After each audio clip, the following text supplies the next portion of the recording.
Mama, what class were you when they sang the old national anthem? I was in primary 2. What year when they sang the old national anthem? It was in the year 1960. Can you sing the old national anthem? Yes, I can sing it. Sing your national anthem. Nigeria, we hail thee, our own dear native land. Don't tribe and tongue may differ, in brotherhood we stand. Nigerians all are proud to serve our sorry motherland. Our flag shall be a symbol that truth and justice reign. If peace or bow to honor, and this we count as gain. To hand to our children a banner with a stain. O God of all creation, grant this our one.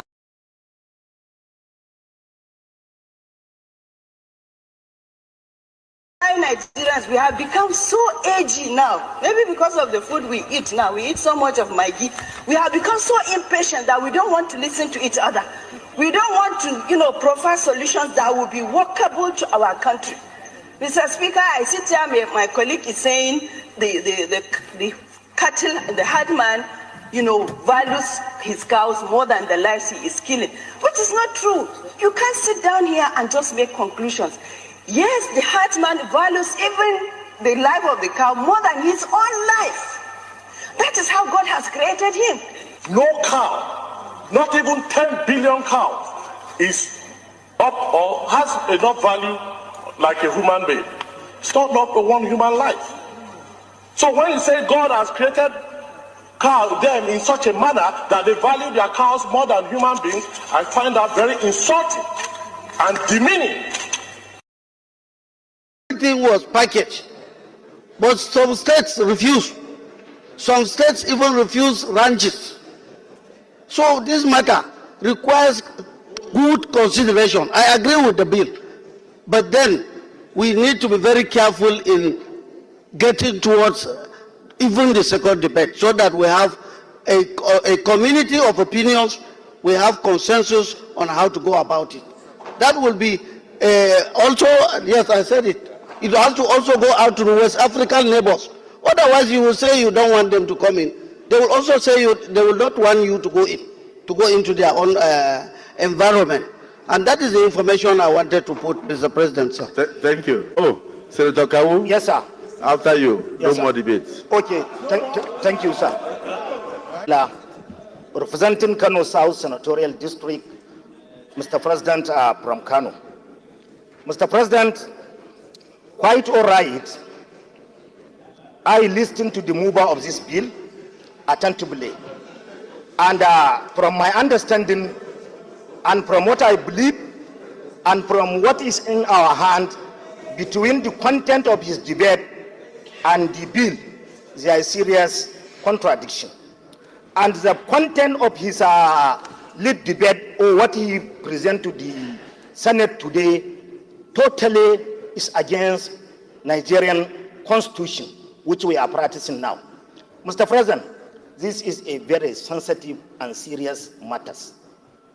It is very sensitive and serious matters. It's beyond most of our thinking. I align myself with your position. You talk as a leader, and what you propose to us, I think, is a solution of this problem. It is a constitutional representation. We are representing people, and based on the constitution of Nigeria, I am totally against this bill, and it will not resolve the current challenges we are facing. It will compound our problem. You cannot in any way make a law for a particular section to protect some part of the country.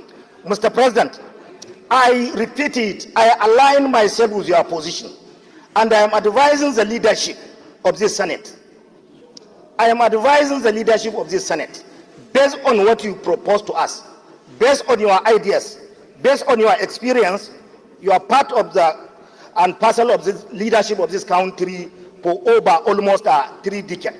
Let the leadership come up with something very comprehensive, which protect the interests of each and every person in Nigeria. But going by this bill, it will compound our crisis in Nigeria. Some people close their eyes on what is going on or what lead herders to go against farmers. There is so many issues which we need to attend.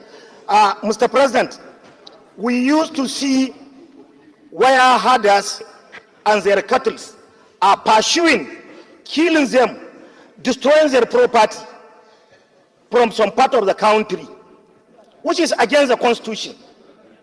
We cannot resolve this issue if we are sentimental. We need to be serious. We need to know that we are doing representation. And most of this issue is to do with the Constitution. And if we are altering the Constitution or amending the Constitution, we need the consent of each and every person in Nigeria. I commend your foresight, and I align myself with some of the submission of Senator Steve, too, from North Central. But actually, Mr. President, the lead debate or this bill, in line with what he proposed to us, it is contrary against the Constitution of the Federal Republic of Nigeria, and we are not going to support it. We will fight it to the end, Mr. President. Thank you.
Today, most of them have never dreamt in their life that they will ever get to the peak of their career. That is very, very important.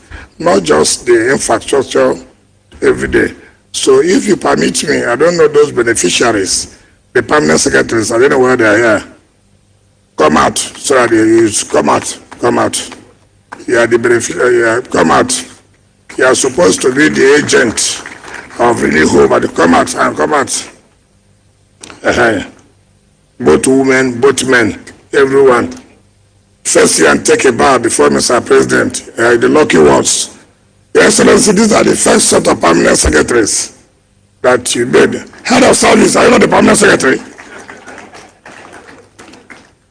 And that is their head of service. Your Excellency, these are the technical team now that we have. So I want to sincerely thank you. Now, most of them have been going to churches and mosques. They have been praying now that God should help them to be head of service. But it was not there before. For them to be head of service, it was not available. But now you have made it available. I know some of their pastors who have been praying for them. So I also told them that they should pray for me to recommend them to you. That is also very important. Your Excellency, this road was awarded in 2020. In fact, this is the fastest. It was awarded 2020, not the one that was awarded 15 years ago, 16 years ago. It was awarded 2020 at the cost of 30.6. Olu town from Imo State. Yes. How long have you been in Ghana? Just listen to 1 month. What is your name? My name is Asos Divine. Divine. Yes. How old are you? I'm 16 years old. 16 years. My God. How long have you been in Ghana? 27th of this month will make me 2 months. 2 months. You are from Imo State. Yes. What is your name? My name is Odruke Olebimira. I'm from Imo State. That was South. Sorry. that was south. Sorry. You will be fine in Jesus' name. God will take care of you, my children. What is your name, sister? My name is Selina Danjo. I'm from Plateau State. Oh, mommy. How old are you? I'm 18 years. How long have you been in Ghana? 7th of this month will make me 2 months. My name is Odruke Speak now, please. My name is Odruke Olebimira. Where are you from? Imo State. How old are you? 16 years. 16 years. Stand up, let me see you. My brother. Okay. I'm the chairman of Nigerian Diaspora Organization. Okay. That is Chief Dofita. Oh, okay. She's the head of welfare of Nigerian Diaspora Organization, Ghana. Okay. And this is assistant welfare, he's in charge of rescue. Rescue. When we have issues that has to do with Nigeria. Okay. He's the rescue coordinator. Okay.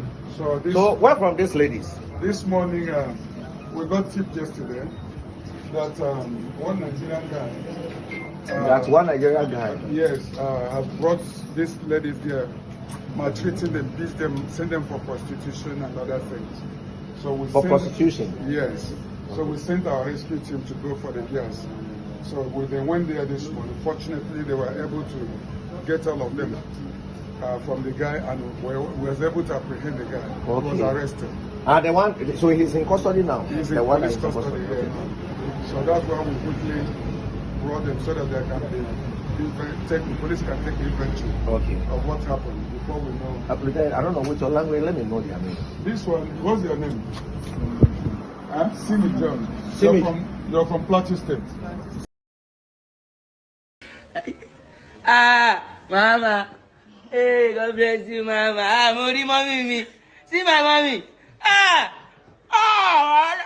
Mommy, God bless you. Most video love Mori mommy. Mama waka. See, I don't see my mother. Yay! Banje! Mommy, God bless you, mommy. You're in America. Are you going to America? Hey, God bless you, mommy. Hey, see my mommy. I'm happy to see you, Mama. Yahaya, you want to be to a savage, Oshari. I don't say, God bless you, Mama. You know me too. When I won't go America, this is London. Money stop over me. Mommy, God bless you. I'm happy to see you. Hey, international woman. #1. My meter for London ní fashion show. Blow. To help blow ni o ma rí. Àwọn tá blow lele, àwọn tá blow lele. Àwọn la rain, do pé oni brain, o ma mọ̀ pa la rain. God bless you, mommy. Hey, akoye tiwa. Yàrá yín. Sherry. Ogbanje. Yorùbá sáré akílì máa dùn Ogbanje. Ọlọ́run sẹ́, small kiss gbogbo pátá ti tutù Ogbanje. Ọlọ́run sẹ́, mo ti blow sẹ́. Ewo yàrá yín o. Ewo màmá yín o. African woman #1 ni o. Ṣé ń gbọ́ Ogbanje of Africa Tiwa Savage. God bless you, and I am ready to die defending Nigeria in whatever way. When it is God's time for us to go, it is and you not took my going time to God. You are ready to defend Nigeria. I gave you my time. I'm coming. Alexi, hold on. You already started. What I'm saying, defending Nigerians is this. I gave him my time and he's using it to defend me. No, sorry. I'm sorry. That's a good question. That's a great question. I don't know what is wrong with him. I don't know what is wrong with him. Somebody is asking for where you do your course and you are sure you did your course there. I agree with you. But a lot of what we hear, because you didn't hear this direct from Tinubu, because you know lawyers are very funny. Sometimes lawyers will say, you must not say this. I mean, you know what is happening to Donald Trump right now? Donald Trump that guy is walking himself to jail. And he is coming down to say that, oh, well, it was my lawyer who said it.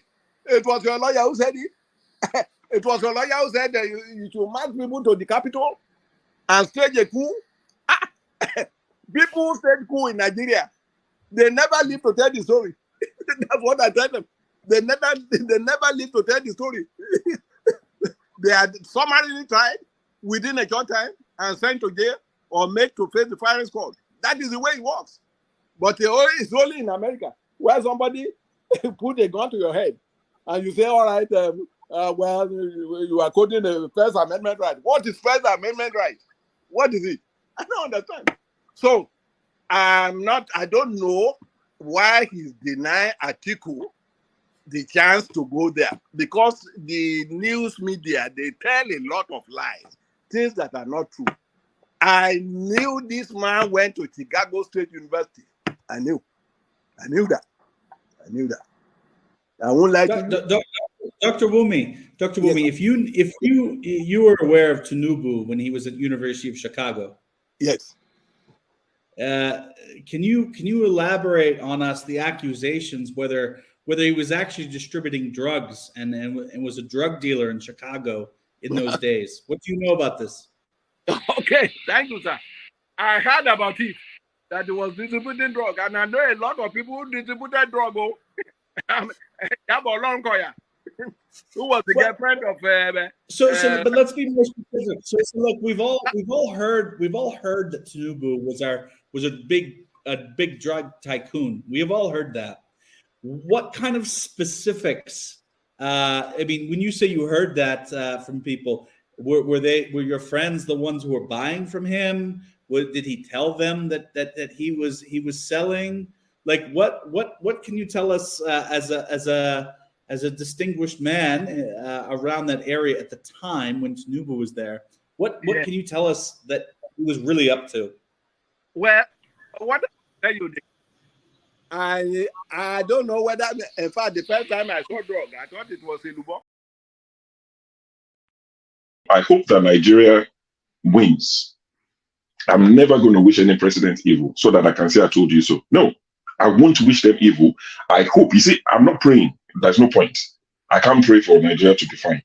I only hope that Nigeria wins and Nigerians win. Because if you choose a dodgy doctor who has a dodgy record, who has, all sort of accusations leveled against him, to say this doctor, we think he's done this, or this doctor, this surgeon, yes, he's a senior surgeon, he's the most whatever surgeon, but there are a lot of accusations leveled against him. If you choose him to operate on you, and you tell me to pray for you that it doesn't kill you surgery, what's the point? I can't pray. You might make it, you might not. Don't forget, that state is now an oil producing state.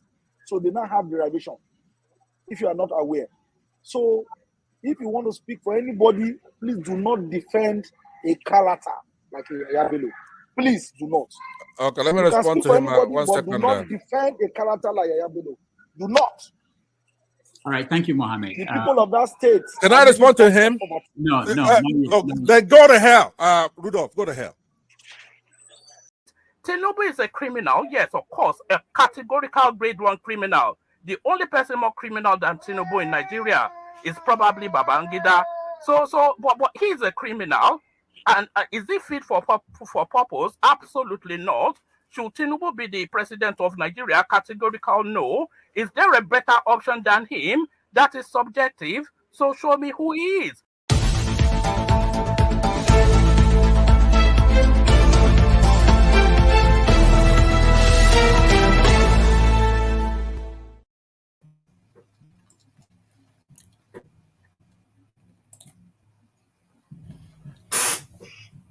Good afternoon from Northeast USA. Good afternoon, good evening, good morning, wherever you are. My name is Okija, and accidentally I'm the host. Dr. Damages is a maker on pilgrimage. Forefathers was supposed to host the show, but he's running late. So I'm going to hold forth till he comes. There are so many things going on in Nigeria, so many news, and we have to go through them, and we get our reactions. We want, new people, old people, please coming to the show. We have so many things to talk about. The Nigerian Labour Congress, they were on strike, and they are still debating. I don't know if they're going to go on that strike. And the federal government plans to borrow another money for the budget shortfalls. And the lawmakers are battling about cow.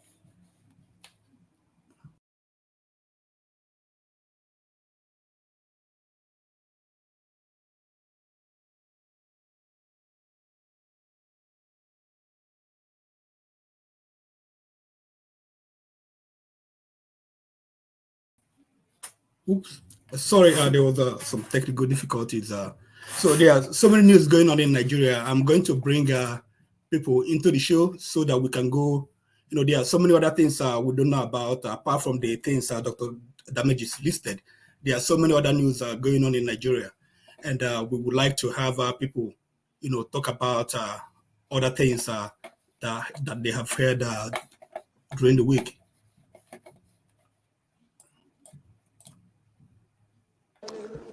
To be very circumspect in our attitude to this lead debate, because the issue of ranching, cattle routes, and the rest of them have been in the front burner of national discourse in this country. Mr. President,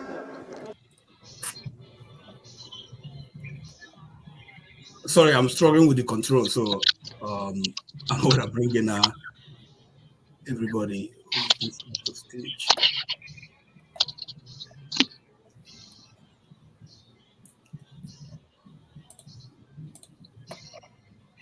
Okay, so one by one, we would like to go through, you know, the news and you know, make a comment about what's going on in the news, and then the next stage we're going to talk in detail about what is going on. When Dr. Damages called me from Mecca that he wanted me to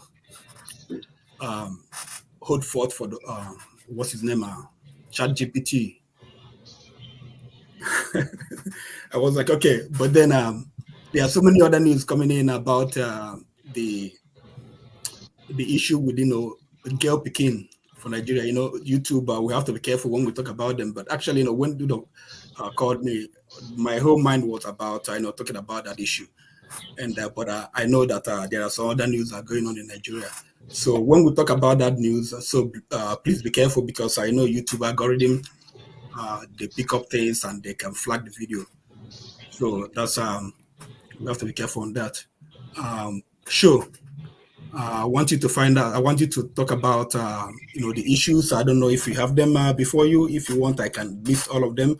But first of all, I would like to know: have you learned the old new national anthem?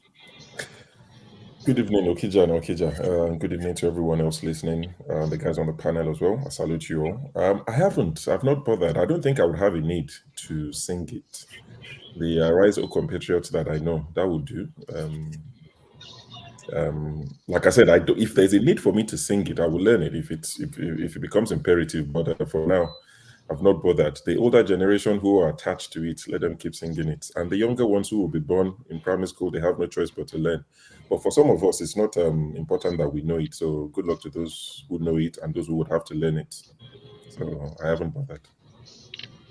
Okay, so what are your views on the, you know, the items we have listed? You know, just take. Yeah, so I've seen the items. I've seen the items the news articles you've listed. Quite interesting topics that, you know, we'll talk about for the rest of the evening. The only thing I wanted to add, or two things I wanted to add. One of them, I've been meaning to mention it as one of the, you know, not big enough topic to discuss. We're not even going to discuss it, but it's just one of those news that goes under the radar. About a month ago, I think it was early May, the court in Abuja ruled in favor of female police officers in Nigeria, because up until then, there was a law that meant that female police officers can be dismissed if they got pregnant without being married. So female police officers in Nigeria were not allowed to get pregnant if they were not married. They'll be dismissed. So a court in Abuja ruled that that's no longer applicable. They can have children outside wedlock. The same way male police officers who are not married can have children outside wedlock. So that's about a month ago. I thought it was worth mentioning that because I didn't even know that was a thing. And secondly, just a few hours ago, President Tinubu named one of the expressways in Abuja after Chinua Achebe. So that's just happened over the last few hours, maybe 1 or 2 hours ago. I just saw the news that an expressway has been named after Chinua Achebe. So I thought that's worth mentioning as well. So regarding the news articles, I don't know how you want to approach it. Do we just talk on everything, or do we go from one topic to another? Yeah, I mean, like the ones that interest you, you can, just make, some comment about them. Okay. We'll go into detail later. Okay, yeah, that's fine. So the news about the trafficking of the young ladies from Nigeria, Imo State to be precise, is quite heartbreaking. When I saw that on Twitter or X, I read the comment and I saw a lot of people saying, please don't be surprised. This is a big thing. These are Nigerians who live in Ghana. And they named the areas in Ghana where this is common, where you see a lot of young Nigerian girls who have been trafficked to Ghana to do this job, that they are reported to be doing there.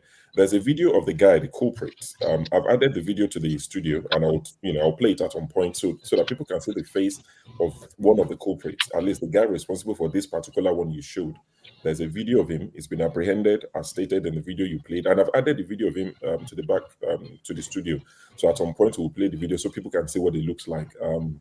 Some things, I know, we blame the government a lot. And of course, there's always a role of the government, because if there are no laws or if the laws are not enforced, people would abuse it. Anywhere in the world, human beings would look to cut corners. So yes, the government will get a portion of the blame, but even us as citizens, how do you deem it fit to pack your own people, even including your own sister, and take them? Honestly, I don't, people like that, I don't advocate for capital punishment, but people like that, honestly, for those sort of cases, bring back capital punishment for exceptional cases to be a deterrent. There are things that are just beyond money. How much are you going to make? So that was really heartbreaking when I saw it yesterday. It really bothered me that we're still doing that to one another. It's easy to blame Oyinbo man. Yes, they have their fault, but look at what we are doing to one another. This guy even included his own younger sister. So it's quite depressing to see that. With regard to the cow lives matters, it's good that Maxwell is here so he can talk about how cow lives matter. And I agree, animal lives, we should, they should be treated with respect and all of that. But the fact that it's been debated at the height at which it was debated, it's quite interesting. Someone like myself, I came on this platform about 2 years ago. And there was a particular gentleman who came, a Nigerian guy, but I think born in America, spoke with proper American accent, not those adulterated nonsense. You can tell it was someone who was born and raised in America. I don't think he's I speak the truth, who comes here now. But, sounds almost like I speak the truth. You can tell that someone who's been there for a long time. And he was talking about how I am so fixated on cows roaming the street of Abuja. He had a go at me and he said, where he lives, cows roam the streets in America. I said, no, that's not possible that cow roams the streets, that people are. When I discuss such matters, or people like myself, we discuss matters like that at its infancy. We try to tackle it when it's little. I was told that's not my problem. Oh, you hate Fulani people. I said, what's this got to do with Fulani people? I've been even told that there are southern politicians who own some of these cows, not just northern elite. Some southern politicians own some of these cows that are, marched from north down south. So it's not anything against Fulani people. Now, let's tackle it when it was at its infancy. I was told, oh, you focus on the minor. It's frivolities. People will come here and talk all sort of, whatever, just to sound intelligent. Oh, we only focus on the big issues. You leave it when it's small. You allow it to fester. Now they are discussing it at your National Assembly. You will now be looking for alliances. It's not me and you. I have no alliance. Those cows, their lives would eventually become more valuable than the lives of Nigerians. It would happen. Because when I said, and some people said, let's tackle it. No, it's not important. There are more important things. You focus on distraction. What does cow roaming the street has to do? Now, they finished roaming the street. They are now discussing. Anyway, Nigerians get what they deserve to a large extent. A lot of I'm not sure what other topics do. But those two, I thought I would discuss, and I'll pass the mic so others can speak. Okay. Olumide, welcome to the show. And I don't know if okay, please, Ngozika, I don't know if you're out there. And, Thank you, sorry, Olumide, Ngozika, I don't know if you're out there, and there are some other women who have been, coming to the show. This would be a good opportunity for you guys to come to the show. We don't want this topic about the just begin to be about men talking. We need to get to the root. What's happening? Why are people? Why women? They get into this. And there was some another issue in Abia also, Aba, where one girl from Port Harcourt, she was deleted from her friend from Ghana. They went to visit her woman or man. So this has been going on in Nigeria. So we would like the women folk to come to the show, to talk about it, please. Olumide, go ahead. Thank you, Okija, and good day to everybody else on the panel. I like the fact that the issue of the day, the issue I would say of the week, the national discourse of the week, the issue of the ranching, the cows, and the farmer header clash, and being discussed on the plenary floor of the National Assembly. That's a national issue, and I'm happy that that issue got brought to the front burner, and I would particularly like to see other fellow panelists weigh in on that matter. And also particularly, I think another issue of importance, there have been so many issues happening, but I think another issue of importance is two other issues that I wish that we talk about again is the issue of terrorism. The Boko Haram Islamic jihadists are still running riots all over the north and killing people. And yet we see the army coming out every day saying, oh, they've done this, they've done that, but there's no real proof. So these people are still running riots. And even taking sway over key facilities like the Shiroro Dam, large expanse of land in the north, Christians being targeted, even though they are from that part of the country, indigenous to that part of the country. So even here in the east, I hear skirmishes happening in the east, in parts of the east, Enugu, Imo State, farmers being killed and what have you. And also another issue of discourse is the issue raised by, it's very pertinent.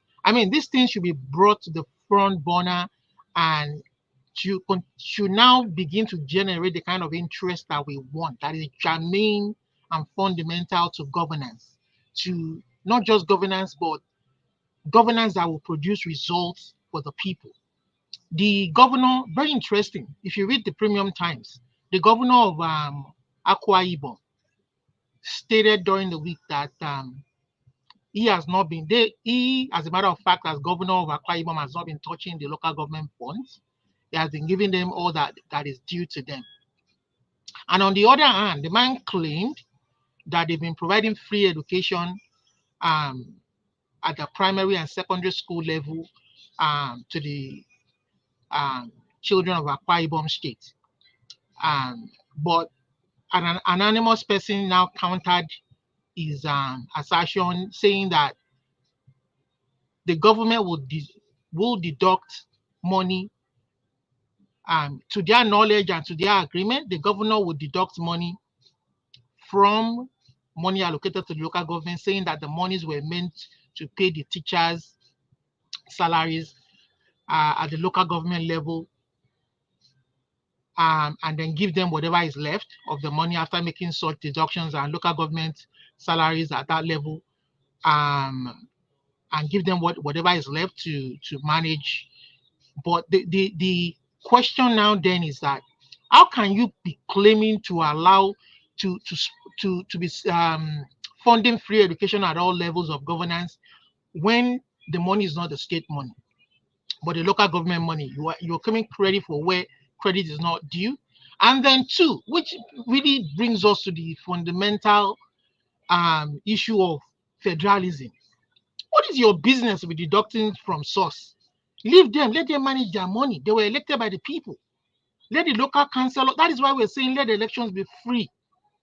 starting from all levels of governance.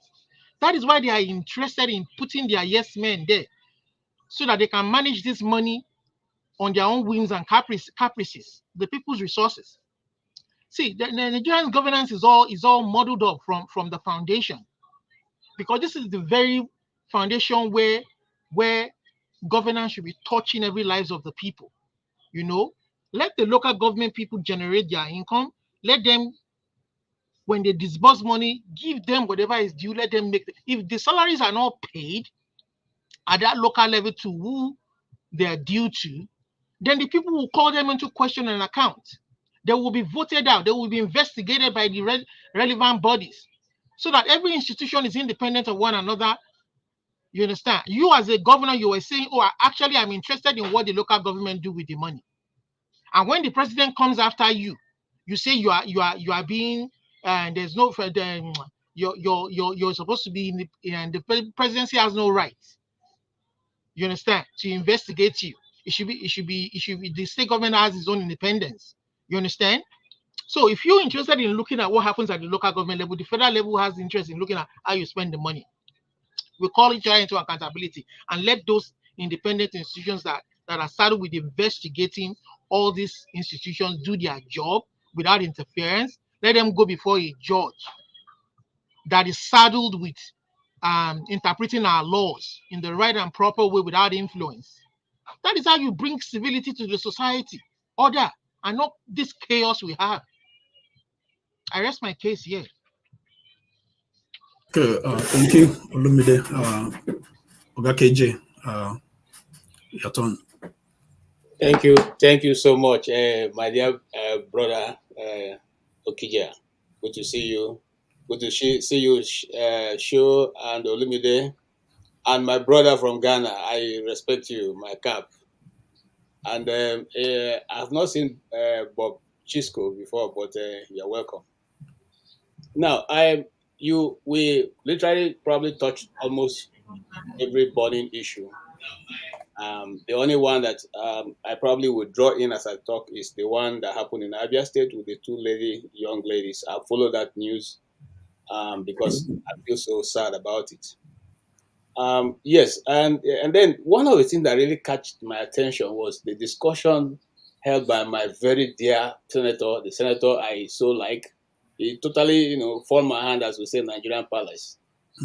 In his discussion of the grazing issue, now trying to make the federal government to take over lands in the states, because according to his argument, even if the people decide to give their land for ranching, the state governors may refuse to let this land be used for that purpose, and so they should now, put it in the constitution.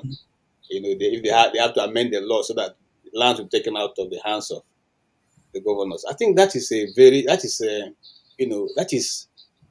dangerous discussion, a very dangerous, that is setting. If that goes through, it means that everybody in Nigeria can no longer have claim to anything.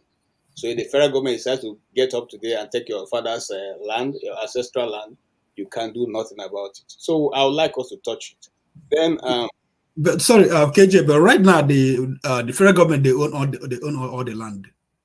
No, the lands are in the hands of the governors. The governors have control of the land. Okay, yeah, sorry. Of 1976. Okay, so so the governors will have to, in conjunction with the governors, give out a land. So where the people say, "Oh, this is our community land. We don't want to, give it out." They can actually go to court based on that, and they can take the governors to court. But remember, once the thing goes to a higher level, like the federal government, it's difficult to hold anybody responsible, because everybody will pander to themselves, here and there, and there. At the end, you have nothing to hold on to. Then the two young girls, one Ghanaian, that's one I feel so sad about, and then the other one, a young girl from Abia State, fell victim of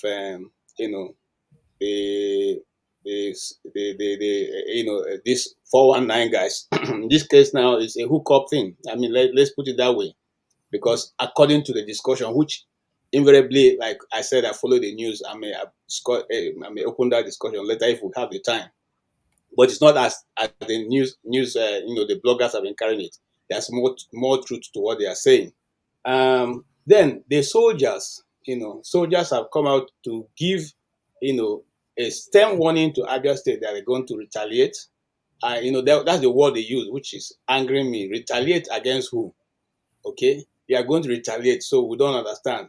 All right, and then eventually they are putting it on the doorstep of IPOB, even without any form of investigation. So everybody just wakes up and say, "Oh, this is IPOB."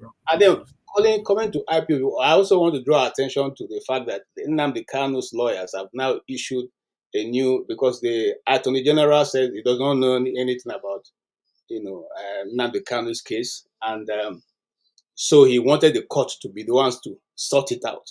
So the lawyers have now decided to put together a write-up of all the judgments that have been secured concerning his release and his bail, and they've submitted that, which I felt was quite good. They did a very good write-up, putting all the judgments that he has secured all over throughout the Nigerian courts, and giving it put it at the table of the Attorney General.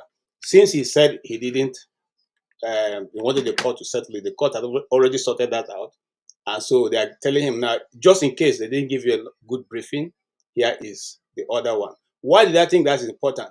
The guy the Miyati Allah guy was released, the Attorney General entered, something non-prosecuted, which in other words, said to discontinue the case, and he was released. And we know what the Miyati Allah people have caused. So if that can be done also, what more of the person who already have judgments on his in his account? So, and then coming to the NLC thing, I told you guys on this platform that we shouldn't put any hope on NLC. You see, this is the usual. This is the usual listing. It's not going to amount to anything. I told you guys they're going to offer them. Once they offer them, they say, everybody go back. From there, we'll let people know what's going to happen. Is that not what is playing out? So these people take care of themselves. Once they collect their own Ghana must go. The rest thing is the Nigerian people are just thrown here and there, here and there. I doubt, like I said this last Saturday, that they will not get more than if they get $75,000 and naira, they will have done a marvelous job. But remember, the governor just entered that even 35,000 they cannot pay. So going to 65 is a waste of time. Well, I'll leave that until let me pass the mic until we maybe start opening the discussion. Thank you so much. Brother, every day you have new names. Awimbon. How do you pronounce this one? Awimbon. Okay. Okay, go ahead, sir. Thank you so much, and good afternoon to you, my brother Okija, and everybody on the platform and those in the comment section. And before I say anything, I would like to state here clearly that if you are on the comment section, castigating me not to talk about Nigeria and the evil that is going on in Nigeria, you are wasting your time. Someone like AB in the comment section telling me to go back home, go to concentrate on Ghana and whatever that is happening in Ghana. My mom is from Obingwa local government of Abia State. And the services I rendered to Nigerian government, to the Nigerian people, raising the flags of Nigeria everywhere, including Yugoslavia. ABU did not do that. I risked my life in Bakassi Peninsula. I risked my life in Liberia, where I spent 3 years, 8 months fighting, Syria alone, and the rest of them. So I don't think that you have the right to tell me which platform to follow or which platform not to follow. I have interest in whatever that happens in Abia State, Biafra land. That is where my mother comes from. See, I do not know the reason why I own cattle here, 258 and 111 calves. They are in ranch, improvised ranch, not a modern ranch. Nobody is killed in Ghana because of it. The Parliament of Ghana has not gone into the House of Parliament to debate on the rights of cow as to the rights of individuals and human beings that own the country. Why must this be coming from a country that's supposed to lead Africa? Cows in Netherlands, where I have my partners, are they roaming the street of Netherlands?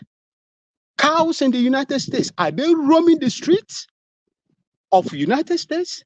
Even in Equatorial Guinea, are the cows roaming the street? Why will anybody, especially the lawmakers, go into the place where they're supposed to make laws that are supposed to improve the life of Nigerians and begin to discuss about cows? And someone, a legislator, will come out and tell you that their own people value the lives of cows to that of the life of a human being. What kind of nonsense is this happening in Nigeria? Why must you people allow this, this evil to continue to go? And that is the reason, because the love of cows to these people. That is why your ancestral lands are being taken over. That is why they have the temerity to march their cattle into your farms, into your houses, into schools, into National Youth Service Corps parade ground in Ogun State. Why must you allow this thing to happen in Nigeria in this 21st century? It is unheard of.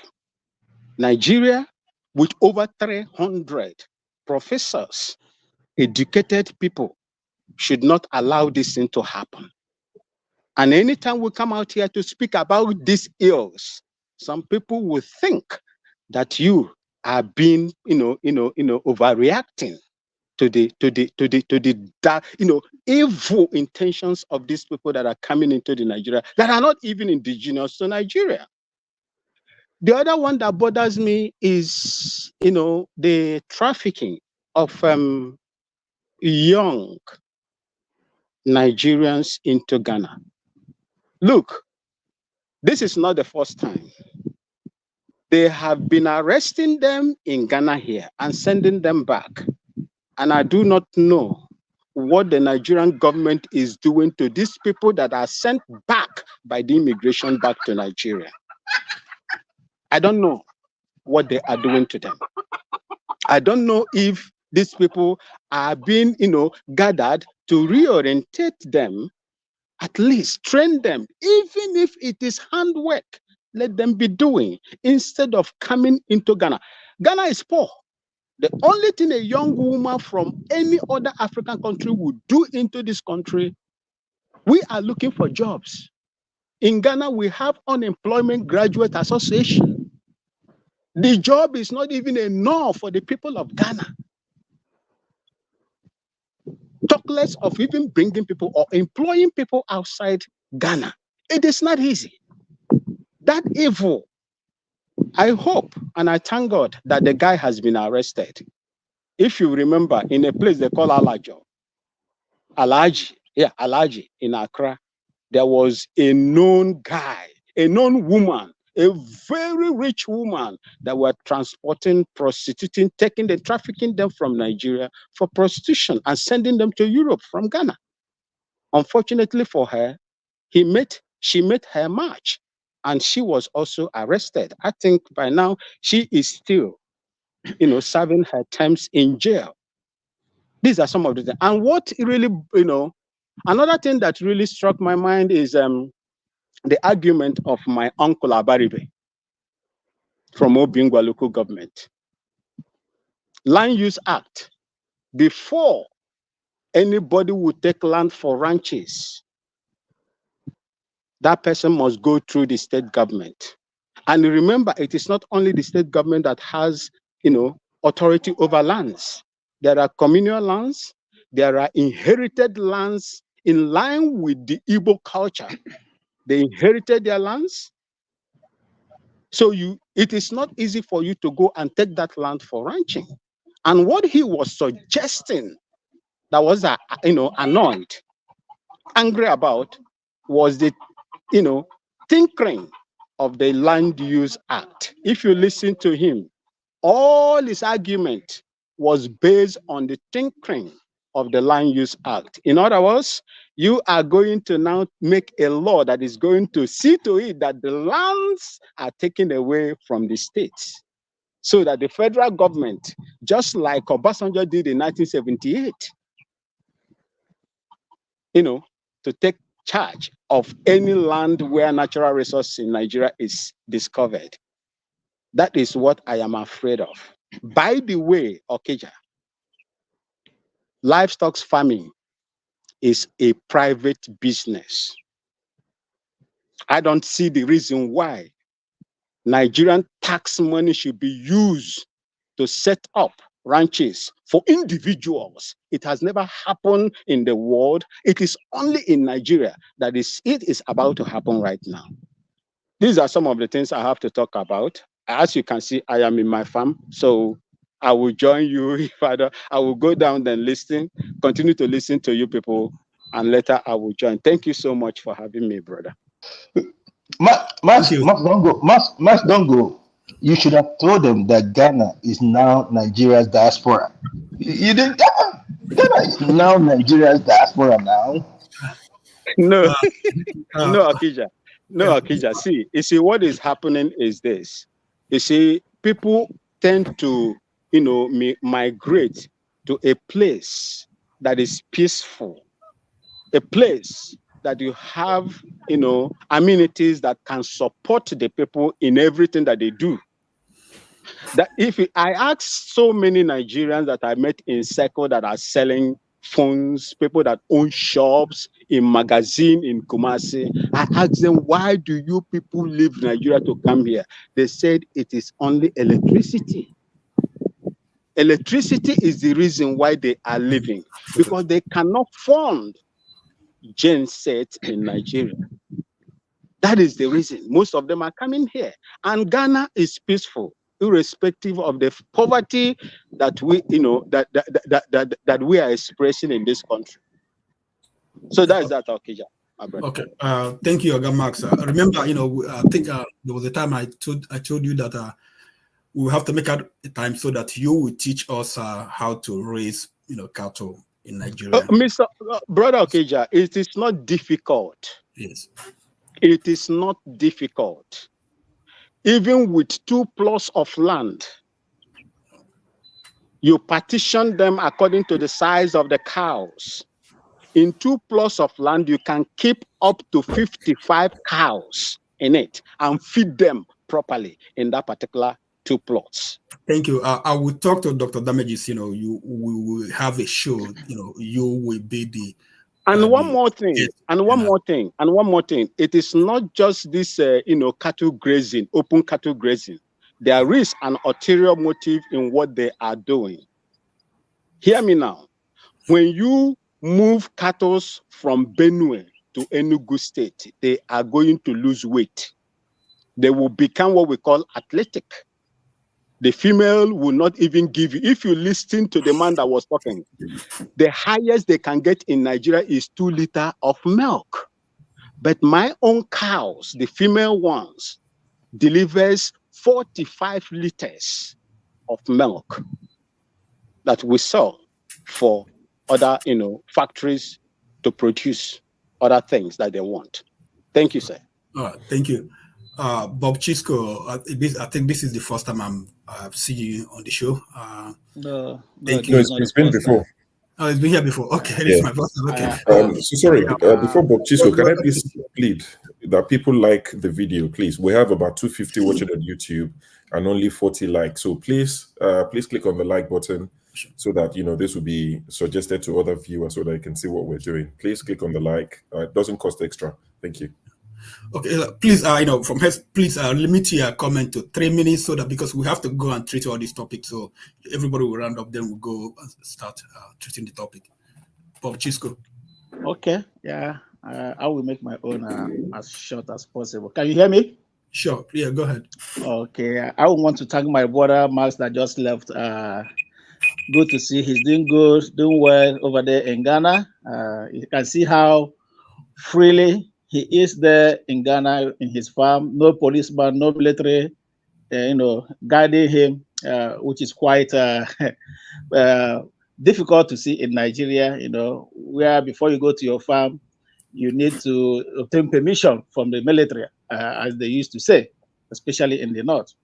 I have not heard in Ghana that bandits ravage a particular community. 2 days ago, we heard it in Katsina, where more than 40 people were massacred. You know, you go to bed in the middle of the night, your homes are attacked and people are butchered like animals. This is a country where people has taken the lives of cows, you know, preferable than that of the human beings. It's quite unfortunate.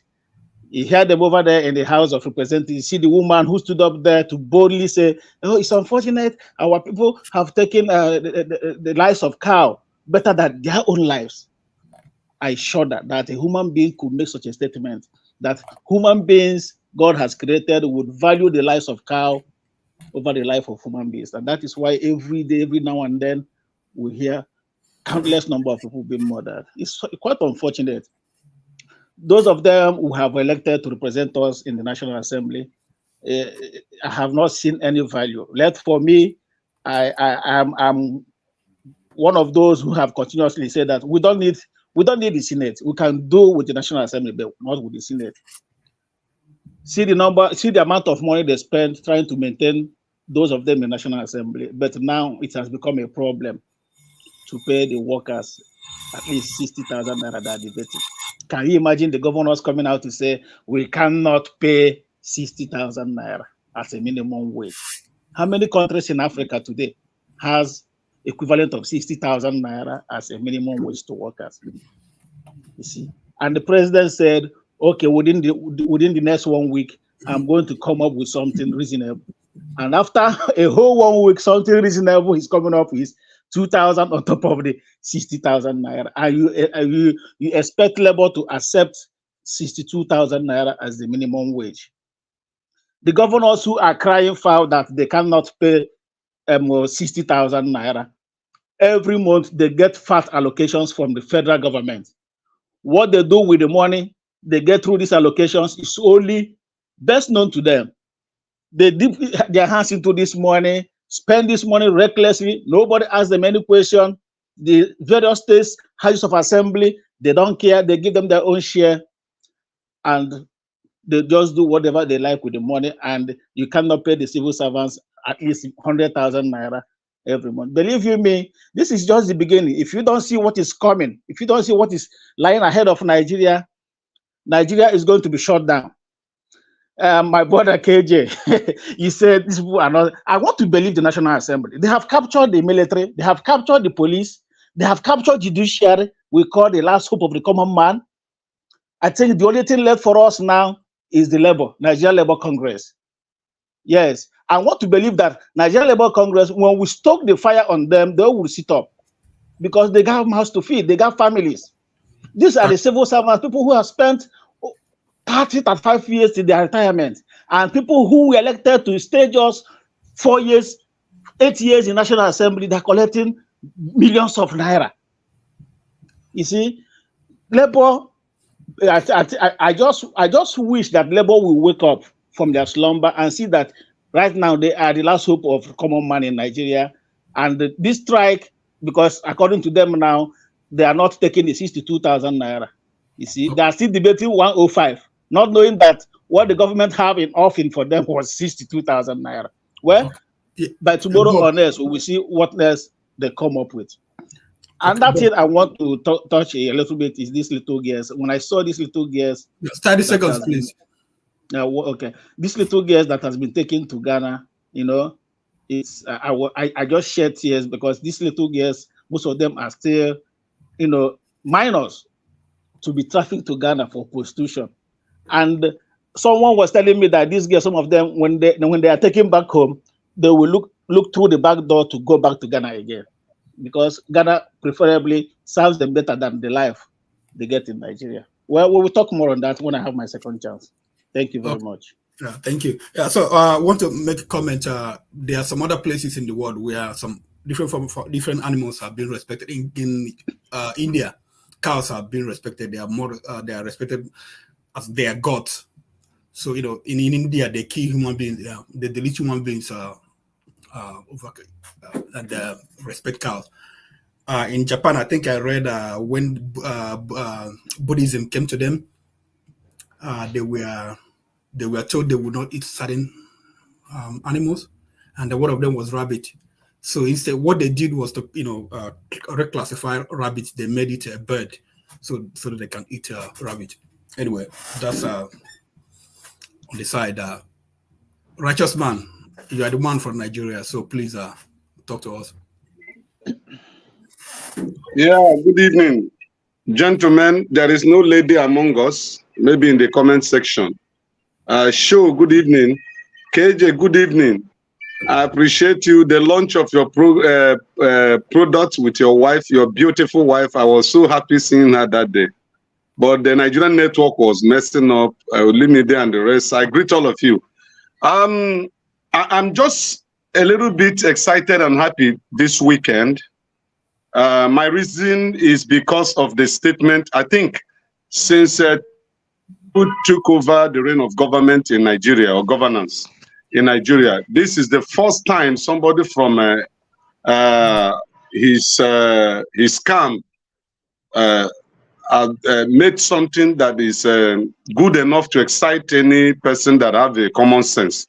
As sense is common, it's not common to everybody. Senate President said that the constitution that was referred to, which guarantees free movement of the Nigerian citizens, that cows are not Nigerian citizens. I was so happy with that statement. Cows are not Nigerian citizens. And in the Nigerian law, you can't murder somebody and go free. But you can kill cow and go free. Highest you pay the owner for killing the cow. So I was so excited. And another one was the minister that is in coordinating minister of economy coming to tell Nigerians and the rest of the world, especially Nigerians that are in diaspora, that El Rufai was good and desired to be apologized to by the federal government of Nigeria, led by APC, a party that have vowed to destroy us because our lives worth nothing here right now. No lights, no good road, no hospital, no security, no food, no job. I have 3 graduates in my house. I train in the university, my children, and they are just looking for something to do. The first one, petrochemical engineer. For how many years now? 5 years, no job.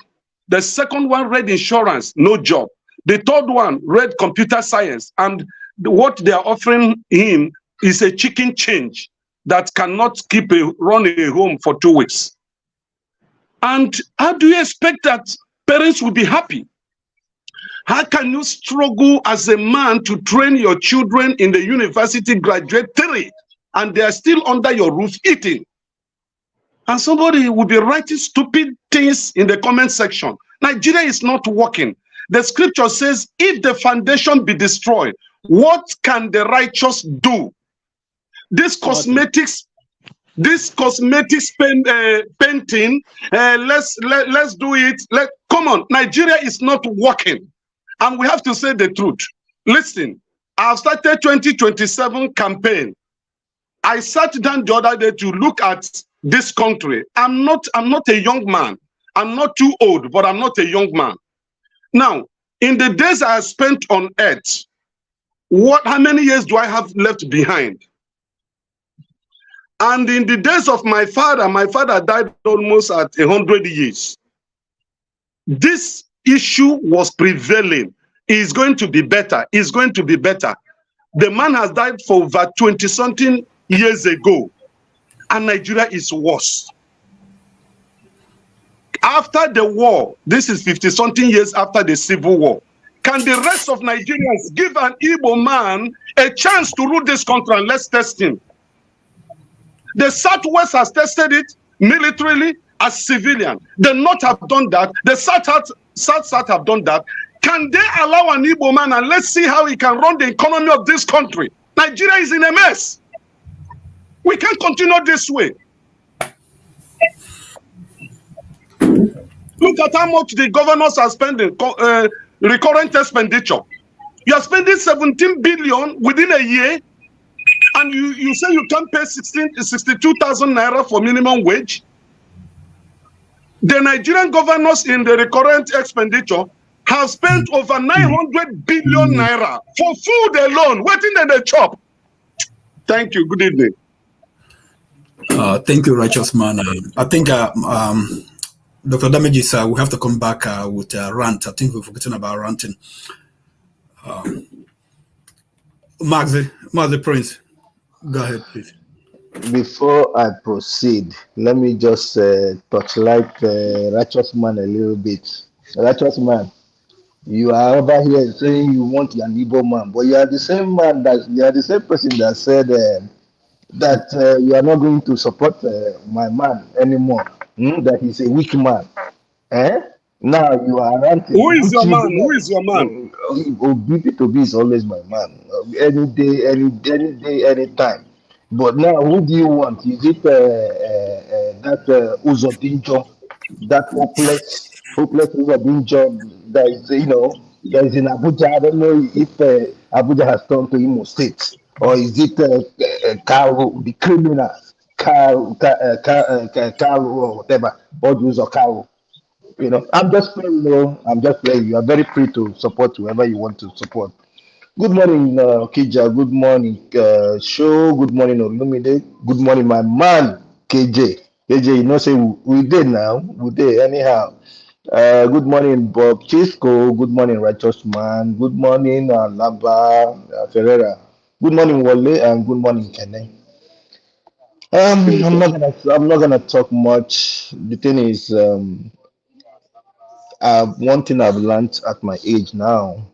I know some people will say you are not even supposed to talk about your age, but if you are up to the 5th floor, then you can talk. You can talk to me. But if you are not, please, wait. When you get there, you know what I'm saying. Now we take life gentle. In a gentle way. We look up to people like a righteous man. Now then, would they follow for back small? Would they climb back? And the Okija man would follow. They follow them for back. Nigeria, the country. Oh boy. El Rufai is not a surprise. He's a crook. They should probe him. They've already probed him. Let him go and answer. Not shouting witch hunting. Witch hunting is nothing. Anybody can shout witch hunting. And incidentally, I don't know if anybody observed something. El Rufai, Yahaya Bello, and that guy of Zamfara that was taking the federal government to court when the money thing was going on. Incidentally, these 3 people are the same people that have been found out to have stolen. So is it that they were crying? Then is it because the money they stole, they were crying that they will not be able to spend it? That was why they took the federal government to court. However, it's just a shame, it's a shame that some people still adore them. Some people will still, take their words for anything. Talking about minimum wage, boy, it's so disheartening for me to hear somebody like, is it the secretary to the federal SFG or whatever they call him, Akume, talk about that he cannot pay 100,000. Akume, how much is his salary? And apart from that, does he pay the drivers? Or I think his office got a budget. They got a budget and they pay the government pays the drivers. So why is he talking about that he can pay, and why is he even having 4 drivers? Just to show you how they lead their life, and they just want to impoverish others.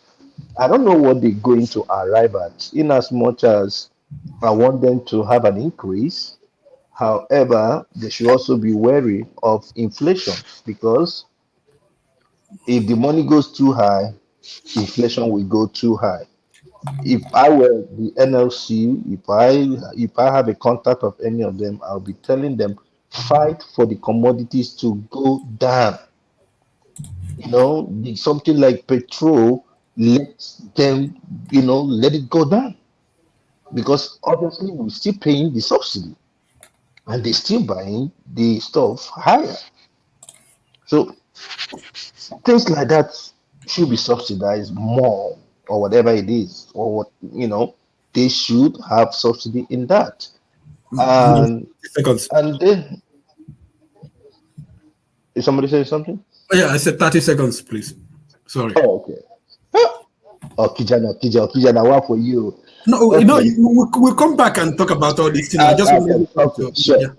Okay, so and then for the cattle one, I'm saddened because they've moved them in Delta State. They've just moved them close to my village. So every day it's kind of like my heart, goes out to the people there, because I don't know. I don't know what's gonna happen. Probably one day it's gonna be them and the farmers in my village. They will start fighting it out. But it is what it is. So let me rest for now until it gets to another turn. Thank you. Thank you. Ferreira. Yeah, good. I want to first of all greet every Abroadians grammar speakers. That's what Top Notch call you all on the chat. All you these Abroadians grammar speakers, and I like to borrow that from Top Notch. It's a good description of everybody.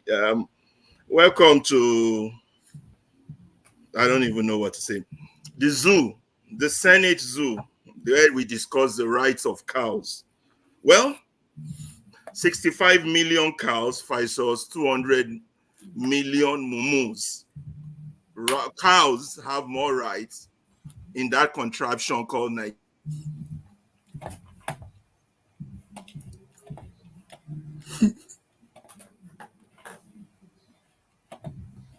It seems he's frozen.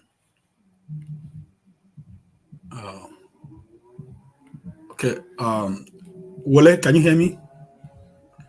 Okay. All right, go ahead, Wole. Okay. I greet everyone. I know the problem has been flogged. I'm not going to start to mention what the problems are. But one thing I notice about Nigeria is every week, the looters or the rulers, you call them, they always give us something to talk about, which is, from Yahaya Bello, what is happening now? That case has died down. Now they give us the national anthem, they give us something. So they always give us something to talk about every week. And I think we are not ready yet.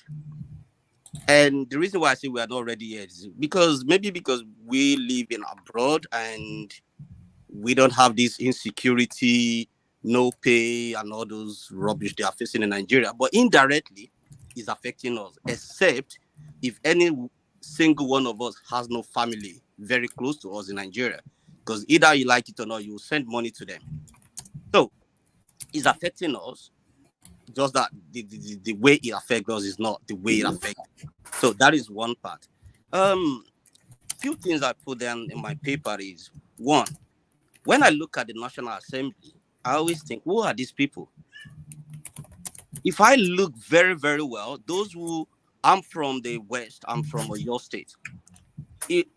We have a representative in National Assembly or the House of whatever they call it.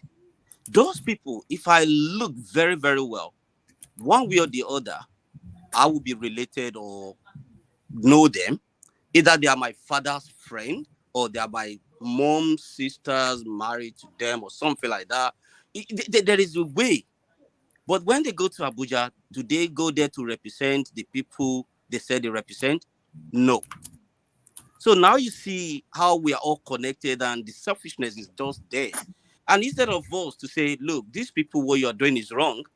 If one of them is my sister's husband and is bankrolling my sister, and my sister is bankrolling me, am I going to stone him? Am I going to say what he's doing is bad?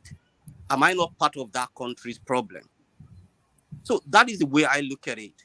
Like, these people, they are not Indians, they are not Saudis, they are not foreigners. They are our people. Are we ready to stone them? No. So that is one part. The religious aspect of it, I don't even want us to go there. The mumu nature of our country people, it has no limit. So that is another thing. Then the major, we like to major in minor.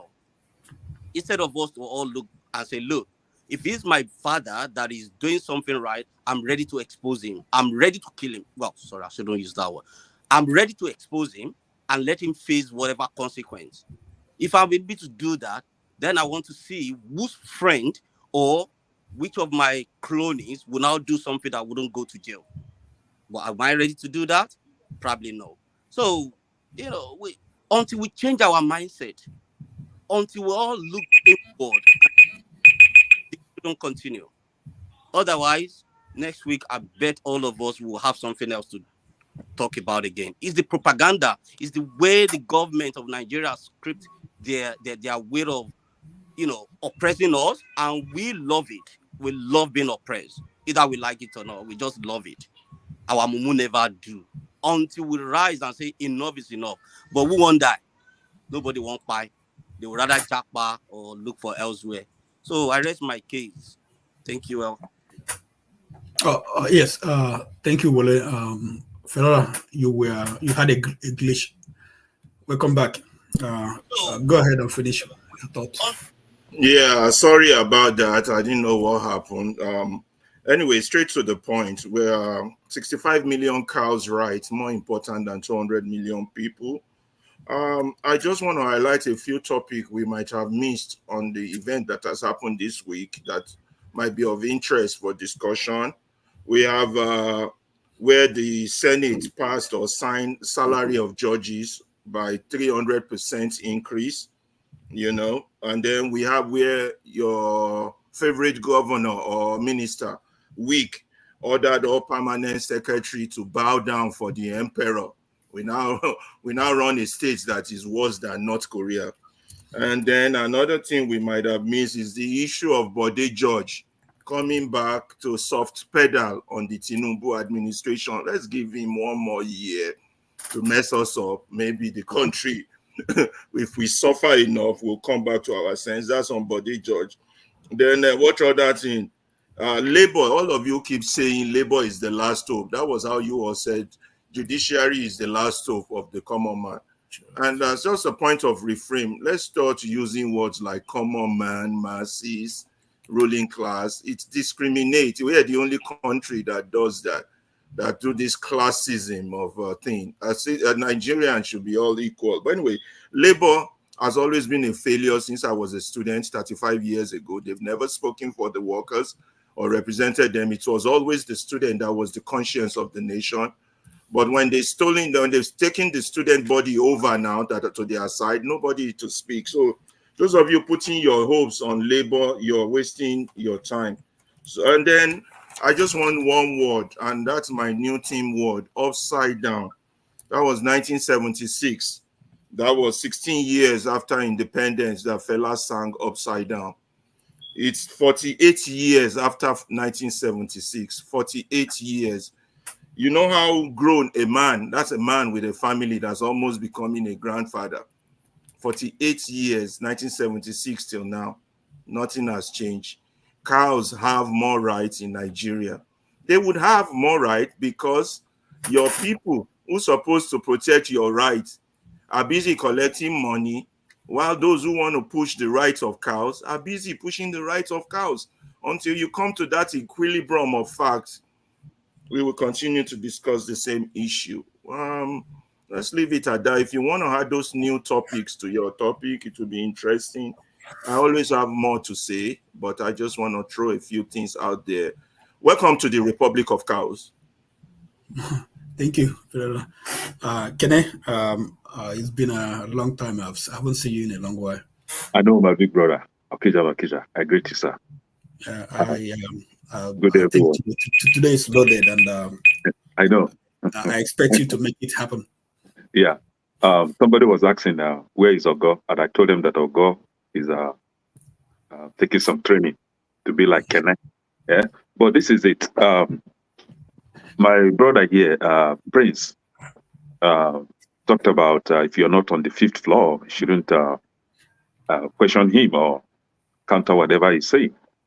And my big brother here, Ferrari, came up and said, we should avoid classism. You see? I think, Prince, you heard that very well, right? But this is it. We have adults that are on the 5th, 6th, 7th, and even 8th floor, but they do things like morons, you know? When they do things, you'll be asking, are they okay mentally? Are they okay? You know? So it's not about age, my brother Prince, but I understand what you're trying to say. But some of us that may not be up to that 5th floor, I think we can do better than. There's one that is up to 9th floor. Whenever he opens his mouth, you'll be like, all these Nobel laureate team, where are they now? You know? But this is it. We're talking about cow, Republic of the Zoo Republic, right? So last time somebody referred to a country as a zoo, and some of us were against him. But this is it. A woman in the National Assembly proved him right by saying that cows are more respected in the north than human beings. So I don't think whomever that speak against that guy that called Nigeria Zoo should maybe try to retract whatever he said against him, because now the people have, put it to you that really is a zoo. And that is why cows have more rights than human beings in the north. And you may not even argue with them further, because we've seen where they sleep with cow. Their men ruffle cow. You know how they do that. So we've seen the videos, right? So they sleep with cow. But this is the same part of Nigeria that you don't have the right to rear your pig or your dog. Whenever they see pig on the road, they must tie the pig or the dog, because according to them, is haram, is forbidden. Very intolerant set of people, but they are freely rearing their cows, invading people's farms, destroying crops the way they like, and coming down to the southeast. And now, those gang of morons in the National Assembly are trying to use public fund, to build what they call what do they call it? Ranching, right? Ruga, right? A private business. You want to use public fund to support private business. How about some other people in that Nigeria that are into motorcycle businesses?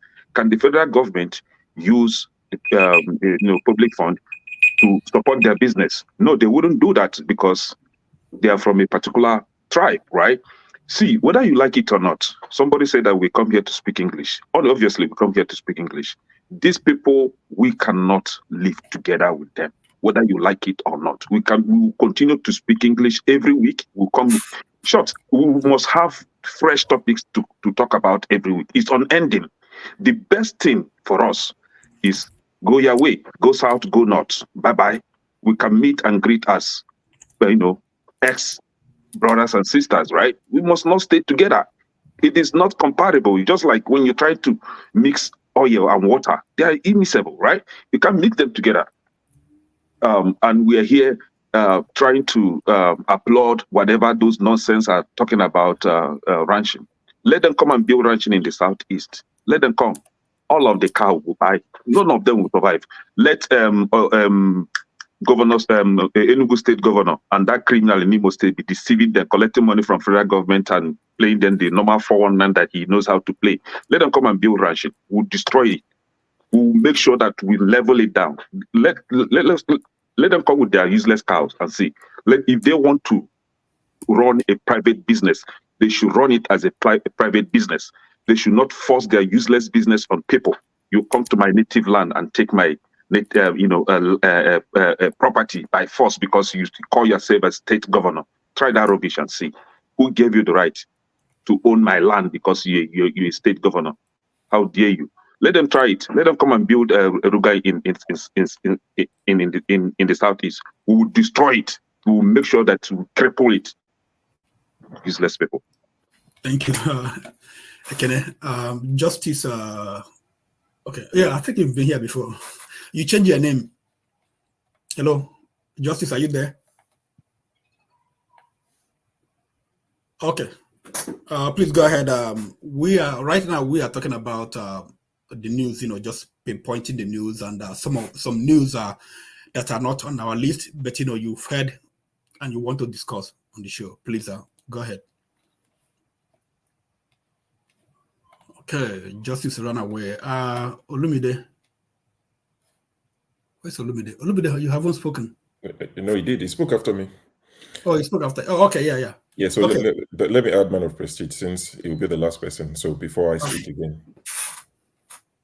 So man of prestige. He's always like 10 seconds behind though. Man of prestige. Can you all hear me? Yeah, I can hear you. Yeah. Okay. Good morning, good afternoon, everybody. Can you all hear me? We can hear you. I think I'll have a preview of the topic. I guess we try to add something new to the topic. So have we started talking, or we just try to, preview? Is that a preview, or we are talking already? Oh, we're talking about the previews, okay. Preview of the things that we have on the list and the things you would like to talk about. So many things going on in Nigeria. So like Dr. Rudolph. Okay. Speaking about the Southeast, I've been following that that story. I think his name is Andrew. That used to be a former British citizen that they acquired somewhere before they get to Abuja. So the storyline is not because the guy was a criminal or some other things, or those two ladies that are missing. But the storyline is the police, the corruption of police people in Nigeria. Because that guy sent about 100 million to them. They finally killed him. So the point I'm trying to say, when they took him away from prison in Umuahia, I think he was there for about 2 weeks or 3 weeks. Why are they driving his car? I don't know if anybody here following. I had KJ when he was speaking earlier, but I wasn't here anymore. Why did they drive his car, going to Abuja? Does that make sense? And if you look at the car was badly damaged. This is after he sent the police the money. So that's the angle, I'm very much concerned. And of course, the victim, those two ladies, hopefully they find them if they're alive. Nobody's know. We know the guy was a criminal, in London. So it's a lot of story going on there. But, he's dead right now. After giving the police, almost about 100 million. It took them almost about 4 days before they finally discover his body between Benue and, Abuja. So that's the story I've been working. Yeah. Okay. Any other one you want to add? Not really. I'm pretty much familiar with what we're going to talk about. So when it gets to my turn, so thank you. Okay. Thank you, guys. I don't know if you read Dr. Damage's piece on Premium Times NG.com. He sent it out. I think that's one of the best piece Dr. Damage has written in years. Yeah, is it the one he's talked about Indomie, Penclemense, whatever? Yeah. So let me see if I can. Long time no see, my brother. How are you? No, bros. I greet you, sir. Yeah. So this is the piece, and it's so interesting, and you will learn a lot of things. Already this. Thank you. So let's go back to the full show. First of all, we have to start with minimum wage. The federal government and the labor, they've been debating. They had a meeting, and from what we've known, federal government, they want to pay like 60,000 or 62,000, and the state government, they want to pay like 57,000. Let me share what minimum wage in some other countries, oil producing countries. Stop screen.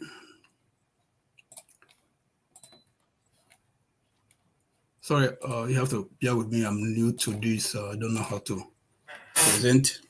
Okay, so looking at it, this is a minimum wage of top oil producing African countries. If you look at it, Nigeria is next to the last, next to Sudan. But with what is going on in Sudan right now, we can't say that Sudan is a country. So we have to take out Sudan. So Nigeria is the last. And what would be the minimum wage? The inflation, has gone up a lot from the time of Buhari to this time, and exchange rate has gone up. So what should be the exchange rate? Sure. Exchange rate. What should be the minimum wage? Well, so let me start from here. In terms of the minimum wage issue, I think Labour dropped the ball in the sense that people actually rallied around Labour for once. People believed them because the people were feeling the pinch. So Monday was a total shutdown, and the federal government called them, and they did the best they could to convince Labour to suspend the strike. And they promised them in some nonsense letter they published and said they would go above the 60,000. We will pay you over 60,000 without telling you a specific amount. Labour wanted 430,000 or so. Federal government said 60. So, there was a dialogue, and they said, we'll pay you, okay, over the 60 you've rejected. Now, they've come back yesterday and they said they will pay them 62,000 naira. So they've added 2,000 naira on top of the 60 that Labour refused. I'm not sure if people will take Labour serious. I mean, even this Monday gone, I was surprised that people took them really serious. But imagine Labour now going back to the people and saying, oh, we are not happy with the 62,000. Now let's go on strike again. I doubt they will get the same traction they got last Monday. It's like the child who cried wolf. So Labour is not serious. They are not serious at all. Because if you look at these things, and the argument a lot of people make in defense of the government is too much money will cause inflation. We know. You guys know economics. But how come you are quiet when it comes to every other thing, spending money on every other thing? People are quiet. The people who support the government will be quiet because, like you showed now, some other African countries who produce oil, what they pay as minimum wage. There's another image I'm sure most of you have seen. The National Assembly budget in 1999 was 2.2 billion. The minimum wage was 3,000. I'm not going to bore you with the rest of it, but let's go to where the minimum wage jumped to 30,000. That was in 2019. National Assembly budget was 128 billion naira when minimum wage was 30,000. Fast forward to 2024. The budget of the National Assembly has gone from 128 billion to 344 billion, and you're still paying minimum wage of 30,000. That does not cause inflation. The National Assembly budget skyrocketing does not cause inflation. The minute it is to benefit the poorest amongst us, then we start talking about inflation. Why is it that we're quiet when the people are suffering? But the minute we say, let's elevate their lifestyle, oh, inflation is going to happen, all hell is going to break loose. Like Alaba rightly said, National Assembly approved 300% raise for CJN. It's not going to be earning, I think, 60 million naira. And I'm not saying pay him poorly or pay the judges poorly, but why is it that we can find money for everybody else that is not struggling to feed? But when it comes to the poorest amongst us, we would find all the excuses in the book. Oh, we can't pay them that. Oh, that's too much. We can't afford it. It's not just going to happen. The inflation will happen. Nigeria will crumble. Life will not. Why? Why? I saw something on Arise TV that they put out a few days ago, and I took a screenshot of it. Let me see if I can find it quickly. 1 year ago, around May, early May last year, just before this administration took over, they said sardine cost 300 naira. Today, 12 months later, the same sardine cost 1,200 naira. Peak milk. 1 month. 1,300 naira, not 1,200. Forgive me, I'm just going by what Arise posted. They said peak milk cost 250 naira. Today, peak milk is 700 naira according to them. Spaghetti was 300 naira. It's now 900. Beans, a derica of beans was 350 naira. It's now 1,100.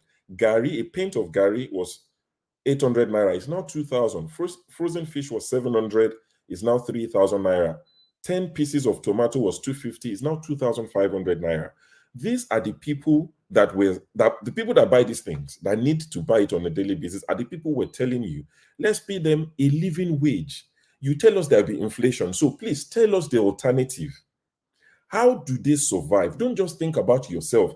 It's okay for the vice president's lodge to be, approved. 14 billion naira that it would take to complete it. It was approved. They inaugurated, they cut the ribbon yesterday. 14 billion. We can find that money. We can find money to buy SUVs for our lawmakers. 360 in the green chamber, 109 in the red chamber. We can find money to buy 200 Toyota Jeep for our customs.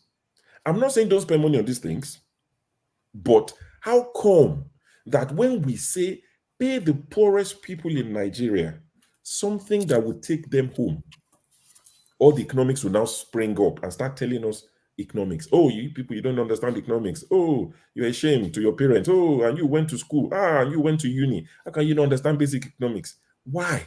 Please tell us the alternative. Okay, we've suspended it. We don't want you to pay them. But please explain how these people on 30,000 would buy a derrick of beans. How they will buy one sardine that has gone up by 4 times in less than 1 year. You, the perfect economist, come and lecture us. Tell us, so that we can tell our families in Nigeria who are struggling to feed, how to feed. Now somebody is saying that they are eating pig milk, tomatoes. No wonder they are dying of cancer. What am I reading? So let's quickly move to the goalpost. It's because you are eating pig milk, that's why you're dying of cancer. So stay away from pig milk. It's not for you. Go and find a cow and drink from it directly. Labor are not going to help the people. The people will help themselves. It will get to a point where they can no longer bear it. APC, PDP, SDP, LP will not matter. Christian, Muslim, North, South will not matter. People will come together and say, we are suffering. That Ibian Power song, they will not translate it. The Igbo will be saying their own version of Ibian Power. The Northerners will be saying their own version of Ibian Power. And they would go after the people that are making them suffer and hungry in the land of plenty. When that happens, then they would, let the poor breathe as they promised. Thank you. Okay, sure. You said something. I just want to make sure. You said that they cut the ribbon for what? The vice president. Oh, the VP's lodge in Abuja, so where Shetima will live, so that it's not homeless, and the person that will take over after Shetima, so that they will not be homeless. I don't know where Oshibaju slept for 8 years, but you mean the one they had in the budget? Yes. So they started the project in 2010. They abandoned it. Now they need 14 billion to complete it, and that's been approved. 14 so billion. They've used this 14 billion in less than how many months now? 21 billion. So so the whole thing is 21. I think they need 14 to complete it. They started it's not a new thing. They started it, they abandoned it. So now they need 14 to complete it. And they did the ribbon cutting yesterday. So because the budget was passed, I think, was it in January or February? Yeah, so there's always money for they've spent 14 billion in this, how many months? I mean, I don't know, you guys are here. How much do you eat, if somebody gives you 5,000 pounds, how many months? I saw another news article that they spent 9 billion or some ridiculous money on entertainment, state governors, including the one in Abia State. All of them, they put them together. And I said they spent 9 billion in 3 months on entertainment. But you can't pay. When Nigerians are ready, the people that are putting their, that I can't breathe, that guy in America, God rest his soul, that guy, that I can't breathe guy that led to the riot. When Nigerians can no longer breathe, they would shout, they would push their oppressors off, and they will get their knees off their necks. Until then, don't wait for labor. Labor is compromised. How can somebody tell you, okay, we'll give you 60,000 plus, and you agreed? Now they've offered you 62, when you are now asking for 250. They've offered you 62, then what do? You now call people on Monday again, say, go to strike. You're wasting the people's time. So when the people are ready, they would go and fight for themselves. And the ruling class will listen to them. Because there's a saying that the rich can no longer sleep because the poor are awake. Right now, the rich are sleeping, the poor are sleeping. When the poor can no longer sleep, they will keep the rich awake. Thank you, sure. Olumide. Thank you, Okija. So I want to kick off from where show stopped. With respect to the salaries of workers. See, I don't know why, if the Nigerian government, any of the officials or people who are influential in government are here watching this broadcast, please, I want to implore you to please do the right thing. The reason why you are in government is for the people. And you have to give them a living wage. And labor, see, I don't know how you guys, I don't know what your constitution or your policy is like. When we do things and we borrow things from other parts of the world, we should always borrow good standards, well laid down standards. For instance, when in this part of this world now, I mean, in the province, an equivalent of a state in Nigeria where I stay, they are going to implement a new minimum wage for workers. So that minimum wage in Ontario. So if you have an establishment and no matter how small you want to employ workers, there's a certain minimum wage you have to pay per hour. So because of the current state of inflation, which is not just back home in Nigeria, worldwide, even though Nigeria's own issue is self-inflicted, now there's a new minimum wage. So just give me a moment. Sorry. A project started 14 years ago is now ready for use by the occupier of the second highest political office in the land. Contract for the official residence of the vice president was first awarded in 2010 at a cost of 7 billion naira, but was abandoned by successive administrations, which may not have considered the project a priority amid other pressing national demands. However, the Federal Capital Territory Administration under Nyesom Wike thought it necessary to conclude work on the project with a revised budget of 21 billion naira, which was approved by the National Assembly. A vice president residence, federal government, Nigeria, the giant of Africa, awarded a contract for number 2 citizen to reside, to do his work. 14 years ago, 7 billion naira. As a country, we cannot, within even 1 year, pay 7 billion to finish vice president residence, where he will settle down and do his work. Senator Kashim Shetima, who currently lives in the residential quarters at the Aguda House of the Presidential Villa in Abuja, is apparently the first Nigerian vice president to occupy the state-of-the-art edifice, which he commissioned on behalf of his boss, President Bola Ahmed Tinubu. I therefore once again want to express my gratitude to the FCT administration for taking up the responsibility and feel duty-bound to complete this project to avoid the wastage of taxpayers' money. The decision to complete this project after going through the required due process is highly commendable. Your dedication, professionalism, and unwavering commitment to excellence are a testament to the resilience and spirit of the Nigerian people. The newly built residence of the Vice President is the 9th in the series of projects inaugurated by the FCT administration to mark 1 year in office of the Tinubu administration. Tiena Beso, BBA, AIT News. If you were giving 50 million naira to leave Nigeria and never come back, would you take it? God go punish me if I come back. Even I don't need 50 million, just visa. Even to come and greet my mom, I won't no food. I never chop this morning. I never chop this afternoon. It's only visa that can change my life. Just America.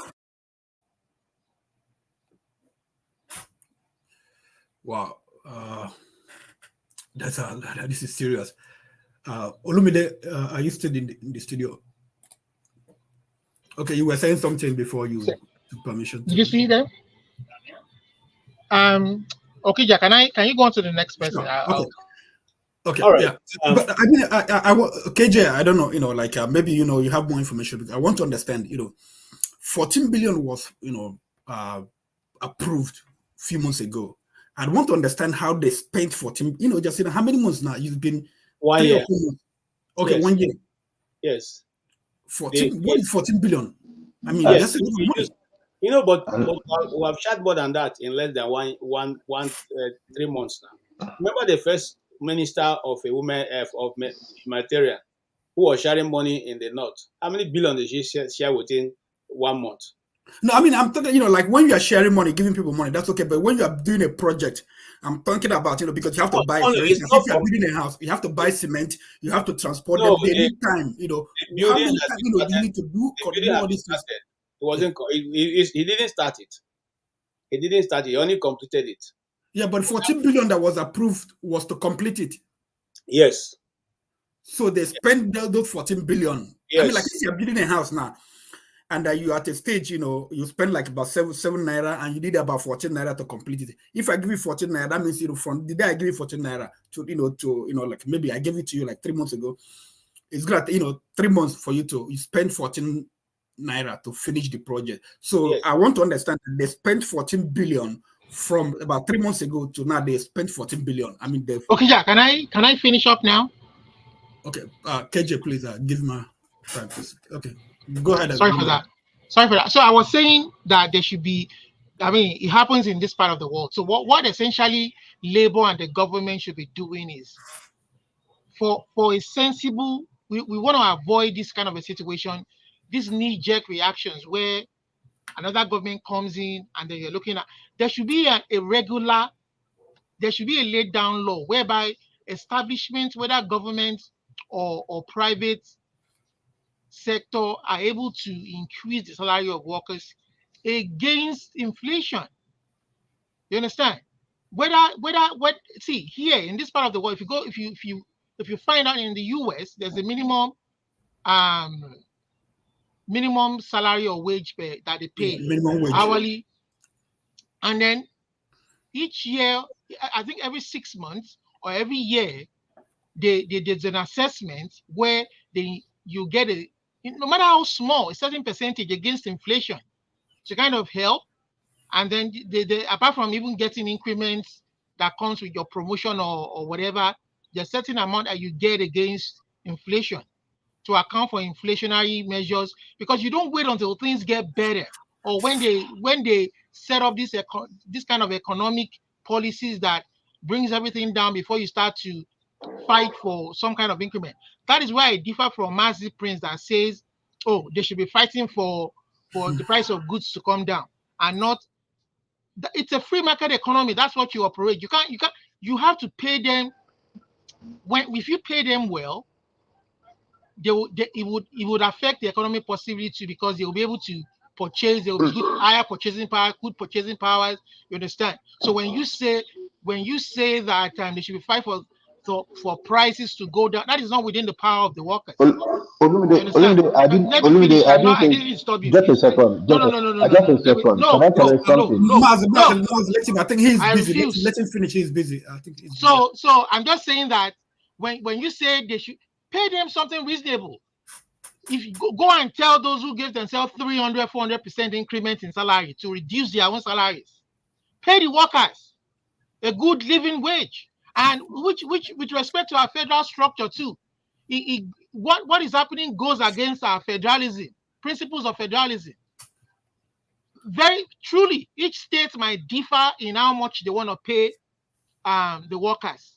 You understand? Like I said, here I'm sure in America, like we have here in Canada, where our provinces are equivalent to the states, you go to each province, they pay the minimum wage is different from what another province will pay.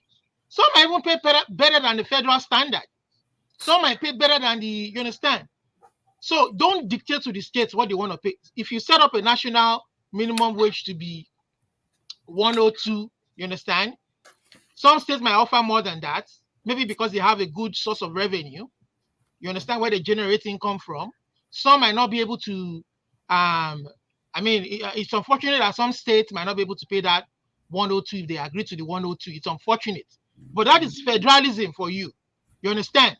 But if that state wants to pay something they can afford to pay, maybe 50,000, but if the cost of living in that state is not as high as those in Lagos, for instance, or Abuja, we can understand that is federalism. That is free market economy. That is capital. Those are the factors you put in place.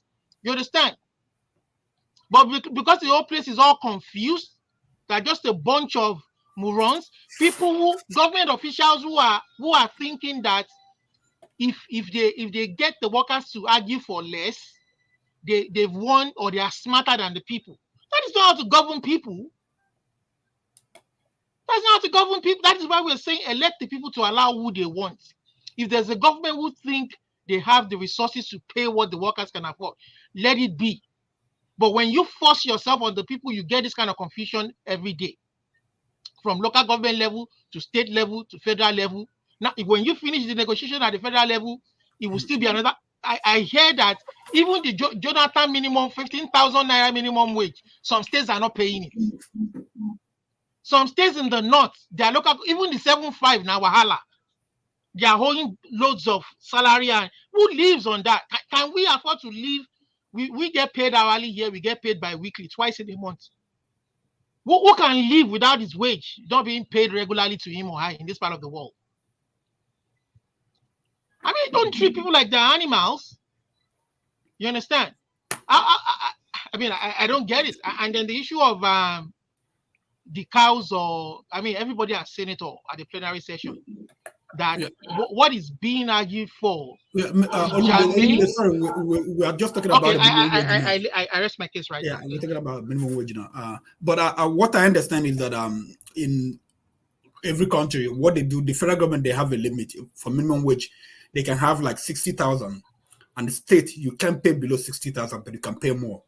Just even this, it's the same in US. They have a minimum wage, the federal minimum wage, and some states they pay higher. I know, Okija. I just see that is why it was difficult for me making that line of statement, because I knew as a matter of fact that they have put themselves in a mess back home.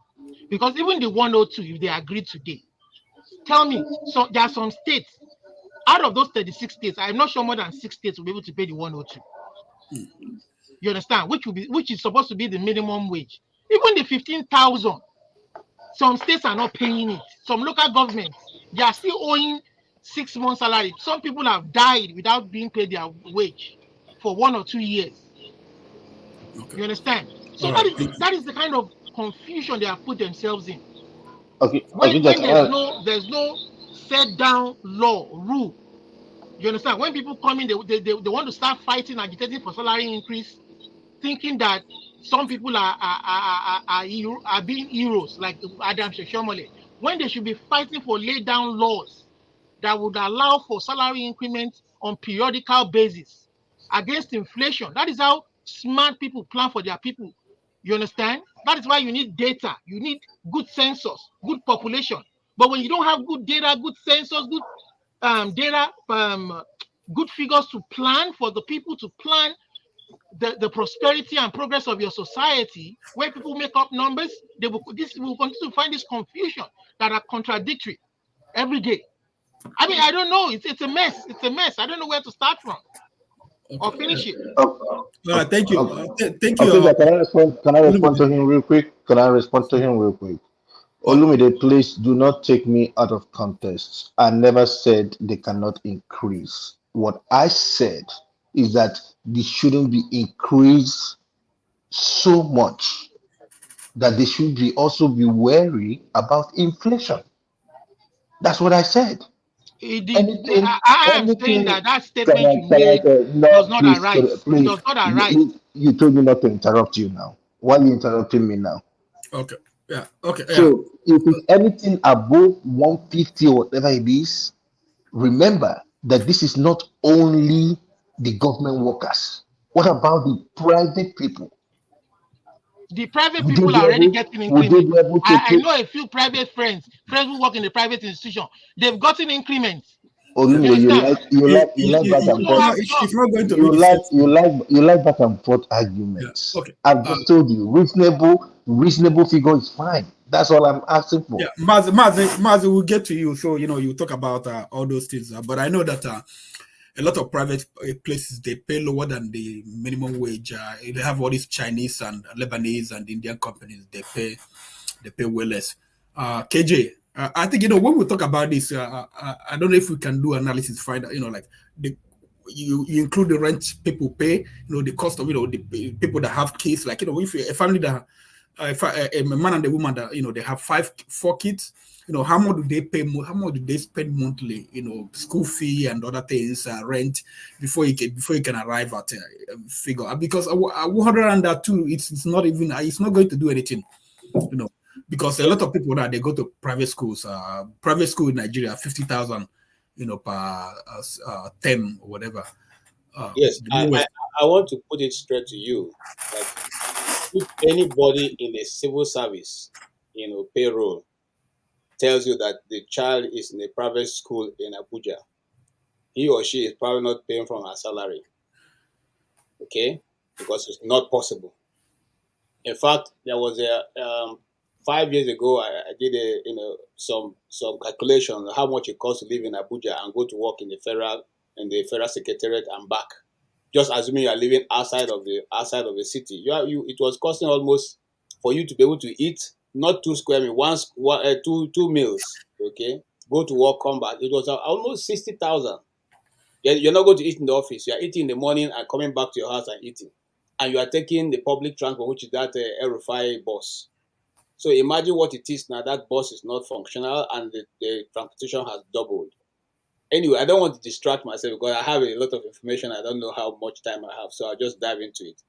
Now, we are talking about a nation where we are the ones with the largest number of people who do not have houses, homeless people. We have 25 million Nigerians who are number 1 in the world, okay, who do not have houses. Now, if you just oppose that with how much our legislators are taking, and this information is coming from Vanguard, okay. Now, the National Assembly and the state assemblies, okay, with their agencies, will this year alone they will collect 724 billion naira, okay, 724 billion naira for those individuals. All right. Now, if you go down, I don't want, like I said, I don't want to take our time, okay, to analyze. You find out that almost this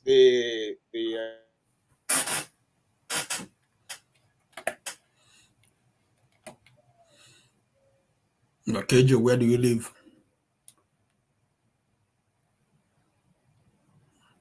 Okay, he's frozen. Can you hear me? Okay, yeah, go ahead. Niger now. Yeah, I can hear you now.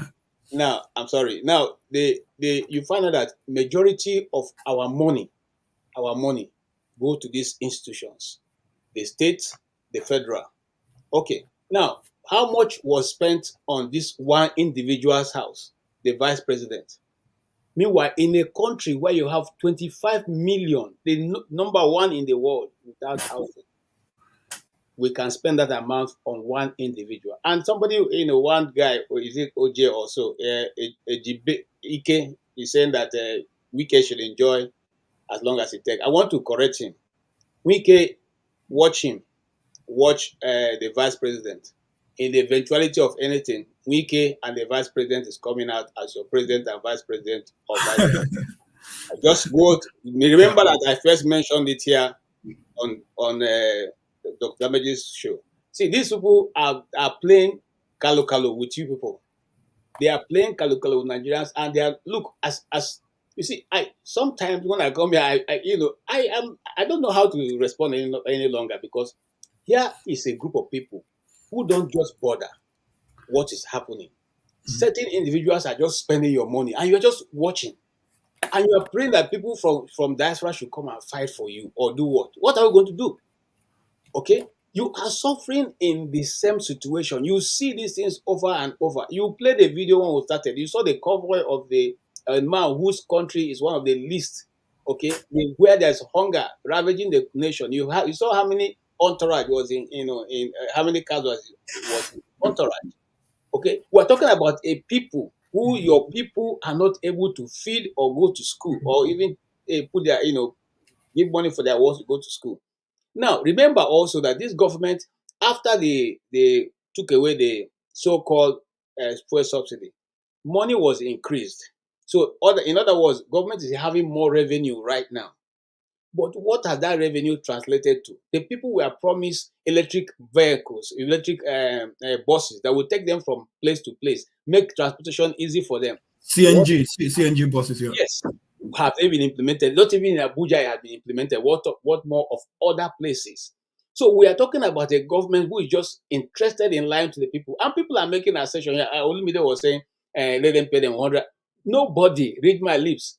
This government, in fact, I heard from the grapevine that the guy is only prepared to give 65,000. That's the max government will go. It will not go beyond that point. And even at that, will be after they push them to a limit. And that's many, like somebody was saying, state governments he knows state governments that can pay that. I don't know any state government that will pay that. Because if they have to pay that, it means they have to slash money from their assembly, from their own entourages, and all that nonsense. Do you people know that we have the National Assembly people collecting hazard allowance, entertainment allowance, newspaper allowance, dressing allowance? All that are built into what Nigerians pay. Okay, you don't even travel by road. So what's the hazard?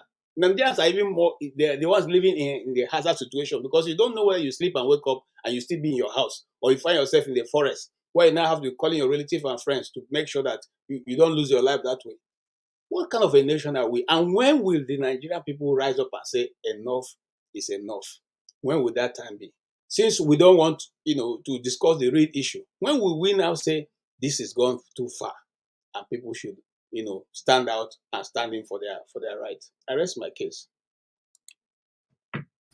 Thank you, KJ. Bob Chisco. Before then, I want to share this so you understand what my KJ was talking about. The allowances. This is the senators, what they make. The basic salary is, it calculates all this. They have wardrobe allowance, calculate all these things. They're making about almost 30 million naira a month. So if you times, we have about how many senators? 100 and how many do we have? 102. 109. Okay, 109. 109 times this figure. We have running to about 5.7. Yeah. That basically about 5.7 billion every month. Yeah, Okija. Yes. Okija, this is what we know they should be earning, but we don't really know how much they are earning. Yeah. On that list, I think some things are missing from the list. Some of the allowances to include accommodation, furniture, duty tour allowance, ESTA code. ESTA code is actually $950 per night. Then you have recess.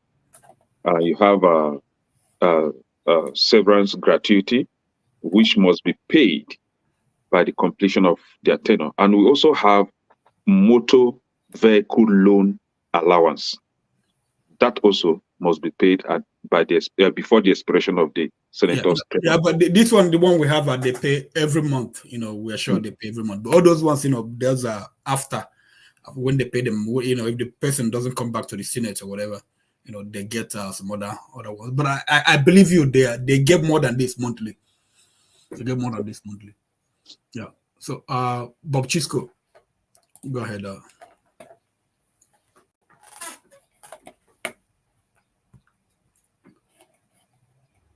You're muted. Okay. Can you hear me now? Yes. Okay. Yeah. I don't know how many of us watched the clip of that woman on that day the labor protested. The woman that was yelling over the camera against the National Assembly members that if all the salaries of all the Nigerian workers are put together, their salaries are nothing to compare to what the National Assembly members are receiving. That is the basic fact. Everybody knows that. You're putting up on the screen what the National Assembly members, we all know what they get. They get unimaginable salaries every month. Those people, honestly speaking, the National Assembly members are the bane of the society. They are the real problem we are facing in Nigeria, because those people, they work in cahoots with the executive. I told you, National Assembly has been captured, the military has been captured, the police has been captured, the judiciary has been captured. The only thing left for us is civil disobedience that is well captured in the Nigerian constitution. And that civil disobedience, we saw it partly 2020 during the NSAS. Now we can rejuvenate that again through the Nigerian Labour Congress. Yes, a lot of people say Nigerian our Labour Congress, they are chicken livered, they cannot do anything, they call for strike today, the next day they call it off that they have taken money. Well, if they keep on taking money, they're also jeopardizing their own future and the future of their children. I, for one, I don't see any headway for Nigeria in this current situation as presently constituted. Nigeria has been so badly damaged. Look at our recruitment processes. Look at when we conduct an election, someone that knows nothing. Look at Buhari. Buhari that they took. What did they not say about Buhari? Could you imagine if Buhari had not been the president? The North would have been saying, oh, this is a scent that Nigeria missed, that this is a man who's supposed to be a messiah that could have saved this country. But the wind, they don't blow. We don't see the nyash of the fowl. That Buhari destroyed this country to the basis. And after destroying the country, handed over to another man who on his first day in office said he's removing the fuel subsidy. And that particular statement of fuel subsidy removal is what Nigerians are suffering today. You told us from the onset that you are going to channel the money, that trillions of naira will be saved every month. Today, has anybody in the executive, has the president come to tell Nigerians, okay, I told you I removed fuel subsidy, and every month this is how much we'll be saving? Have they come out to tell us how much they've been able to save till date? Nobody. If you've heard that, be bold to tell us here. That goes to tell you that these people, they have nothing in plan for Nigerians. They keep on impoverishing Nigerians every year. Every 4 years you do election. Every 4 years you do election. A man of 63 years that is still crawling. What other hope do you have? You have totally become a dangurugu because you cannot walk again. Every African country are now laughing at us. I was watching a clip on TV the other day. We're on set. We have Ghanaians over there and some other countries. They were saying, oh, look at it. United ECOWAS. Nigeria gave Chad and Niger Republic order. And they laughed over it because they knew Nigeria wouldn't do anything. If it were Nigeria of the 90s, where our ECOMOG, when they sneezes, Africa catches cold. But today you sneeze, they say leave them, they are chicken. You see, in fact, honestly, we need the going back to the round table is not there's no other way than we try to rally around. Let the Nigerian Labour Congress shut down the country. Let them shut down the country. If they cannot pay you 100,000 naira minimum, I don't think, because a bag of rice is how much today? If you have 5 kids, how much are you going to take to buy a bag of rice to feed your kids or to pay, not to take off for paying school fees? The best thing is to shut down the country indefinitely. Let them shut it down through disobedience, civil disobedience. It is allowed in the Constitution of the Federal Republic of Nigeria. Again, one thing I want to say is about what Wike did. That ordering of the permanent secretaries, because you appointed the permanent secretaries, you marshaled them out and asked them to take a bow before the president. To me, Wike has started to extend his rascality. What all the nonsense he did in Port Harcourt, where he was belittling and insulting traditional rulers, and he just escaped. Nobody talked to him. The Hitler of River State. If I still remember that clip where he pointed one traditional ruler and insulted him because he was talking. The man was nodding his head, and he told, look at this one. He's even nodding his head. I know that what you are saying is on the lips. It's not from your heart. He humiliated that man, and now he has come to Abuja to continue his rascality. Yeah, thank you. Wike has killed himself politically. We should not take Wike seriously. If you are saying that Wike is coming to be president or vice president, I wonder who will vote for him. But if they are planning to rig election again, I think Nigerians, they have opened our eyes. What they did in 2023, I just pray it will not repeat itself 2027. Where Tinubu, who nobody knows in River State, was declared winner in Rivers State. Till today, the IREV still shows that Labour Party won in Rivers State. But they declared Tinubu as the winner in Rivers State. Yeah, thank you very much. Let me leave it here. But all I'm telling you, if you are here seated and hoping that Nigeria will be better with this crop of vampires we are having in the National Assembly and in the executive, I'm sorry for you. For me, I have no hope in Nigeria again until we take Nigeria back through revolution. Thank you. Okay. Yeah, thank you very much. I don't know if Nigeria can pay, because I'm not in I don't know all the figures. I don't know if Nigeria can pay 100,000. But KJ has hinted that the cost of the problem is that the cost of governance. We spend a whole lot of money, maintaining people who are in power, even running the government, like feel like Peter B mentioned how much is put me at the background, okay? Okay. How much he saved, doing, running the fuel himself. So there are a lot of things. I don't know the labor. I don't know what they're doing. I don't know if they have impressed on the government that you have to cut the cost of governance, because if you go there just telling them, oh, we want 102, you have to tell them, well, how do we get to 102? You have to tell them that they need to cut this. You are building a road for about how many trillion? 15 trillion or whatever. I can't remember. The road, the coastal road. You are spending so much money on so many other things. We need to cut all those things so that we can arrive at a figure that give people a living wage. So, righteous man, you are in Nigeria. I would like to hear from you. Yeah, my brother Okija.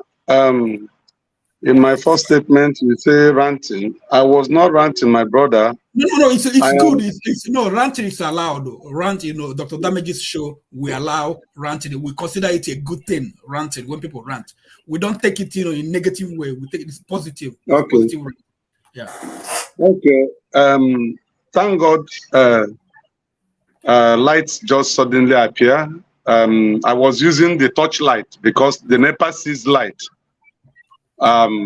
It's just the love I have for this program. If not, I would have just gone out to receive fresh air, But I decided, I said, no, let me hang on and use the torchlight to hear other Nigerians, your contribution towards making or solving the problem we have here.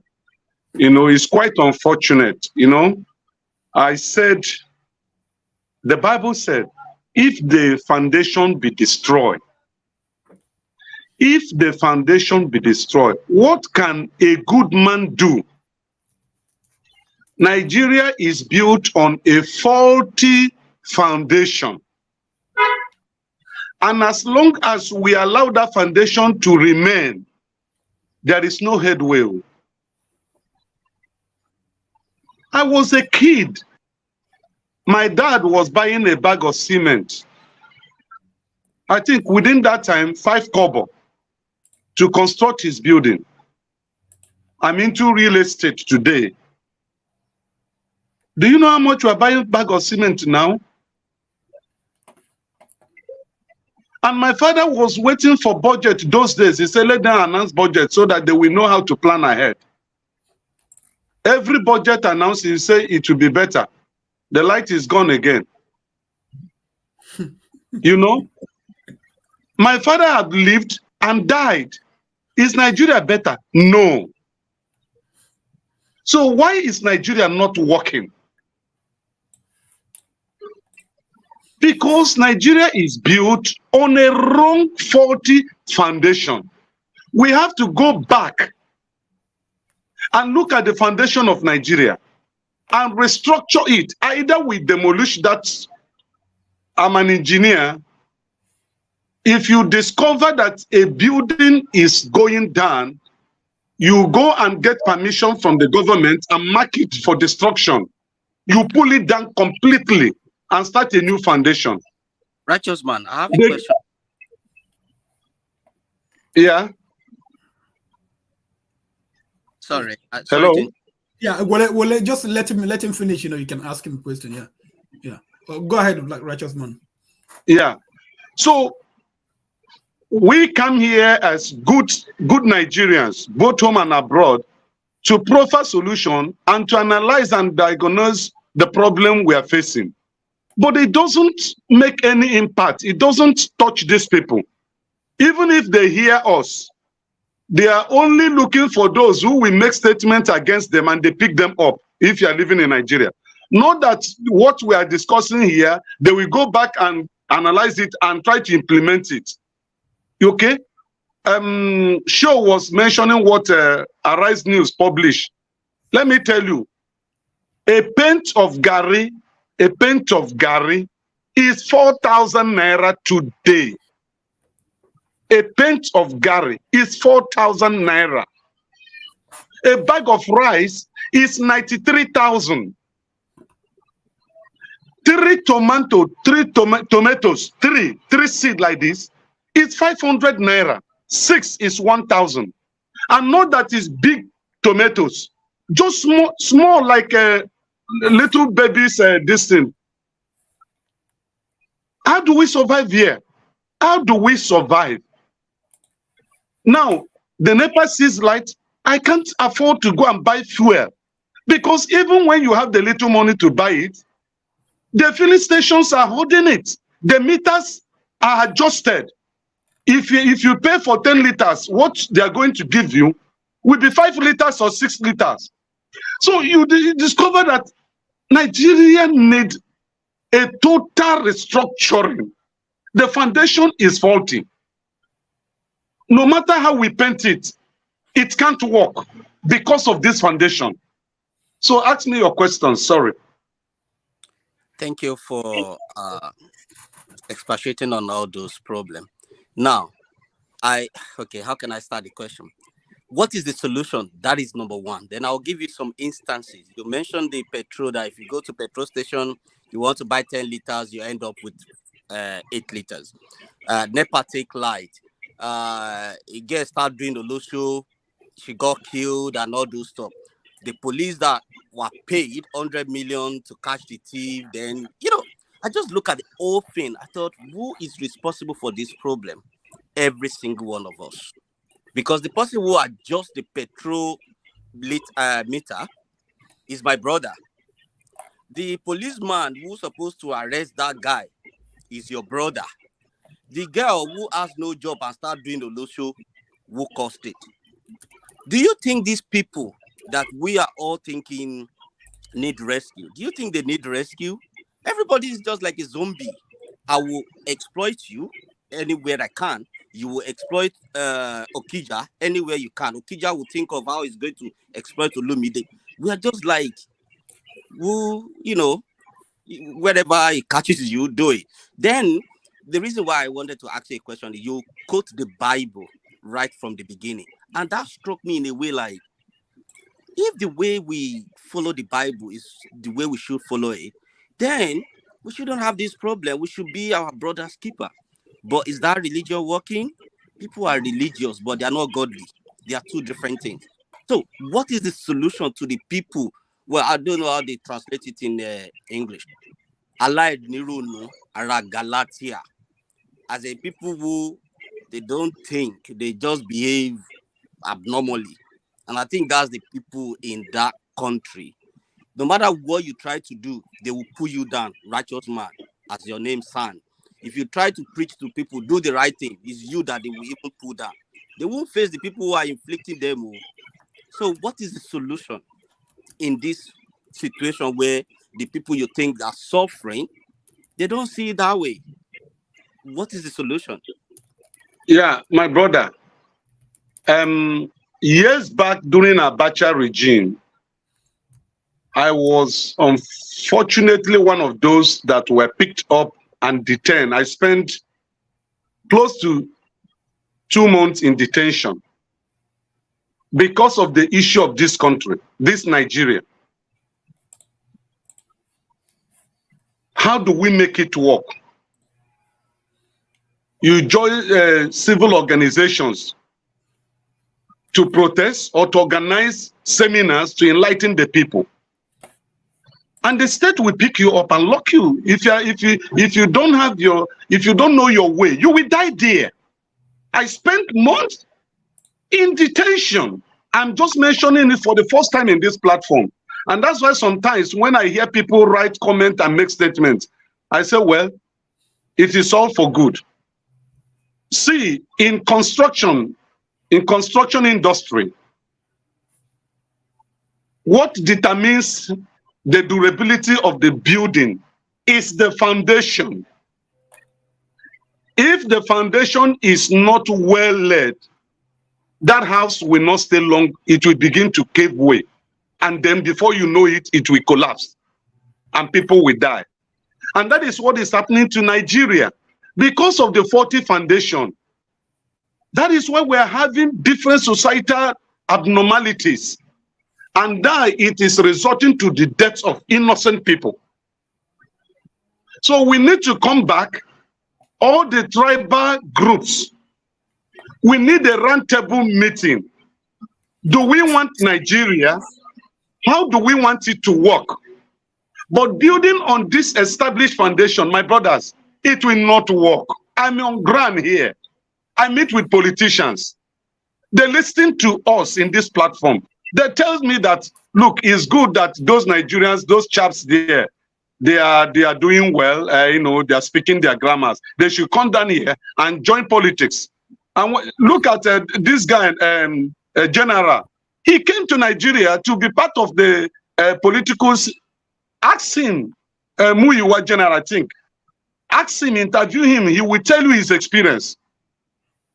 So we need to restructure Nigeria. We need to. Do you mean Mayegun? Do you mean Mayegun? Yeah, General? Mayegun General. Yes, yes.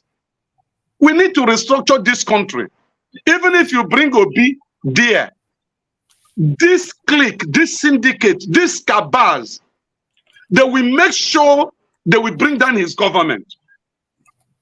That's what is happening in Nigeria. And you can't do anything about it. So thank you.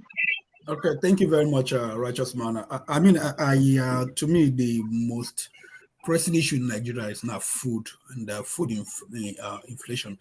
And they're looking at the way it is, they're not being the food basket of the Nigeria. We still have the issues in security in the north. The Benue farmers, they are not. Is it the north or the middle belt? Some food come from the north. No, only onions. Yeah, only yeah. onions. No, they used to yam. They used to get yam also, but Only onions. No northern state has yam. No, so I mean, so some other they get some like maize. They get some other maize like maize, sorghum. Maize and millet now. They don't. Granite. Maize and millet. Granite. That's all this comes from the middle belt. So yeah, no, Kanu they have granite and also anyway. But that's one of the issues with the major issue we have right now. So whatever you pay people is next year, by the next 6 months, food inflation, food prices will just go up again, and you continue raising the minimum wage. Anyway, Mazi, okay, Jack. Can I quickly comment before I head out, if you don't mind? Who's saying that? It's me, Rich. Okay. Is it Rich? I didn't know who was talking. Okay. Good afternoon, everybody. Good evening, good morning, wherever you're calling from. I want to thank Dr. Damage for the opportunity for we Nigerians to come on this platform. Sorry, Rich. Rich, sorry, this is the first time I'm seeing you. Is this your first time? Okay, please, a round of applause, please. I do watch in on the background every week, but this is my, I think, second time of coming in. Okay, all right. Okay, thank you. So I think we all have passions for Nigeria, and the problem I see is that we always focus on the wrong things, just like many speakers have indicated in the past. I want to look at 4 areas, which I call the 4 P's: people, productivity, power, and policies. People. Nigerians, we are very docile. When you go online, when you go to these platforms, and you see how many Nigerians defend their oppressors, you'll be shocked. It's amazing. I was telling my wife this morning before I called in of a guy that was insulting me on IG because I commented on Body George yesterday. I replied him. He said I should go and tell my father to explain what Bode George was saying yesterday. And I replied him, I said, well, I don't fault you. You've not left Nigeria to see how normal country operates. That's why you are insulting me. And I was telling my wife, I gave my wife an example. Last year, we had a power failure here in Dallas, where I live. And my two kids were crying because they've never seen power gone out in their life. I said, that's their mentality. But in Nigeria, it's a normal thing for a normal kid to live in a place and there is no power. Okay? So if you take my kids, for example, to Nigeria, they can't function because they've never experienced it. So that's why I understand where that guy was coming from. He has never left Nigeria. He doesn't know even Ghana, like the gentleman said. I was in Ghana 21 years ago, and for the first time in my life, I saw 24-hour power supply. Ghana was the first place I saw people were sleeping overnight in their balconies. No criminalities, no insecurity, power supply. And when I got back to Nigeria, that changed my mentality. Now, productivity, we talk of minimum wage. Many Nigerian workers are not productive. Let's be honest. You want a business owner to pay you 100,000 when you are not making 100,000 for him on a monthly basis. It's going to be extremely difficult for that business owner to pay you $1,000 or 100,000 naira when you are not being productive. Many people in Nigeria, they go to their work, they sign in and they leave. They don't produce what is equivalent to their pay. We have to change that mentality. Power. Look at inflation in Nigeria. The number one driver of inflation in Nigeria is lack of power. When you, a business owner, is spending more than 60% of your revenue on generator and petrol and whatever, tell me how you can't put that in your goods and services that eventually affects people. Okay? Our government have to fix power, road, security, in order for business owners to stop putting these things or the cost on the people.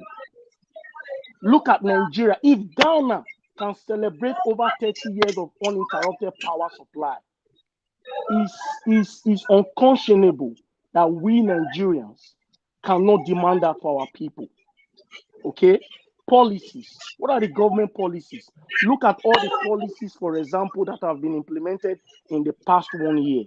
Instead of these policies to alleviate pain, it's even adding pain in the life of people.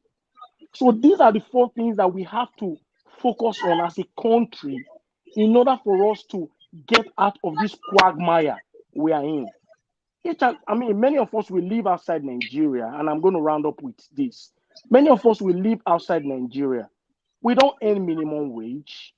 Why don't we earn minimum wage? Because when you think of, or when you calculate the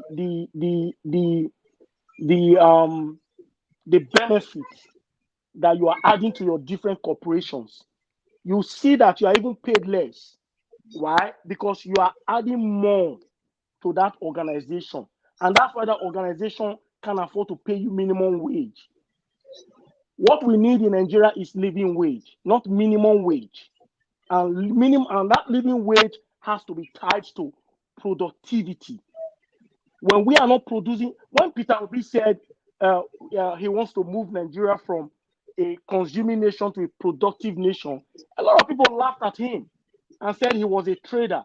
But is it not true today? Is it not true that we have to be productive as a country to get out of this mess we are in? Look at India, for example. India is the #1 exporter of IT gurus in the world. Why? Because their government many years ago invested in their people. And that's why today in Silicon Valley, 80% of the CEOs or people in top powers in Silicon Valley today are of Indian heritage because their government invested in their people. Thank you.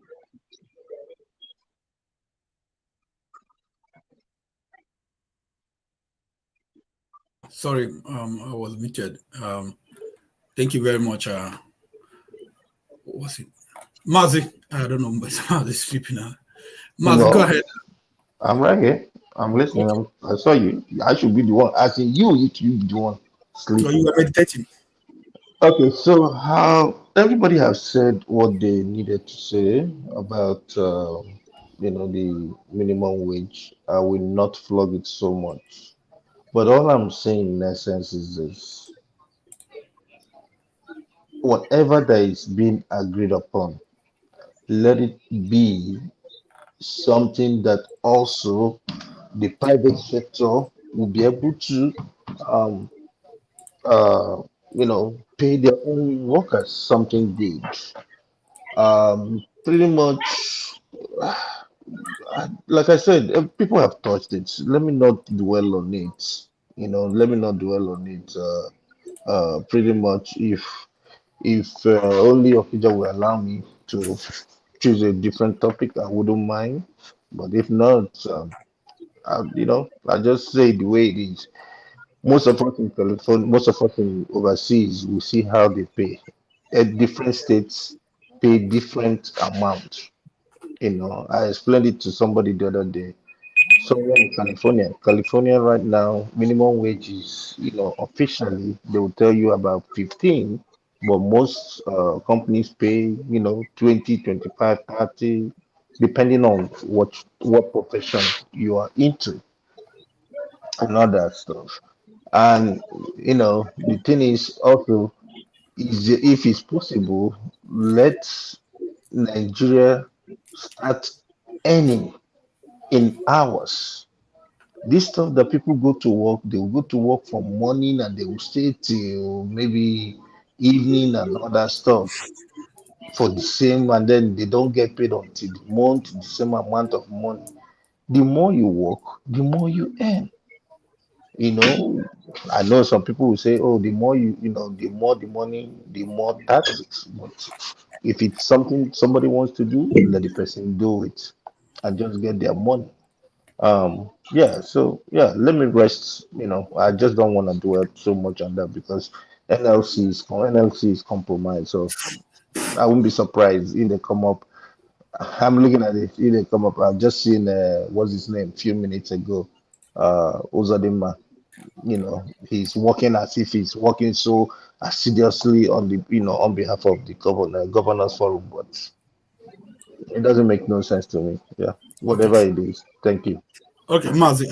Ferreira, I'm thinking because we are talking, we are dancing with the figures. What should be the minimum wage? Because Tinubu and the government, they've said like 62. Labor, they proposed for 300 or 400,000. Some people are saying 102,000. I mean, what should be the minimum wage to be acceptable? Because you see the figures. Neighboring countries, they pay about 300 and something thousand naira as minimum wage. West African countries, apart from Ghana, that pay lower, like 58 or so. Other people, they pay over 300,000. The ones we have in the figure. So what should be the what are we be looking at? Okija, first of all, let me congratulate you and thank you for doing a beautiful job. And I believe everybody on this panel today would agree that you are doing a great job today moderating. You are not pushing your opinion on people. You're not shutting them up. You're giving them adequate time to express their views. Oh boy, you're doing a massive, great job. This is what we're saying. We have brilliant Nigerians who can do the job. Just give them the chance to do it. I believe everybody agrees with me that you're doing a great job. So you're doing so much a great job. The people in the comment section have no one to attack but themselves.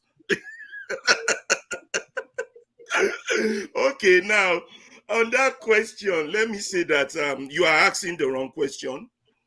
That should not be our question. How much should we pay our people? Before we answer that question, let me put this out there. Dare to struggle, dare to win.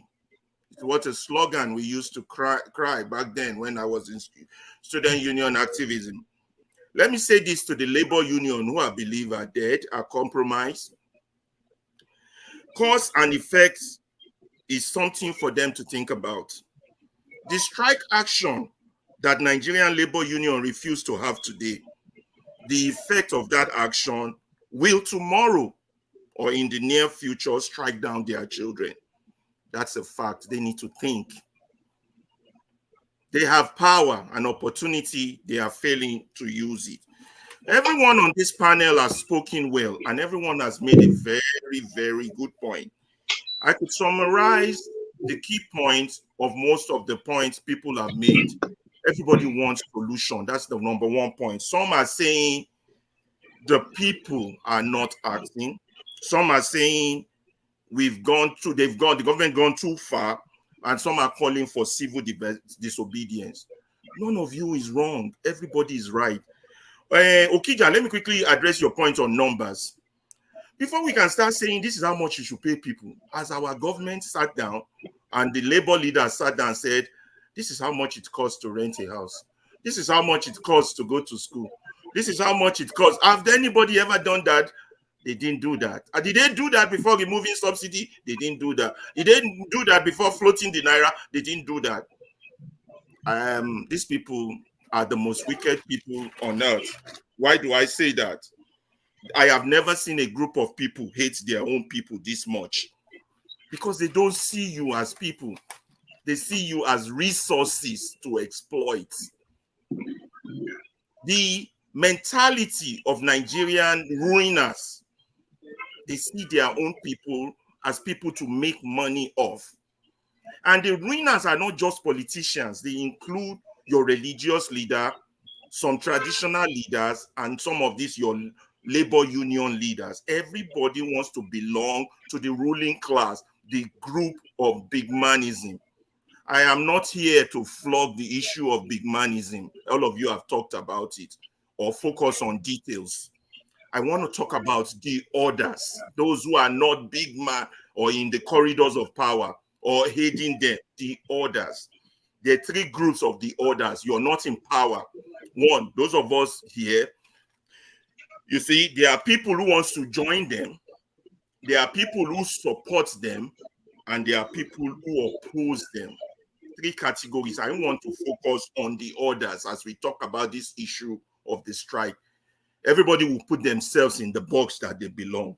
So big manism is our problem, whereby those ruling us see their own people as resources to be used, the same way the British thought of us.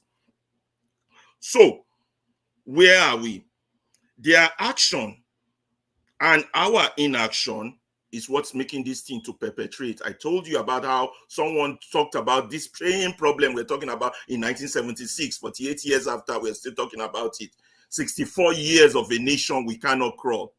So the people, yes, they need to act, for each of you that has put that position, but I still believe they need help.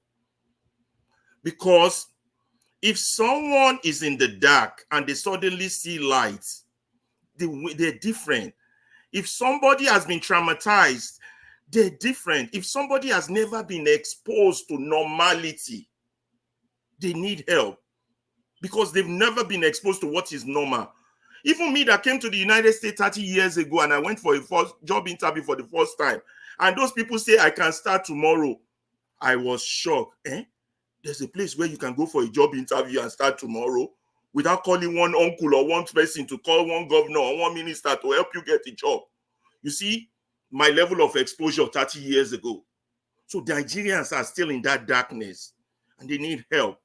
To need help to get them out of the darkness. Although I still blame them for supporting the people that are destroying them, for supporting the principalities and the evil that are destroying them. But they don't know better. Let's put that aside. So you have to prepare the people. So that responsibility lies on us, the others. Now, if you're one of the others that supports this insanity or this way Nigeria is going, you have a problem. You have a mental problem, a sickness. I don't know where you are a sadist or I don't know what you are, but seriously, you are, particularly if you're living abroad. Particularly if you're living abroad, because you have seen how the normal system works. Let me tell you something. There is no Nigerian that has come abroad that is not doing well. That is not doing well. They even do well better than the son of the soil abroad. That is to tell you that there's something inhibiting them at home. And yet we have these mad people who are abroad. And for one reason, whether tribal, whether politics, party reason, or whatever reason they want to get contract, they are supporting this insanity after they themselves have experienced normalcy. That's number one. Those who want to pay. And I know why they support. Some of them wants to join them and make money. If your only source of wealth is money, then you have nothing. You have nothing. Look at your country. Look at your people. Anyway, so moving on. Those kind of people, I don't want to talk to. The people that support them and opposes us from reaching the key issue that we need to address so we can move forward, they hold us back. They make us deal with the low-hanging fruit. We never deal with the big issues. The low-hanging fruit, like anthem, like this, like everything they throw at us. The real issue. Look, we can't solve Nigerian problem until all of us come to the table and have a discussion. That discussion has to happen. But for the discussion to happen, these people I call the others, those still joining them, still supporting them, we have to first of all take them away from these people, because with them supporting these bad people, we can't have that discussion on how to move our country forward. Now, let us stop lying to ourselves. Every time, let us focus on the solution, like Wale said. These discussions are important because they are enlightening us little by little, small by small. Look at these people ruining us, those in government and all of these, their supporters. They will tell you that, these bad people feels they are doing, when they do these things to you, they even do it so arrogantly that they feel they're doing you a favor. I'll give you 62,000. I'm doing you a favor. I moved up from 60,000. They never ask, how much do you pay rent? How much do you send your child to school? How much do you pay electricity? How much do you get? They don't ask. They're doing you a favor. Not just that, their supporters will now come on here. Well-educated people, living abroad, will come here and tell you, well, the rest of the world is going through the same problem. Let me show you some data. Oh boy, I laugh. Let me show you data. So you know that the rest of the world is not just Nigeria.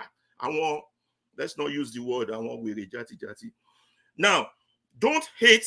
They will tell you, don't hate your leaders. Pray for them. Pray for them. Across the world, things are happening. About 1 more minute, please. 1 more minute, yeah. Now, if you believe those idiots, those people are saying that you are an idiot, and they like to repeat that, calling you an idiot because they know there's no consequence for their action. They know there's no consequence. They say, what are you going to do about what they're stealing your money? But there's something we are doing here. We are connecting points and we are reorientating minds. We are reorientating minds. We are having a revolution of the mind. So let the people talk. Let them voice. And then later on, we would organize. But we can't jump to organization until that mind frame is changed first. So that we don't focus on the low-hanging trees. We focus on issues of importance.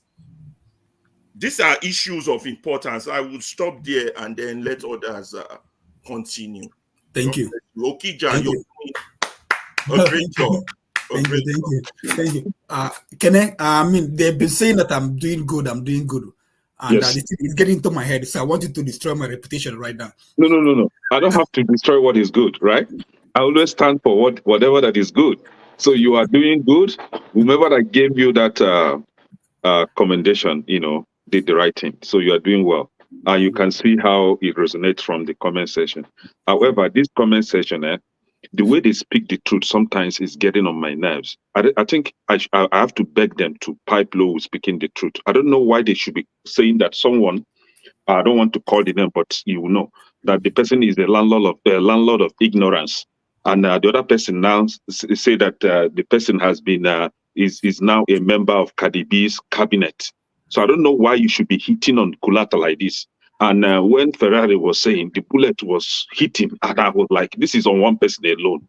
Kulata, you see, you were Ferrari, you were talking about those that are ignorant, right? Those that know better but choose to be wicked, not to enlighten the people. And you also talked about those that want to, maybe gain one position or the other in Nigeria. And I know where these bullets are going, but I'm surprised to know that the person has already been given a cabinet position in KDB's economic team. But this is it, right? Wole was asking us to go back to the foundation. Wole was asking for solution. What is the way forward? And somebody was saying that we should go back to foundation. I think that was a righteous man. And I beg to ask, where is the foundation? Do we have foundation? Is it not when you have foundation that you go and try to maybe rebuild the foundation or strengthen it? Nigeria is like a house built without a foundation.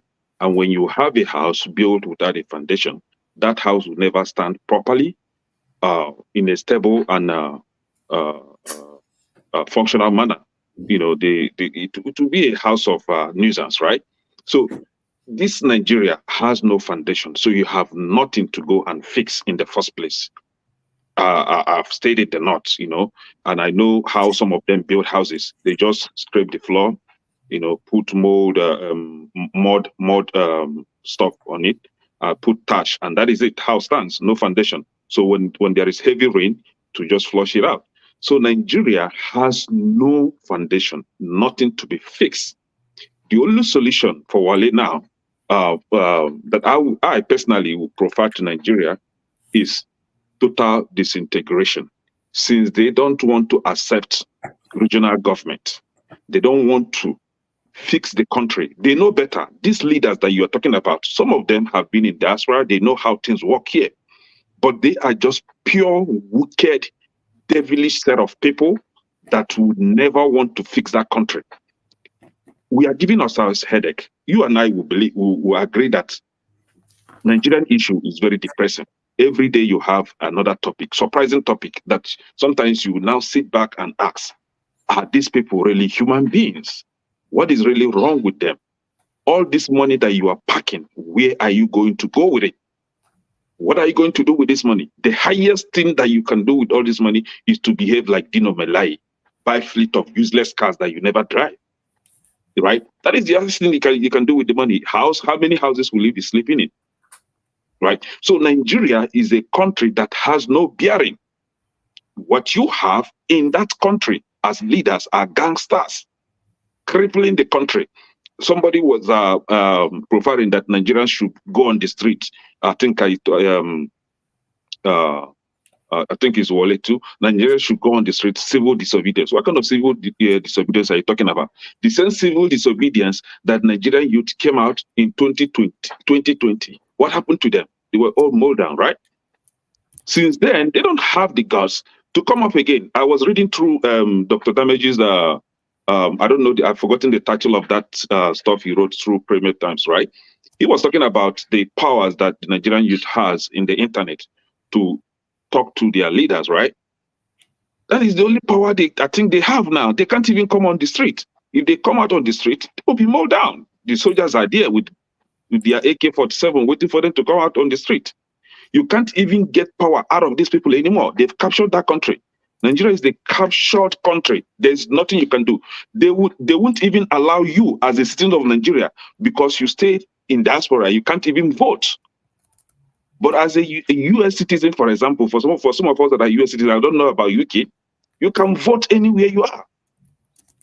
Even if you go to Nigeria on a visit, you can still vote from Nigeria. You can vote from anywhere you are. But as a Nigerian in United States, you can't even vote. We're not even talking about pushing for our right to vote. We're not even talking about that. We think that we can change that country. How? How are we going to do that? The people there are afraid of them already. They've instilled that fear in them. They're fearful. They don't want to lose their lives. And we here, in as much as we want to deny, sometimes we like to, structure what we say because you don't want to be arrested. How are we going to tackle this? How are we going to solve this problem? There is no solution. The only solution is total disintegration. If they don't want to accept regional government might be somewhat step A. If they refuse the A option, then we go for the B option, which is everybody go his way, right? But you're talking about salary, Senate salary. I went through one article. They call it Senate per take-home pay worldwide or something. Nigeria happens to be the highest. The senators in Nigeria happen to be the highest paid senators in the world. However, the minimum wages happens to be the least in the world. Are we talking about inflation, the cost of food, the price of pump, the price of fuel per liter converted to gallon, and then compare the price in gallon in Nigeria to the price of per gallon in the US? It's almost the same, or even in some states, you even buy it cheaper in the US. However, how much are they earning? About $40 per month. Your fellow human being is earning $40 per month as salary. He has wife, he has children, they all go to school. And you're talking about, and you don't want them to be corrupt. You don't want them to take bribe. You don't want their girls to go on prostitution, runs girls. And then the likes of Andrew Amechi is in the hotel waiting for their organ to be harvested. Right? Police is charged to go after a criminal. Police must be bribed before you go after a criminal. How are you going to fix that country? Where will you even start? I want to know where you're going to start fixing that country. Where? How? A damaged country? Sometimes we have to be bold enough to say, this item or this product is damaged. I can't rebuild it. Let me just trash it and get another one. That is what Nigeria needs. Trash that country and just let's start all over again. Everybody go your way. Thank you. Thank you very much, Ekene. I think CM can do. I think two of you. Man of Prestige, have you spoken on this? No, I've not spoken. Okay, please, Man of Prestige, and then CM and can do. We can move on to another item, please. Okay, go ahead, Man of Prestige. Thank you very much. I will come to a little bit of different angle. I mean, we come here to offer a solution and criticize. They are part of the solution because from critic, you can get a solution from it. So Nigeria being the only country we have right now, we have to criticize and we have to offer solution. Until that country actually separates, then we can go our own way. But in my own personal opinion, we have to do whatever we can do for the country that we have right now. That's the only country we have. So that's the angle I'm going to be coming from. So this proposed minimum wage, I think the latest update I have was they have offered 62 from 60 to 62,000. So they have offered. So the question is that a viable minimum wage for Nigeria? I mean, with the situation we have right now, because you can't make it all the whole country for that minimum wage. The reason why I'm saying that, the federal government can mandate a minimum wage, like USA, like America, where I am right now. There's a minimum wage from the federal government. You're not supposed to go below that, which is $7.50. But each state pay on, depending on their cost of living or what kind of, their IGR or whatever they can. Like in California, we used to pay $16 an hour, but about 2 months ago, they opted out to $20 an hour. So that affects some retail and some other places. But they are crying like people like McDonald's. But they can run away because California has the largest market. So they have to suck it up. And, but what's going to happen? They're going to pass it to the consumers. And that's the way it happened. But going back to Nigeria about this minimum wage, so there has to be a particular ballpark where we have to find. I mean, everybody can bring up their own ballpark. In my own opinion, I would think about 100,000, That's what that's what I think. With the kind of inflation we have right now, I don't think we should be able to go up more than 100,000. I mean, it could be 90,000, 100,000. I mean, that can cause hyperinflation, and that would be defeating the purpose. Please, What? please, man of prestige. See, sometimes the way you guys say something, we want to vex What me. do you mean? This is my opinion. Yeah, I know hyperinflation, but there was no hyperinflation. What they are sponsoring Hajj with 90 billion naira. There is no hyperinflation when this idiot that calls himself vice president built his useless house for 21 billion naira. There is no hyperinflation when they share 500 million naira each for their recess. No hyperinflation when they want to embezzle money. I hear what you say. To me, they should pay them 1,000. That's what you hear. What is $1,000? $1,000 in a month. You offer that option, but I'm not going to. 1.5 million naira is the minimum. Everybody, we know what's The happening in minimum. Nigeria. So it's good for you to offer criticize about the waste of money. Man of prestige. Sorry to guys. Sorry to butt in. See, don't worry about hyperinflation. Yeah. These things will correct itself.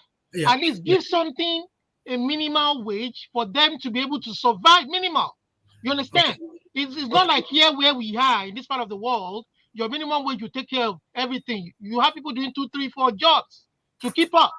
Yeah. But we're saying at least let the natural things will correct itself. Okay.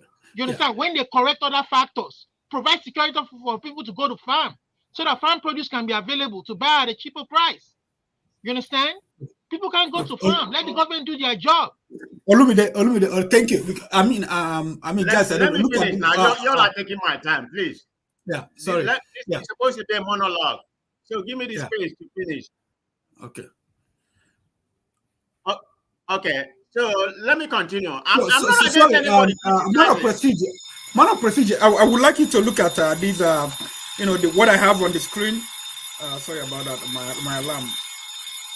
What I have on the screen, 1999 budget. That's what that was. But that was minimum wage, and the 2024 budget. That's the budget, and that's the minimum wage. So every other person that will talk, please, I want you to look at this, and so that we can gauge where should it be. Because when I did my calculation, if we were increasing the budget from 2.2 to about 344 billion, and then the minimum wage now should be about 470,000 at least.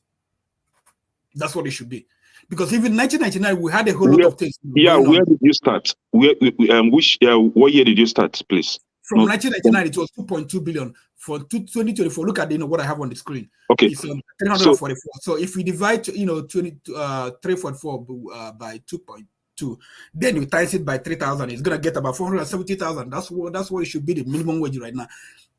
At 400, like 470,000, it's like less than $500 a month. Yeah, less than $500,000 a month. Because the budget increased from 1999 from 2.2 to about 344. That's 2000. Okay. Yeah. So man of prestige, continue, please. Okay. So based on this budget you have right now, which has increased exponentially. So you are basing that we should be around the parameter of 400,000 or 300,000. Yeah, that's what I think. Because when I started thinking about this, I sent I like my Nigerian food. I buy fish from Nigeria, dry fish, because I'm cutting off red meat and food here. So I give them money to buy me things, and when they bought me, like fish, I was small. The fish we used to small piece of fish. They used to buy like 30 kobo when I was small. 3,500 naira, 2,500 naira, one piece of fish. So, I will talk to people. Some people are telling me they don't use fish to cook anymore. They buy crayfish and whatever. So, if people cannot, in Nigeria, where people cannot cook with food, even when we are small, we didn't get enough protein. What about kids that are growing up right now? How can they get protein if they don't have, if the parents don't have money? And you see people consuming, junk food in Nigeria too much. It's going to, catch up with them. They have health issues. We don't have good hospitals to take care of those issues. So we should be able to give workers money so that they're able to be have good food to their children. Okay. Let me I've viewed some other countries, their minimum wage. I think St. Clair have the highest minimum wage, in Africa. Some of the ones that is Egypt, South Africa, and something like that, And Ghana is the only one close to us, about 38, about 38,000. So when Maxwell speak, I'm going to see the angle that he's coming from. Being that Ghana inflation is probably higher than us, and the cost of living in Ghana is probably higher than us. So how are they surviving for just with 38,000 compared to our 30,000? So when he speak, I will give him that, we listen to him, see what are they doing differently, that we are not doing in Nigeria. I mean, we're all here to learn. I mean, when I made that suggestion about 100,000, it's just a base mark, I mean, they are listening to us. They can take a point what we are trying to narrate. But that minimum wage which I proposed about 100,000.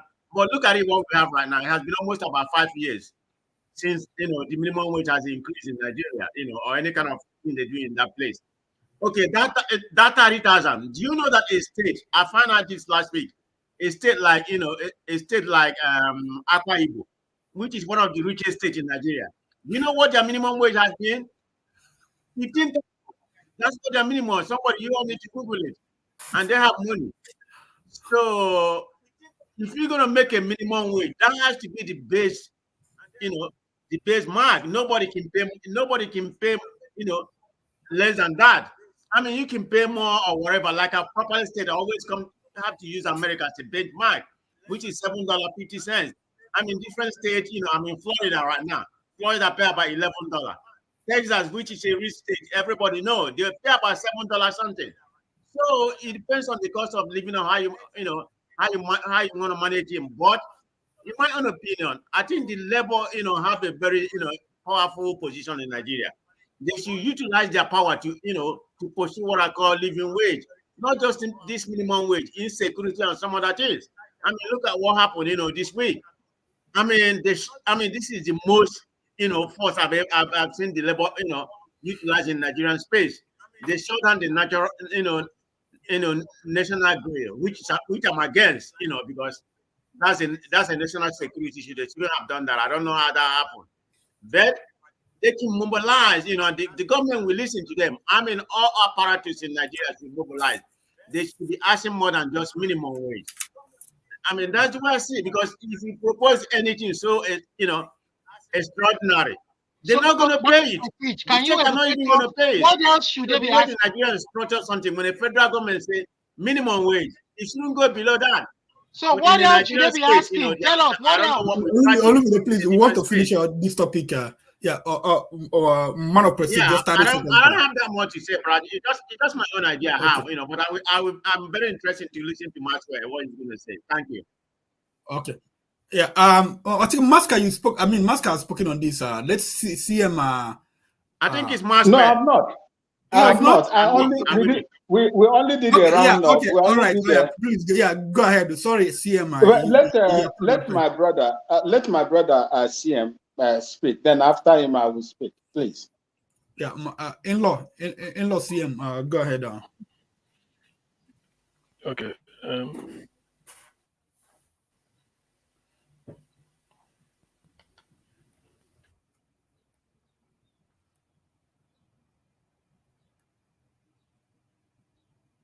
Hello, CM. You're muted. Okay, go ahead now.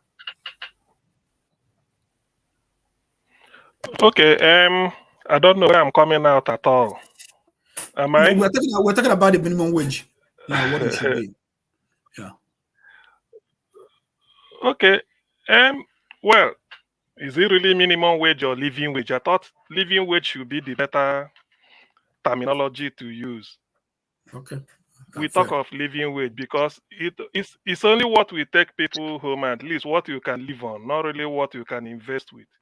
It's really a shame why people are really disgusted about living wage in Nigeria is that while the people who are in power, the government, are treating themselves as if they are the lords. Of course they are, given the way they are carrying themselves.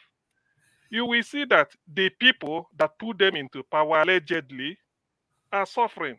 Nigeria hasn't got a living wage. That is nonsense. And that's why you can't blame anybody for being corrupt. demanding money in the office or doing all sorts of nonsense because they are making up. I think going forward, what Nigeria should do is they see that if really they want to be serious, you ask yourself, let's say 100,000 naira a month. Is it sustainable? Can somebody live with it? You just said a family of a man, the wife, and 2 kids. Don't go beyond 2. Then you now check if the person is living, say, somewhere else, how much will the rent be? When you calculate all this, you find out that even the 400,000 they are asking for, to me, you might not cut it for them because you cannot, because you are taking 100,000 naira a month, assuming without conceding that is the case. Are you going to tell the man who is selling a bag of rice for 100,000 to lower to tell the person, the other chap who is what is it called, or when the children attend school? So you see, these are some of the problems the people are facing. So this, even the 100,000, I do not support it. It's a waste. It won't take them anywhere. The 400 and something thousand they are asking should be subject to review in line with inflation. If Nigeria want to be serious, I'm saying this because I want to put myself in their shoes. In the UK here, every year they said maybe they increase the salary by 2.5% in line with inflation. Because that's what. So government might say we won't be able to pay more than we want to leave it at 100,000. But you make sure that the inflation, the rate of inflation, when you fix that price, did not go higher. That is what economists will say, all things being equal. It's not when you fix a minimum wage or living wage, the inflation is making nonsense out of it, and you still say you gave them minimum. There is no longer minimum. Inflation has creamed up everything. So what the government, what I know, like the UK government tried to do in here, is they control inflation. They are not so much interested in increasing salary, but they make sure that the inflation did not rise. A good economist will tell you that make sure that your inflation is 1 digit. 1 digit means not more than 9%. And the closer that 1 digit is to 1%, the better. So you will be struggling between bringing it from 9. If you meet it at 9%, can it go down to 8? If it gets down to 8, can you bring it down to 7? This is what you do. But in Nigeria, we play with double-digit inflation. In the Western world, they campaign with double-digit inflation. They said inflation is in double-digit. We will bring it down. Double-digit means anything from 10. So Nigeria should be careful what they are. Even the labor.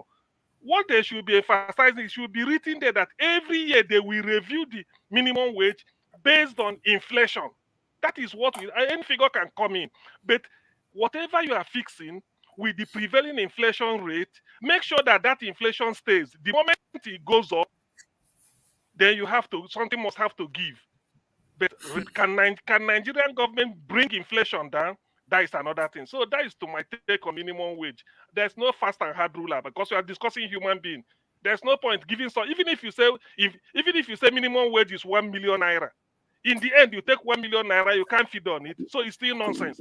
But if you say inflation, if you say minimum wage is 50,000 naira, and that 50,000 naira is enough, let's talk of the functionality, the feasibility, not just the figure. Let's not bandy figure around. Let's just say, even if it's 10,000 naira a month, is it functional? Yes. Better 10,000 that you can live on than 1 million naira that you are still crying. So that is what we are saying. Because we are not living, even if you are having so much money, but you are not living. Isn't it? You are not living.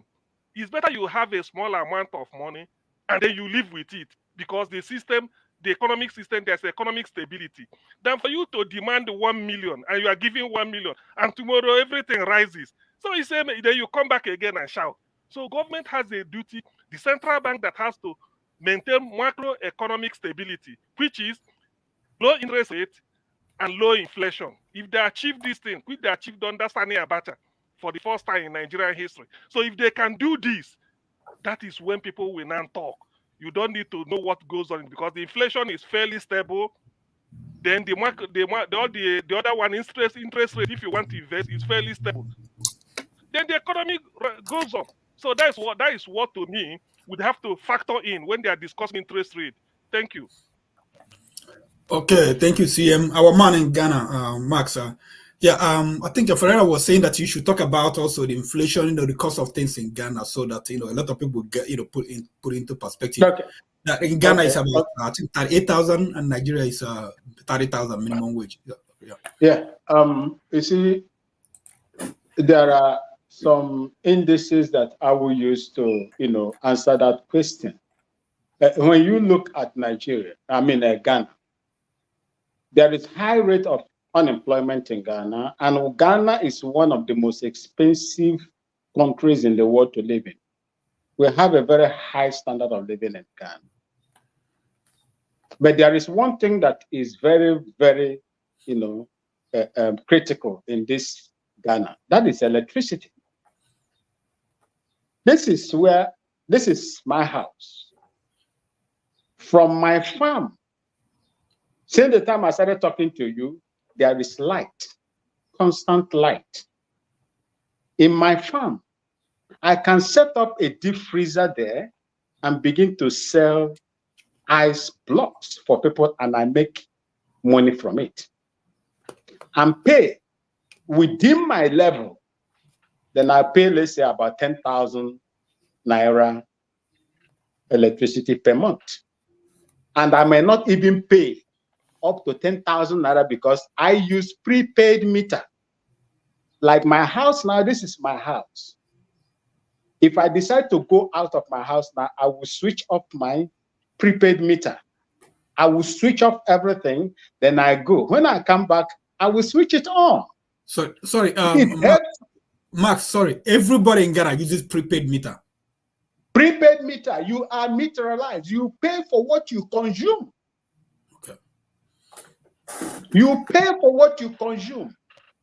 Even people in the villages, in the interior. In the villages, we subsidize those living in the urban areas, and the government subsidize electricity for the people in the villages and water. There is a percentage when you are purchasing your power.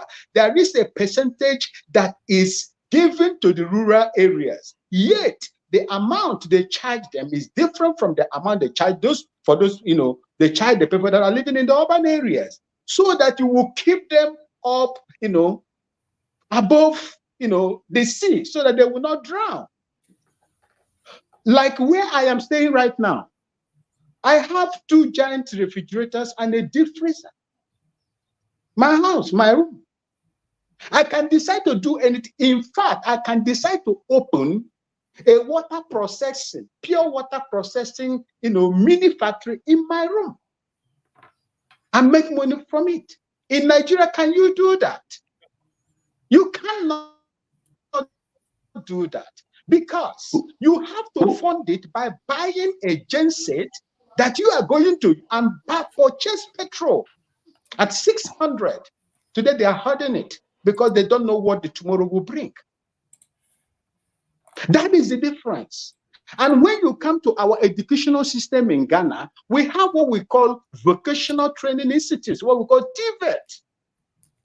If you look in Lagos, they come to Ghana to, hire most of the tilers to work in Lagos. There are people that are doing it, to tile your house and do everything, most of the things in Lagos. So many of them.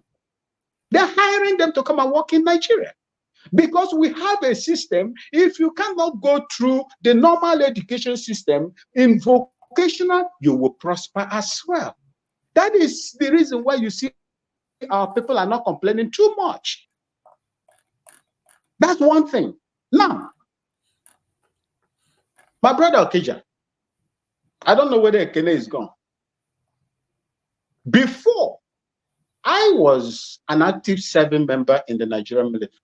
And I will tell you this, irrespective of the positive infrastructures or policies the army did when we were there, we helped in the destruction of Nigeria.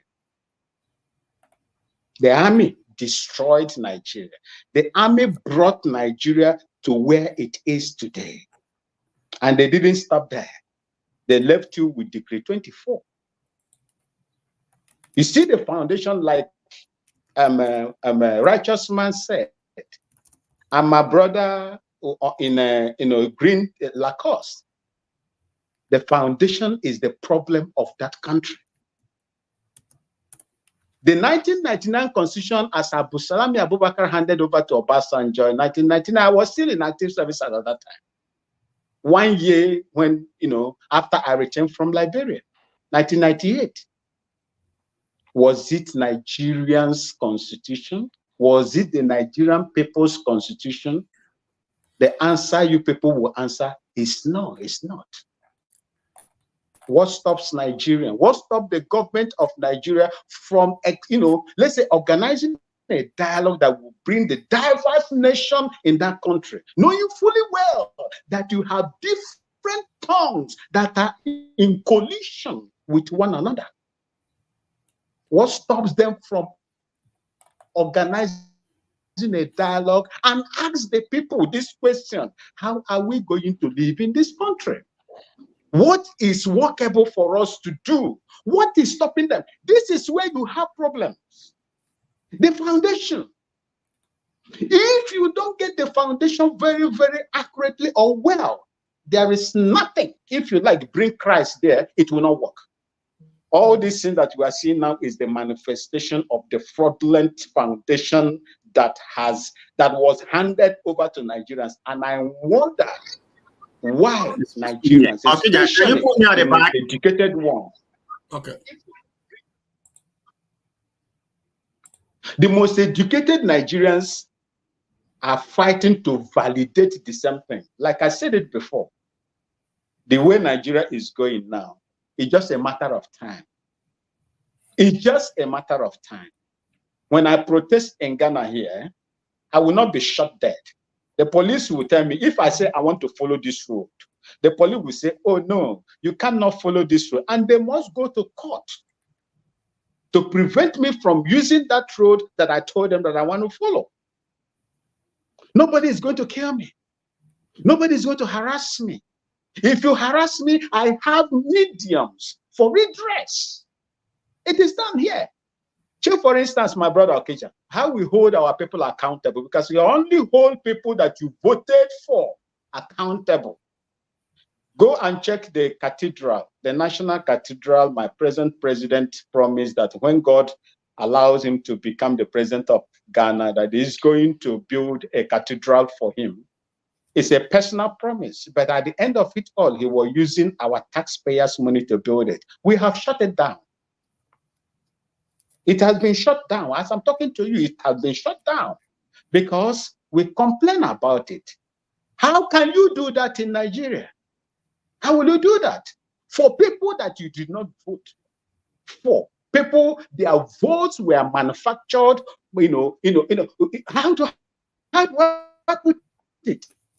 Produced and reproduced by the INEC and push them against your will. How will you hold such people accountable? That is the reason why they turn a salary or wage, system for them that is working for them. But for the ordinary Nigerian, the workers, it will not work for them. A bag of rice, like somebody said here, is almost 90,000 or even more. And you are paying the workers 62,000. Even that 62,000, they are not ready to pay. How are you going to survive in it? And that has to go, telling you why these people are taking advantage of the young girls that are looking these, politicians living in affluence, whereas look at them. You go to Kano Airport, you see private jets all over. Go to Kaduna Airport. Who owns those private jets? Politicians and their cohorts. Whereas the labor is asking, I am supporting labor. Labor we have today is not the labor of Oshomole when it was there. The labor has collapsed. And mind you, anytime labor strikes, the federal government would devise means to counter them. I think you heard of Northern Labor Group before, during Buhari's time. That will come back again. They will always find a way to destroy them, sow that seed of destruction and balkanization within them, and they will be fighting among themselves. Where are these same politicians that are making these criminal laws are, pleasing on Nigeria? We'll round up with this. Mazakija. Yeah. Yes. We have agreed that the foundation is not working. What are you going to do? For me, I am an advocate of disintegration of Nigeria. You can't keep doing the same thing all over again and expect different results. It can never happen. No sane country will do it. And do you know where they have captured Nigerians? Both those in the diaspora that are, don't let them pray for them, and those ones in Nigeria that are suffering that could not think that they are suffering. They have for a long time conditioned your mind into believing that you don't need electricity to sleep or to work. That when they bring electricity, you will shout, hallelujah, electricity has come. When they take the electricity, you say, oh, why? They have, surreptitiously conditioned the mind of Nigerians into behaving the way they are behaving. That is why you go to comment section, you see people like Kulata, people like AB, and the rest of them talking the way they are talking. Thank you so much, and God bless you. Thank you. The last person speak on this issue, then we go to the next topic, please. Yes, good afternoon, everyone.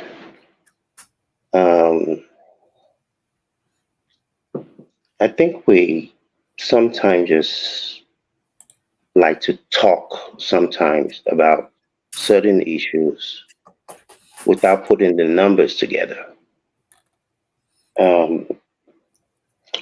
Will it be wonderful if every Nigerian is paid 400,000 minimum wage a month? Yes, but how do you get there? What are the numbers? Even at 100,000 a month, if you say 2/3 of Nigeria are what you would call the working class, people who are in active labor, that will be about 9 trillion naira a month on a 27 trillion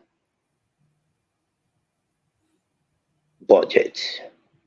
How do you get to those numbers? That's voodoo economics, which will never work. Yeah, Nigerians need to be paid more, but what is the productivity? What is the governmental productivity? What are the individual productivities, being the local government, state government, federal government, those people that are being paid those salaries? What is the output? Sorry, Kendu, how did you arrive at the 99 trillion per month? Sorry. Well, not just the government. I said if 1/3 of the country is in the labor force, if 1/3 of the country is in the labor force and they are paid 100,000, that will give you about close to 9 trillion. So I'm not talking about the government paying that, but you cannot have government pay minimum wage and have the private sector say, well, we can't pay that. So it all boils down to productivity at the end of the day. So you see, I was on another platform during the week, and I'm glad Wale said something earlier on. Omoju Rolari. We've had a bunch of people who have never seen wealth. And once they touch a little bag of money, they start spending like a drunken sailor. I watched that video of that convoy. I think even with my bad eyes, I was able to count 66 vehicles. So that who will not die? You see, I think we've been saying this for the last year and a half on this program. I don't think we understand how much deep problem we're in, we are in serious trouble. We are in serious trouble. I remember 2 years ago when Naira was 600 to 1, I said to a lot of people, I even told people in my family, don't celebrate Christmas. Don't celebrate Ileya. Save your money. Because the suffering that is around the corner, everybody go here and win. Some people say, oh, you don't want people to enjoy.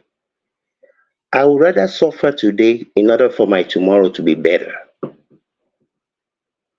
If I eat bread without butter, with water for 1 year, I won't die. We are in such a serious situation. You know, we're not serious people. Honestly, we're not serious people. Nigerians in the abroad are not going to come to Nigeria and come and fight. If the people there are unable, because of the military, because of what have you, it's just going to have to be what it's going to be, it's going to be. You know? And for those people who think there's going to be a separation, go on YouTube and Google Chechnya in 1991 and see what Putin did to the Chechens when they wanted to separate from Russia. I have said this many times. If the state of California or the state of Texas decide to take up arms against the United States, they will finish every single citizen in those states. They're not going to let you go. You will only be able to go if you fight. And I don't know if the people are ready for a second Biafra. But from the economic, I look at the numbers. We don't have an economy that can support 200,000, paying people 200,000. We just don't. All these foolish people, a few years ago, they were celebrating Nigeria is the #1 economy in Africa. I said they are lying to you. Don't lie to yourself. You're not. What are you producing that makes you #1 economy? We need a bunch of people that can be brought together to really, really do a breakdown of where we are, how we got here, and where we aspire to be. We're going to be 400 million people by 2050. We keep buying foreign cars because the one they put together in Nigeria will break down in 4 years, whereas this same fools buy another set of foreign cars every 4 years. If somebody went down the allowances that these people, that if their morning says it will be good, their evening will never make it good for them and their generation. Because anybody that does this to people, no matter how much money they have, they will still be poor.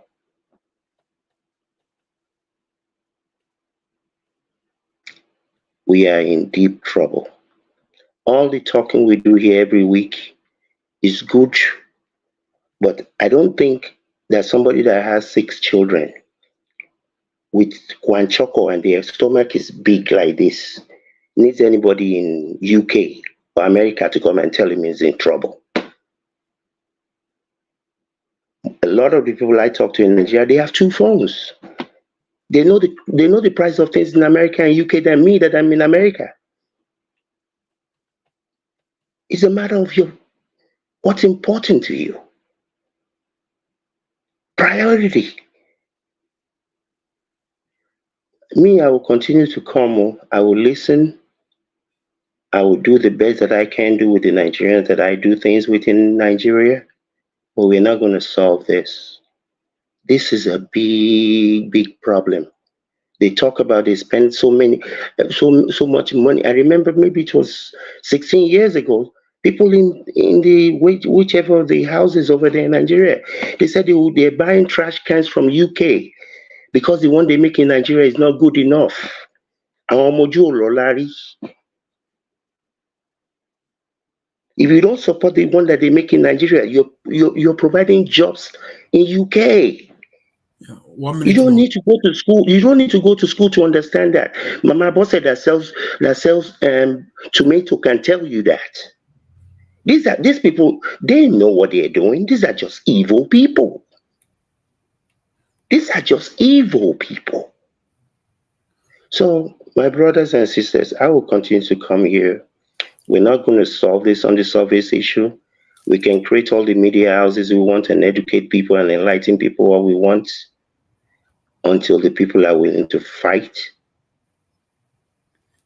Okay. We're going nowhere. Thank you very much.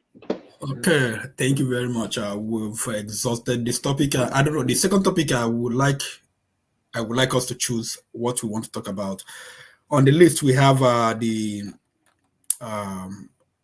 security agencies. They are arresting journalists and using bullying people with cyber laws. We have the Vice President Kashim's house, 14 billion. We have El Rufai. We have Tinubu plans to borrow 6.6 trillion. And we have the cow issue in the Senate.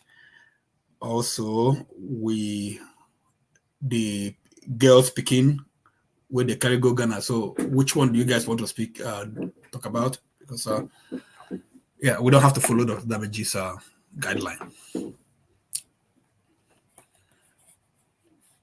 Did you hear me? I mean, you can put it a vote. Which one do you guys want to talk about? We start with that one.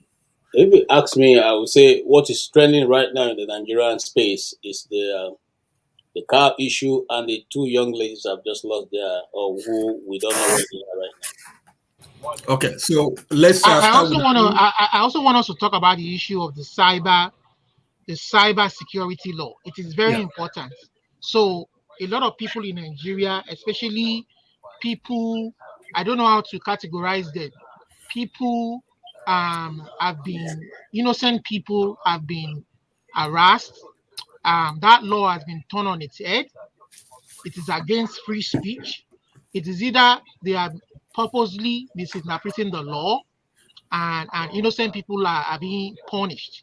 And we know the perpetrators of this. So in the news recently, we've heard a lot of even so-called men of God have been abusing the use of this law to silence people, to subvert free speech.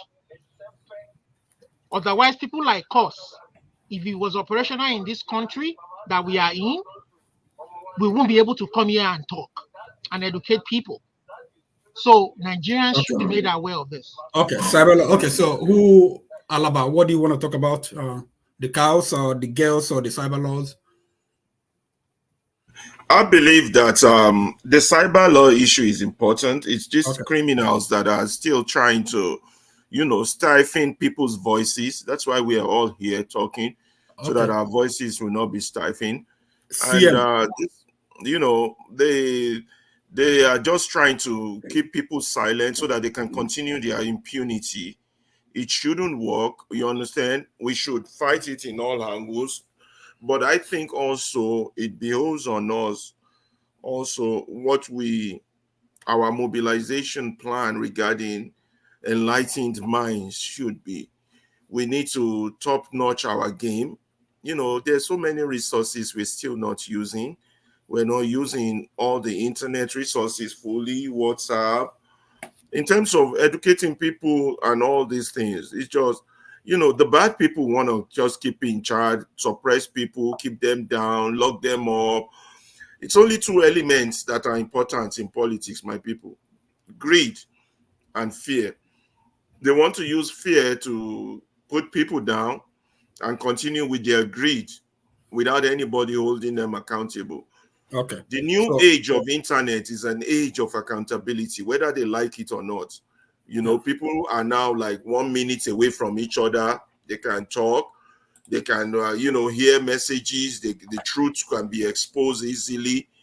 They can try all they want, but we too have to be vigilant. I think that's a paramount issue that people should talk about. And nothing these criminals do surprise me, but I really think their end is near, and these are part of their desperate measures to hang on to power. But on our part also, we need to do more.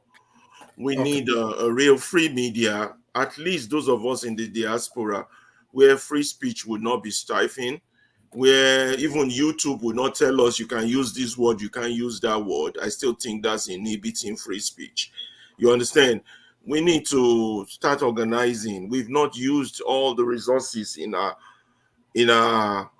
favor yet. And we need to start blocking people, not blocking, what's the right word? Counteracting, because I believe in superior argument, counteracting people who wants to stay with the status quo or wants to drag us back, or who are not elevating the discourse, so that we are busy dealing with low-hanging fruit, things of no relevance, rather than be focused. You don't. We want to finish all the topic at one time. So let's yes, let's finish it one time. This communication thing very important. Yeah. So Alaba Ferreira, Alaba Ferreira, whatever he says, I concur. That's okay. That's okay. Whatever Alaba says, that's what I think. Ferreira. So anyway, the thing is, from what I saw here, what they said, I mean, this thing Rudolph sent out, there are quite a lot to talk about. The El-Rufai, this thing, the El-Rufai trial, if I thought it will come to be, the money they accuse him of maybe mismanaging or whatever. It's only that Nigeria they always go for the theatricals, they go for drama. When you take over and there's something fishing, inform EFCC, be ready, bring your lawyer, let the person have his day in court. It's as simple as that. I don't see why it should be a case. Then later somebody will say they're using it for political distance. They say it's for the year 2057 election, or maybe 2092 election they are preparing ahead. So that one alone is of interest to me for more than one or two reasons. Because El-Rufai, people promote him as if he's capable, the next president in waiting. It is not. It is not. So that is the issue. Such things, I mean, it's of it. Nigerians should look into it. Then this issue of girls prostitution, at very tender age, trafficking girls to Ghana is also important for us to say one or two things into it. Already, I don't know whether we are still going back to it. This foiled attempt to debate to grant citizenship to cow being debated by our National Assembly. I mean, it's a shame. We are still talking about cow at the national level, whether to do ranching or to allow them to roam about. From roaming about, they will say, why not grant them passport after all, so that they can vote? You never know, it will come up one day. So these are some of the issues that are of interest to me. Already, like every other person else, I know where I stand on them. Thank you. Okay, so let's talk about this because you guys said it's important. I mentioned the article written by Rudolph. He was impersonating a dead man, Chino Achebe, and he was talking to Wole Soyinka. And there's something he said. He said, do you know the basket our forefathers say people put on faces to tell the truth to kings who have gone astray? In this age, that basket is called the internet. It grants people who otherwise cannot untie big men's shoe the anonymity they sometimes need to speak truth to power. It does something else. It eliminates the gap between the mighty and the low, the rulers and the ruled, the gods and the worshippers. That's interesting. So, I mean, you don't have much information on what is happening but I know that, there have been cases where the woman that gave a review, and a couple of people they arrested. The one with what's his name, Fashola, he arrested one guy. Posted something on Twitter, and they went and arrested the guy's brother. So there have been things. There was one other guy that posted something against some other pastor, and he was arrested. So I don't know much. So I will leave it to you guys. Ferella, let's start with you. Yes, I have said a few things on the internet. It's just the usual grab power, intimidate, terrorize. I will give my time to KJ to elaborate that, since he has a journalistic background on how we can tackle that. But where I stand on it. It's a total no-no. It's something we will fight. I would say more internet, more satellites, more transistor radio, anything to just get messages to the people, more WhatsApp, more of internet. Until this is what is really helping us counteract them. Please, that's all I have to say for now. Yeah, KJ, thank you. Thank you, bros. You have done good to the topic. So I just want to draw our attention a bit, open our mind a little bit more.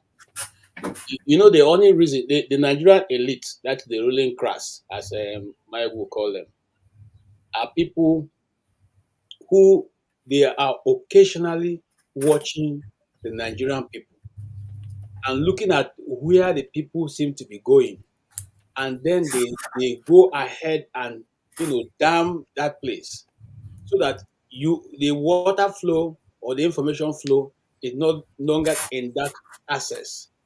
So people now, and then they look for one term and give it. So you can now be discouraged. Now, I can tell you for free that they have looked at what the public has been able to do with the information available on the internet. Buhari used it to come to government. They used it to their advantage. And then when they got to government, they decided that this information now is too much. And so, in order to curtail the Nigerian people from being able to get information out of the internet, a lot of things were made. First and foremost, remember, the data, the cost of data have gone up several times in Nigeria. So much so that it becomes almost impossible for you to be able to get a data to stay on a program like this for 1 hour. So people come intermittently and go away. That's one. But that wasn't working because people now found out that, well, let me just go look for money and even at least enjoy myself, coming to get data and come to the internet and watch, maybe on how life is lived other places and just, be happy with myself and go to sleep. But when these people now come, now here is where the problem started coming, especially, and I'm going somewhere.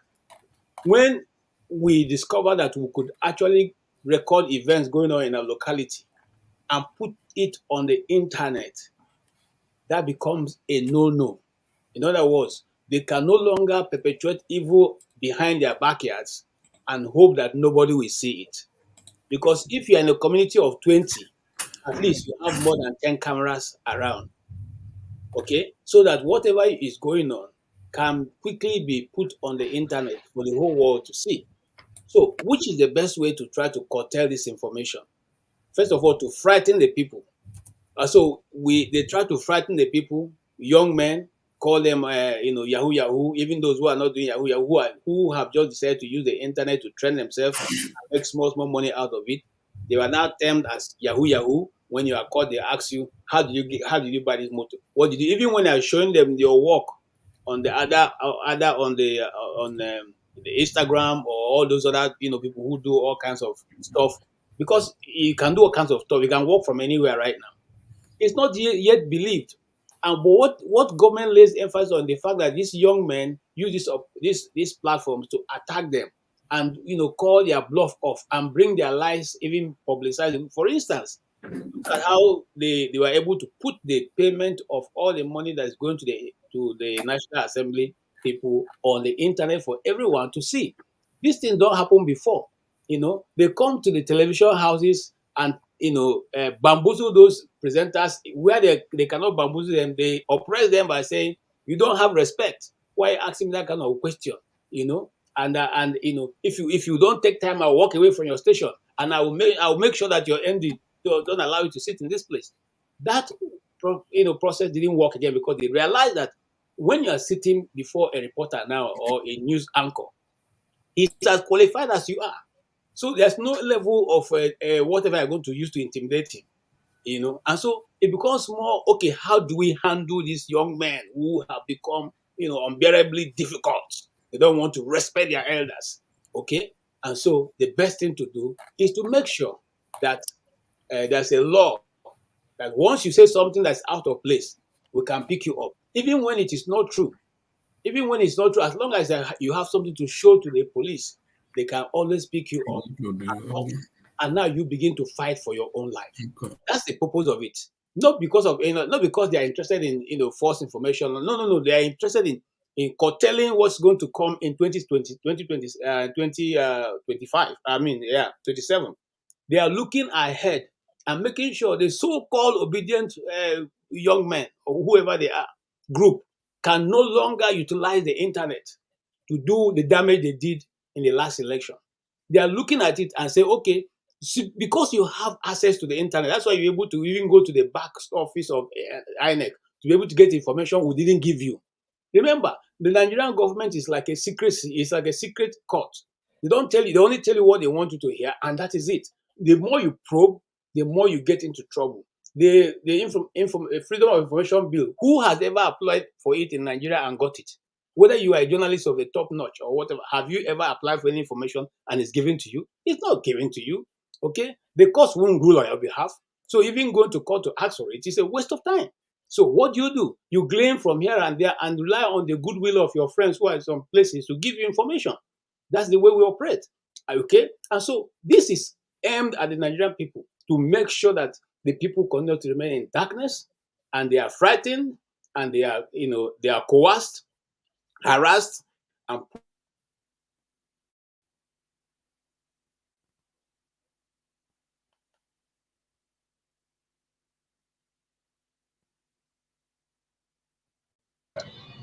KJ is frozen. Yeah, KJ is frozen. CM, go ahead. If he comes back alive, then we'll go back to him. CM. Yeah. Okay. Let me remember. Sorry. The cyber laws and the. Okay. Yeah. Actually, the greatest weapon any citizen of a country will have is access to information. But how you use the information depends on why you were after the information. But Nigeria, to be honest with you, Nigeria reminds me of the way the country is run. It's like a communist Russia, maybe of 1917, whereby everything is under gag. We came close to it almost during Abacha's time, with all due respect, but because of the battle between Nigeria Nigeria was what was it, a pariah state, and then the efforts of Nadeku to frustrate Abacha and all those things, and then the plight of Nigeria. So in Nigeria today, if they are trying to bring a cyber distinct law, to me that is a waste of time. It won't work for obvious reasons, because the world has moved on. You cannot just say in Nigeria you put. In fact, it won't work. Even within the Nigeria, it will be resisted. You cannot come and tell me you put a cyber. If I'm outside the country, I can access information, but when I'm inside the country, I can't access because of what? What have you got to hide? Now, one thing I always like to chip in is this: when somebody ascends a throne, like I call it a throne, or becomes a president or whatever, they feel that the power of a president is to lord it over the people. No, it's not. You are even doing yourself a disservice, because if you do not open up, people will know what you are doing. Therefore, false narratives or what you may not like will take over. Nature abhors a vacuum. It is in their own interest not to bring in a cyber law or whatever. Allow people to access it. Even if you want to bring a whatever, we have a lot of laws in the book to, if you want to prosecute anybody for maybe for whatever malicious or whatever. I mean, you go through it without making all this. What are you trying to put another layer of what is it called, inhibition on the people? No, it's not. I don't support that. It doesn't even make sense in a country like where you live in a free world and you are trying to bring a cyber world. What does that cyber do? People make money out of cyber. So many people live off making skit or using cyber, whatever it is, internet and all these things. We are not even talking. What should concern the government is why are the people not in tune with whatever program or policy they make? That is what should worry them as a feedback. Why is it that when we propose something, the people will kick out? That is what a responsible government should be talking about. It's not just trying to gag. If you gag the people in whose interest, are you gagging them? You need feedback from them to do better. If you guide them through all these obnoxious laws you want to introduce, maybe because you feel that this now, then everything can take over. You then see black market, whatever it is, people will go under and then start to do even more damage to you, which you will be now forced to come out and keep repudiating or keep making a pushback. So allow the information to flow with all reasonable excuse. Allow the space. Let people. It's a communication. If you don't have need to communicate something, you won't do it. They're trying to put the cyber for what? Where has it worked? Are we not a democracy? Like Abiola asked when he was talking about June 12th.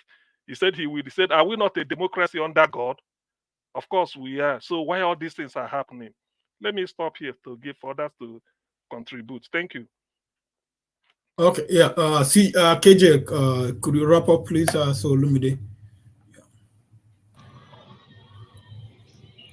Hello, KJ, are you there? Yeah, you're muted.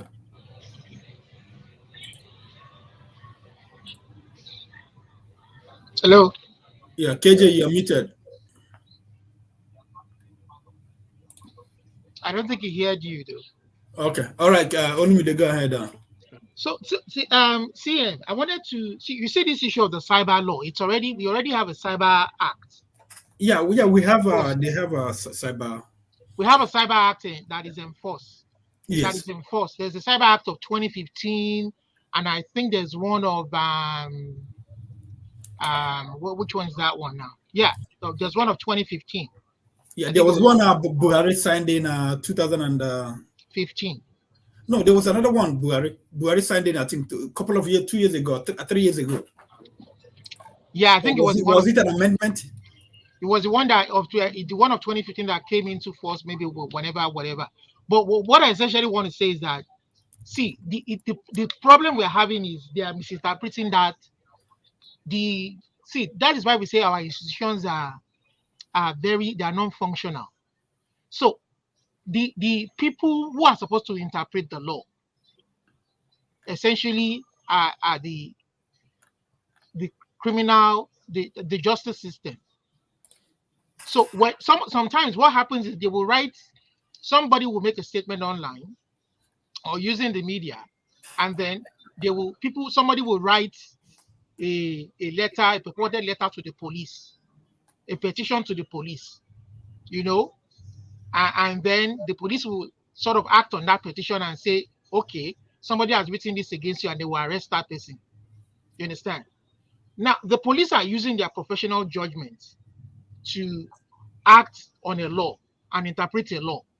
Does in a common layman's sense, does something like that warrant an arrest and a detention of somebody for days, for months, for years without trial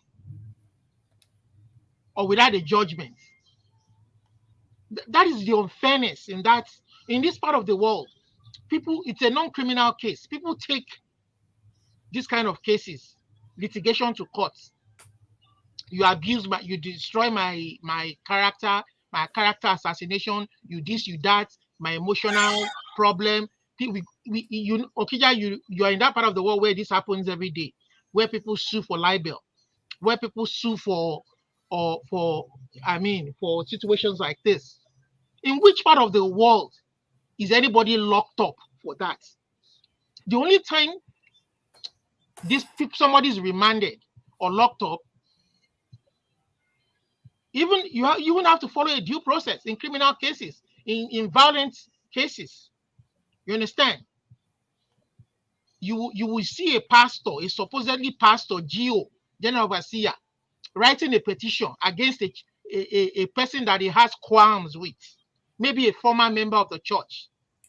And then you write a petition to the police to arrest, and they go on and arrest that person and lock that person up without court enforcement, without any judgment from the courts, and you remand them in prison. Is the police a law unto themselves? When they call you a shit-hole country, you begin to shout, why are you doing that? And you are telling me to come back home. Because if I come back home, if I talk and criticize them, this Tinubu government, they will just find somebody to clear me out from the road. And you want me to come back? Look at what they've done to Showore. when he came back home, and you want me to come back home. No, I'm going to stay here and rub it on your faces. How shithole of a country you guys are. How you maltreat your citizens. And you don't treat them like human beings, even worse than the colonial master treated us. Bring me down. And people will always try to bring people down. You know? We be down. Because people will be you see the GEOs, it's happening all over. Some of these supposedly popular people of Pentecostal churches. You know, you pray and die. Let the devil die. And it is these same people that will instigate the corrupting our institution. That's supposed to be the beacon of example. People like Martin Luther King used their influence to bring change to the society, to the black man, on whose shoulders we are standing today. We're standing on the shoulders of giants like Martin Luther King. That is why we can come to places like America, Canada, and the Western world and not be treated differently. But these men of so-called men of God, what they do is stealing the people's money in the name of tithing, in the name of first fruits, in the name of this and that. And when they die, it is their children that take over. Locking up people in prison without trial for 9 years for purported acts that the judges had not ruled on in connivance with the police. That is how rotten our society has been. Okay. The problem is, I've read the Cyber Act law. No, there's nowhere. Please, any law person or lawyer watching, come and contradict me here right now. I have not read anywhere where anybody should be remanded for breaking that law without a judge sentencing the person. Where in that law is anybody to be remanded in prison for days, for months, just to punish them? Punish your fellow human being because they say the truth against you to the whole world. When you are raping women in your churches, you are stealing money from your members, buying properties for yourself. It is these men of God that are benefiting from using this Cyber Act law now. We read it in the papers every day. A common popular GEO, you know, if you read Sahara Reporters, coming against Showore, we know that man. I can mention your name. Look at me, Mr. GEO. Mountain of fake miracles. Go and release the man that you remanded without judgment. You have influence in the police force and you use that influence negatively. You are supposed to use your influence to better your society, not to further corrupt your society. Mountain of fire and fake miracles. Anyway, I've just started with you, Mr. Man. Better look me in the face. Thank you very much. Righteous man, are you still there? Do you have light now or generator? Jen, just managed to get a little fuel, you know. Yeah, my brother, Lumide, take it easy. Honestly, the value system in Nigeria is gone. It's because of you that are opportune to be there. Just be thanking your God, even if you are not going to church or to the mosques. I mean, just be celebrating every day you wake up. Righteous man, 9 years. Yeah. Imagine losing 9 years system, of a productive life. These people the system. Yeah, the system here is rotten, you know. It's rotten to the extent that you can't make it in Nigeria if you are truthful and you are right, you are doing the right thing. You can't. They will kick you out, you know. It's a system that rewards criminality. Those who make it in Nigeria are those who have decided to stain their hand, you know. So it is a very bad system. It's very painful. See, let me, KJ said something, and I want to just highlight on those, one of the things he mentioned. You see data.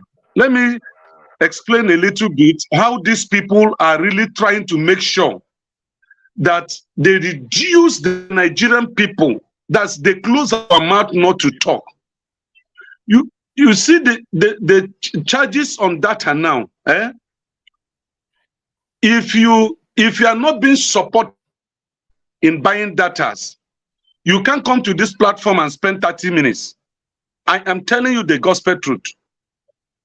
Between Saturday and Sundays, in a month, my appearance in this platform, I spend nothing less than 80,000 naira buying data in a month just to appear in this program.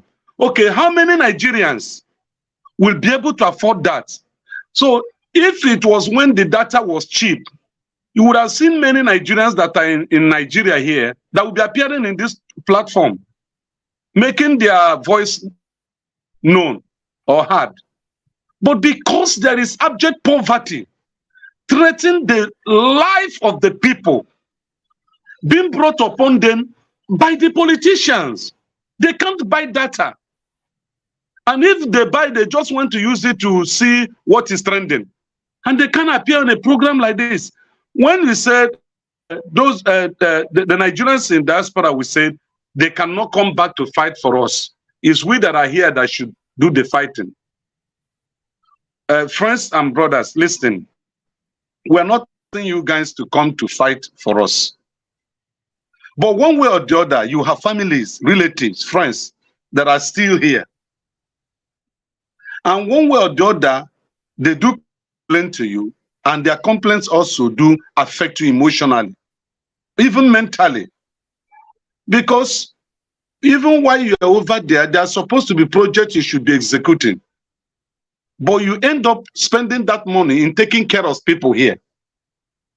So the only support I need from you guys, number one, we have Nigeria Info. It's a calling program. Nigeria Info, 99.3 FM. Some of my friends are in abroad, in Qatar, Saudi Arabia, they do call in the morning and afternoon time Nigeria to make contributions so that their voices will be heard through Skype. Another one, which other program that is on TV? Wazobia. Once Nigerians in diaspora begin to call Nigerian radio stations to tell them how they are feeling and the evil that is going on here, I think it will go a long way. Also bring to the knowledge of these people that, oh, Nigerians abroad are not speaking out. Because here we have limited liberty or freedom to speak. Sometimes I'm very careful. There's some information I have that I cannot say out here, because if I say it, I will be missing. And if I miss, none of you here will come to take care of my family. Nobody will ask. So we are very careful. Righteous man, sorry about if we start calling those radio stations, don't you think that they will ban or fine those radio stations? Because a lot of us, if we start calling and making the kind of comments we want to make. Yeah, but as long as you did not mention individual names, okay. There is freedom in these stations that you should say your mind, but don't insult people. Don't call them animals. Don't call them zoo. Don't call them criminals. Just make you can use indirect words to bring the evil they are doing out by analyzing it. But don't just call them names or mentioning your parent's name or whosoever. I do contribute. I call in most of the Nigerian radio stations. So what I'm trying to say is, you guys are trying, but do more. Support the Nigerians that can come to platforms, even if it is not this platform, other platforms, and air their views. Because things are going wrong here. Do you know? Let me tell you something. Let me just tell you something. Do you know that I was at the filling station to fuel my vehicle? Immediately I finished buying the fuel. As I drove out of the filling station, I was stopped by road safety. And they were asking me for my papers. And I gave them my papers, my driver license, the car particulars. They went through it. What was missing there was roadworthiness. Listen, so they said that my roadworthiness have expired. I said yes. He said, why did you not renew it? I said, number one, there is a injunction that stops private car owners from having roadworthiness, except trucks, tankers. But if it's a private car, the court have delivered a ruling that you should not obtain roadworthiness. And this officer started arguing with me. I picked up my phone and I Googled it and I brought it and showed to him. He read it. A police officer replied to me and said, who obeys law in Nigeria? He said, does the presidency obey it? So why will I now bring this judgment for them to obey? That I have to go and obtain roadworthiness. If not, my car will be impounded. In fact, they impounded it. I pay a penalty of 60,000 naira to get my car. When there is a federal high court ruling, appeal court ruling, vacating that order for individual car owners to obtain roadworthiness. In such a system, how do you fight? Even when there is a legal backing that I presented, and he read through it, and yet he went ahead to impound my car. And I spent 60,000 naira to bail my car and obtain that roadworthiness by force. And the roads are not worthy, but the car you should use after you repaired it today and use that unworthy road, it will get spoiled tomorrow. You spend another money to repair it. But government is taxing you. Oh, come on. Something needs to happen, honestly. This is not a society meant for human beings to live. I'm just telling you, it's terrible. So that's what I have to say for now. All right, thank you. Okay, Ike, how long have you've been waiting for a long time? Sorry about that. Can you hear me, Ike? You're muted, Ike.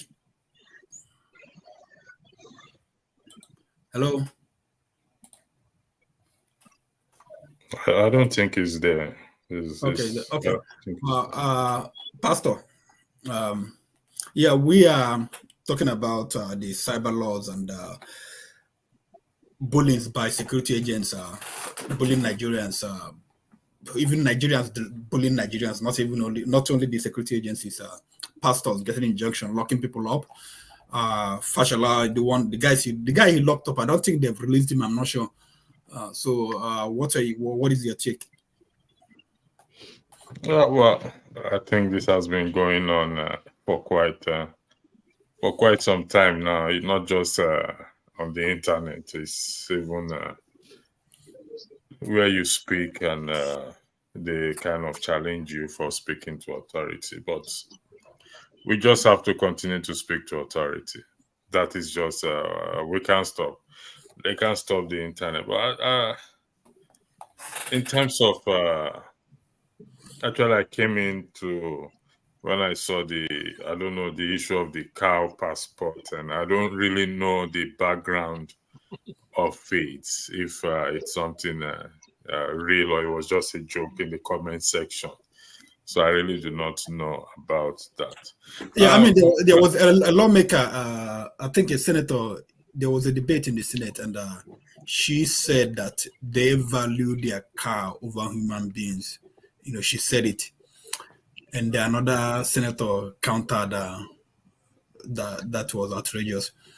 So, I mean, I will play the video. I will play the video again. I think it was a lady, the female lady that said they value their cars more than human beings, if I'm correct. And somebody else challenged.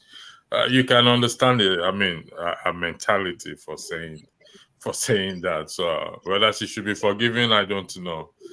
you can't say you value cow more than. Sorry, do you think that they are playing? Okay, I mean, okay, we'll get to No, that topic. it's a flaw. You see, like I've often said this. What's it? Okija. Yeah. Our problem, we just have one problem. Yeah. And if we can address this problem, I think others, like Olumide argued, others will fall into place. Our major problem is our legislators. Yeah. That is our problem. Now look at the matter they are arguing on the floor, for crying out loud. These are the people's so-called claim representative.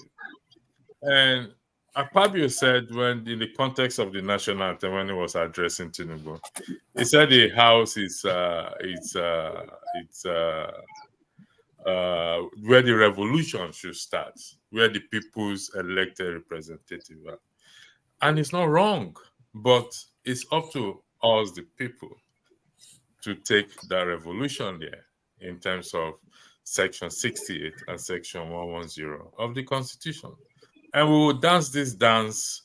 We will continue to dance this dance, and we will arrive at the same solution. It's up to, it's in our hands. And that is the way they think. That is, people who claim that they are representing their constituency, which is you and I. So it doesn't surprise me one single bit. That is the throne room of corruption. Everything the executive present to them, they approve when it comes to monetary wise, whatever, without questioning. They don't do their checks and balances. So we will have to go head on with respect to that issue.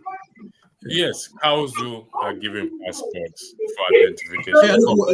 Sorry, mosquito. Sorry, we're gonna talk about the issue next. We are still talking about the cyber laws. There's noise coming from the background. So somebody's here, not me. Yeah, we're gonna talk about the car issue next. Next. Okay. I thought the royalty. So in terms of the cyber law, listen, it's expensive having to run a phone with data in Nigeria, and it's a complex. It's not just one aspect of it. It's so bad. The connection is so bad, that most of this internet provider. Most of this internet provider use generator actually to run where they have their masts. Yeah, their masts. So all over the city, all over the places they have. Yeah, whatever they spend there, they put it on the head of the consumers. So they want to recoup their money back. This is because of the absence of electricity. Yeah. So it's a complex thing, even though the government should be able to. We're saying this over and over. If you go to Nigeria today, it doesn't matter where you are going to turn off your phone. I turn off my phone when it comes to a certain point. I measure my battery. not the data, it's the battery I measure, man. This thing will soon die. Let me turn it off and whatever it is. And so that is what we have to come together and address and see how we in diaspora will be able to help. Let me tell you something. In my channel, when I was running it, I still run it through here. I prefer Nigerians in Nigeria to come on the platform. So what I do is I say it's not just the government or even Nigerians. We have problem in Nigeria. So I have my guy in Nigeria. I said, you know what? Look for people who wants to participate in the program that or maybe randomly. So I will send him money because it's an agent to MTN, and credit the account with either 500 euro or 1,000 naira data. They will convert it and let them come on the platform to tell us what is going on. One or two came. Some did not come after collecting the money. Some did not come after collecting the money. They went to watch something else on YouTube. Come again? They went to watch something else on YouTube. They went to watch something else on YouTube. Yeah. So you can see that that's why I said the problem is complex. Yeah. Okay. Where you and then give sorry, people money again, people get locked up for saying things on the internet. That's another issue. It's not that they don't. I mean, even if you give them the data, you know, they'll come to internet. They will speak their mind, because right now, look, if you listen to KJ, what he said, that they want to suppress the people, that they cannot say anything. Remember, the obedient. He mentioned the obedient guy, obedient movement. Got big because of the internet, and what they are trying to do, suppress them, that they cannot say anything anymore. Yeah, they can't suppress. There's an extent to which they can, but at this point, I don't think they can anymore. I mean, also, even when we are calling people out, we should guide. Somebody said freedom of speech is not freedom after speech. We should also guide our language, as far as I am concerned. We can say the truth to people, address authority and power in a way whereby even the authority will know that this is me they are talking about, without even.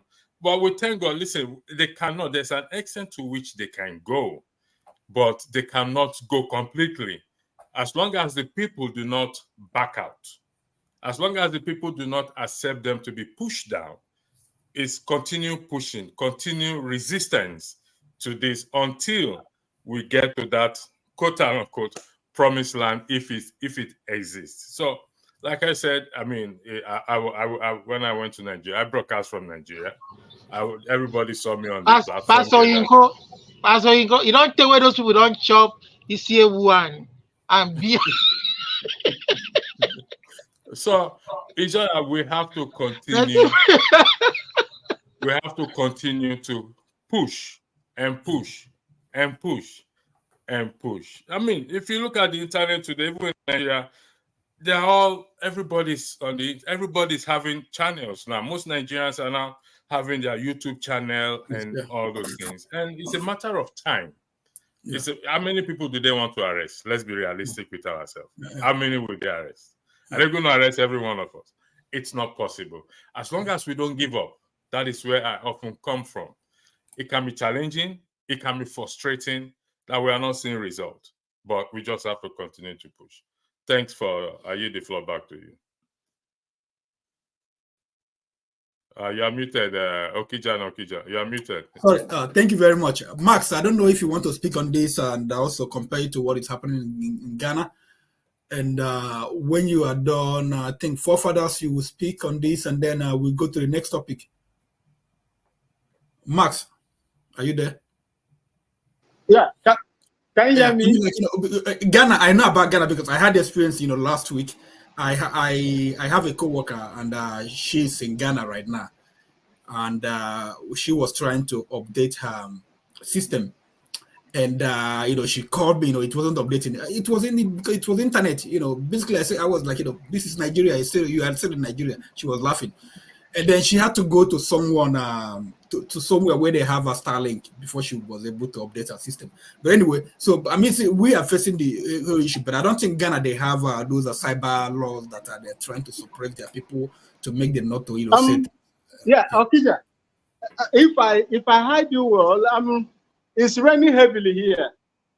It's raining heavily, seriously. So I can hardly hear you. I'm looking for my earpiece to at least hear you very well, but it's difficult. Yes, in Ghana here we have cyber laws too, but we are challenging it here as often as we can. So you cannot use cyber laws to intimidate anybody in this country. It can't happen. They try to smuggle it in a way, but up to now they are still trying to fashion it in such a way. But if you make any criminal allegation against anybody in Ghana here, hey, you must quit. So that is how it is. Before you make any allegation against information bill, which has been passed. So if I want any information from the presidency as long as it does not violate or infringe on the national security. They will give it to me. If I want how the parliamentarians are spending our resources, if we carry to information bill, so we have it here, and you must give me those informations that I need in order to check if my local council that will call the district, the constituency, the metropolitans are working very well. So most cyber law that takes care of, fraudulent acts, people that dupe people. In fact, not even that, the cyber law, even the middlemen. I think you had in the news when the year of return, some people that doesn't even know how the system works now fall into the middlemen, and they are now complaining about it. Some of them are being, they are tracking them and they are getting them. But I'm not telling you that there are no crimes committed here. But the last thing you will do in Ghana is to use a cyber law to silence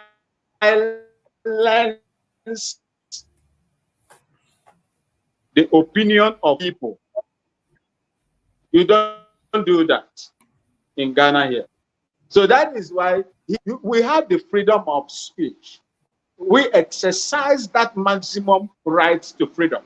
In fact, if you are arrested in Ghana today, we are afraid to stay in the prison.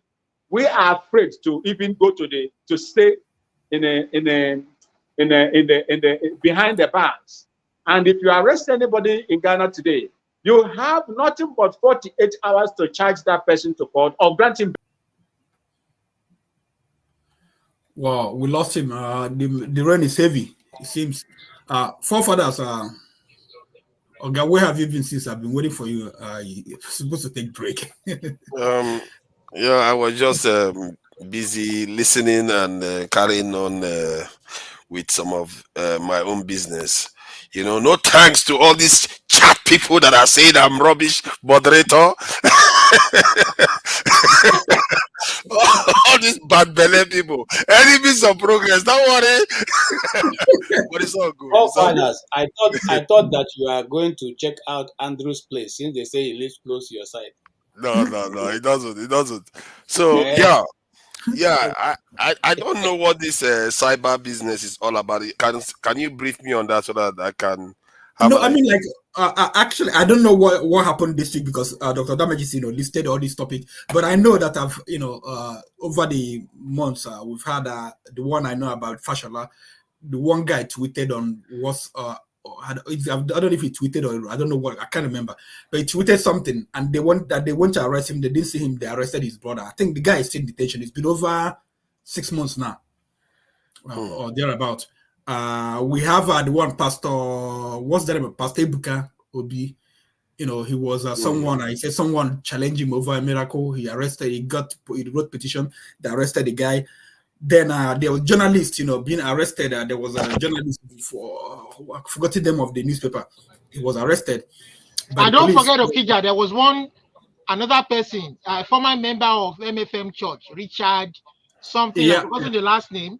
That was arrested and incarcerated based on a cyber stalking law, whatever law they have in Nigeria.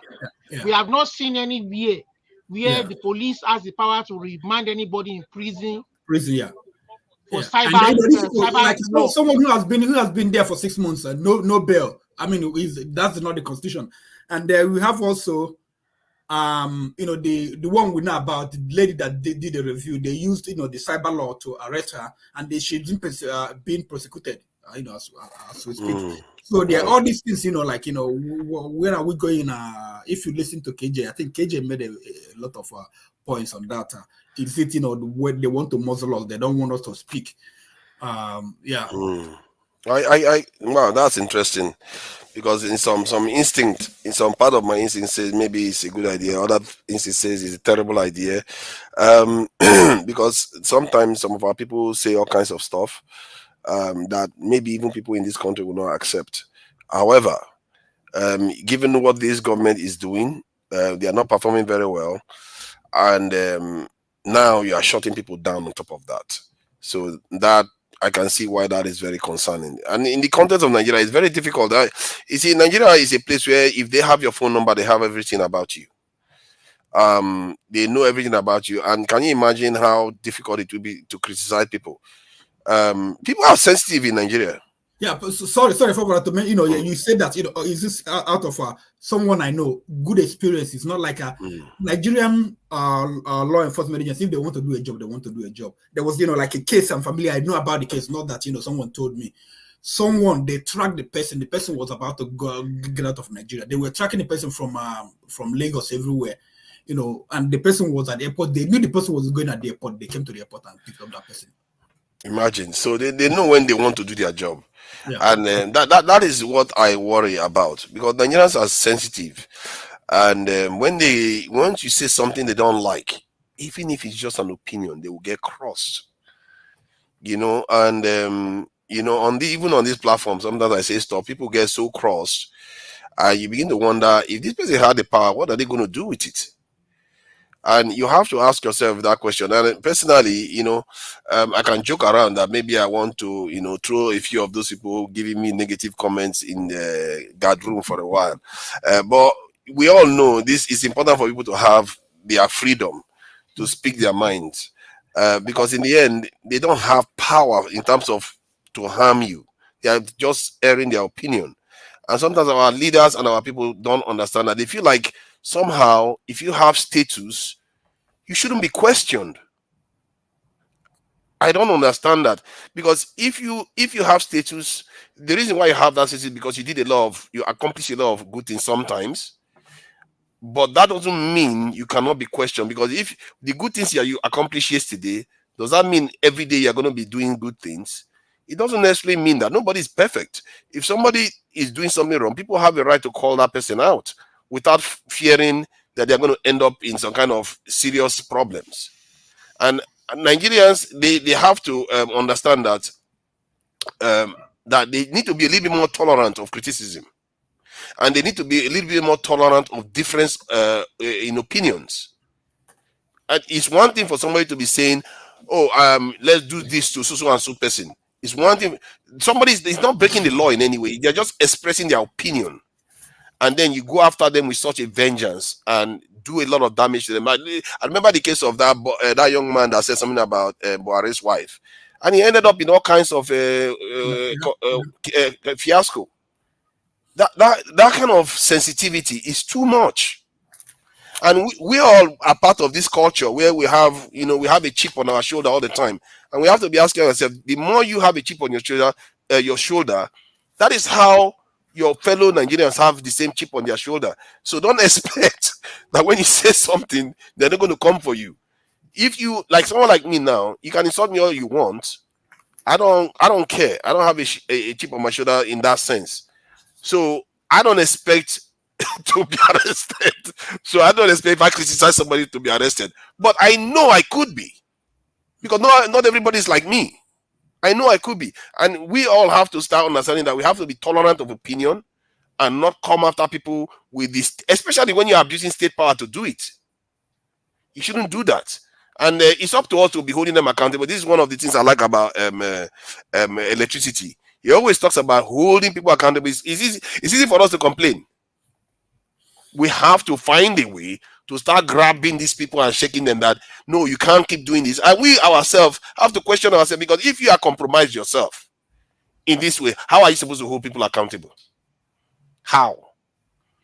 And then, some of these people, they were the ones who they questioned the authority during their time, like Wole Soyinka, Tinubu that said that, he was involved in Nadeko.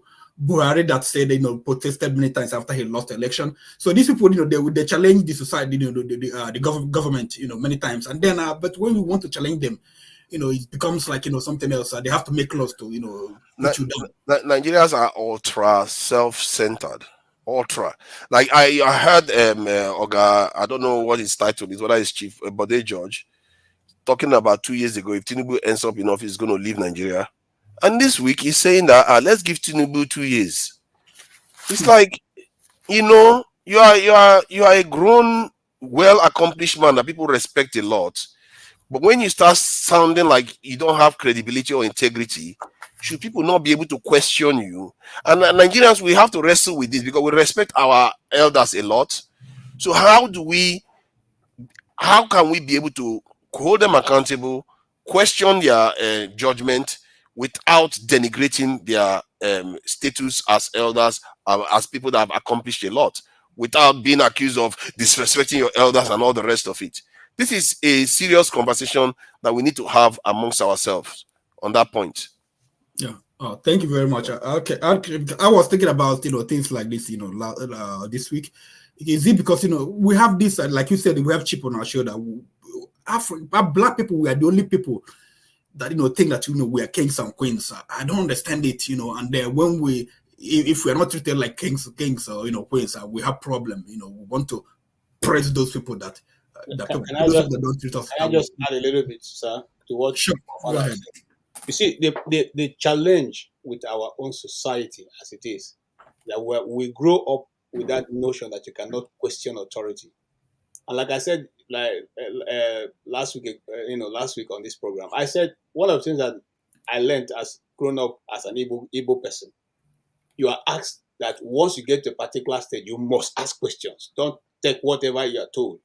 So your father, once you get to at the age of 12, 13, 14, your father calls you and says, at this point, I can only advise you. I can no longer beat you. I can no longer push you.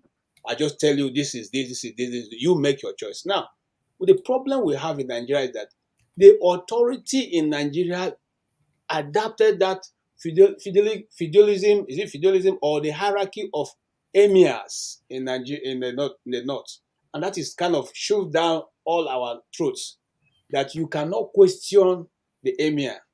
So whatever the emir does is okay. If he decides to spit, all of you have to spray out your agbada and collect it. It shouldn't fall on the ground. Okay? And so that is gradually being taken down to every one of us that when you question authority, you are not a good follower. Those of us who work in Nigeria for long, we know that one of the problems that I used to have in my former place of work was that whenever the MD, the regional director, presents a program, maybe it lays out some plans, everybody rises up and say, Oga, Kai, would you know that this is how you are?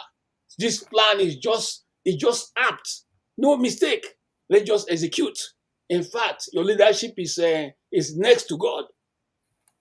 But I can see sitting there, I can see loopholes. And I begin to point out those loopholes. Then one of my colleagues go up and say, hey, this guy, you too, they like trouble, self. You too, they like trouble. Why you go, this thing. So that held that organization for long. And that is the general thing that you see going around in Nigeria. Once you have a different view from the one that has been canvassed from the top, you are the enemy. You are the one who don't want the company, the country to move forward. You are the evil one. That's, you see, one of the reasons why, sometimes we'll come back to it, go around and come back. You see, the Igbos have a different lifestyle. As I'm sitting with Okija now, if assuming I'm Okija's elder brother or when the same family are having family meeting, even if he has the most money and he comes and presents something and I don't agree with it, I have the liberty to say, oh boy, this one I no agree. It doesn't matter if you're the one feeding me. So, but you see, we have not been able to translate this, and the authority keeps, they keep, I don't know what to say, muscling the ox, even much more. As you are trading the grains, they keep even making sure that even the shaft, the ox doesn't take it. Okay? And you keep walking and walking. Let me ask a question. Why is it that even in Nigerian situation all through, every time there's a reason to tighten belts, the authorities never tighten their belts. They never reduce the number of their vehicles. They never reduce the number of their staffs. They never begin to pay for their own house rent. They never begin to buy their own food. They never begin to buy their own clothes. They never begin to buy their own, keep their own security. They constantly travel with government money and fly first class. If where they cannot rent, charter outrightly the jet, they fly first class on government resources. Why is that they always come back and say, this is a Nigerian situation. Let us all tighten our belts. Rome was not built in one day. Nigeria is still a young democracy. Even though we are 64 years old, I ask a question. A 64 years old man who is still walking, who is still crawling, is he supposed to be called a man or a child? What do we call him? Or a person who has now been deformed because at 64, you are still not able to stand up, you are still not able to do anything for yourself. What do we call that individual? Okay. So, but how do we do this so that how do you challenge that's where I'm going. authority That's where I'm going. figures So without having problems? we must all come out and decide that, look, we put you there. We didn't elect you as the emir or the oba or the obi of Onitsha. No, we put you there by election. The sovereignty of the Nigerian state is with the Nigerian people. We decide. We should come to a point where we say to ourselves, look, I don't want to say use the colors that we use in Nigeria, but we have to come to a point where we say to ourselves, either we take this people on or they take us out. It's a simple. So we decide what happens. We decide to say, we are going to recall KJ back, irrespective of how strong he is. And his community people gather and not only march to the National Assembly, decide to take whatever measure it is to call him back. When we do that for the first 2-3 people, then the rest of people will sit up. They will sit up. Unfortunately, we may not be able to mobilize that ourselves in that direction because we have tried it before, it didn't work. Unfortunately, that's the sad part. All right, KJ, thank you very much. We have to move to the next topic. CM, are you there? This week, there was debate in the Senate about cow, and they were talking about Nigerian Constitution guarantees movement of goods, people and properties across Nigeria, and also even a ECOWAS treaty approved that as well. But we all know that. I mean, this is not a new topic. Cows have been constituting a lot of problem in Nigeria. The problem in the Middle Belt right now is because of Fulani and the indigenous people and the Fulani herdsmen. That's the problem they're having. They've had the same issue in the east, everywhere all over Nigeria. It's causing a lot of problems. The cattle herders, they are mostly, I don't know if all of them are Fulani or should I say mostly Fulani? And Fulani, they constitute about 6% of the Nigerian population. And the Hausa, from what I've read, the Hausa people, they don't like the issue interferes with their life as well. They don't like it because that's why what you have what do you call it? The one the banditry resulted from the clashes between the cattle herders and the Hausa people. So I don't know why this should be a big topic in Nigeria because in the Senate, because if it's put to vote, my thinking is that Middle Belt and some other part of Connaught and the whole South will vote in favor of stopping cows from moving all over Nigeria. And that's how the wisest thing to do, because it has killed so many people. And if it continues, it's not going to resolve the issue we have right now, the food insecurity we have in Nigeria, and some of the I would say that some of other insecurity issues we have in North because of herdsmen. So I don't know if anyone watch the debate in the Senate. I can play some of them around, but Olumide, what do you have to say? I will look for the video. Sorry, Okija. I think it would be nice if you play so that we can get a good. There are so many videos. Okay, let me. Yeah. But anyone can be, talking. Let me just check this one. Why Nigerians, we have become so edgy now. Maybe because of the food we eat now. We eat so much of Maggi. We have become so impatient that we don't want to listen to each other. We don't want to, provide solutions that will be workable to our country. Mr. Speaker, I sit here, my colleague is saying the cattle and the herdman, values his cows more than the lives he is killing, which is not true. You can't sit down here and just make conclusions. Yes, the herdsman values even the life of the cow more than his own life. That is how God has created him. No cow not even 10 billion cows is up or has enough value like a human being. It's not up to one human life. So when you say God has created them in such a manner that they value their cows more than human beings, I find that very insulting and demeaning. Yes, that's one of the videos. There are so many other ones. Debate actually, because there was some senators that challenged the Senate president over the issue. Olumide, are you there? Okay, righteous Yes. man. Yes. Okay, Yes. Olumide, go ahead. What are your thoughts? I mean, that issue speaks for itself. I mean, it's very, very clear that we've been talking. This is what we've been talking about all along, all these years, you know. And it's unfortunate that we've gotten to this point, and it's become divisive. But I mean, if you look at the issue, for them, they want it. I mean, speaking to some, how do I put it down? Speaking to some narrative that some people will say, oh, it's not a national dialogue. One moment.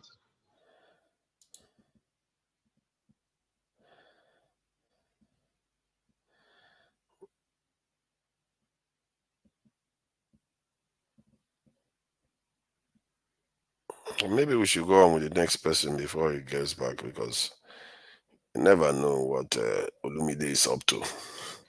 Okija, you are muted. Okija, you are muted. Oh, sorry. Okija. Okay. Yeah, sorry. KJ, I think, I wish you spoke, but okay, that's okay. It's another topic, let's go down. Go ahead, KJ. Okay.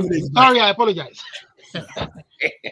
So let me just quickly say this, that this is very clear.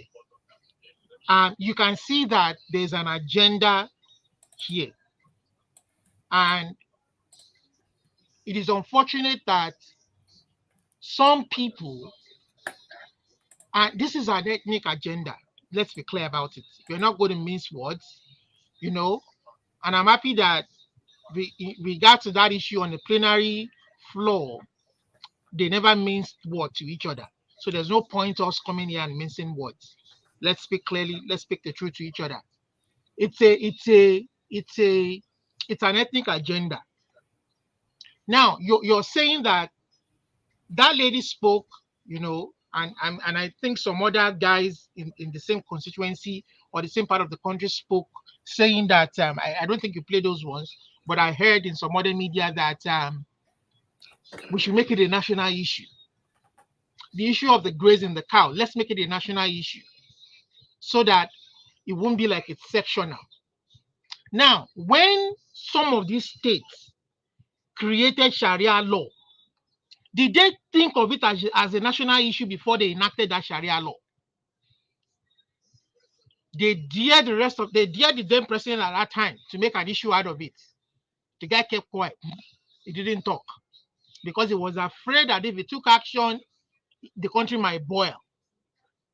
You understand? Now, these same people want to force their way of life on the rest of the country. You understand? Their culture. When we say as a people, we have different culture. We are divided by culture, by different cultural beliefs, languages, dialects, and the rest of it. And we have to respect one another based on that issue. And if you now want to force your own way of life on us by making it a national issue, you can see how selfish some people are myopic. You can see how selfish and myopic some people can be when it comes to the issue of the whole country. You understand? And they've made it so much so that they've turned it into a war where they are killing people on their farms because these people in their states have made it a law they've outlawed. Why Nigerians, we have become so edgy now. Maybe because of the food we eat now. We eat so much of Maggi. We have become so impatient that we don't want to listen to each other. So you see now, we right now, some states have made it into law. They have allowed grazing of cows. I mean, You have to go into ranching, that old method of moving cars around. Because of that, they took war on those people. The people of Benue, the people of Plateau, you understand? People can't go to their farms, bringing external Fulanis that are not indigenous to us, bringing them from outside the country and forcing them on different parts of the country, killing our people, raping our women. They are the ones. If we should think of this as a national issue, what we should be looking at is bringing order and stability to every part of our country by making sure that they obey our laws, our current laws. Now, it is a good thing that they've gone to the floor to argue for the Nigerian government to subsidize their cow ranching or whatever. If the whole country allows, they can say, okay, fine, let's give them money, let's subsidize them. If the country says no, they should obey our laws. Obey the different laws in the different states, the culture of the people, what they desire, what they want. If you can't live peaceably among them, then get out, go back to your futajalon. That's justice. You're going to say the truth to one another. I don't go clock anything. You guys are foreigners among us. The ones among you that carry cows all over the place, the Fulani, you are foreigners among us. We know your history. Go back to your futajalon. We want a civil law-abiding society. We are here in various parts of the world. We are citizens of these various countries. Because we have obeyed their laws, we have subjected ourselves to their law and order. We have not forced our culture, whether Yoruba, Igbo, or whatever, or Edo, or whatever part of the country we are from. We have not forced our culture on this part of the society. We have subjected ourselves to their laws. The same thing, you must subject yourself to our laws. Otherwise, at the end of the day, now go leave that country for us. If you think you will bring war to us, we will resist you. You won't bring war to us. You must obey our laws. If the country will not support, you can come and do business in our state, buy land, talk to the people, do it in a lawful way, not roaming around with guns, rifles that are meant for the military, and raping our women, creating fear. So all of this you are doing will not sync with us. You understand? It will not sync with us. That's just the truth. That's just my own piece. Thank you, Olumide. Righteous Man, are you there? You want to speak? Righteous Man, you're muted.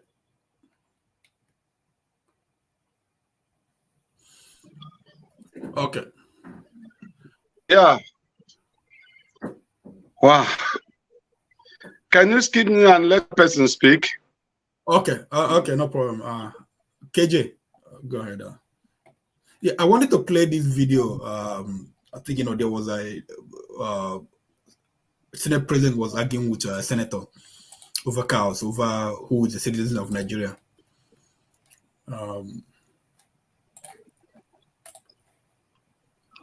Are not citizens of Nigeria. So, Mr. President, cows are not citizens of Nigeria, but you didn't hear what I said. Senator Aleru, are you arguing with me? No, I said cows are not citizens. The section you are referring to is talking about citizens of Nigeria. Yes. And cows are not citizens of Nigeria. Cows can come in from Niger, they can come in from Chad, anywhere. But cows are not citizens. So, your point of order is noted, but rejected. You want to make contribution on the debate? Go ahead. Yeah. Okay. But I'm against the idea of restricting movement of Nigerians from one state to another. No, that would not happen. Right now, citizens of Nigeria are allowed to move from one state to another to establish business without any hindrance whatsoever. It affects everywhere in Nigeria. Yes. Nobody can restrict pastoralists movement. and citizens of Nigeria, they can move to North Central, Northwest, Northeast, South, and establish their business without they can do so, but not with AK-47. Yeah. No. I'm not talking about criminals. You don't understand. You just noticed something. I'm saying that we are going to a portion that says that brings about restriction. So, and I want to refer that to Senator Sam. He has to delete that part. So let's not deviate from the debate. The Okay, debate. let me conclude my contribution. Let me conclude, please. It's a private business. Government has no business going into renting. Even the cattle route, which Senator Karimi mentioned, used to be the practice when we had 19 northern states. It's one state under northern Nigeria. Again, that was the time when we had cattle route beginning from maybe from Sokoto up to Lokoja. But now the states have been balkanized into 19 states. Northern Nigeria has been balkanized into 19 states, and each state has control of its land.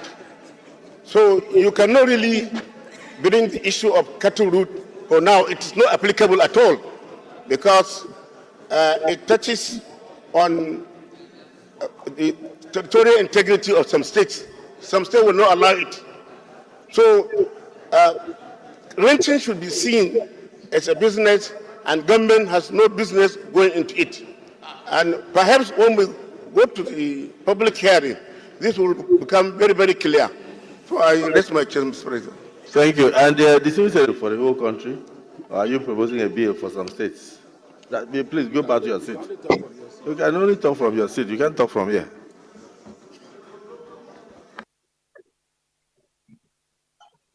Guide. Proceed.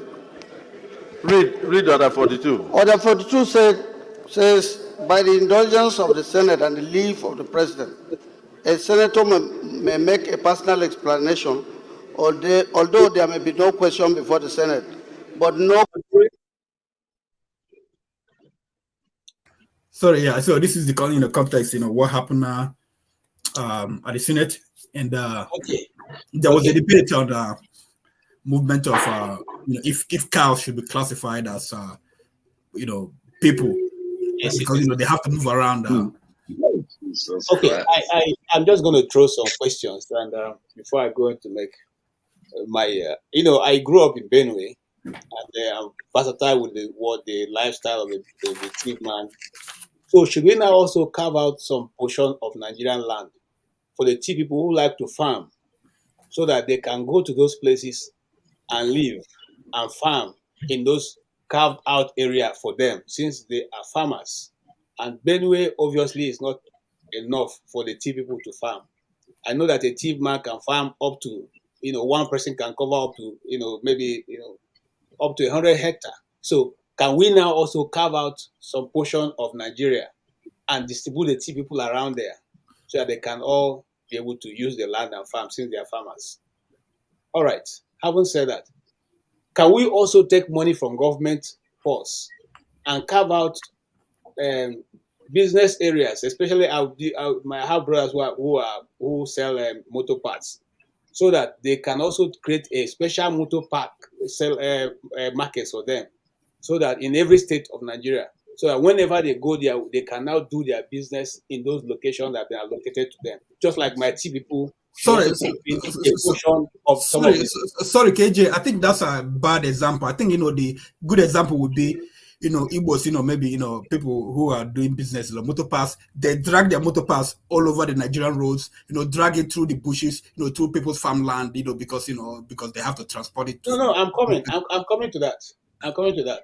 So when we have been able to carve out for each of these people 774 local areas for them, then we can now be sure that each place where we see a thief man farming outside of those places, we can now hold them accountable, or they can no longer say this farm destroyed. It destroyed because we don't have a place to farm.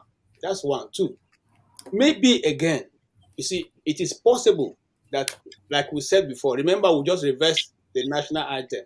We also want to reverse back the cattle rearing routes, whereby cattle should now be moving up and down. So let us decide, what do we want to do? When people are discussing the national anthem, one of the things that came to my mind as a spiritual man is that once you begin to look back, once you begin to go back to what you have done many years ago, it simply means you are not going forward. The first time that they danced this world dance style, man, you say you be dancing and looking at your backside. It was a big spiritual move, okay? Because it simply means that if you're looking backward, if you are going forward and looking backwards, you can't make any headway. So that is where we are with this thing. But let us even be more direct. I am not against any of those discussions. For the first time, even though he again tried to trivialize it, the first time that Akpabio has asked anything reasonable, okay, in the Senate, the first time that he has ever made anything that I can consider to be something worth mentioning. But the person I'm even most disappointed about is my own senator, who I have a lot of respect for, Abaribe. I don't know what his argument is. Because you see, when these people are talking about ranching or the movement of cattle, remember, it's just a ploy. It is nothing beyond what Buhari tried to present before. Okay? It is just the same thing. And now you guys who have always refused that when we say people in the East are not people the Igbos elect to be their leaders, you can now see a clear example of those people who have been put there by the oligarchies from the North, who are now trying to, by all means, take land from Igbo people and make ranches. The guy in Enugu State went categorically to say that they are going to create it. And his business is not because it's going to be only for the cattle rearers, but anybody can go there and do business. Who has ever been able to live with those cattle rearers? People who know the story of the Ovim when they're coming to Opanta, you know the story of what happened there. All the communities moved away.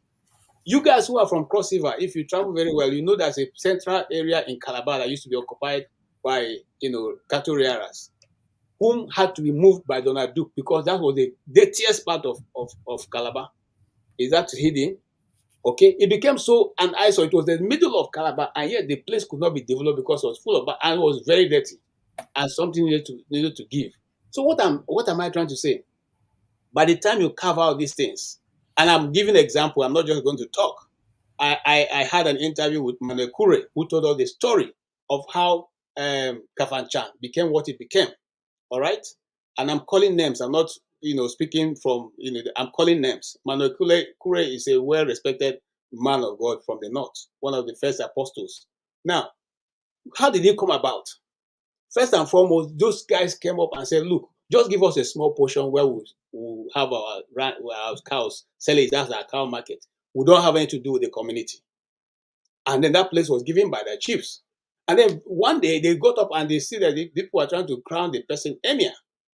And the village called him and said, no, you can't. He said, no, this is not going to concern you people. It's just between us there.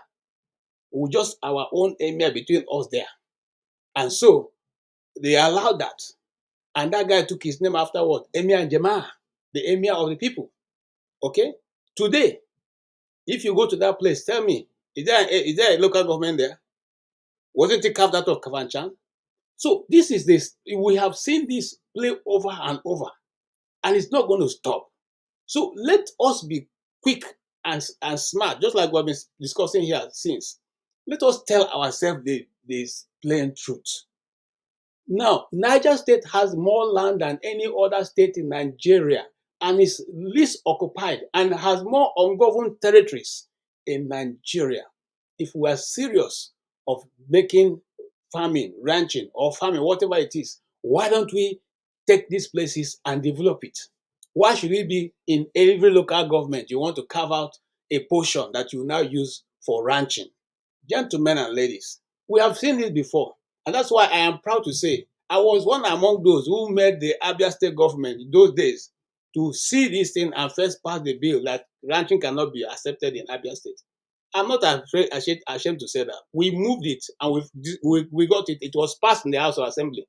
Okay? You cannot use style to come and collect what belongs to people. You have more land. And let me say this again. If Sambisa forest is such a forest and nobody's occupying, just like the former governor of Kaduna State said, I have enough place if you want to do ranching. Come to Sambisa. I will develop it and put you people there. Let us call a spade a spade. It's either we want to go forward or want to go backwards or keep playing this game we're playing. Thank you. Thank you. Ferreira. Hey, thank you, guys. Greetings to all the Abroadians, Oyibo speakers. Okija, once again, I want to thank you, acknowledge you for the great job you're doing today. You are a perfect example to the others so that they would know how moderating should look like. Let's be clear about that.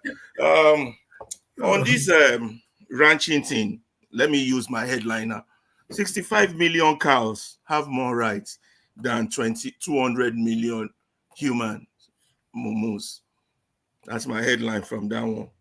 So grazing of cow have rights than the people that can take anybody's land. You see, this issue, this topic, Olumide covered it pretty well, but my own angle is different. This problem is the basis of Nigerian history problem, the current problem, and going forward, what will be our future issue. It cuts across time. This issue is our past, it is our present, and it is going to be our Waterloo for the future. It is our present because everything you see about insecurity, tribal sentiment rising, has a basis in this issue. It is our past because this issue has focused on the, I'm hearing echo, I don't know why, has focused on the injustice of the past that Nigeria has been, where some Nigerians have more rights than others, some animals are more equal than others. This issue, like Olumide rightly said, or somebody said, you know, you have your way of life, you can't impose that on others. You have your territory, you have your religion, you can't impose it on others. You've tried that with Sharia. Now with this one, now your way of life, your business, and other people will not finance your business. These are the key issue that is destabilizing that country, Nigeria. These are the pillars of our problem. This issue of Ruga, cattle rearing, cows have rights than humans. What an abhorrent nonsense. Absolute nonsense.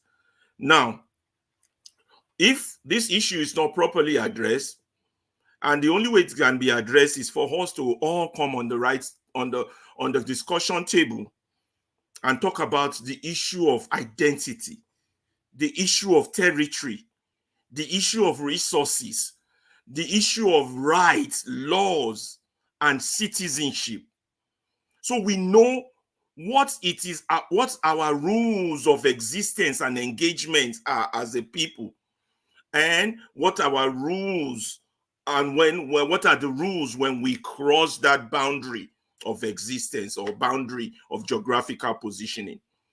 Now, some people in their head they can go as far as the Senate to go raise that issue because in their head they think they have more rights. They've been getting away with it for years. Previous government, that last government, that government afraid of them, which is what has brought Nigeria to its knees. And Nigeria will continue to be on its knees until we come to that round table and have that discussion, the discussion that they are afraid for us to have. We determine our own existence, our own identity. Even if we are going to go state by state, even if we are not going to go region by region, you can grab your cows through my farm and destroy all my land. Then you have so much rights, you're even giving automatic weapons to defend the cows. You see how cows have more rights than humans. You see how they have more rights. How many human beings that are being displaced in IDF camps have protected bodyguards like the cows did? None. This is our past, this is our present, and this is our Waterloo for the future. We have to tell the truth to ourselves. That country needs reforming. That country needs restructuring. That country needs revolution. That country needs a discussion where all of us come onto the table and say, this is my land. These are the rules of my existence. And this is the rule of my engagement with you from another part. And until we come to that agreement, Nigeria will continue to be a crime scene, a contraption, A failed state. There'll be some people out there who want to defend this thing, who will find a rough angle to go through, who will find another area to say, well, let us just excuse it. Well, let us just put money for them. Oh, let us just find one land in Niger for them. Absolute nonsense. This is the thing that insults our very existence. And we have to talk to it. We have to speak truth to ourselves. Anybody who's afraid of the truth, of saying it the way it should be, anybody who's afraid to call their own politicians who are keeping mute at the Senate even when this issue came up, this is the failure. This is Nigeria's Waterloo. Waterloo means place where Napoleon met his fall. That's all I have to say. Thank you. Thank you, Chandu. You're next. Yes, good afternoon, good evening again. As we have said many times, we're not serious people. I cannot even be having a conversation with someone about the national anthem. That is not a conversation I can have. I cannot be having a conversation with someone about where and when their cows can roam about. Look at my brother over there in Ghana. He has told you, he has explained this thing, I don't know how many times. He has lots of cows. You know, they are on his land.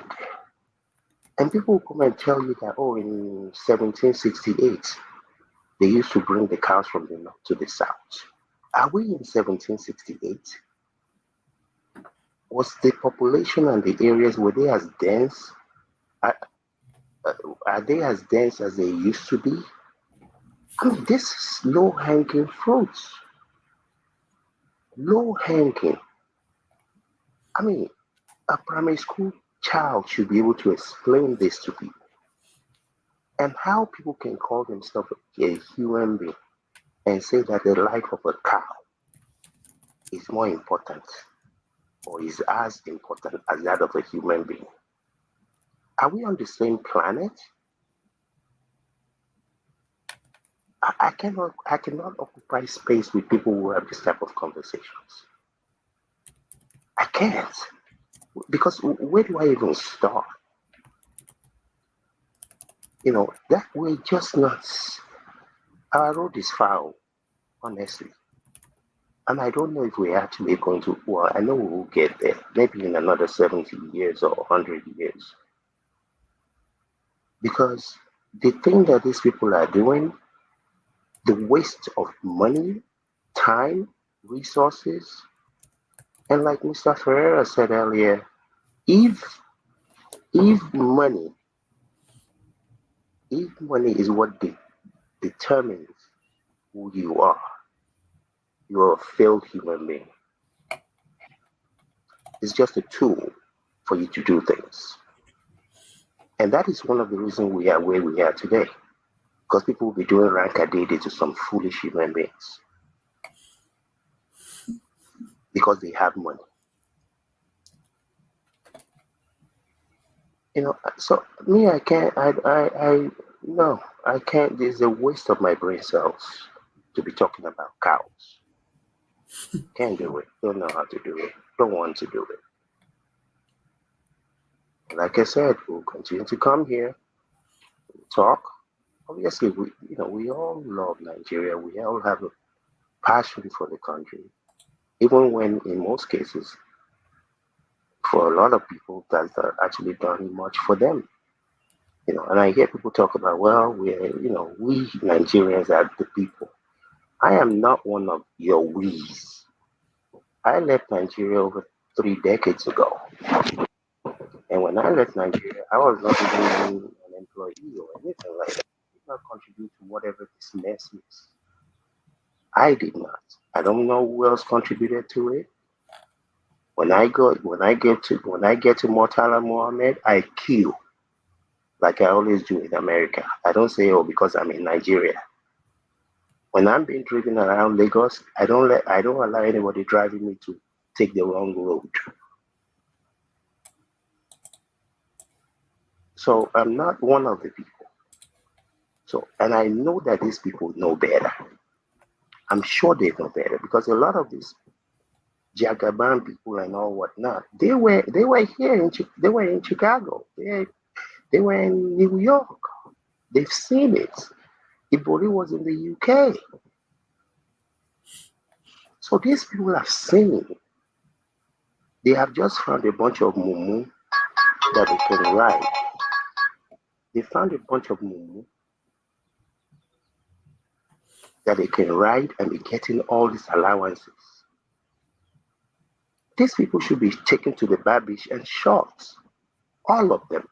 Even the ones that are not guilty. I mean, we're just going to continue this foolishness. We've been doing it. I left Nigeria in 1988. We were doing up NEPA. Children are still doing up NEPA in Lagos. And people are going to tell me it's because you were colonized. When do you wake up out of your slumber? How many years does it take? Even if you don't have any originality in you, borrow from somebody, copy somebody.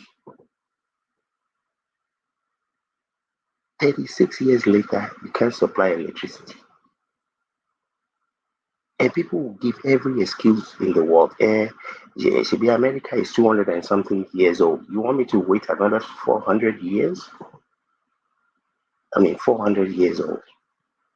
What about all the other countries that are able to do it somehow? Well, whenever you are people worshipping,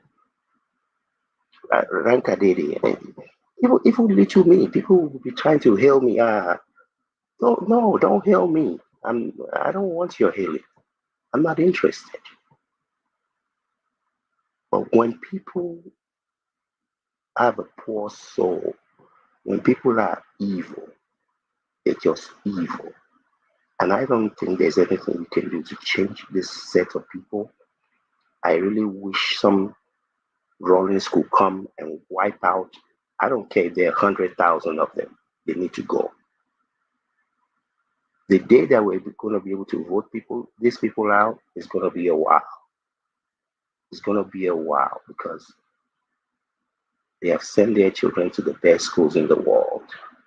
Whatever school you think you went to, they send their children to the best schools in the world to go and learn the best things that they can learn. And when they need a minister for this, they need a minister for that. Who do you think is going to be there? And what did their children learn from them? Like I tell people, if Tinubu was my father, I would disown him. If Donald Trump was my father, I would disown him. Money doesn't make me. Money is not everything. You can't even take the damn thing with you. Even if you're honest and you do your own business and you make your money, what difference does it make? Well, that's what we do now. Well, that's what they do. They worship money. Even here in America, you go to their parties, they will be trying to show you what type of car they have. Who cares what junk you have? I don't care if you have a $2 million Bentley. Doesn't feed me. So it's a state of mind. It's a state of mind. And the average, unfortunately, for whatever reason, at least the average Nigerian thinks it's all about money. It's all about what do you, even somebody said in the chat earlier on that, if they put you there too, you will steal too. I say, it's because you don't know me. The place or person that I will steal from has not been conceived because I know what my relationship with money is. It's a tool. Use it well. Thank you. Thank you. Can do. Thank you very much. What's his name? Max has gone again and disappeared. Actually, Max was supposed to speak before. Yeah. Sorry. God works in a mysterious way. After Max, I think electricity, then Kene. Electricity, please. I don't want to forget something. electricity. Max is not here, so you Can I if write you want to have it down? mechanism. You have paper and pen in front of you. Write it down. You won't forget. Okay. No. All right. You want Kenneth to go ahead? Oh no! Sorry. I thought. Okay, it's me, my turn. No, I thought Kenneth to write it down. You won't No, I forget. did. Thanks, Kenneth. How are you? No, I won't take long. I'm fine, thank you. The only thing that crossed my mind is: do they have to move their cow from one place to the other, from state to state? Can they not just have it in a particular location? And if they want to sell their cow, they can transport it by the relevant means. That is because everyone taking the cows along the streets, if we look at it from health and safety point of view, it's even not right, just from health and safety point of view. Because if that cow mistakenly, let's just say by error, and decide to headbutt a child with their horn and everything, or an individual, and that person's die, are they gonna be responsible? You can't bring a life back. So I think this matter has dragged on for too long unnecessarily in the house, and for them not to have been able to draw a line on this matter. So it's to me, like I said, it's foolishness of our elected representative for crying out loud. And some of these people have been out in the country, outside the country, and you don't see people moving cow around. To be honest, you don't see, before you even see cow self. I don't think. I think you have to go to the farm or where they are rearing them before you are going to see cow.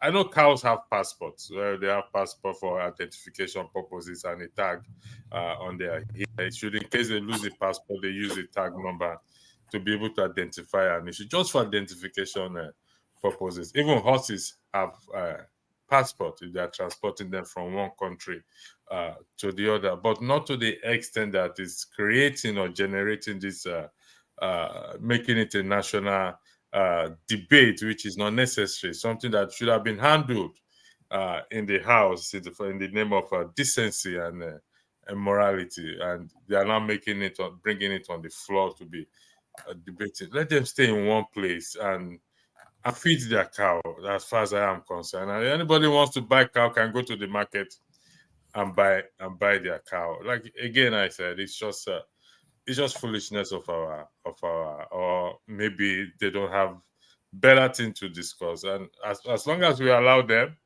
they will continue like this. That's all I have to say. Thank you. Yes, thank you very much, Electricity. There was a time, I think in US some years back, before the prevalence of internet, the teacher told his students to draw chicken, and students, some of them, they drew chickens with 4 legs, so they never seen chicken before. So why? So I was saying this because of the statement you made. Cows then move around in the cities, because it's possible if you ask some kids to draw cows, they will just draw something maybe with 2 legs or 5 legs or whatever, or something that looks like a millipede.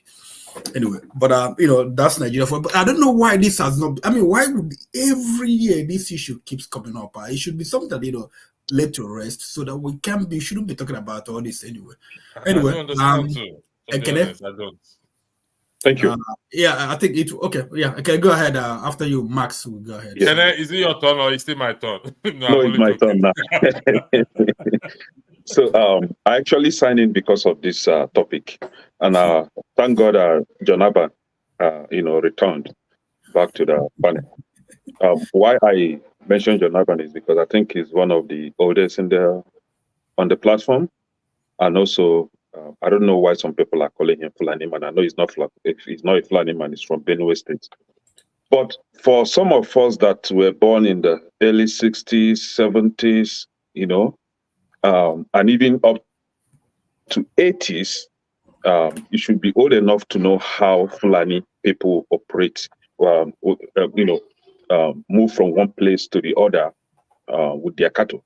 I think somebody was talking about grazing routes, right? Then they used to have grazing routes. And Fulani person, I mean, a typical Fulani man that I know is a very peaceful person, very peaceful people. They are women, very shy. I don't know if any of you have had a Fulani girlfriend before here, but for some of us that have had that kind of experience, I'm telling you this based on my personal experience. They are very shy people and peaceful as of then. But I don't know the crop of Fulani people that we have in Nigeria this today. is PG-13.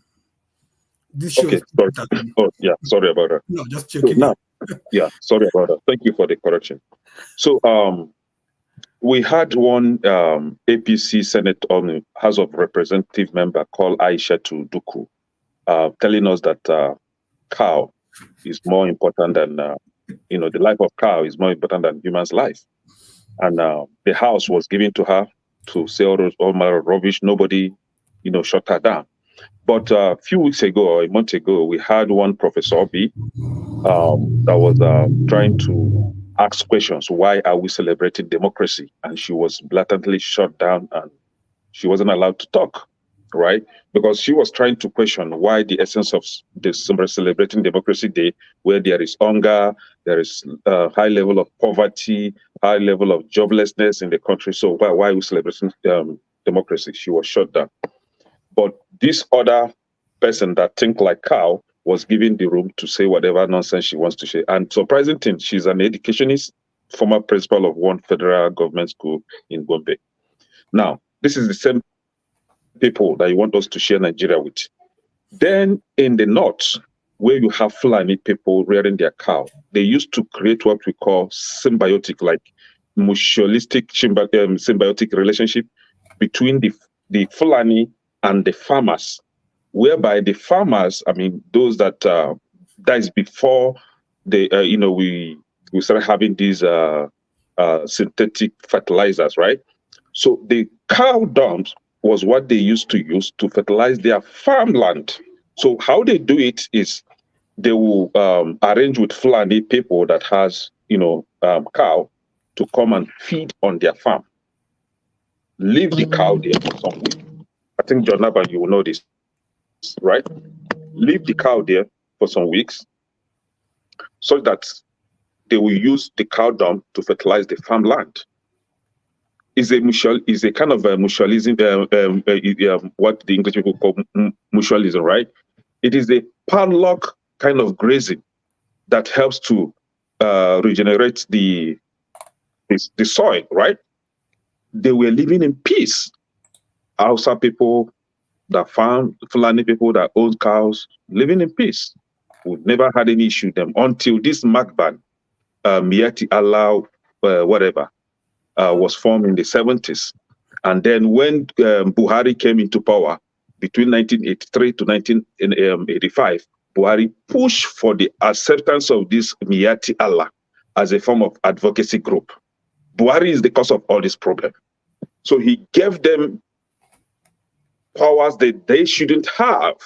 And this is when they began to think that they have more power to ask or demand for something that is not theirs. And since then, whatever they demand for has been given to them. You'll be surprised that this grazing land that they are talking about right now, eventually will be given to them. The success is what I don't know about. How they are going to succeed coming to Anambra State to have a grazing land, using Anambra State money or federal government money, or forcing people to give out their land in order for Fulani people to build their grazing, whatever they call it, land, is what I don't know how that will be successful, because I don't think the Southeast people are going to allow that. However, we have people like, what is his name? Hope Uzodinma and Peter Mba of Enugu State that are already dancing, trying to collect whatever the federal government is going to give them to begin to build that. And this is encroaching into people's private land.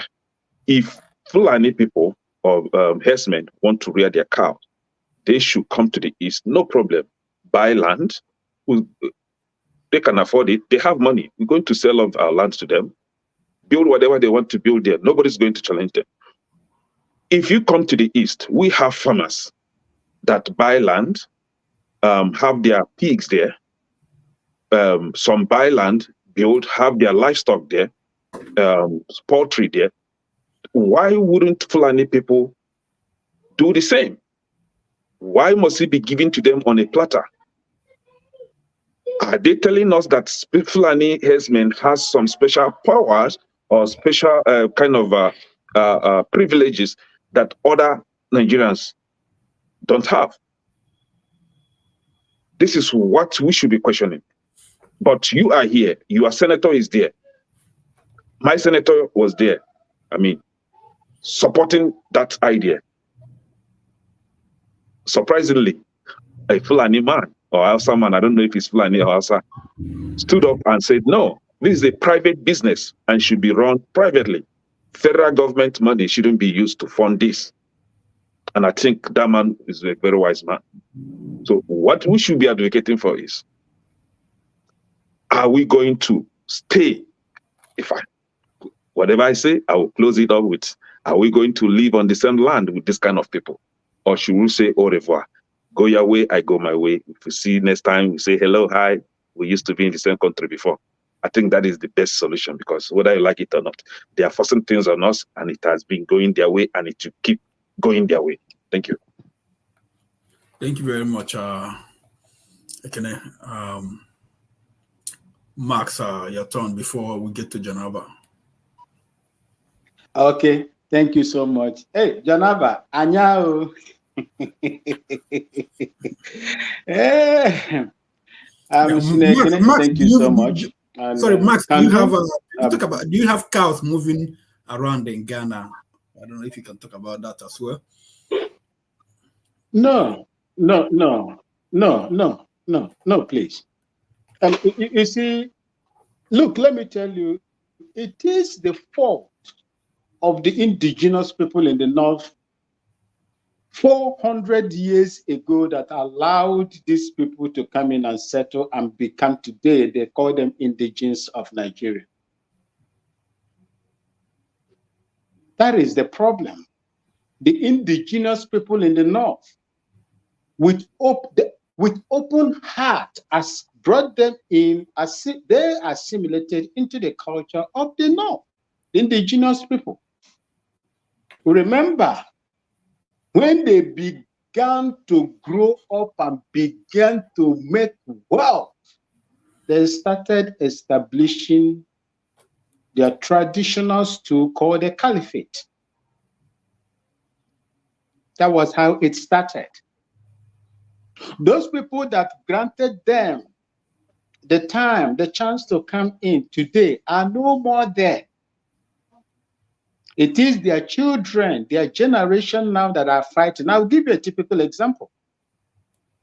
Do you know the reason why I resigned from the army? Is because of this same issue in southern Kaduna, Zango Kataf area, Zango Kataf local government. If you go there, for people that comes from Kaduna, southern Kaduna is predominant, is a Christian-dominated area, southern Kaduna.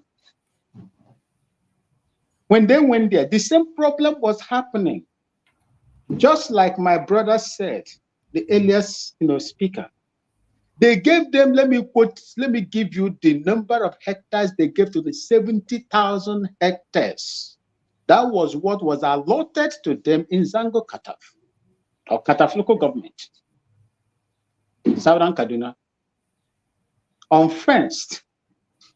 I was serving under 1 mechanized infantry division as at that time. Rebado cantonment, 81 barracks. After a while, that 70,000 hectares was turned into 120,000 hectares. They were encroaching on the people's lands. That was the beginning of the problem that is still existing there today. When the owners of the land said, no, go and find it, this is the truth, and there is nothing, anything that you can say, maybe I might not get it the way the Tayep, The Tayeb tribe in southern Kaduna will explain it to you here. This is what I can tell you that I know. Because I speak Hausa very well. Sometimes when I go out there, they call me Alkali, a mediator. Because I speak Hausa very well. They encroached into this indigenous people land. And when these people spoke, they come after them. And when these people now summon the courage to challenge them now, they will call the security agents to come. Oh, they are killing them. But you kill them, you took over their land, you encroach into their land, you use their cattle to graze on their farms, and so on and so forth. But when they tell you, no, you have to go, take their way, means of defending themselves. And these people in Southern Kaduna are more in number. They call the military, they call the police, go and check. This man, what is his name? Zamani Lepot. Go and check the problem that happened to him between Babangida and the rest of them. This Southern Kaduna issue was one of the problems that man had as well. Major General Zamani Lepot. They began to fight them there and these people. That was the reason. And when they sent me there to go and do the same thing they are using these military soldiers now to do, I refused to do that. I refused to do that. I left.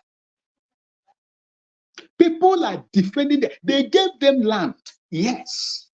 I do not know how many minutes I have to speak on this issue because it is very, very touching to me that you will come into my land, beg for a land. They gave you the land. Instead of you occupying that particular place that was given to you, you are now encroaching and killing people because of it. Who does that if not in Nigeria? Who does that? Who does that if not in Nigeria? The indigenous life is not protected. You protect an alien's life and the life of the cattle, the herds that he or she is using to destroy other people's private farms. And these farms are farms that are, that are planted, crops that are planted with loans from other people. Why will you do that? How can you be this heartless? It is very, very emotional when I'm talking about it. I have no relationship with the Southern Kaduna people, the Taya people and the rest of them. I have no relationship. But when you do, if you commit evil on the people, I will come out here to speak about it. If you don't like, please, anytime I'm coming here, block me from coming because that is the truth. If you go to Benue today, John Abba is here. They have destroyed people's lives because of this same cattle. Who is clashing with who? Who? How can a man wielding AK-47 assault rifle clash with a man that is holding den gun? If I thought they have one, because the police have collected all your first line of defense that you're supposed to have to defend yourself. But how will you call it a clash when a man who is having AK-47 assault rifle is clashing, attacking a man with knife, bow and arrow? The killing range of an AK-47 is 300 meters. And I'm holding rifle, I'm holding machete or stick. And you say I'm clashing with you? That is the lie that they have failed Nigerians and they are carrying even in the National Assembly. Nobody is calling it invasion and ethnic cleansing. They are calling it clash. John Abba, can a man with a machete, a knife, a cutlass, clash with a man that is in possession of AK-47 assault rifle and their likes? It can happen. This is the problem that is going on in that country. They tried, when Buhari came, just like my brother said, he tried Ruga, rural grazing area. He tried to resurrect the old cattle, grazing path. Have you people forgotten the ruling of a court headed by Justice, is it Adeyemi Thompson, in 1969 or 1968 that banned open grazing in the entire southern Nigeria. Have you people forgotten? Has the ruling of that top Mr. Justice Thompson been set aside? Has it been set aside?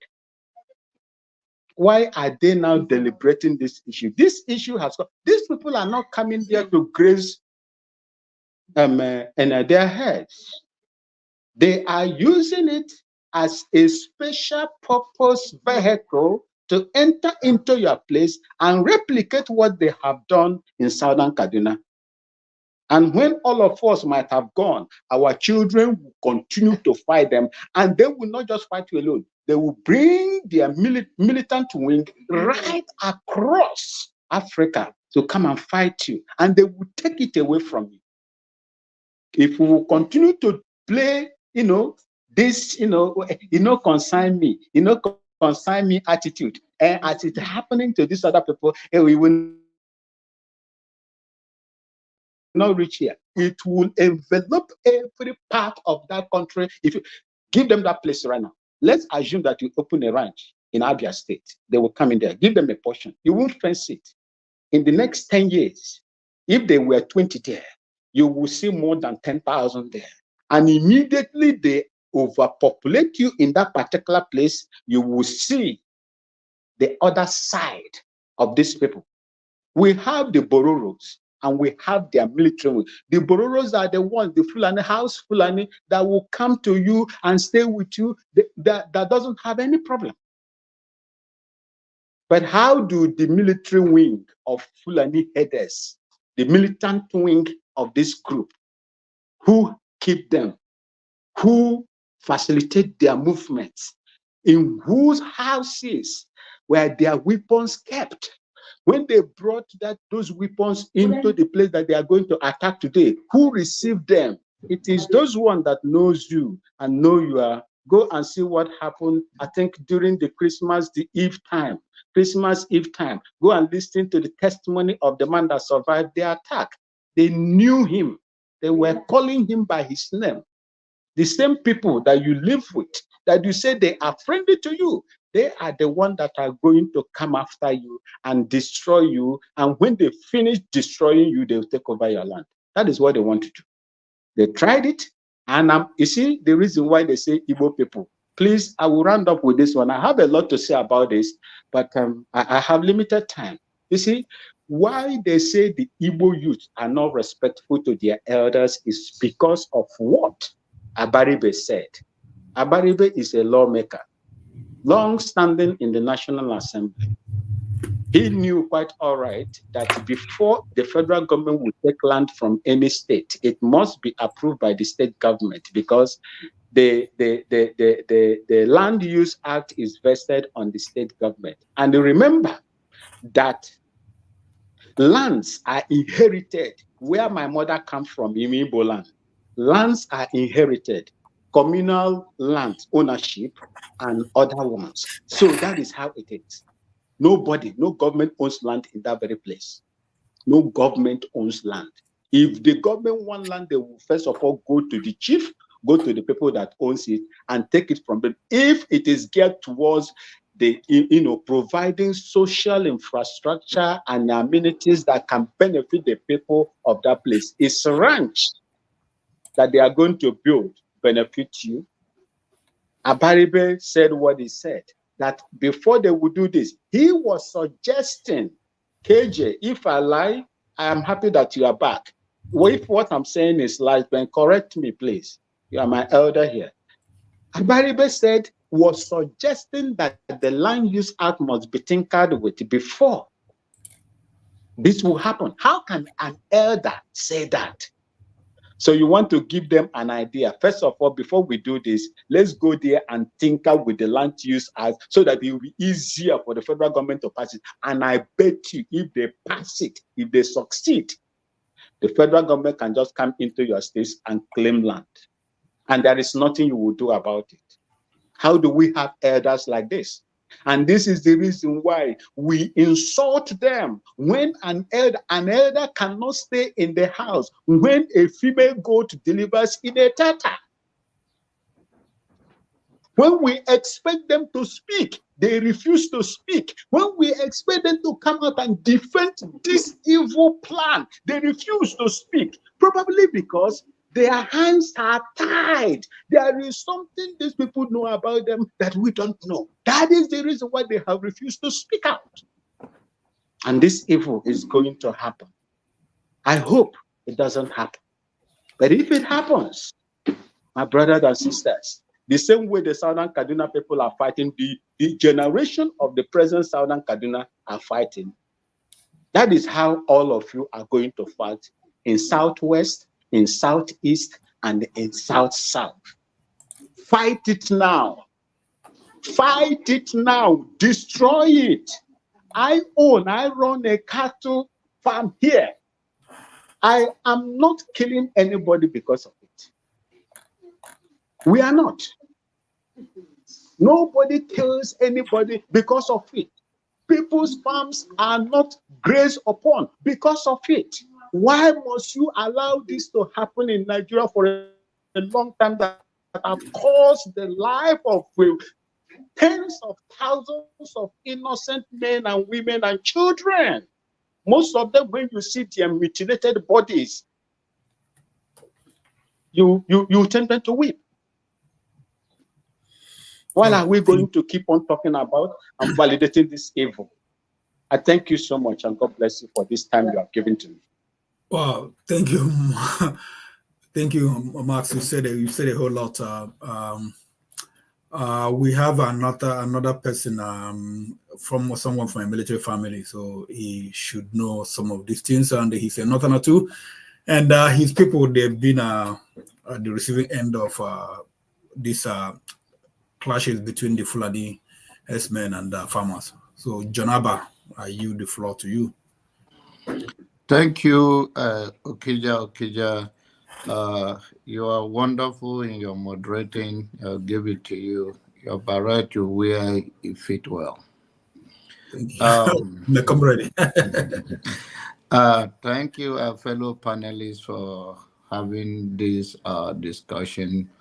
Let's me be outright about the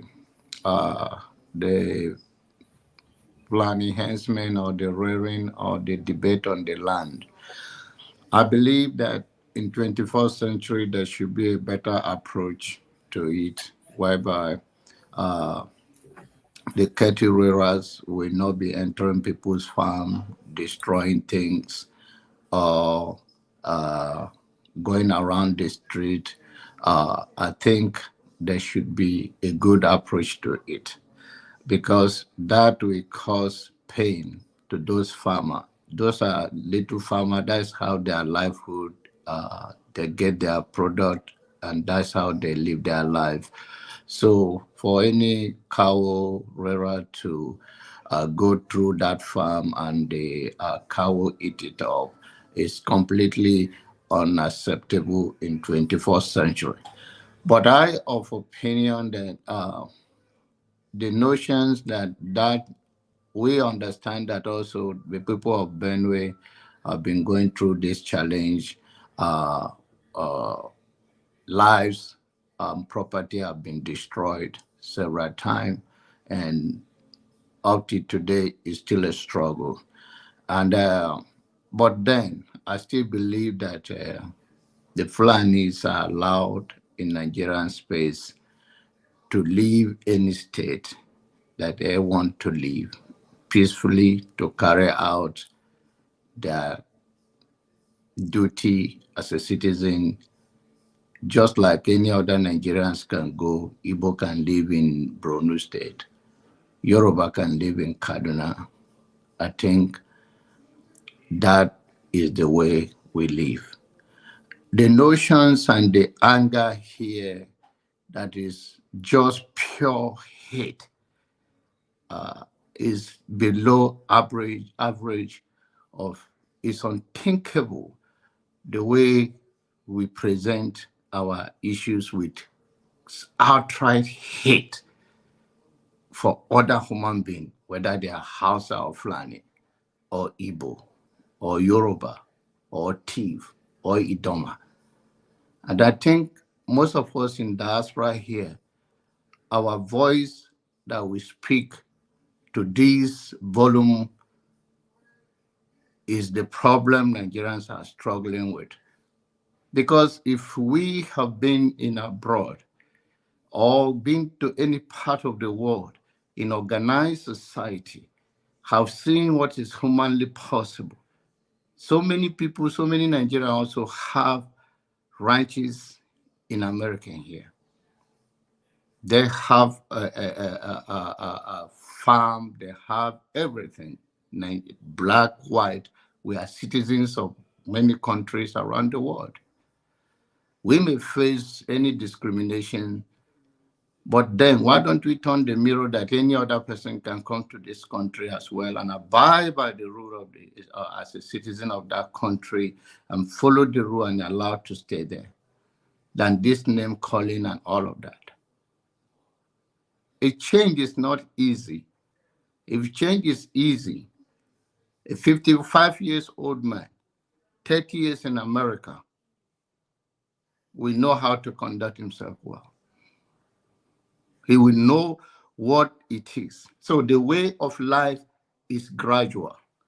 If you can't change yourself, you can't change anybody. If you don't turn the mirror on yourself, and we can fill this world into this our space, that's not a solution. Talk is cheap.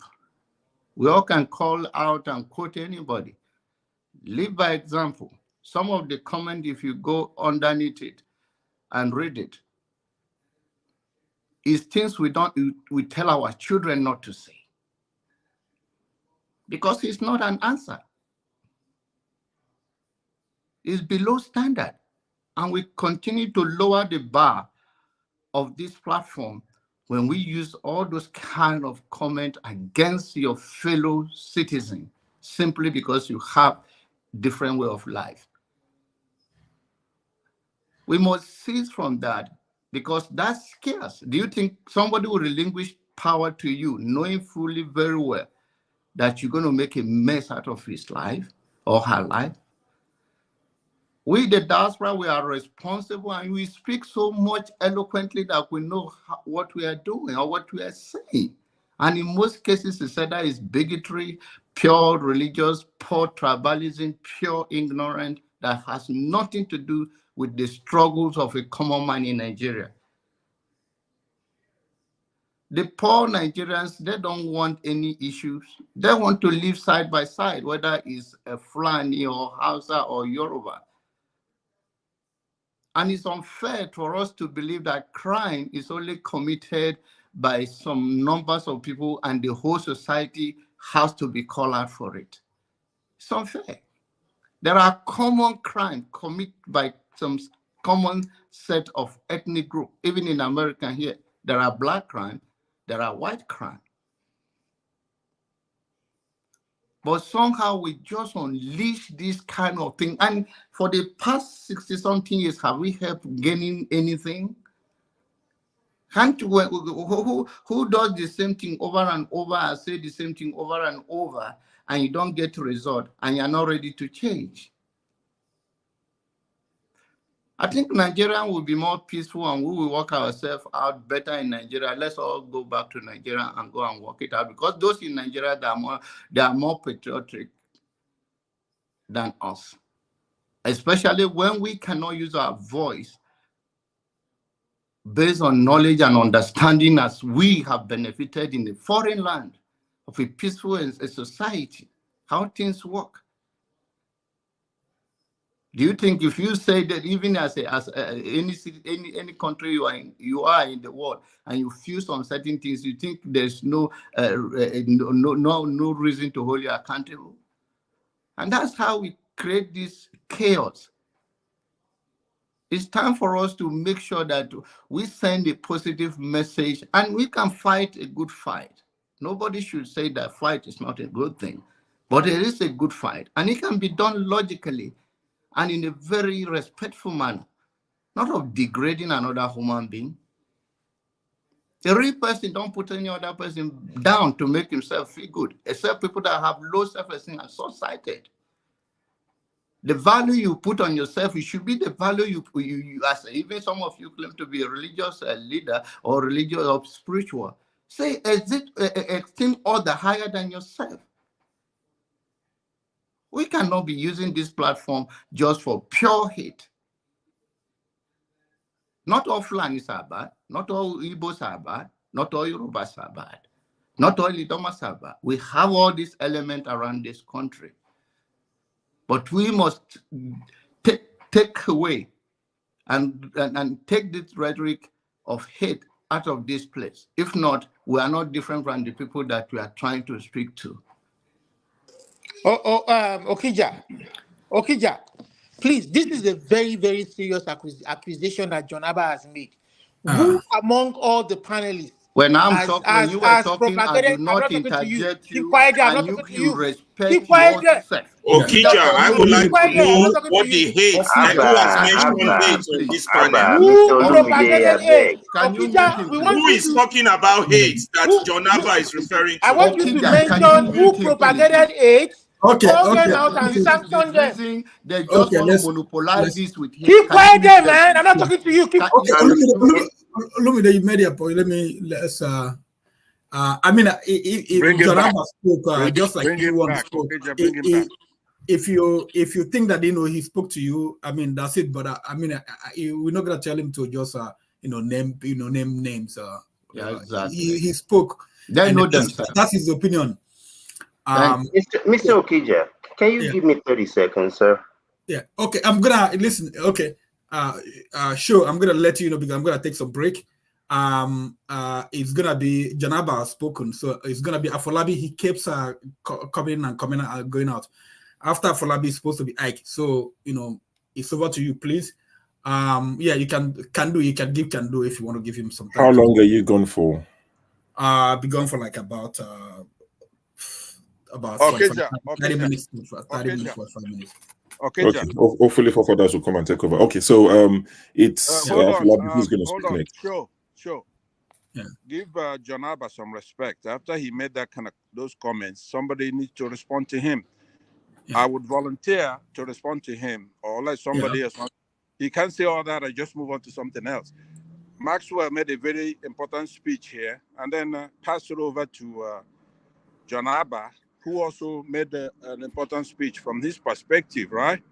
So let me respond to him with 2 minutes, and I'll be out of here. So 2 minutes. I'll time you 2 minutes. If we keep the time, I'm happy to do that. Please go ahead. And show make sure that you don't turn it to and fro. If he says something, I will respond to his thought. So I want you to know that. This is the danger for So if you're not going to follow the chain and you're just going to do it, he's not going to talk over, because I didn't come here to accuse anybody. I just speak my own, and I'm entitled to speak, and I don't name anybody. So if you go after me or say things, I will respond. Period. I'm not afraid of responding to anybody.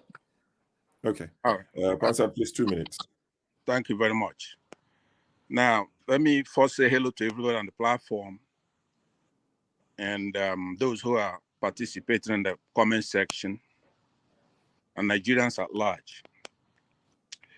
And of course, let me recognize the work that Okija is doing here. He did pay attention to my admonition on the comment section and carried it on, and he's been getting a lot of accolades for it.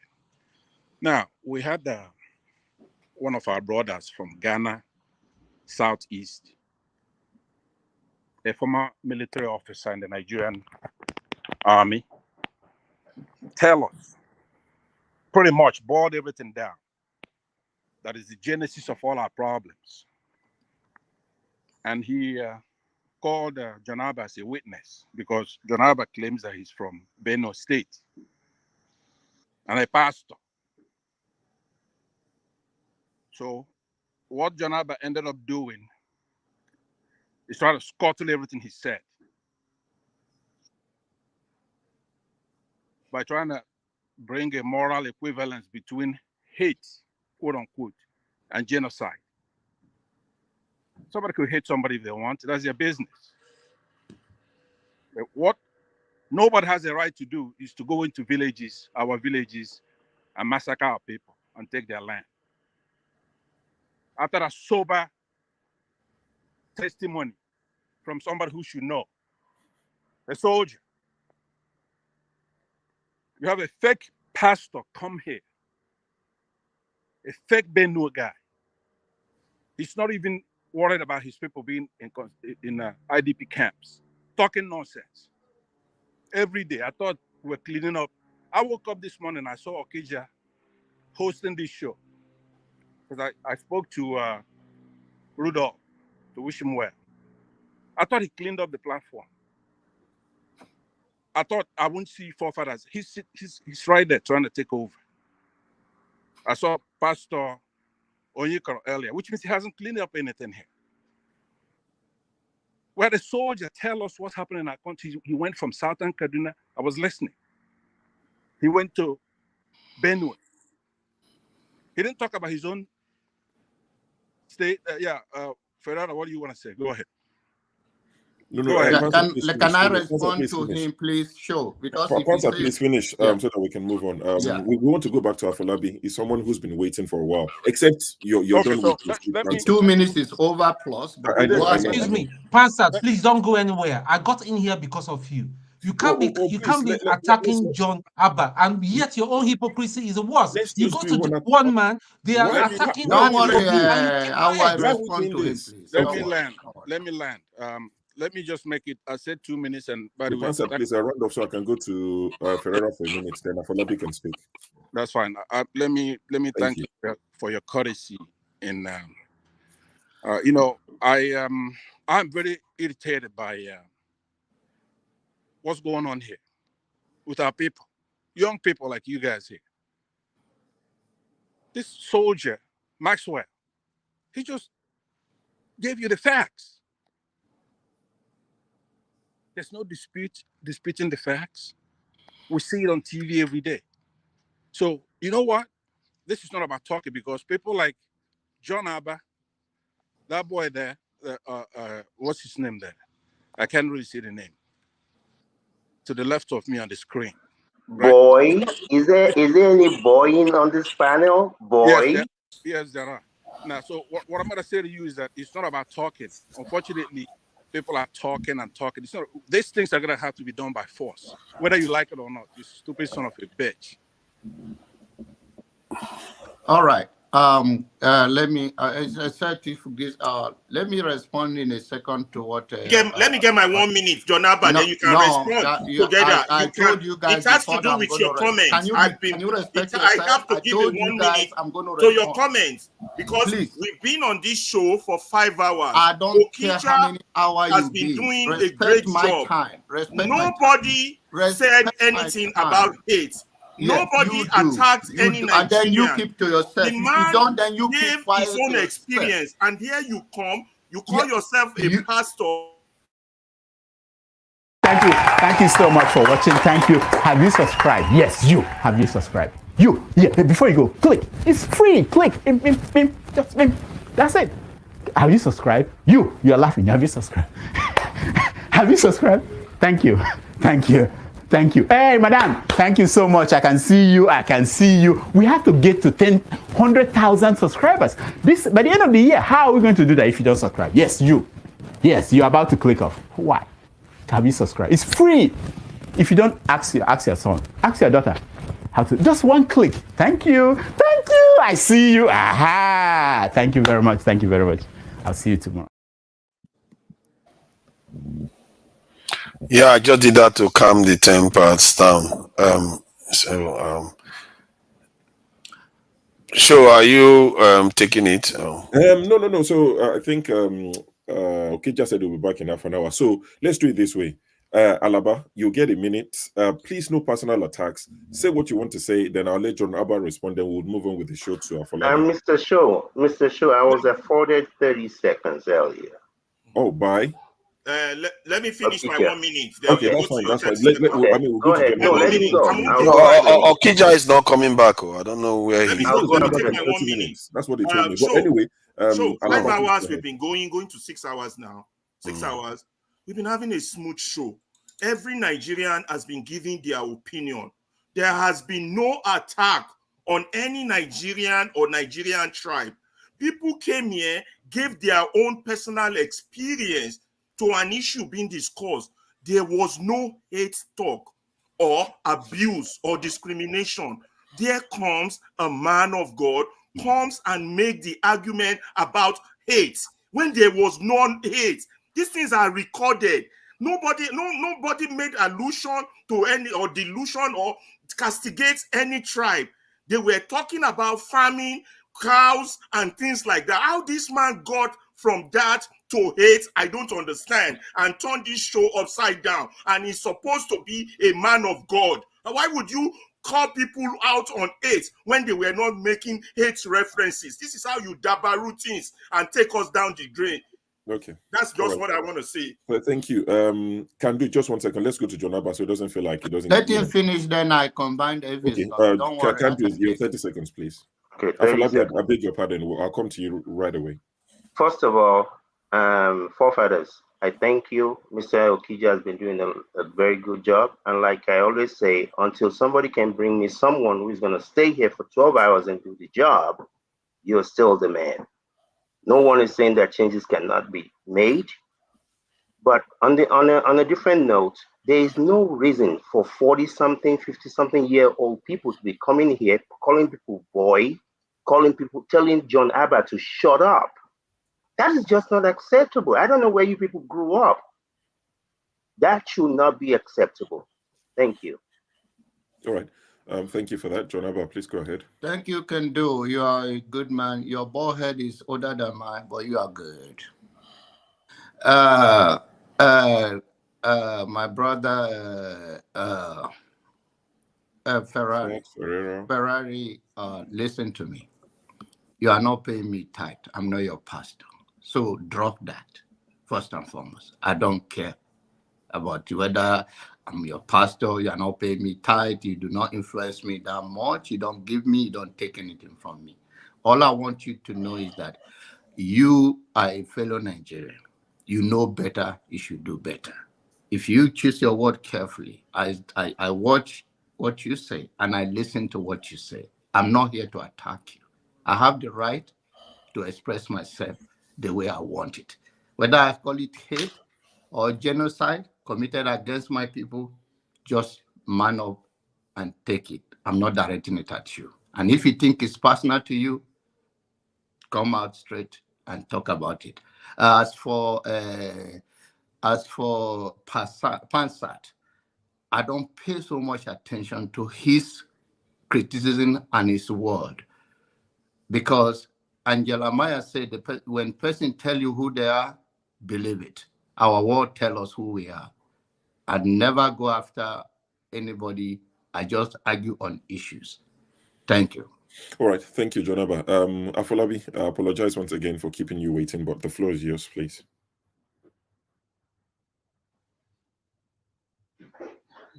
Thank you very much, my elders, and I really appreciate this opportunity. I know we want Nigeria to move ahead, and that's why everybody is talking, and I can see anger. Now, this issue, some people are saying is a small issue. We shouldn't be talking about cow this period. I think it's one of the most important issues we should discuss now, because based on IMF, in the next 7 years, there's going to be a lot of food shortage in Nigeria. Now, they've started selling yam. My dad called me from Kaduna, and now 1 tuber of yam is now 7,000 naira. And they now have to three people will now gather to be cutting yam. For the past 1 week, I've not been myself, though I'm not in Nigeria right now. And it's a very painful something for me. So if you don't address this issue as soon as possible, I'm scared. Even we'll start killing ourselves in Nigeria. Now, why am I talking about this? Before I left Nigeria, I spoke with one Fulani guy. He has about 26 cows in Jos. And I was not like, he was telling me that he value his cow more than anybody's life. It used to be, you do bab me. If you along that airport road, they call it Angon Sawaya, it was Fulani dominated environment in Abuja. But now, because of development, people are now, so they are now back, but they are still there in their house. So I used to discuss with them because of this issue, because I was so passionate about Nigeria. And he was telling me, why am I saying this? Initially, we used to live together without ranch and all that. I grew up in a farm-dominated environment in Kwara State. And till my grandmother died, we used to give them we used to buy cow and give them to rear for us. It is what I know about. Up to now, we still have goat with Fulanis and all that. So when I started hearing issues about Fulani, farmer, and all that, but I don't want to waste our time on this information. This is where I want to go to. I don't know how we can empower our royal highnesses if we really want Nigeria to move forward. All the senators that are in Abuja making laws, if they are not implementable, okay, or we are not implementing them. I don't know if you understand what I'm trying to talk about. What General said is true. If we are not careful, what happened in Jos and in Kaduna will start happening in other regions. Initially, it was just a friendly giving of land, but now they are claiming rights. What John, sir, let me call you John Abba. What is also saying the right thing, because from now it has not been we hate this, we hate that, and it's everywhere. Even in civil service, I was working in civil service before I left. Why are we saying this? Even they implement these laws, they enact these laws or whatever bill. Who are those people that are going to implement it? Before I left Abuja, the former minister said there must not be cow in the city of Abuja till tomorrow. Till tomorrow, federal road, you still see cow. So please, I don't know people that are powerful here. This is the unique problem that we have to face. The royal highness has to be empowered in Nigeria. I don't want to waste our time because I know people are waiting, and that's why I'm just trying to skip what I'm trying to talk about. I remember, if any cow eats anything in our farm in Kwara State, the king in Okeonigbe, I'm calling the name in Kwara State, in local government, we summon the hunters, we enter bush, and go and meet these Fulani people. Are you getting it now? But now, because of our royal highnesses, the villagers, nobody's even empowered. These people can just enter village and kill anybody, and there's nothing we can do about it. Police stations are far from the town. If you keep on analyzing this bill, these senators in Abuja, their own is to talk, pass bill, and forget about the bills. I don't know how our royal highnesses are going to be empowered to be able to man guard all the state governors to create what's it called? Because even if you give them this, ranching all this land, these people will still leave their ranch and enter town. They don't know who will give them orientation about this ranching or this. So please, I just don't want to say too much. I have a lot of things to say because I'm also bitter with what is happening in Nigeria. See the recent video going around. You are cutting people's farm, and you are laughing, and they are videoing you, and you are happy. And there's hunger in Nigeria. Look at how much they are selling tomato now. Everybody's aware, so I don't have to flog that. Look at how much they are selling everything now. And it's creating hatred between tribes from now to tomorrow. It is not all Fulani people that are evil. Before now, it used to be Bororo people that used to attack. When General was talking the other time, I did like this. I don't know. But in that time, it used to be Bororo people that used to cut farmers when I was growing up in Kwara State. But now I don't know. So please, before I drop, I don't know. We need to go back to that place where the kings have power to be in charge of their land. And so that they can negotiate with whoever. Okay, you are going to stay in my village. Okay, this is let them also set their own unique rules or laws or bills within the villages to associate with these Fulanis. If not, governors will just create one land. No, they are too far. Thank you very much. Let the governors of Nigerian land go back to the people, to the villagers. Thank you very much, and I really appreciate this opportunity. Please, if anybody is angry, let's forget this. Everybody is angry because we want Nigeria to move ahead. And please, let's work about this together. And also, let me know on the further note, people abroad are creating too much hatred in Nigeria. Before I left, people abroad are the one instigating tribes and everything. And I will repeat it, and I'm saying is, let's talk to our people. There's nothing we can do. If Nigeria is going to separate tomorrow, it is going to take a long process. But the hatred in the land is too much. Thank you very much, and I really appreciate this opportunity. All right, thank you, Afolabi. Yeah, is this your first time joining us? Okay, that's fine. Welcome. Like we keep saying, there's no special song. The day we have a special song, don't worry, we'll play it for the first time. Thank you very much. It's good to have you, and we encourage that you come back, stop by. Sometimes they are gbasbo, sometimes we are peaceful people. You never know what you get with us, but everybody gets to have their say. So thank you for joining us. We appreciate your visit. Don't let it be the last time. KJ, don't worry, I'll come to you quickly. So the reason, let me just quickly say, the reason why I even came on, I was listening in part. I was busy listening on YouTube, but I heard something about the cows again. So I thought,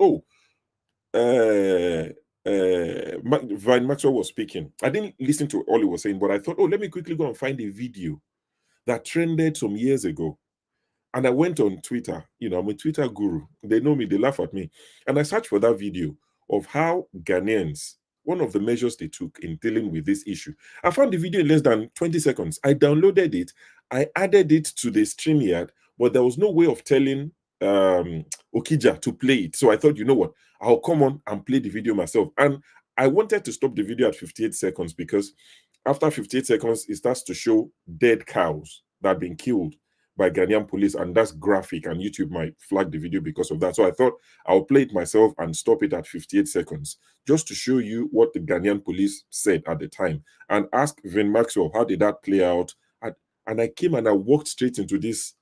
As soon as I came in, it's like someone just dropped a BOMB and everything just went. And I'm like, why am I here? And Okija just disappeared.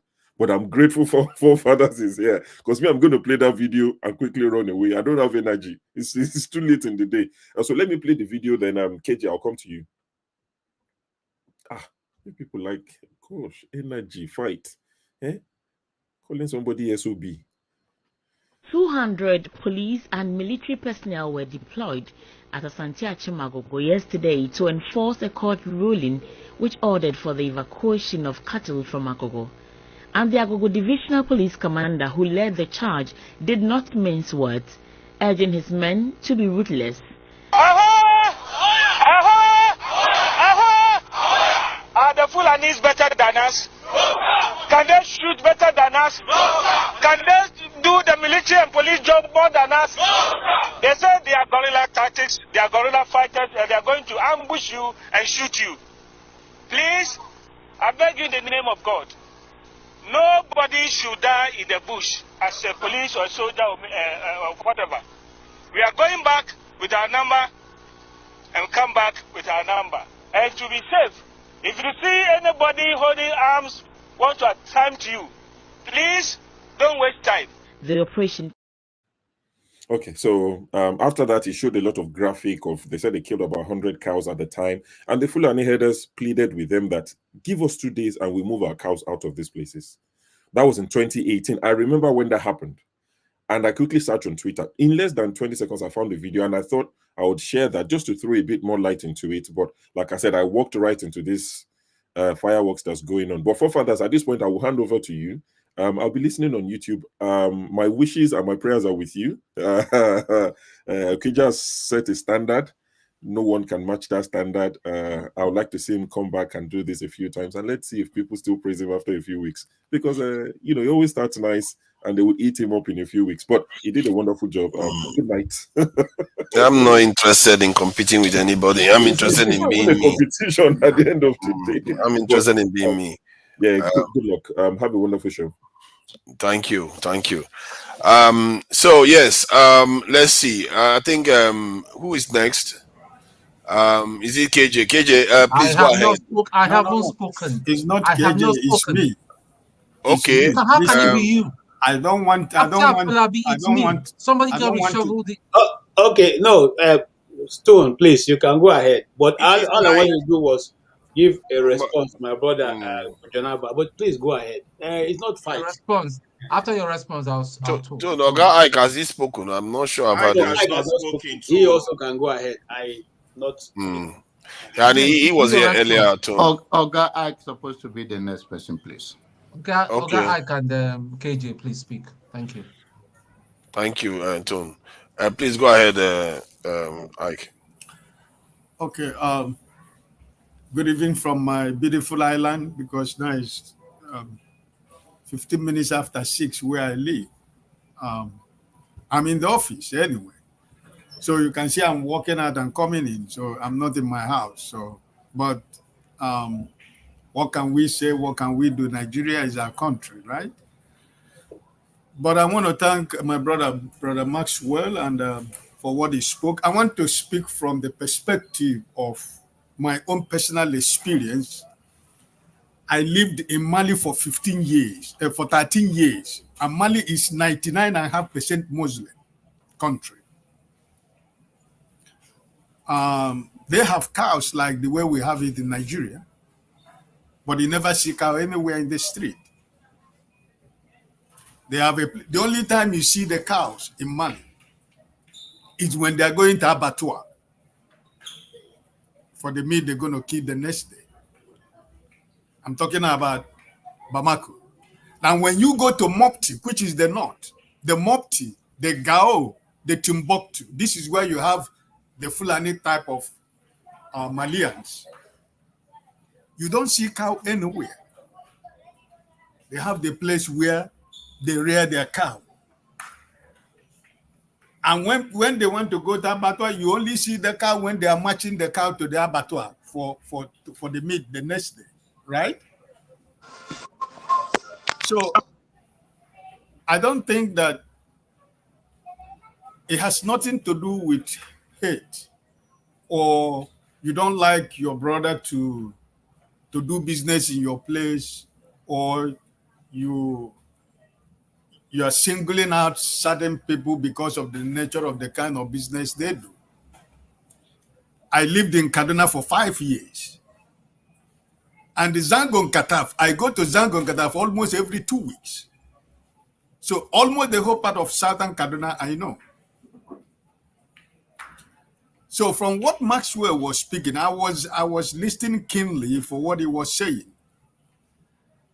And I don't think that what is happening in Nigeria today is because the people don't like the Fulani people. But like my brother Folabi, who just left, is talking about the cost of living in Nigeria. The present day Nigeria, where a Gary is normally when you are hungry, when your mom is cooking food or your wife is cooking food and you're not ready to wait until the food is done, you go and take Gary to smoke, put granite and put milk and drink. Gary now, you don't drink Gary in Nigeria because it becomes a big man food. That is to tell you the level of the country we call Nigeria. So for somebody who has a farm, knowing the cost of foodstuff in Nigeria today, and for you and your family to go and plant, no matter whatever you plant, and somebody from somewhere came with his cows to destroy that plant, deny you and your family the food to eat, and deny you the resources and the sweat and the energy that is put in while you are planting, just for the sake because he wants his cow to eat. My brothers, we should be able to think like people who have conscience. I'm not saying that the Fulani people should not rear their cows. But like somebody said, Mr. by himself, he said it, that Nigeria, we are in 21st century. By now, we shouldn't be talking about this. There should be a place where these people should rear their cows. My brother Maxwell, he's a farmer. He has a cow. The cows are not parading the street of Ghana. They are not destroying anybody's farm. That's my point. Right? So if the Fulani want to go to Imo State, for example, or come to my place, let me say my town, or where to go and to carry their to do their farm, right?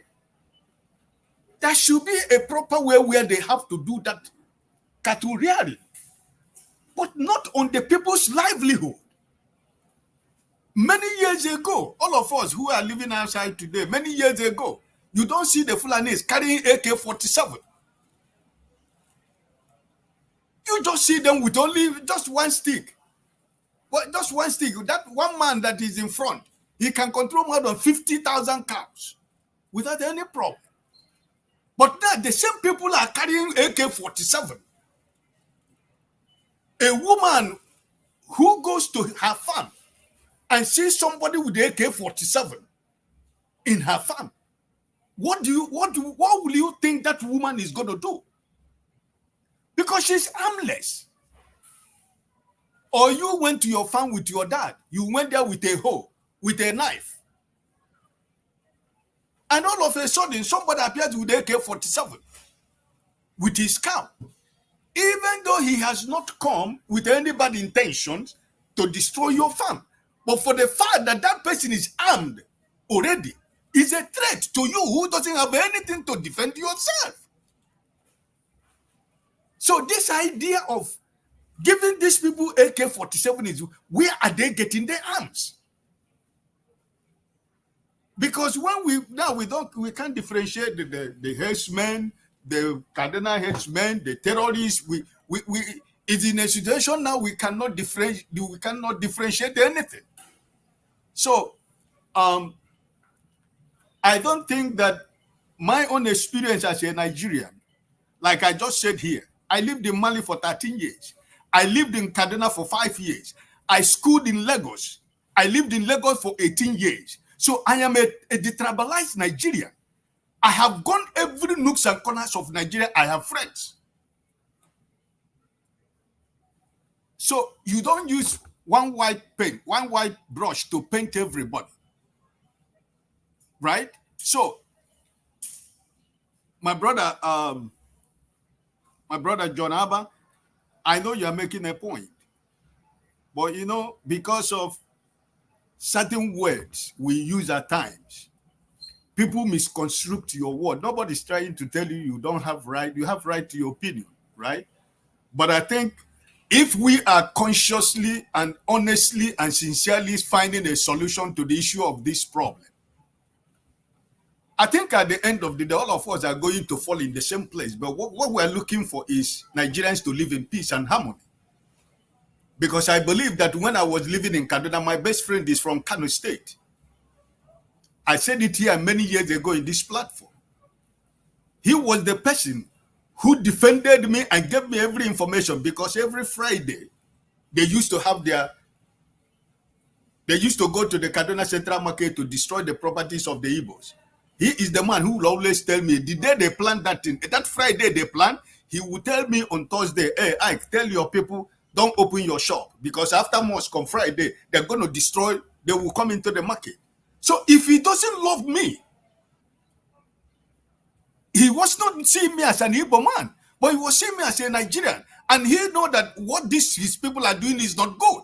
Why should you have to continue to kill people that does you nothing? So for him, he doesn't like that. And my friendship went so deep that he wanted me to marry the sister. But because I wasn't ready in that marriage at that time, he's a Muslim, I'm a Christian, right? But the relationship developed a family relationship. So what I'm trying to say, what I'm trying to tell to all of us here is that what is going on, my brother John Abba, you are from Benue State, I'm from Imo State. What is going on in our place is the same thing that is going on in Benue State. It's horrible to see. It's heartbreaking. Women and children are being killed. Pregnant women, they remove their baby from their stomach. The same people you said that they're riding cows. It's heartbreaking. We are all welcoming people. We have Igbos everywhere. You have Yorubas everywhere. You have people from Benue State everywhere. We live everywhere. We go there, we do business. Like we are giving an example, we are living outside here where we live now. Where I live here, right? It's not my country. I don't have a family. I don't have a friend. But I came here. God gave me a new family, new friends. And I have my house in this place. I don't live in an apartment. I live in my own house. Right? Because they are welcoming. They were not looking at where I come from. So, please, it is a very sensitive issue even in this present day Nigeria, because the economic situation in Nigeria is so bad that we should allow a cow to destroy whatever, anybody. It doesn't matter where, whether it's in Kaduna, whether it's in Kafanchan, whether it's in Borno State, no matter which part of Nigeria is it. Animals should not destroy what people are planting, because Nigerians are hungry. If you used to send your family $100 before now, be honest to yourself. How much now do you send to your family? Before, $100 is a lot of money. But now $500 is no money in Nigeria, because a bag of rice is already 90,000 naira. How much is fish? How much is meat? How much tomato? Tomatoes that you pass on the road before. Traders will throw away tomato. Tomato now is the big man food. So we should be honest. But anybody, like I had that man in the national, anybody who is trying to tell me that a cow life is more valuable than the life of a human being, for God's sake, which a country will such a thing take place if not Nigeria? If not in the National Assembly of a country called Nigeria, will somebody stand up to say a cow life is more important than the life of a human being? God is sad. Like somebody said there, because I think maybe it was John Abba, maybe because they don't have anything. They don't have anything they do in the National Assembly. They just say anything they like. And finally, I'm going to end what Mr. Afolabi said. Yes, traditional rulers before in Nigeria, they have respect. Now they have become politicians. They're even more corrupt than the politicians themselves. The traditional institutions of Nigeria have been destroyed by politicians themselves. So days are gone when your traditional ruler will speak and people will listen, because most of the traditional rulers now are in the pocket of politicians. They have forgotten their traditional institution, but they are playing politics. So, but at least if we can go back to that level where the traditional ruler of a town has a very big authority and power to control whatever that happens in his local government, I think it's going to help us a lot. But it is gone. Listen, Nigerian fabrics is broken into pieces. There is nowhere you are going to find anything. You can't fall back to the traditional institution. You, my brother, all of us who are here, nobody recognize your traditional ruler where you come from. Do not recognize you, but they recognize those criminals. They are the people they give traditional titles. They are the people they welcome when you go home. But you, who is living and working and doing an honest and dedicated work, nobody wants to know that you exist because you don't come with a bag of money. So where are we going from? Where are we going? So those countries like Mali, where I live for 13 years, today we say Malians, they don't know anything.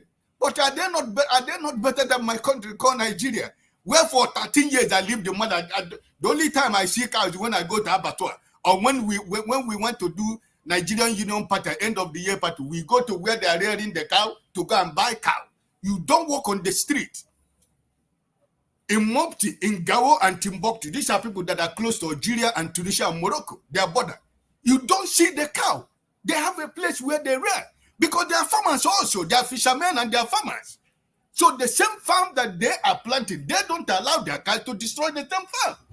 So why is it that in Nigeria it's something that is normal? We should accept it that is normal. My brothers, please, it's not normal.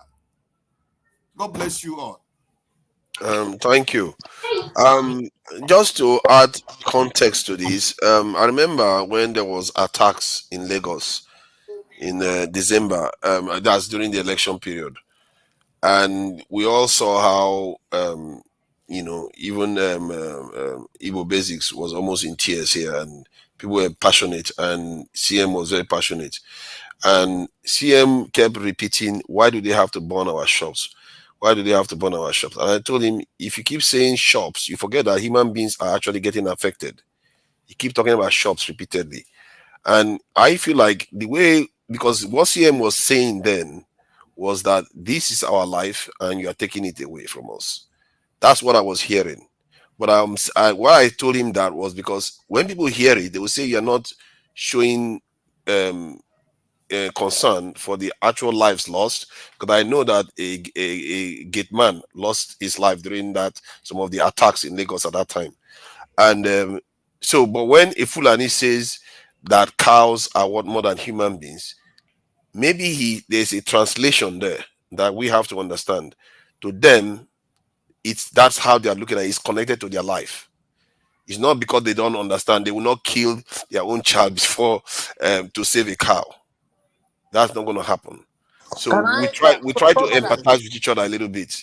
Can I say something? Especially, I would have loved to have said it when Sho and Okija were in, because I think my coming in when John Abba was talking was what caused the flare up initially. So I just want to set the record straight. In line with the rules of this platform and the broadcasting, John Abba made his very, very serious allegation. He said some people spoke. I mean, he wasn't man enough to mention the names. Is it your turn? Just to be clear, I don't want to just jump. I just want to set the record straight. I'm not taking. Then try to keep it brief so that. So what I'm trying to say is that he wasn't man enough to mention names, but he painted a white brush and made allegations, which I find very, very serious. He said some people made racist and bigoted statements attacking a particular ethnic group. And I wasn't addressing the question to him, I was addressing the host. I said, host, if anybody had done that in the course of this broadcast from the inception, can you please call that person out and bring that person to order? Because you don't want to bring the platform to disrepute. His allegation I find very, very serious. I don't know if it was me. I don't know if it was Alaba. I don't know if it was anybody else or even the moderator, for example. That specific situation, call it out. Let us know. Let us address it. Because it is not right for anybody to make bigoted or racist remark. And it is not right for anybody to come and gaslight anybody here. Not allowing people to express themselves the way they feel about issues affecting us in the country, because that is what has led us to this very state. I was addressing the host, and forefathers, if you had watched the program from the beginning, I want you to address the issue too, and call the person who had made bigoted or racist statements. Yeah, we will. Okay. Who is next? Father, please, can I respond because he called my name out? No, Please. hold on. Let me. Okay, go ahead, brother. Okay. Go ahead. Thank you. Now, I'm going to start from probably where Jonaba stopped. Now, I'm going to. I don't know if you can see this. Okay. Everything. Look at This somebody's is. sweat. Is this fair? Look at this is somebody's sweat. This is somebody's sweat. This is somebody's sweat, and the person's whole farmland is gone. Is this fair? Is this just? Is this okay? Okay, that's from Bayelsa State. Can you send the link? Is it possible to get us this video so other people can see it? Thank you. It's a woman who went to her farm in Bayelsa State, and they've uprooted all her cassava and eaten it by cows, and she's just helpless talking about it. Now, why am I going there? I'm going there to say that sometimes when we say this, they look as if we are trying to castigate anybody. No, nobody's castigating anybody. Nobody would have even called anybody any name. As somebody who has taken a lot of part in this thing. Okay, each time they say Fulani farmers clash, I always don't accept that that term, because there's no clash. There's never been any time we go to a place where that clash is done and we saw a Fulani man on the ground and a farmer on the ground. No, we only see one set of people, the villagers. Okay, if it's in the farm, the farmers. So now, I don't know how that can be hatred or name calling, because this is reality on ground that happened over time and over time. Now, it is nothing new, and it is if it's not addressed properly. You see, if you need to deal with a situation, you must have to first call it the name before you can deal with it. I find it a bit concerning that my brother Jonaba had to say what he said, because I'll give another example right from Benue. And if you have been following your own state news, you find out that just some few days ago, there was a report about the IDPs in Benue State. And it's not even me, it's another journalist that was pointing out. The picture they used to depict the IDPs in Benue was a Muslim little girls and women sitting in front of the IDP camp. And the question the guy was asking is, if this is a Benue IDP camp that we know, why are they using this picture to depict it to the international community? Now, these are deliberate things that are done. You may accept it, you may not want to accept it. Those things are there, and they'll continuously be there until we as a people rise up and address the issue. It's not about trying to hate anybody. Before you say that, again, I know when you said that, I try to look through my state, for instance. If you go to Abia State and Umuahia as a capital, there's a place called Amausa. Amausa is a place that's left out for all the cattle rearers and all that, in the middle of the city, for them to use as their marketplace and do all their stuff. Initially I talked about Cross River State, in the middle of Calabar also was given to them, where they used to do their market and everything. The only reason why it was eventually located, at least that of under Donald Duke, was because they were not keeping it clean. Okay, and when Donald now was trying to do his master plan of developing Cross River State, he decided to relocate them because he could no longer, have that place look the way it was looking. So now, there's no other place, there's no other tribe, there's no other business in Nigeria that government goes to get property for the people to do their business. And we are saying, simple and short, this is a private business, just like Adamu Aleru said on the floor of the Senate. If it's a private business, government have no reason whatsoever to begin to carve out a niche for them. They are not a special breed. They are not better than any other Nigerian. But if you want to do that, then you have to do it for every other business in Nigeria, irrespective of how much they are or how many they are. It's as simple as short. It doesn't have anything to do with whether the people are northern or southern. It doesn't have anything to do with it. And then you cannot now rise up and begin to say we should not talk about it because it's a certain group of people that are doing it. But that's the problem with Nigeria. That's the problem. As we're talking now, that's what is on ground. And it's still continuously occurring. Okay, I'm sure you are aware of this. Just the same that happened in Plateau State, that was like almost a week ago. It's still on ground. I'm sure also you're aware of the market, the destruction of the Plateau State market. The pictures are everywhere. All right, where people have to run for their life and they all left all their mega food they've been trying to put together. Brother, let us call a spade, irrespective of whether you want to sound correct or not. And I'm not trying to say I'm trying to sound correct, but I'm saying irrespective of what it is, let's just put it out there and let the truth speak for itself. Okay, thank you. Brother, I'm not cutting you off. Let me respond to you quick. A man of prestige, I waited to see two of them talk so I can respond. Now, Brother KJ, I'll start from you. You are a quick question to you. You are part of the people in Abia State that sponsored the bill that there should be no ranch in Abia State. Yes or no? Question. I don't know why you want me to answer yes or no. It's a yes or no question. No. Said it here. If you want to explain, you explain. Go ahead. I don't think I ever introduced myself as a lawmaker here, did I? No, you say I said. But here is the thing you asked me. Here is what you asked me. How did I come to that information?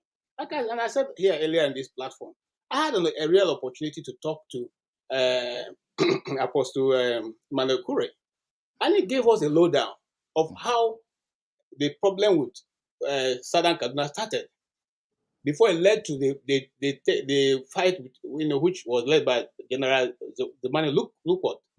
Okay, and I said exactly this is the strategy that they were trying to introduce, and when that strategy was introduced again towards coming to the south, I didn't say I said I was one of those who decided to make that move. I didn't say I was part of those who made it. I'm not a lawmaker. Yes, but you support it, right? Why wouldn't I support it? Okay, that's fine. If it's any part of Nigeria, in Borno State, in Sokoto, in Kano, any part of the northern state, far north, if there is a rule there that Igbo man should not have a workshop, mechanical workshop or any part workshop, do you think that's fair? I don't mean to cut you. I'm coming to you, please. Forefathers. Let him talk. Leave him to talk now. What is all this? Leave him to talk. Fuck up. Forefather, do something. All the time. Let's not swear. Let's not swear again, please. I think It will be fight. No. Oh, I don't know why we are fighting. Be out of here. No. Go ahead, Naba. Okay, now let us, both forefathers, I understand they are very destructive. They are destructive to our program. Now, my question to you remains: in the part of any north, whether Igbo, Hausa, Yoruba, if there is a law that says that this type of people should not have their business, are you okay with it? Okay. And I'll answer. Hold on, sir. Listen, the bill did not say don't have ranch in Imo, Abia, or this thing. He said government, what they were trying to do was to give land that using the federal government to receive land Okay. from people. Thank you. I've heard you. I now understand where you are coming from. It's fine. Now, why are you doing this? The issue is this. To your saying, I've said it outright from the beginning. In 21st century, we shouldn't be talking about cow passing through people's farm, destroying their farmland. It's unacceptable. More importantly, the people of Benue, where I come from, until today, struggling. Many people have been displaced from their ancestral home. To me, it's more than rearing Fulani cow rearers trying to have a problem because they go through their farm. I think it's beyond that. It's more than that. And the government should do everything. The Benue people and the governor should do everything within their power to make sure they overcome the enemy of their people, period. Secondly, when you go to my brother, what do you call Olamide, say I'm not man enough. I'm from Benue State. I'm proud. You know, KJ, I'm from Benue. When somebody chooses word carefully, it's not because it's not man enough. It's just because you want the person. They know themselves, and that's why they are reacting to it. Because I watched this program from the very beginning before I joined. Not 1 minute I miss. So the notion of calling name, these people are not part of us. They should go back to where they come from. I'm in America today. I'm not from America. If I hear that word, I don't like it. I have children that were born here. You can say they're American citizens because of the way their constitution works if they are born here. They won't like it if their father is to be called like that. If they come in the right way, whether it's Fulani, whether it's another part of Nigeria, African people that come to Nigerian space, and they go through the right way to become a Nigerian citizen, it's okay. If I will become an American citizen and serve and do everything, why my black brothers and sisters, I will tell them, oh, go back. Where are they going back to? Go back to where? Flagello. Where? Where is Flagello? So when we come here and you say, oh, I do not say that, and you guys are covering up all of those things, it is below standard. People become a citizen of a country. If they have a wrong motive, we call them out. Do you think in America there are places that the white Americans are afraid that these people have agenda? But they're still careful about it because they need their vote. Because some of them are citizens and they will vote, and their vote will count. Wisdom is not just because you are afraid of anybody. It's just because you are not certain and you don't know. You explained to me that I was not that. My stand, I'm talking about KJ, my stand was like the government should not give land. That the government should, if people will exit, if the Fulani or whatever the henchmen will have their ranch, they should buy it. That is your stand, right? Okay. Now it's clear to me. So the notion that we will call people's name and call people out is a narrow-minded and lack of understanding of how things work. Probably you people like somebody like Ferrari. Ferrari say you have been in America for 30 years. Are you not a citizen in one way or the other? Are you going to tell somebody that if somebody said to you now go back to where you are come from, do you think you're going to like it? If my dog enter my neighbor yard, then go shoot me. Go sit yourself down. The dog neighbor is different for you telling people to go back to where they come from. It's a different thing. Don't mix it together. My dog, if you are mixing inside my neighbor yard, then go shoot me. Wait till they talk. I live in Texas. If I am not well behaved here, I am not well mannered. They will tell me to go back to my finish. Let him finish. Go shit for my neighbor yard. Let him finish. Listen to me, brother. I live in Texas. Texas have a law called stand your ground. If my neighbor walk in, it doesn't even a dog. If my neighbor walk into my boundary and for any reason I bring the person down, they call stand your ground. So it's not that what I'm saying. You say these people that are not from this place, they should go back to where they are coming from. That is the statement categorically used by They Olamide. are destroying people's farm and killing people. You with cannot their say they cow. should They go have back gun, to where they automatic come gun. from. You can What's tell your them problem? to hold them accountable. That is barbaric and it's primitiveness. And you are an educated man. According Make to mistake. you, Don't let your according to dog you, enter my yard. blockhead. Say America, I go shoot you. Fellas, can I I go take my shoot turn you. now, please? Okay, This is okay. unfair. This is just unfair. Let's allow According to the John Abba blockhead. let's allow Tone to speak now. Okay. No. Oh, have you Listen, finished? Okay. Olamide will not call me blockhead. I choose not to mention Olamide because he has nothing to lose. You know, in this life, you know who you put a fight with. You are like a little brother to me that you cannot. Let me tell you, listen, let me tell you, my brother, you're listening. Tomorrow you become old like I am today. Well, added in my place that says that. Jonaba, me are ready for your fight, so. Yeah, no, relax, brother. You can't fight me. Let me dare my younger one. Listen to me carefully. I know you're on the ground. Listen, my brother. Me and you can have disagreement on anything. Work on your temperament. And that is a good thing to work. You are trying to call a person like me, because I disagree with you, a blockhead. Does that represent, you tell your children like that, and your children hear you, I say, Daddy, try down, you're a bully. Try down.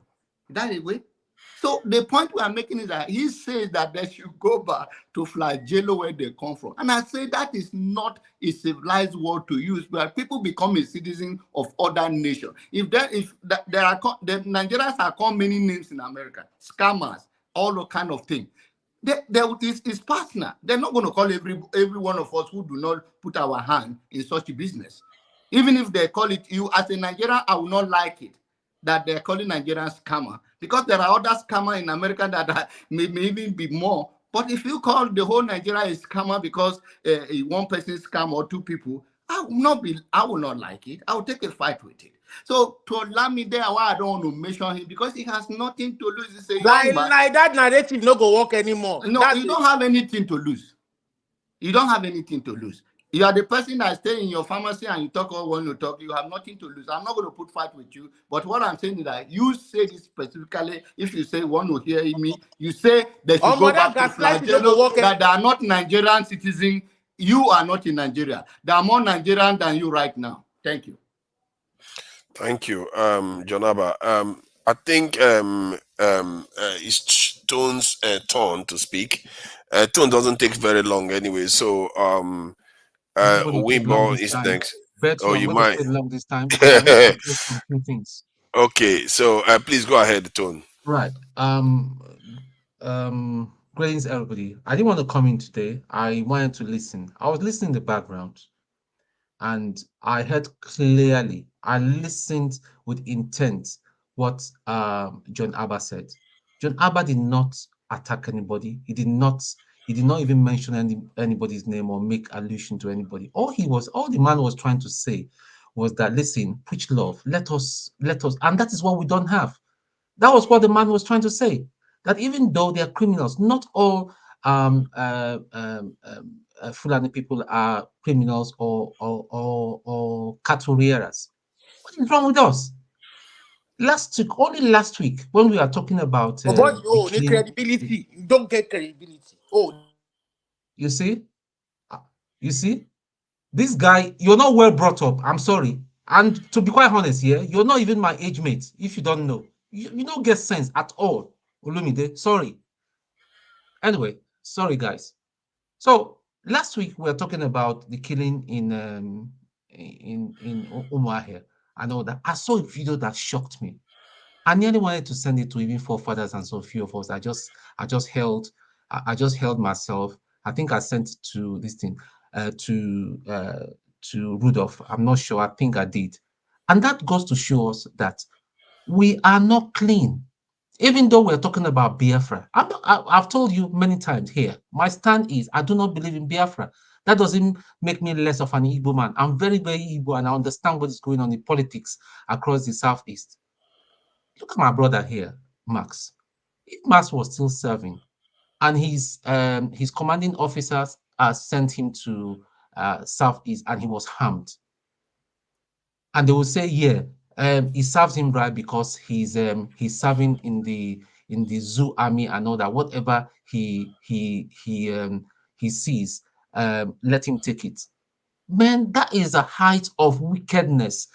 Igbos, listen, speak to yourself. You people some of you are wicked and very primitive. And that is part of the problem we have in Nigeria. You want me to support your hypocrisy? I will not. I will not. I say to you, I will not. Most of you people here, your mindset is what is still keeping Nnamdi Kanu there.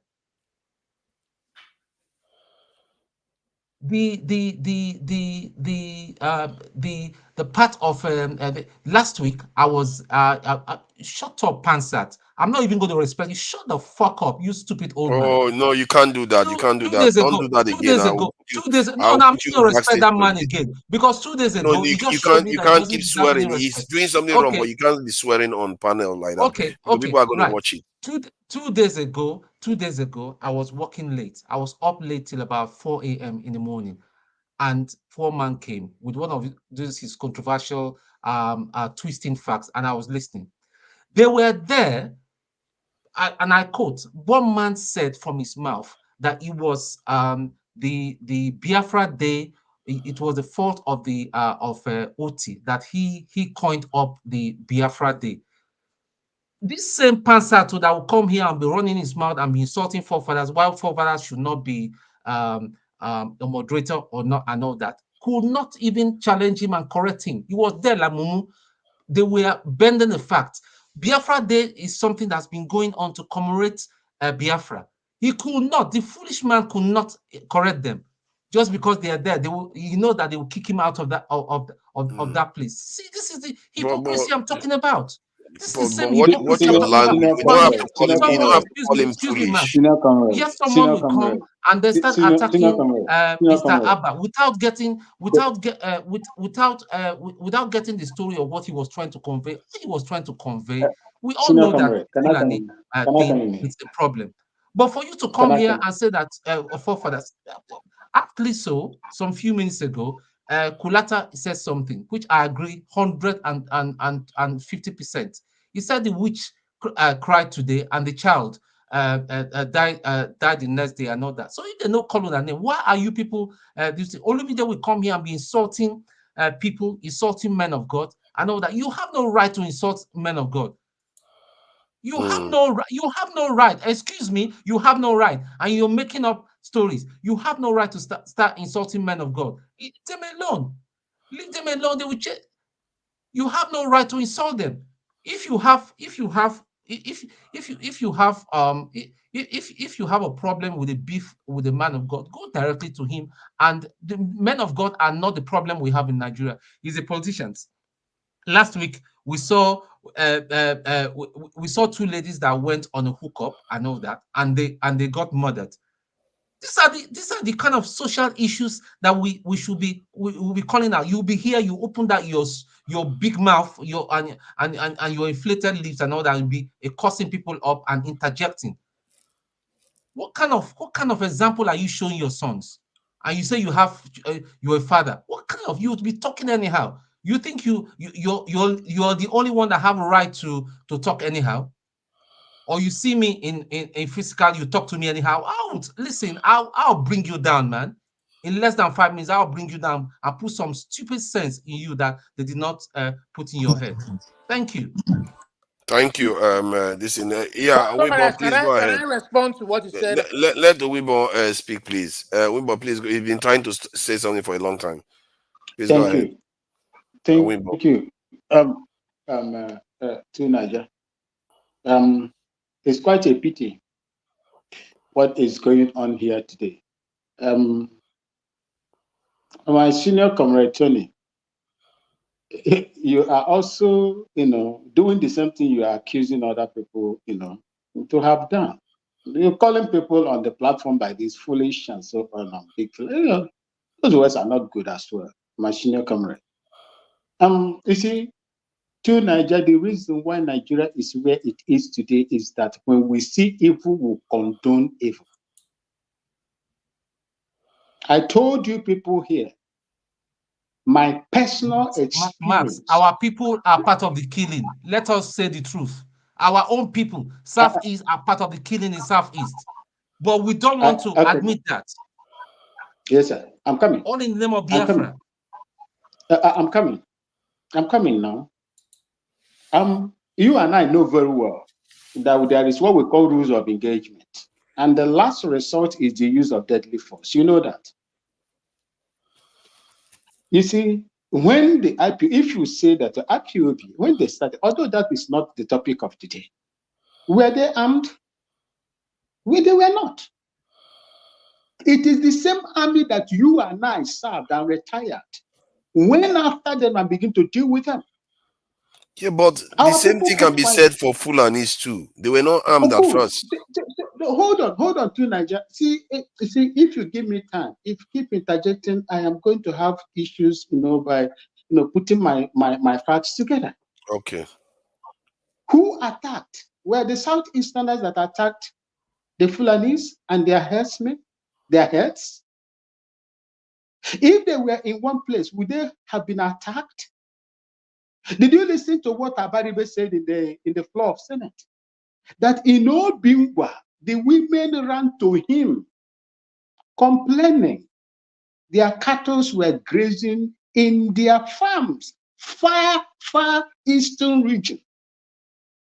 And when they asked them to leave, they said they would not leave. They should go and do anything. And if they misbehave, they would deal with them. They had no other option than to run to their senator.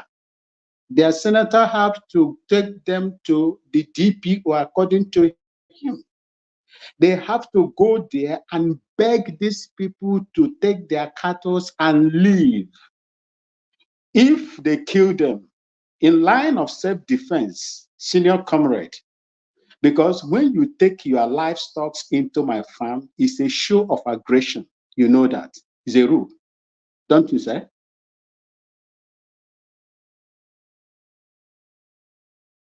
It's a show. It is. It's a show of aggression. I would defend my property in line with the rule of Defense Act. I would do that. Defensive mechanism, I would do that. What happened if they have those people in those areas protecting their farmland with their first line of defense? When these Fulani drove their heads into these farms, if they shot at those cows, what will happen? Who provoked who? You see, when we see truth and we keep on romanticizing, romanticizing it, trying to spin it in such a way it will suit your narrative, you will continue to suffer the same thing the ancestors suffered. I said it here, and I'm not missing words. My senior comrade know what I'm talking about because he also said in Kaduna, I left because of what was going on in Southern Kaduna. I'm not here to tell you what you should believe or what you should like. If you don't like it, that is your business and that is the truth. Go in there and verify if it is OB. Go and verify. You will see what happened in Southern Kaduna when elderly people come out to begin to romanticize evil. I will not insult you, but I'll leave you in the hands of God and whatever that you believe in. As for me, my experience, what I have never told or stereotyped everybody. I call out, when I was speaking here, I called out the Fulani herdsmen. You heard it from Governor Bala. You heard it from different parts, all the rest of them. And they said a lot of things about it. They told you a lot of things about it.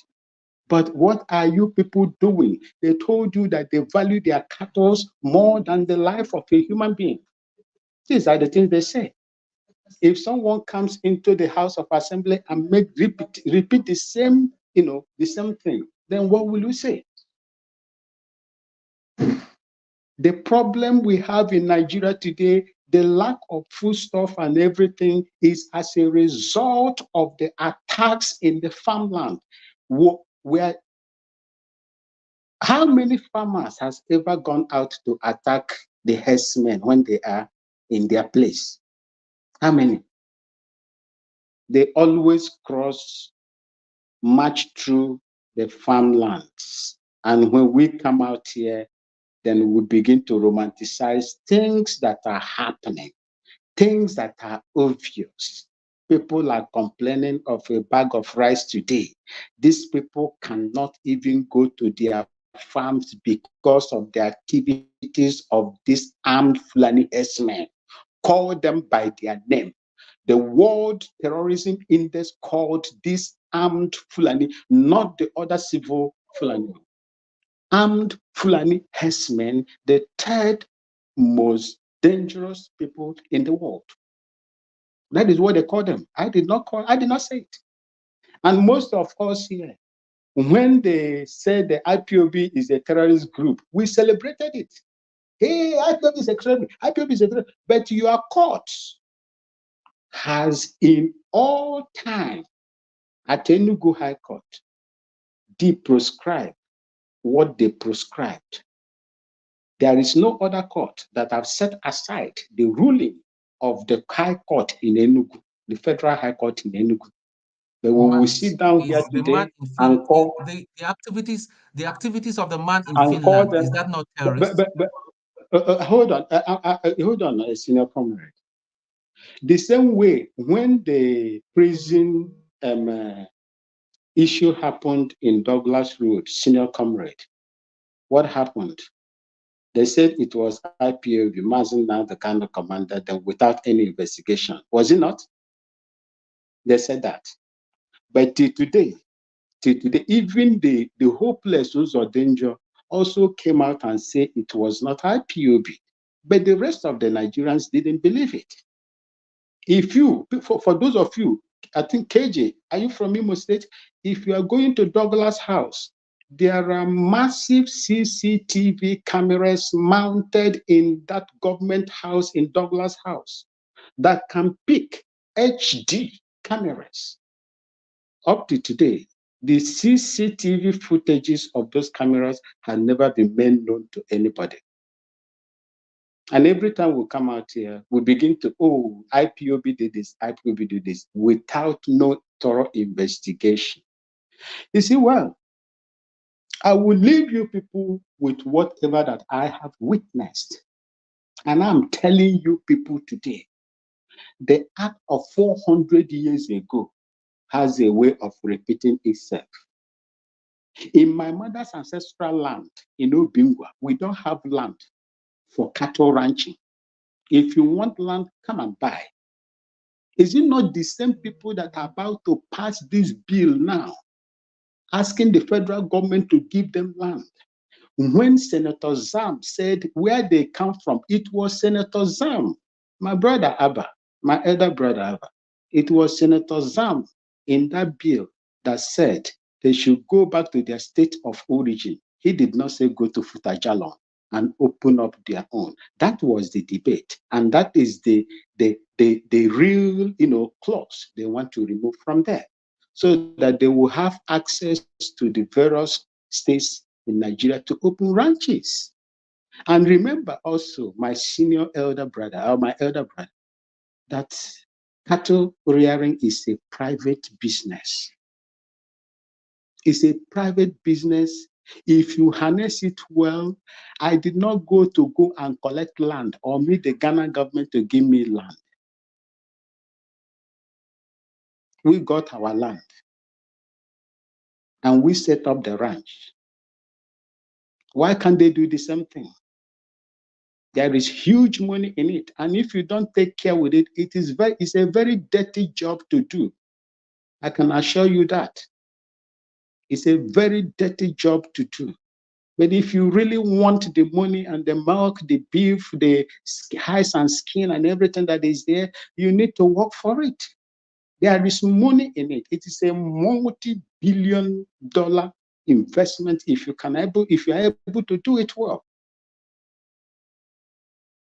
I do not know why cows. I do not know why cows will be a problem in Nigeria. Every time you are talking about cows, people are even.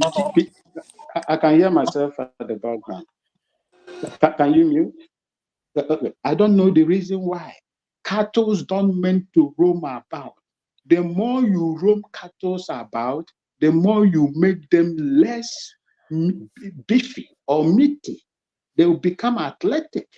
The less quantity of milk they will give you. If they cannot listen to it, we are no longer in the 18th or 17th century. Most of those places now has been taken over by development. Don't expect anybody to give you. Yeah, try to be limited. Thank you. Yeah, please. Thank you, Owibon, for your submission. And the Black. I must say that you are a very kind person. Can you hold on? That Can small you boy hold on, at Olamide? See, Blackstone, leave your stone behind. is it not a problem of leadership instead of tribe or stuff? Because if somebody's land is destroyed, the government to an extent should compensate that farmer. Somebody's cow is killed, the government should compensate. That's what traditional leaders and state governors or local governments are supposed to take care of. But nobody is holding them accountable for what they are not doing. Instead, some people are using this opportunity to exercise their biases that they have against different groups, which whether legitimately or not. But the point is that you have people that are supposed to handle this thing. They were handling it better before, but they refuse to do better now. Leadership is failing, but the people are letting them get away with it. Please, the Blackstone. Sorry, go ahead. Forefathers, please, 1 second. Sorry, forefather. What you said about the government making compensation to the person the product were destroyed.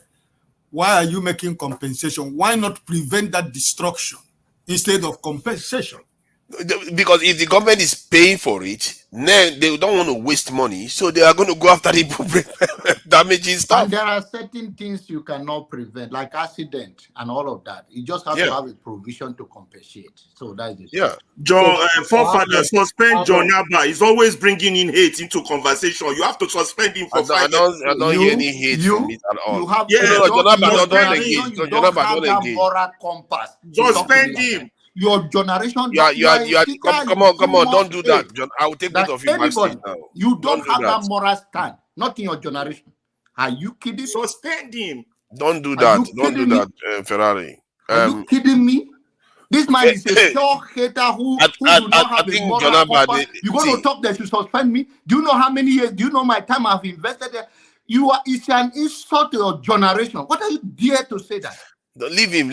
He doesn't know what he's saying. We all know. The state of Chicago should remove you from the teaching board for passing this course across. He calls me an impostor and all this stuff. So let's be our brother's keeper here. In fact, this laugh you don't touch something. This laugh on self. No, I like to fight well. I wonder.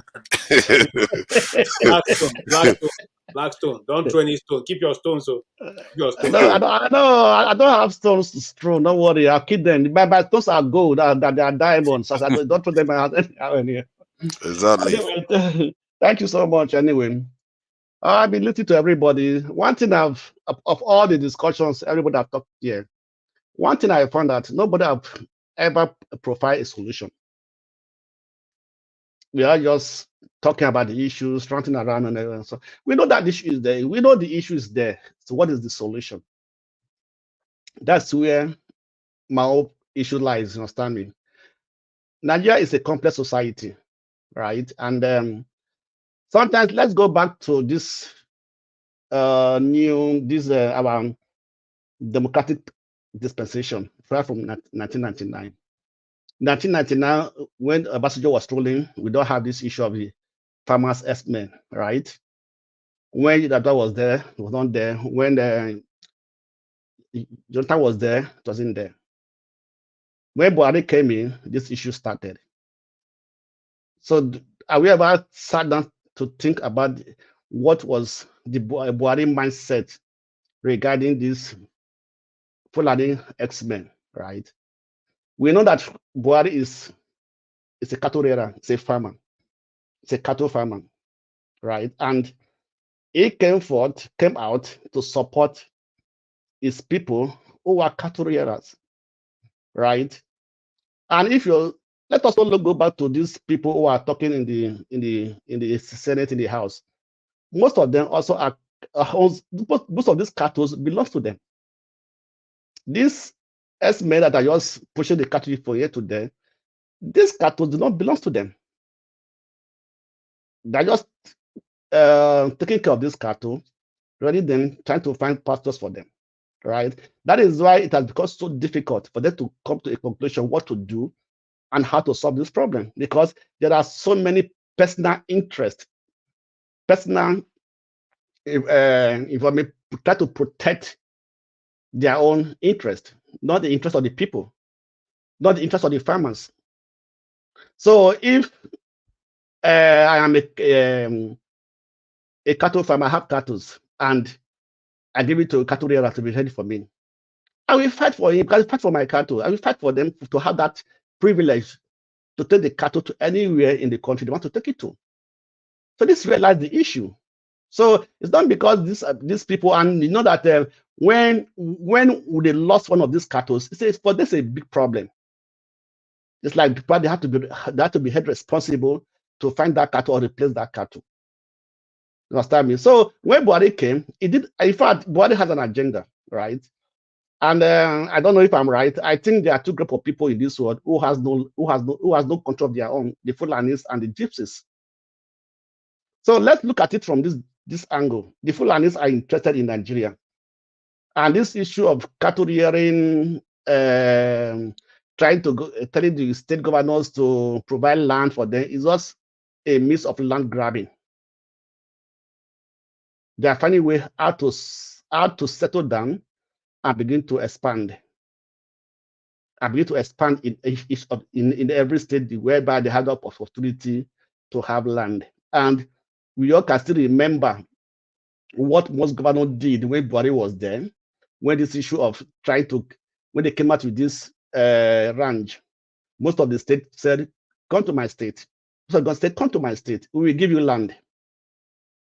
Because this are just because there are too many self-interest in all this, trying to please our political godfathers or because we are looking to the future to have that political relevance to please the person in power, so on and so forth. This is where Nigeria, it doesn't work. That's why nothing works in Nigeria, because of this personal interest. Can I ask a few questions that I'm a bit curious about as a novice on some of these issues? Because the idea that because I'm trying, because there is this issue about land that you mentioned, that they want to take land from some people. Do other groups not travel to other towns or states where they acquire significant land where they do business? Don't they do the same? Forefathers, go back and read the history of the Fulanis, how they came to Nigeria, how they were accepted, how they were welcome, how they were given that free hand. Go and read the history of the Fulanis. Go back, go and you'll be AI master. You just ask AI, go tell you. You understand me? So go and read the history. No, I know about the history, but the question I was asking is different. I just said one thing. I said there are two groups of people who has no control of their own: the Fulanis and the Gypsies. And I don't know if the Gypsies are still there. The Gypsies have they are Romanian. That's the Romans, and the Fulanis generally they tend to belong to the Sahel. Some people suspect that they expanded from the Sahara down. Hold on now. Don't be interrupting, please. I don't have energy for that today. Some people believe that the Fulanis came from the Sahara region towards the southern part, because of the desertification going on there, and it's also forcing them further south till now. So, but the question I asked was, other groups in Nigeria, do they not go to different states and occupy Yes, places of forefathers. land and do business there? Forefathers, they have a piece of their business.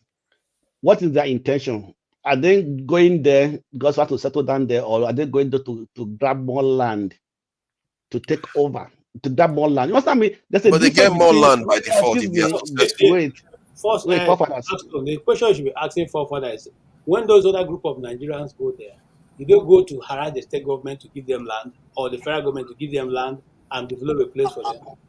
They do that. Or maybe to put it this way, the question to ask to add to KJ's question, maybe the question That's to a ask, fair question, actually. do they carry rifles with them? Do they carry AK-47 with them? That too is illegal. They shouldn't. I like that point. I think Akpabio made that point. That's the only thing Akpabio has ever Do said. they go to I people's actually farm? support. They don't carry AK-47. Do they go to people's farm to rape them? So, come on, Papa, let's not be using such language here, please. That is what is happening.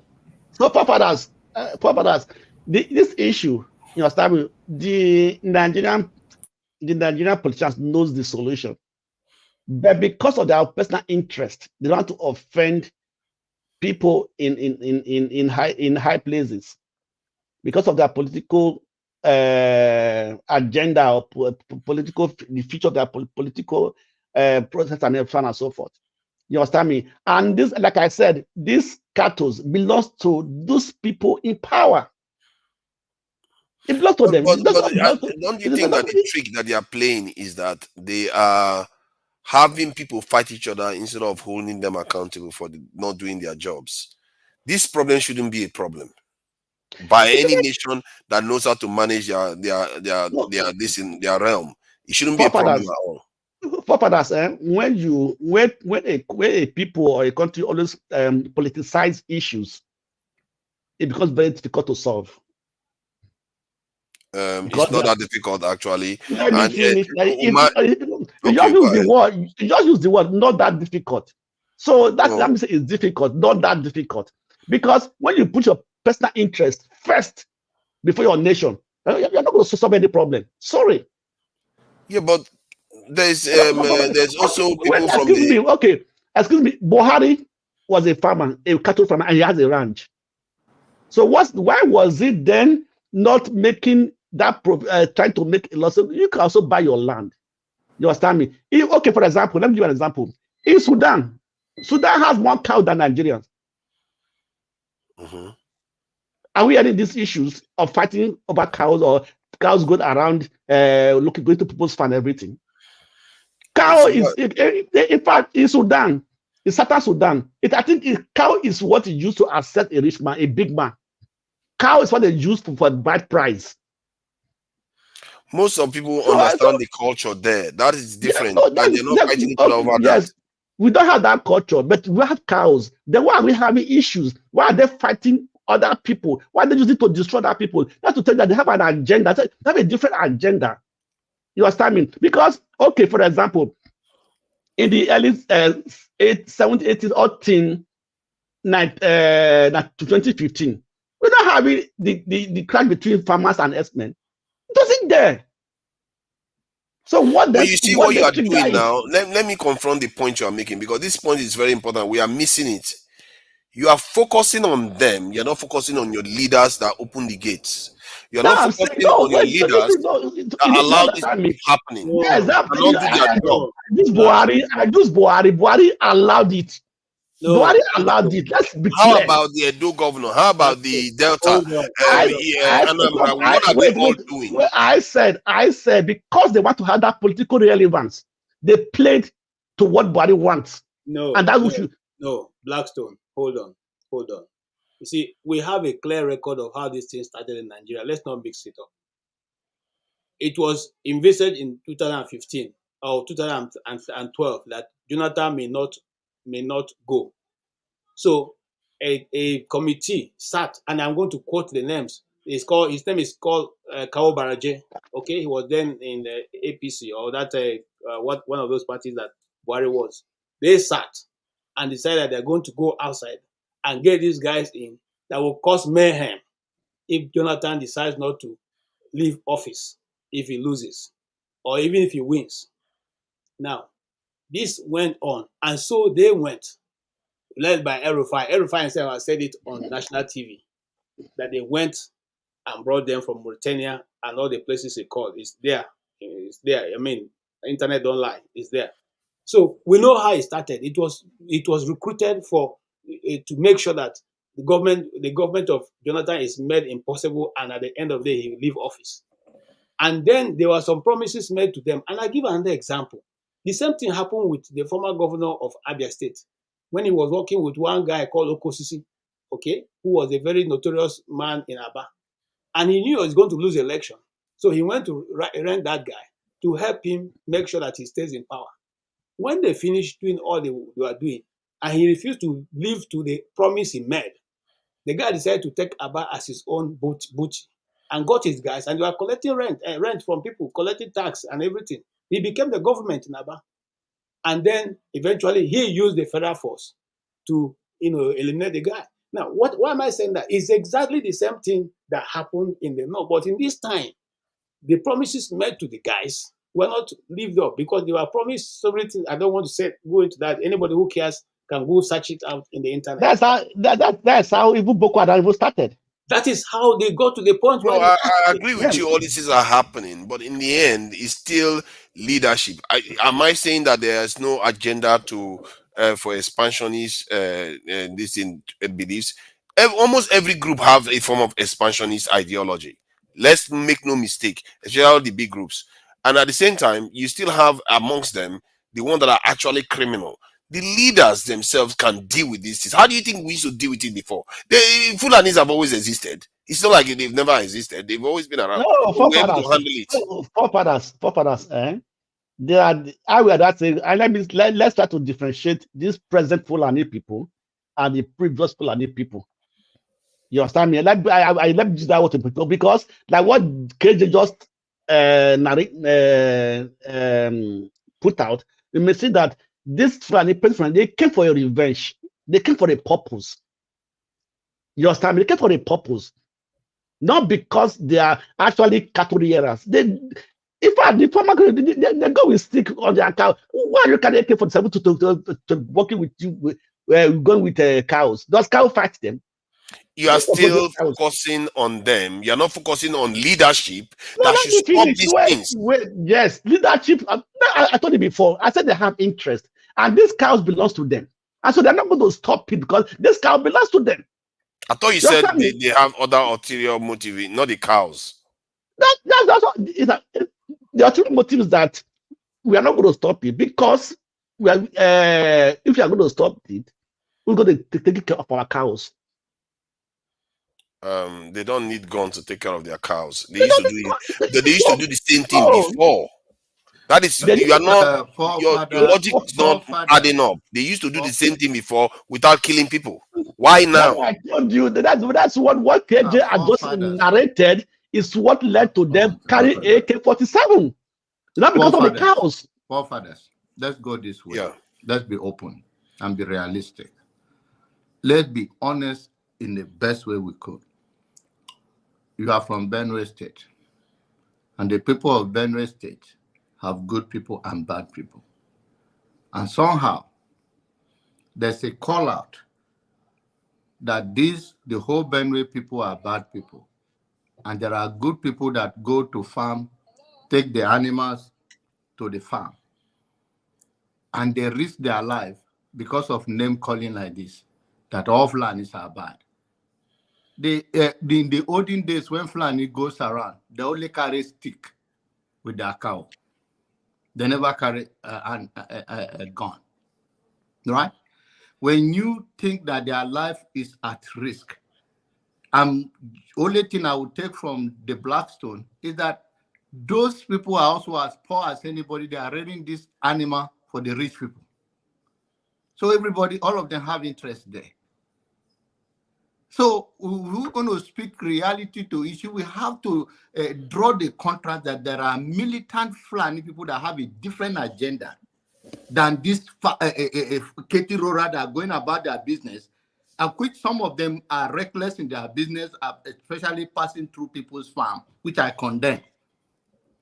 Right? But then you are risking their life. Oh, they are terrorists, they are this and that. So they move from stick and to gun to protect themselves, because the moment they see you, you don't see them friendly again. They see them like, oh, you are coming after them. And some of them, of course, is outrageous to go through anybody's farm for any reason.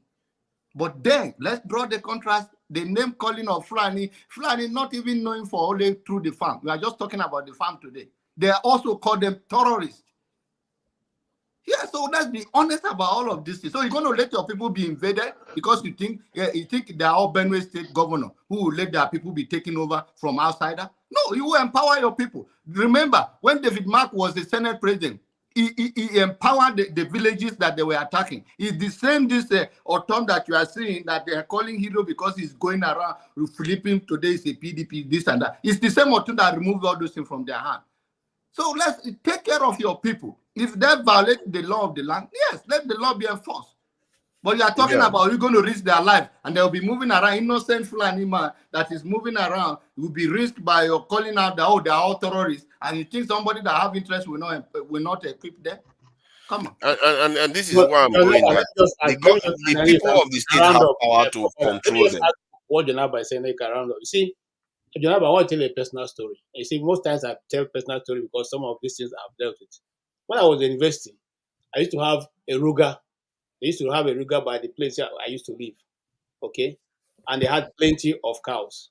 Every morning they used to carry their cows, pass through because I was staying in university quarters, staff quarters. They would pass through there. And then I had one of them who always come and ask us. I don't speak much of Hausa. But he wanted to learn. Okay? And I said to him, okay, you know what? Since you're passing here every morning when you pass here, go and bring book. All right? I will teach you ABCD. I'll teach. He was very, very, very happy about that. So every morning, he passed with his book. He learned how to read ABCD. He learned how to write. He was so happy. Okay, learning. In fact, we did that for over and over and over. I'm just telling you how Nigeria used to be before all this thing started. And then one day, when I was leaving the university, he came and met me. He said, "I have helped you so much. What will you give me? Because me, I won't agree to take cows." I said, nothing. You shouldn't worry. He said to me, and I'm serious about it. This is my middle point. There's something that they do for their people. It's called Maganin Ferengini. I can't forget it. Maganin Ferengini. I didn't know what it was then. I said to him, okay. He said, good this thing, good Maganin. And I said, me, I'm a Christian now. I don't use Maganin, and I don't do that. Okay.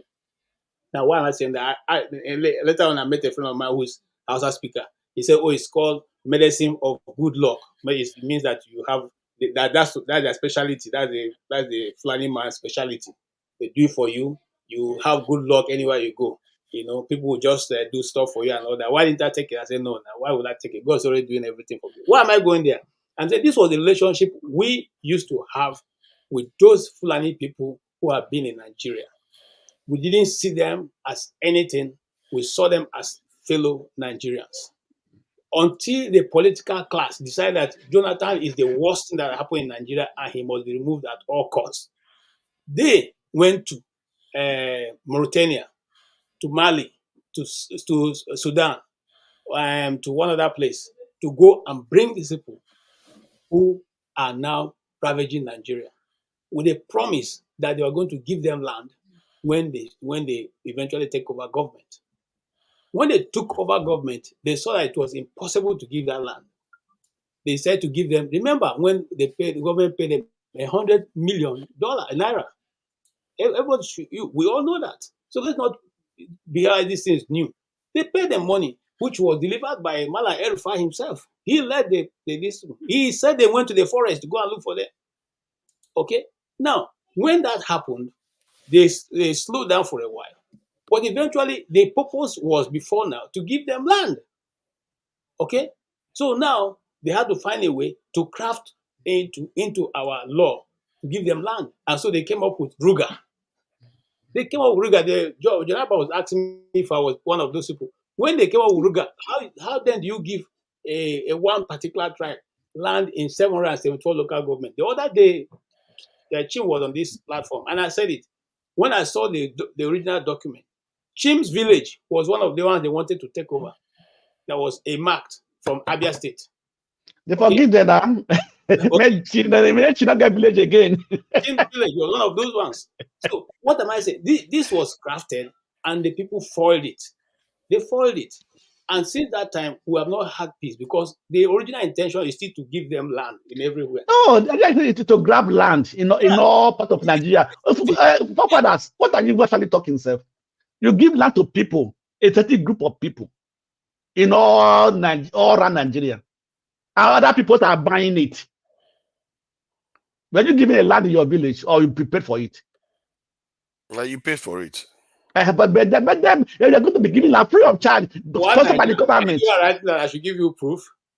I can give you proof. I think because if they are going to kind of stop moving Papa, that's it's my a kind question. of sacrifice. Papa, let me ask one question. Papa, you think that all the Fulanis in Nigeria are Nigerians?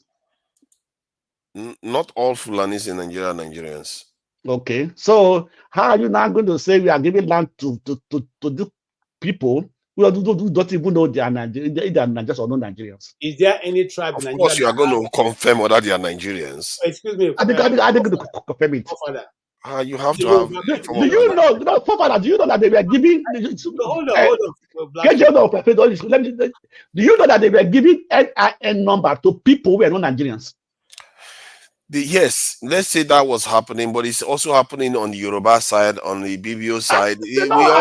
I don't say general. I said Nigeria. I think you're giving NI to people who are not Nigerians. That's what I said. It's possibly true that's been happening. It was happening because many people were getting their NIN without no ID. My concern is that you are seeing only one side, but you're not seeing the other side. No, I'm not talking about people like the no forefathers. You understand me? If a group of people are being favored by the government, by the federal government, not even the federal government, you know that there's an issue. Yes, but are you going to say that like the South when they were fighting the government, then the government decided to give them amnesty and send them overseas and all those things? That is in a way government doing the similar stuff. Personally, I don't subscribe to that. Law breaking is law breaking. You should answer for law breaking. You see what I? But Nigeria does this. That illustration is very wrong. The South, what were they fighting for? What are the Fulanis fighting for? The South side is fighting for their own lifestyle and their environment and their entitlement. Okay, Fulanis, what are they fighting for? People are fighting for cows.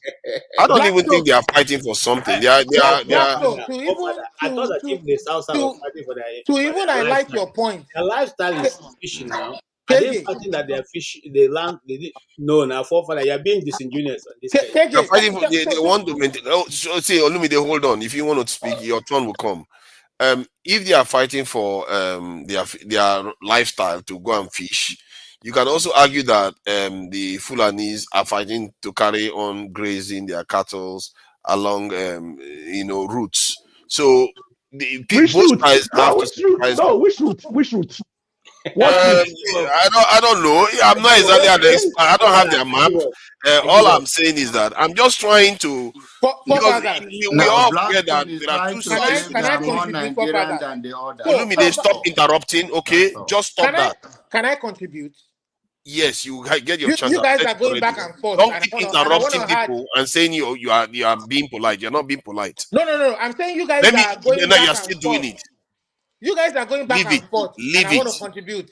Leave it. So the point we were making was that there are two sides to the story, and sometimes we forget that we don't try to see the other side, and they too should try to see the side of the farmer. And maybe most of us will find out that the leaders are the ones failing us, because these leaders, I believe that they used to do it better before. So why are they not doing it now? So why have they stopped doing it better now? That's where I want to come in. That point you made is where I want to come in. The reason I'm saying that is because everything boils down to the politics. When I say the politics, if I say, some people will say the election. So the APC is what has triggered this thing. And these people These people had it in their own unwritten manifesto. They promised them something when they brought them in, and they didn't fulfill that promise. Now, the Nigerian people, or the people of local to wherever all this are happening, want to elect people that will come and implement what they want. But these people still rig the election and force themselves there, and they are not able to fulfill what they promised them because the people are against it. They don't want to see their land. They believe they are coming there to take their land from them. And now these people have taken laws into their hands because they are carrying weapons, they are wielding weapons. You understand? So until the people get a government that they put in place that will listen to them and do their wishes, this thing unfortunately will keep going on and happening. That is the answer to your question. APC as the party is responsible for everything going on. You have muted yourself, we can't hear you. Thank you for that. I agree with you that some elements are fueling this stuff, but if we want to solve it, you say it all the time. Our leadership, they have to be held accountable because they can't just pretend as if you know what they are doing. They are allowing us to fight each other while we excuse them for their failure. Fathers, their failure is this: they can solve this problem by just putting a legislation. Let all over the world these modern days, cattle hearing is no more a thing. If I want to be a cattle farmer, I have a cattle farm. Simple, buy the land. So there's no need of asking government to give that to people. Do they give me land? But don't you think that kind of thinking is that you are not listening to the other side? You're just saying the rest of the world. No, Father, which on that side? I have told you, those cattle belong to somebody, not the cattle hearer. What are you talking about? Yes, I agree with you. So let that person. Father, can you expatiate on the other side? You've not called me all day, and I've been raising my hand. I'm waiting to talk. Okay, don't worry. I'll come to you and Olumide. I think the issue I feel is going on here is, one, we are not holding our leaders accountable. We are not looking at the other side of the equation a little bit more, because if you understand it, you are more likely to be well equipped. So when I say the other side, their own lifestyle that they are used to for hundreds of years, which is pastoral, this is a lifestyle. To ask them to give it up is like asking a Yoruba man to give up their talking drum and all the rest of it. That is how their lifestyle supersede communal agreements. Is that what you're arguing? Their lifestyle does not supersede communal agreement. And so what their lifestyle the deserves that you're, no. You got to come to it from a legal perspective. But their lifestyle has to be also catered to, just like other people's lifestyle are catered to. They are just part of our environment, as all of us are. So let me ask you a question. In a land of law and order, right? You're driving your car down Abuja. I'm just using that as an example. And a cow runs into you and destroys your car. Do you think you can hold that cow accountable, or the owner of the cow accountable? You hold the owner of the car accountable. If you have to do that, so what's the other side you are emphasizing? You have to expatiate more. The other side. I'm trying to elevate the level of your discussion. First. And if you kill that cow, what will happen to you? If you attack, kill that cow, what will happen to you at that moment? No, well, you kill the cow. Well, that's the correct Nigerian speech. I'm asking for father. Blackstone. No. I'm asking for father. No. You can't approach it like that. What father will be telling you to see human life and your own property is more valuable, and your property is localized to your area or your landed area. So if your property is on public space, you understand, and your property damages another man's property, where lies the liability? Because you're talking about the other side, and I don't see the other side in the modern day era, unless you have something else to explain. On this point, while I'm at that, I'm still going to put a strongly worded letter to Rudolph to have John Abba suspended from this medium for 5. I'm serious. This is not a joking matter. This man came here and used. Oh my God! Oh, come on, Ferrari! You're not taking yourself seriously. If you start saying this kind of stuff, you're not taking yourself seriously. I'm dead serious. The man You're used not hate serious. speech, You can't be hate serious. speech, hate speech, and dabaru the conversation, and you allow him.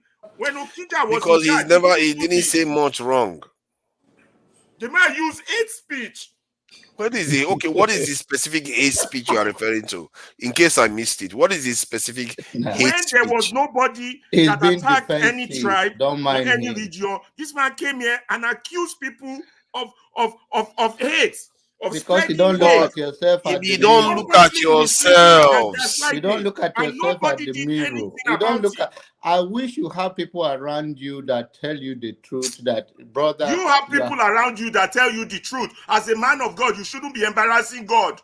God is not in your bedroom. That's the good thing about it. And God is not low. And you allow him. That's the problem. We don't hold each other accountable. You see, the good thing is that when you why is this so much about you? You are not even the one I mentioned. I mentioned categorically Olamide for saying let them go to Fatajello or whatever. He's not even boiled like you. Jonathan, You know. I meant the ones that will not obey our laws.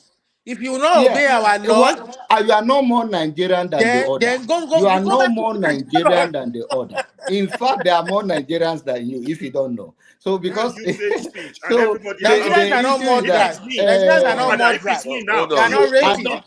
Let me talk now. Hold on. Can I just say something? Can I just say something quickly?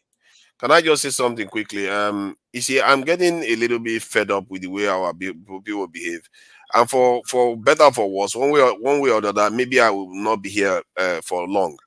The way we behave sometimes is really scary, and you see the people in the chat; they are very happy to carry on talking the way we are talking. Maybe it's a form of therapy where we just lambast each other on and on and on.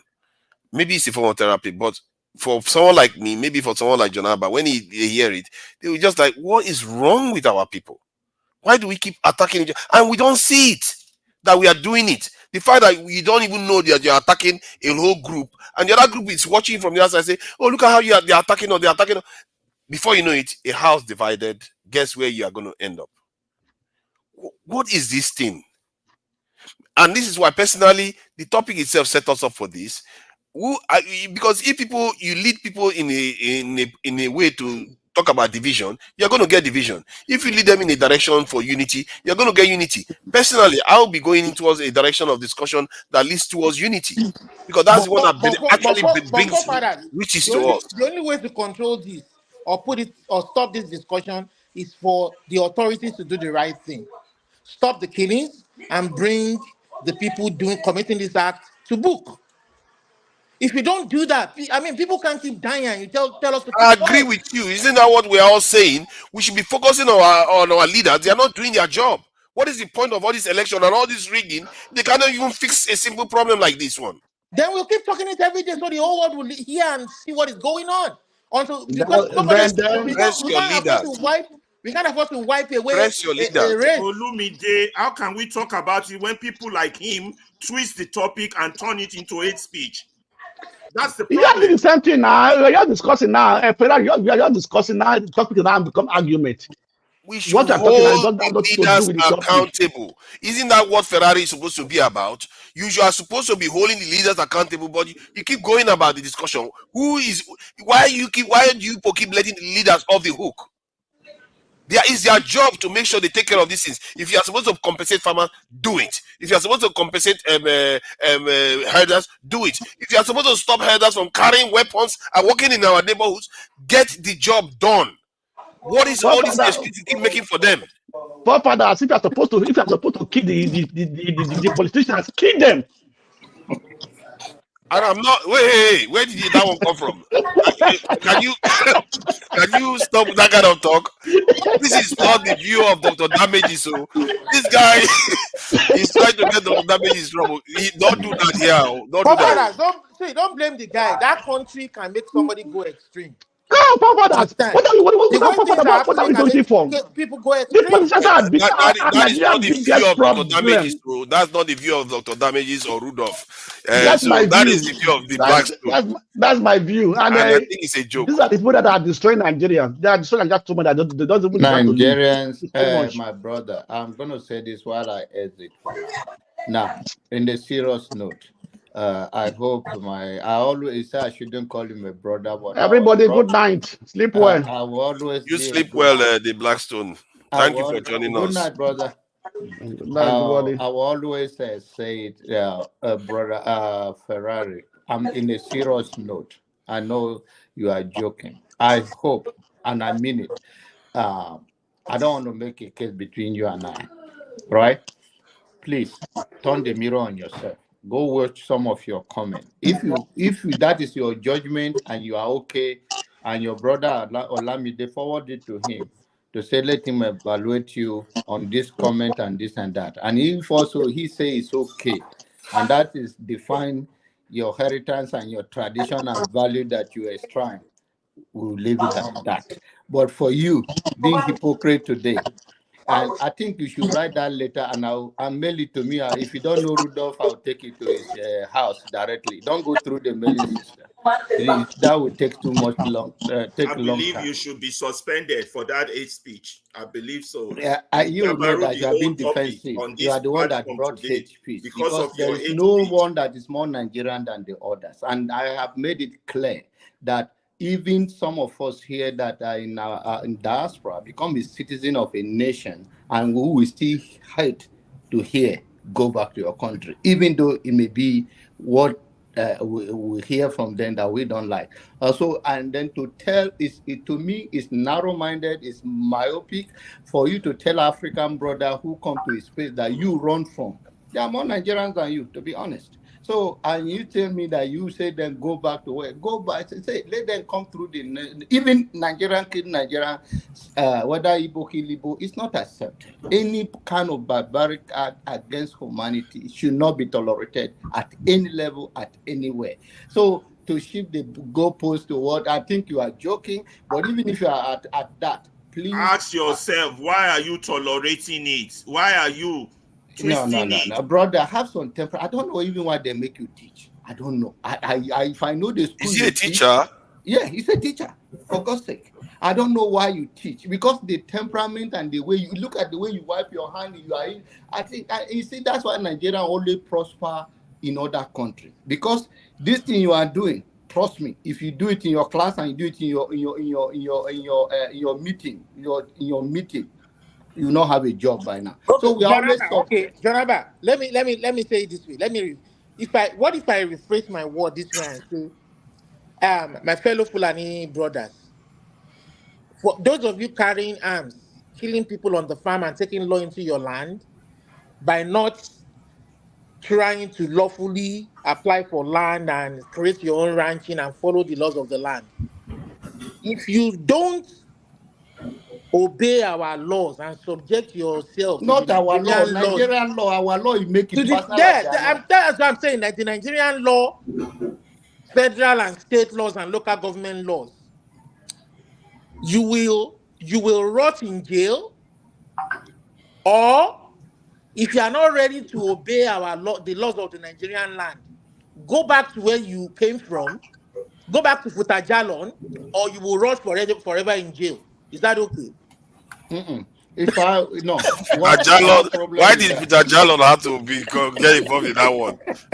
You can just say lawbreakers will go to jail. If you break the law of the country, you go to jail. Yeah, whether Igbo, Yoruba, Fulani, anyone exactly that bring any you are making it like it's a war between you and them. And I'm being honest on this platform. Forget we come in. If you make it like it's a fight between another ethnicity group versus you without picking the bad people out, then it becomes tribal. The issue is not because I call it all my people out. So it's not about that. You don't do that. If you make it like that, you are creating. We already have problems from around the world. The black race are really suffering. Then we now created another hate within ourselves.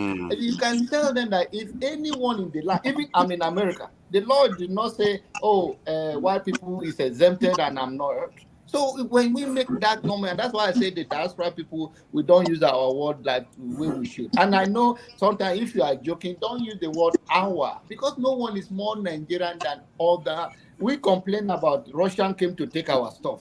We complain about China come to take our stuff. We complain of all those people, and now we don't have. We now also now started talking about our fellow black people.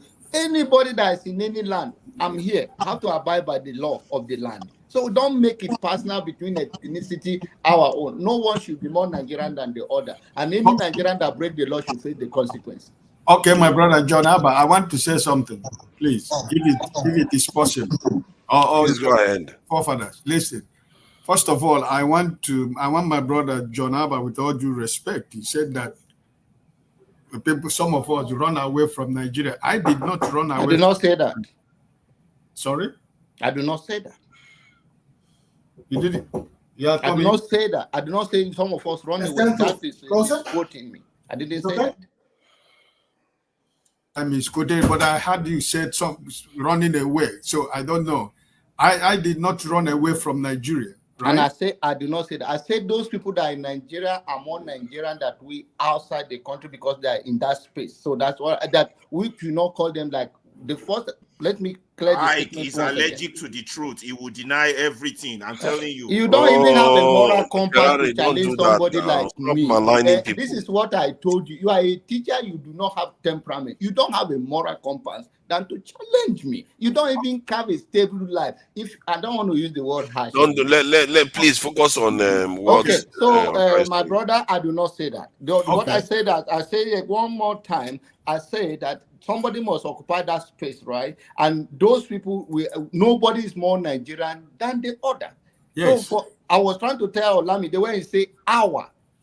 I say our country, not our. Yoruba do not own Nigeria more than Hausa. Hausa do not own Nigeria more than Idoma. No one is more Nigerian than the other. But remember, when I said our, I was referring to all the Nigerian people. Yeah, then you say Nigeria, don't put it, because when you I was referring to belong to this thing, you don't. Now let me pour some more hot water into this, since we are all now doing this tribal wickedness that we like to talk about.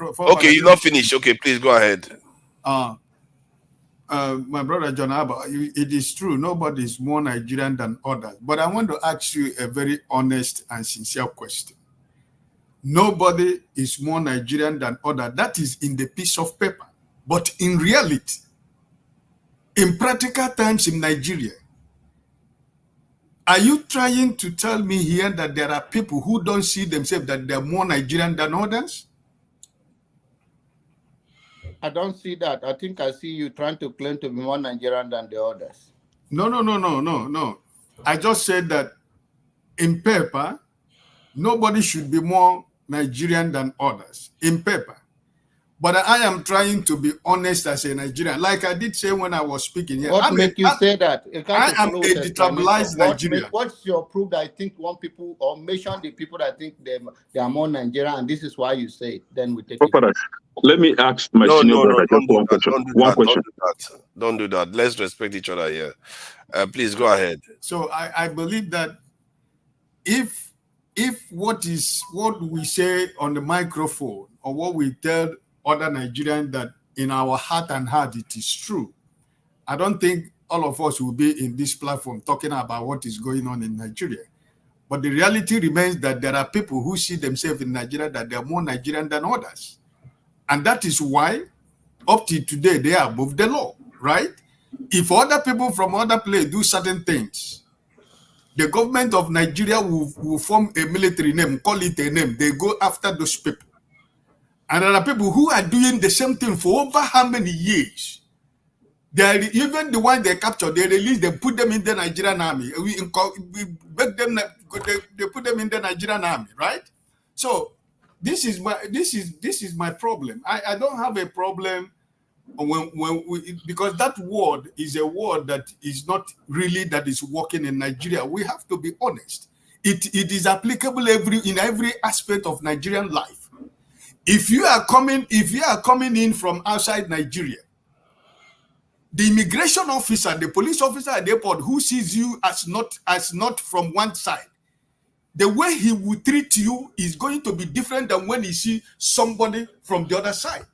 It's something we witness every day. We travel. We are all travelers. So, but it is painful and it is sad. So I don't want to see myself claiming to be more Nigerian than anybody, but I am speaking in the fact that even though we are not supposed to be more than any other person, but that is actually what is going on in Nigeria. It's a practical thing that is going on every day in Nigeria, right? So you have to be able to distinguish when we are saying something on the pages of newspaper and when what is reality that is obtainable on the ground. That's my point, right?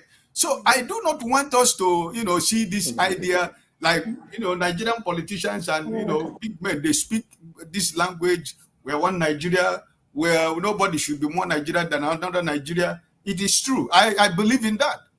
But in reality, it's not what is existing. It's not what is happening in Nigeria. So, but can I ask, isn't that true of any society where some people feel like they are more entitled than others? Father, let me answer that. You see, that is how these apologists of this bad governance always try to play down. No, I didn't ask you to answer, please. I really didn't ask you. I didn't ask you. Sorry.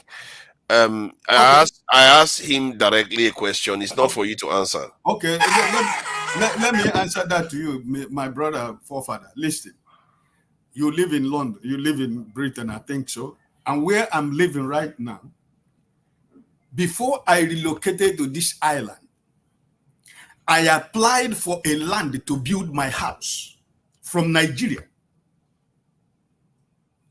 Nobody was looking at me. Oh, you have not even come to live and you're applying for a land. And I got my land before I relocated to this place. And my buildings, the construction of my building was started before I moved to this island. So what I'm trying to tell you is here, I have the same right with anybody in this island. Whether you are the governor of the island of this island where I live today, I go to his office and I tell him anything I want to tell him. Right? We have an equal right in this island because I am a legal resident. I pay my tax. I pay my tax. I do charity work. I do social work here. I do whatever every other most of the citizens are not doing. That's the point. We know that, for example, in London, there are people that are seen to be more the white. Let's use the white people. Even in America, it's happening, right? But at least it doesn't deny you your fundamental human right to be able to express yourself. You don't live in fear. John Abba lived in the US. He's a Nigerian.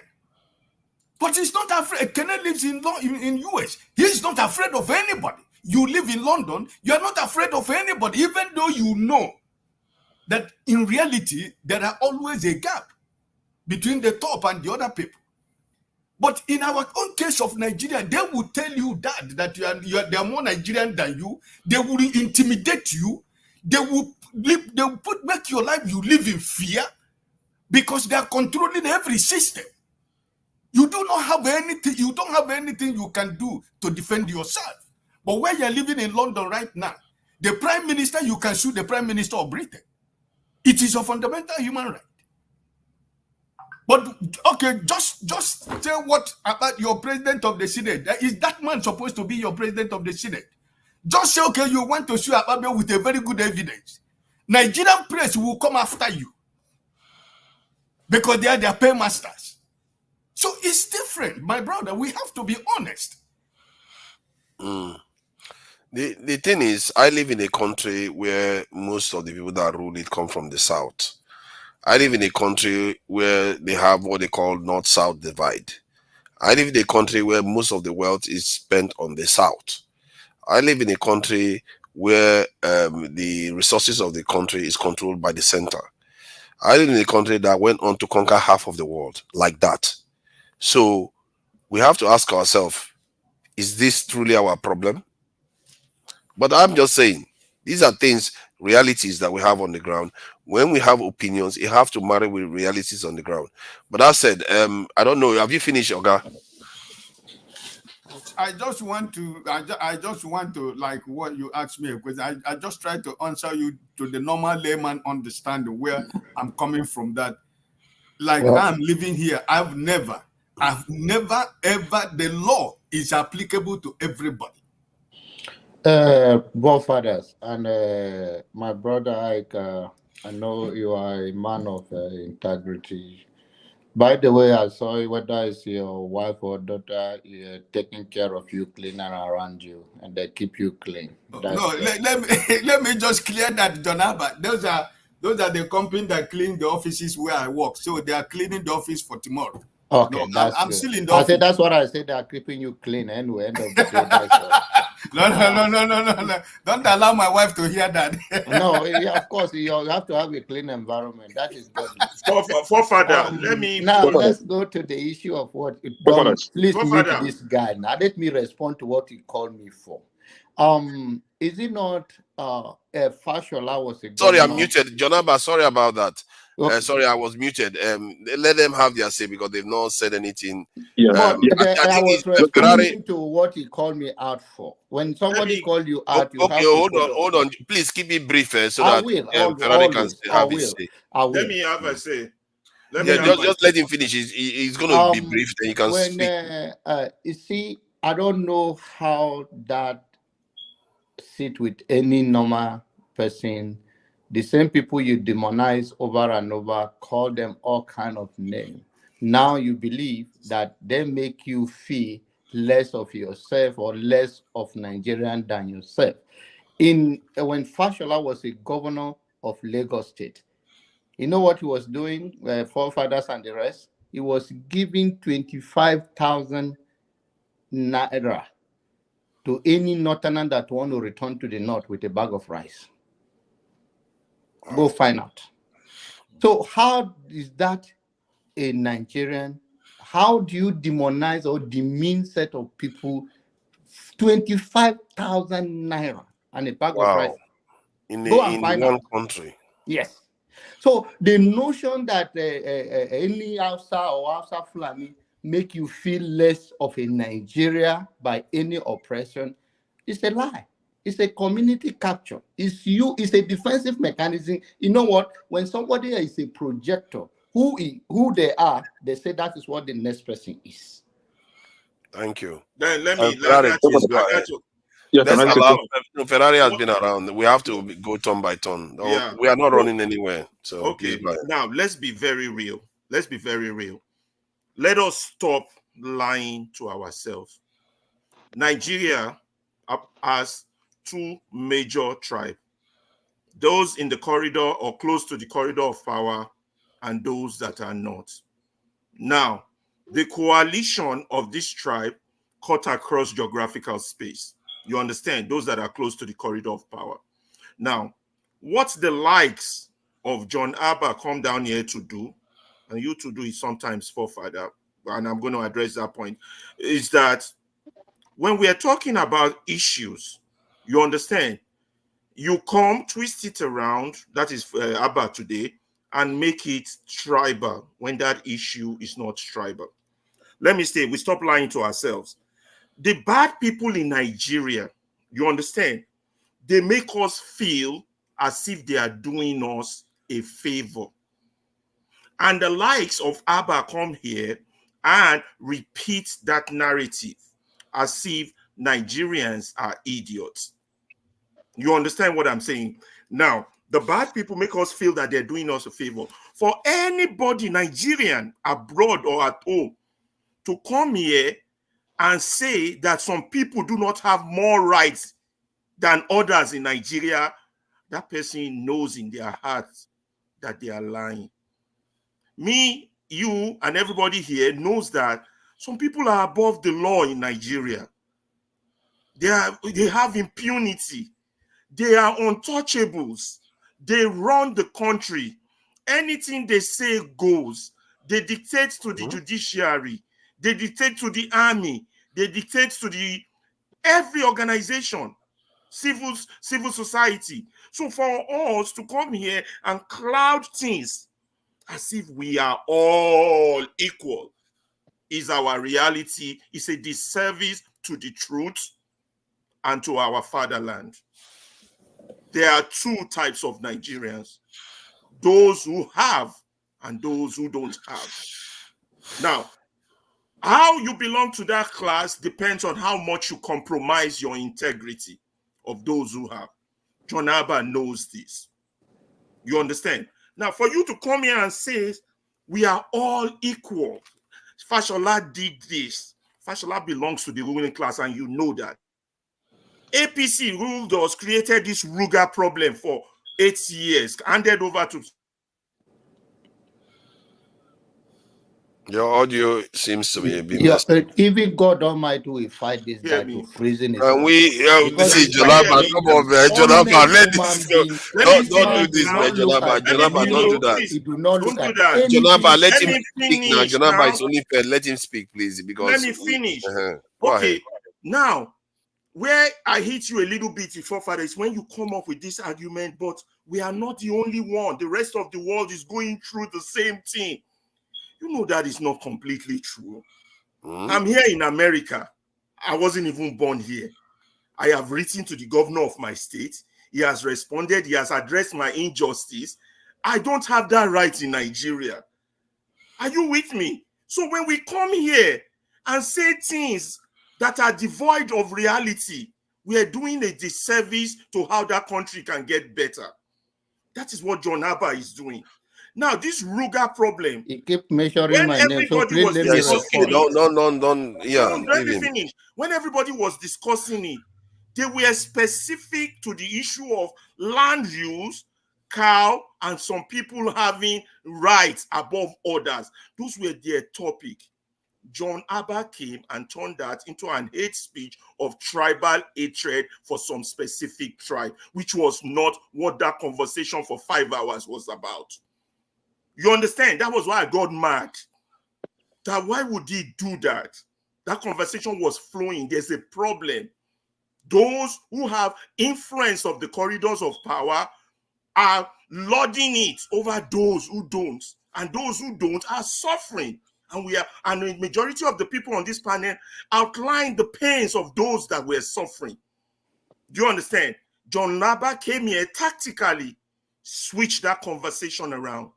You don't know, forefather, but the moment you start saying, but they don't have equal rights also in the United States, but they don't have equal rights also in London somewhere, we all know that's not completely true. A cow cannot damage my car in London that I will not get damages. You understand? A car cannot come and eat my farm here in the United States that I will not get damages. Now, I don't know about Russia. I've not been there. I don't know about North Korea. I've not been there, and I'm not planning to. And I'm not planning to compare Nigeria to North Korea. You understand? What? I'm planning to make us break progress. And progress to me will be we get closer to a more developed nation. Like one, I don't want to think they're better than us, but right now they are. So when people like this speak, they soften the blow big way because don't hate your leaders. Don't hate this group. It wasn't a tribal argument. It was an issue of people in pain. Abba turned it into a tribal argument by saying, then he started telling us the type of words to use. Don't use words like telling Olumide our problem. And Olumide was being patriotic. When he said our, he was referring to Nigeria. You understand? He wasn't saying our as per I am Yoruba or I am Igbo. I'm better than the outside. It wasn't. It was Abba that turned that argument into that direction, which is what Nigerian politicians do to continue their oppression in the corridors of power. That is actually the opposite. Can I ask a question? Go ahead. Yeah, the question is, just because you are in pain, does that excuse one to use tribalistic language? No, nobody did. That's what I'm saying. But is it possible that you, because of the pain, the person could have lost objectivity and No, actually they did used not. tribalistic They language. did not. They were objective. It was happening in a Father, specific let me respond to Father, him because if you let him Father, talk, he will talk to can you I, Jesus. yeah, can I, No, can, yeah, let me just talk. give me a minute. After he's done, Just give me a see, minute. Ajanaba, you're going to get your chance to respond. You don't need to defend yourself. Anybody Yeah, I that have wants something to at hand. Myself. I know. I am too, and I Father, can't defend just a myself. minute, please. I have Huh? something very serious that I want to Ferrari, know. have you finished? Yeah, I'm Please, finished. Is that the last thing I okay, want just a to say minute. is that when we repeat what our leaders are doing, we are making idiots of us. We know our pragmatic reality. That's why we are on this show. So when you come and tell us that's not the reality, we should color the reality differently, you're trying to turn me into an idiot or a fool. And I'm not your fool. And you are the fool who don't see your pragmatic reality and call it what it is. Thank you. Papa, yeah, let me come in. Ferrari, thank you very much for putting it the way it should be, right? I hate the idea that one will always, let me pipe low. My senior brother, John Abba, right? See, evil is evil. However it comes, in any form or shape that it comes, we should be able to recognize that this is evil and come out, condemn evil. That is, if you are honest to yourself. We are Nigerians. We know how and when this Fulani terrorism started. Why I call it terrorism is because most of these people are not Nigerians.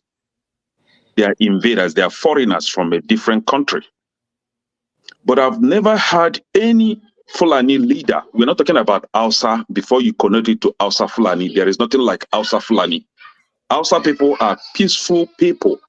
They are peaceful Nigerians. They don't give anybody this kind of problems that we are having from Fulani people. And I think why the Hausas are suffering the effect of Fulani invading their place is because of how the kind of hospitality that they give to these people. Hausa people are not troublemakers. They don't want issues, right? And the indigenous Fulani people in Nigeria are peace-loving people as well. But you and I know that these politicians went and rented or hired mercenaries, foreign mercenaries, to come and perpetuate an agenda, right? I call them terrorists because that is what they are. But none of these Fulani leaders has ever come out and condemned them, condemned their activities. The only thing you see them do is that they find a way to coin it so that it will appear as if they are not as bad as we know them, by giving them nickname, christening them from one name to the other, from being invaders to being a bandit. Now, let's define what Sorry, does bandit. that include Buhari, the Fulani leader? Does it include Buhari? Yes, includes Buhari. Buhari said they should kill anybody that they find with a gun. No, he was referring to. Buhari He was referring to a Dutch nation. The people that say that they are. The people that he said that they are living in a dot. You know what I mean, right? He was talking about the headers when that rule was for the headers. Let him Are you keep not deceiving aware? himself. Hold on, I'm not aware of that. He can deceive the people he wants to deceive. I know Buhari very well. Now, this is my definition. This is the definition I found on Google, right? Foreign terrorists. If the individuals are killing people as part of an organized effort to instill fear or achieve political, religious, or ideological goals, they are termed foreign terrorists. And this is where what is said about bandit. A bandit is typically defined as a member of an armed group that engages in criminal activities such as robbery, theft, kidnapping, and extortion, often in a lawless or sparsely populated area. Now, they use the term bandit so that it will appear or sound as if they are not as bad as we see them. People that will kill indigenous owners of the land, grab the land, occupy it, form their chief or their king or whatever emir. It has everything to do with political ideology. It has everything to do with religious ideology. but they don't want to call them terrorists. Rather, they prefer to call them bandits. So please, John Abba, when we are referring to them as Fulani terrorists, that is what they are. And because their leaders has refused to condemn their activities, but rather they keep supporting them. Was it not just a few days ago that one dishonorable Aisha Duku came up and said that the Fulani people should be allowed to do their cow business because the life of human beings are less important than that of a cow? Tell me how much more to define this kind of people, the kind of support they receive from the so-called Fulani leaders. Show me one of them that has ever come out to condemn the activities. None. So when we are referring to them as terrorists, we are referring to them as terrorists because none of them disassociate themselves from the activities. It's either you agree with them or you are against them. And if you are against them, you should be able to speak up. You yourself say that you even call out your fellow Idomas when they are doing something wrong. Now, show me one Fulani leader that has come out and condemned the activities of these Fulani terrorists in Nigeria. That is the simple question that I have for you. Show me one of these Fulani terrorists that has ever been caught or arrested and prosecuted. One. They will be arrested Let's keep it simple. We just have somebody that visited. There are many now. Arrested and released. Okay, you are saying this. Show me one of them that has been prosecuted. One. Okay. There are many now. Come on. Wait. One. I say show me. Just tell us one. Respond to first of all, Ferrari, the governor or whosoever you think you wrote to, they don't know you. They think you read and write and you quote people, it never lived through you. So they should disregard anything you say. As a fellow Nigerian, as a senior man, I'm advocating as a senior citizen of Nigeria that they should disregard whatever you are putting out there. You don't represent whatever you say. You right? That don't make sense. They know that's happened about 10 or 12 years ago. Yeah, okay. Then, even if I thought it's now. So if it is now that I have seen you, they should disregard. And the governor does not need to know me to respond. As I'm a citizen of the state, he responds. When you were talking, I keep quiet. I told you that if you need to, did you want me to order Uber to bring you stout? I can do that. So just relax. So just relax. The point is that you guys are talking, I kept quiet. Have that temperament and that respect for yourself to listen to me. There is nothing you can say about me. Those that know me, know my value, will respect it. Anyone that will take a side will always take a side. So I live above the phrase. I don't worry so much about what you say. I don't think anyone that followed this program carefully will say that your behavior on this platform represents who you claim to be, even as an educator. So if you don't work on yourself and you think you're going to talk to people like me and walk away, you're going to sleep in your living room. All right. To my brother Ken, wherever evil happens, whether it's anywhere in the world, call it the way it is. My question to you, no terrorists in the East that are Eastern? Yes or no question? There are terrorists in the East that are being mobilized by Asari Dokubo, Hope Uzodimma, and yes. And you cannot take responsibility. I'm very correct. Let me show you where Tinubu made this Buhari made that pronouncement about shoot at sight. I think I'm sharing the wrong one, but I think it's still the same thing if I'm not mistaken. Oh no, that's this one here. You need to see. This one. He said that Buhari shoot aside directive, the best and worst case scenarios. He says they should shoot anybody with AK-47 outside in the forest. And this is to target has Buhari ever mobilized the military and send them to the farms to go and fish them out the way he will hurriedly mobilize the military and send them down to the southeast to go and hunt down IPOB members? Has he ever done that against Fulani terrorists in the southeast? Yeah, I think so. They go after them with high prejudice. You know what happened in the southeast? Do you know? Not even southeast and even southwest. Do you know that the same military gives them cover up? Do you know that the military gives them cover up in the southeast? So how then, if military were sent to go feed them out, how are they covering them up? I think if bad eggs And are this doing is the same something, thing that they are doing even in the north, in Kaduna, for example, South Kaduna. Military would escort them to go and attack the villagers. see, okay, let me That show is you the problem. one case that they killed 800 Okay. cows. Do you know what it takes to kill Buhari is 800 just being cows? deceitful.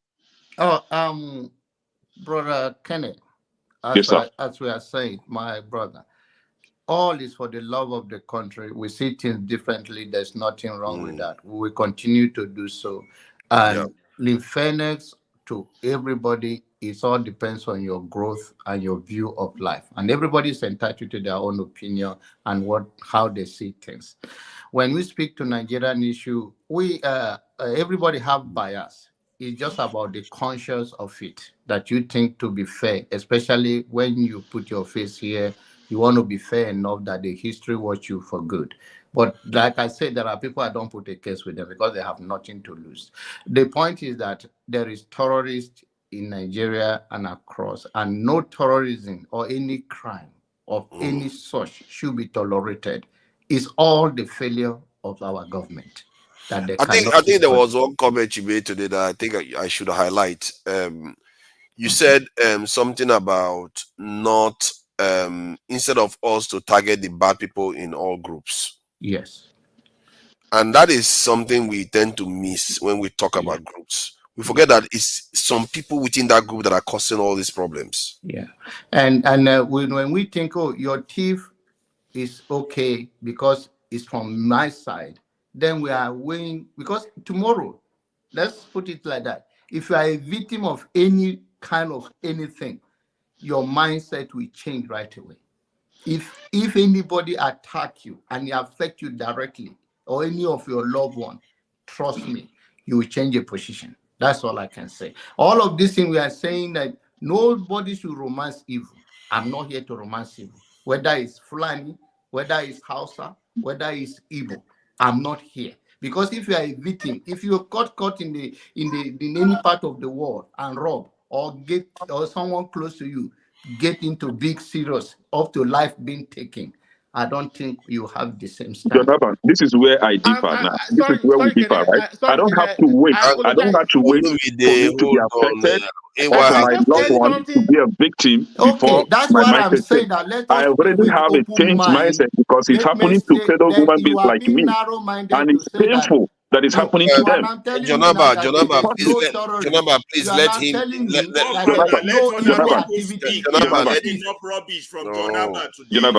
Jonaba, let him finish. Can we communicate?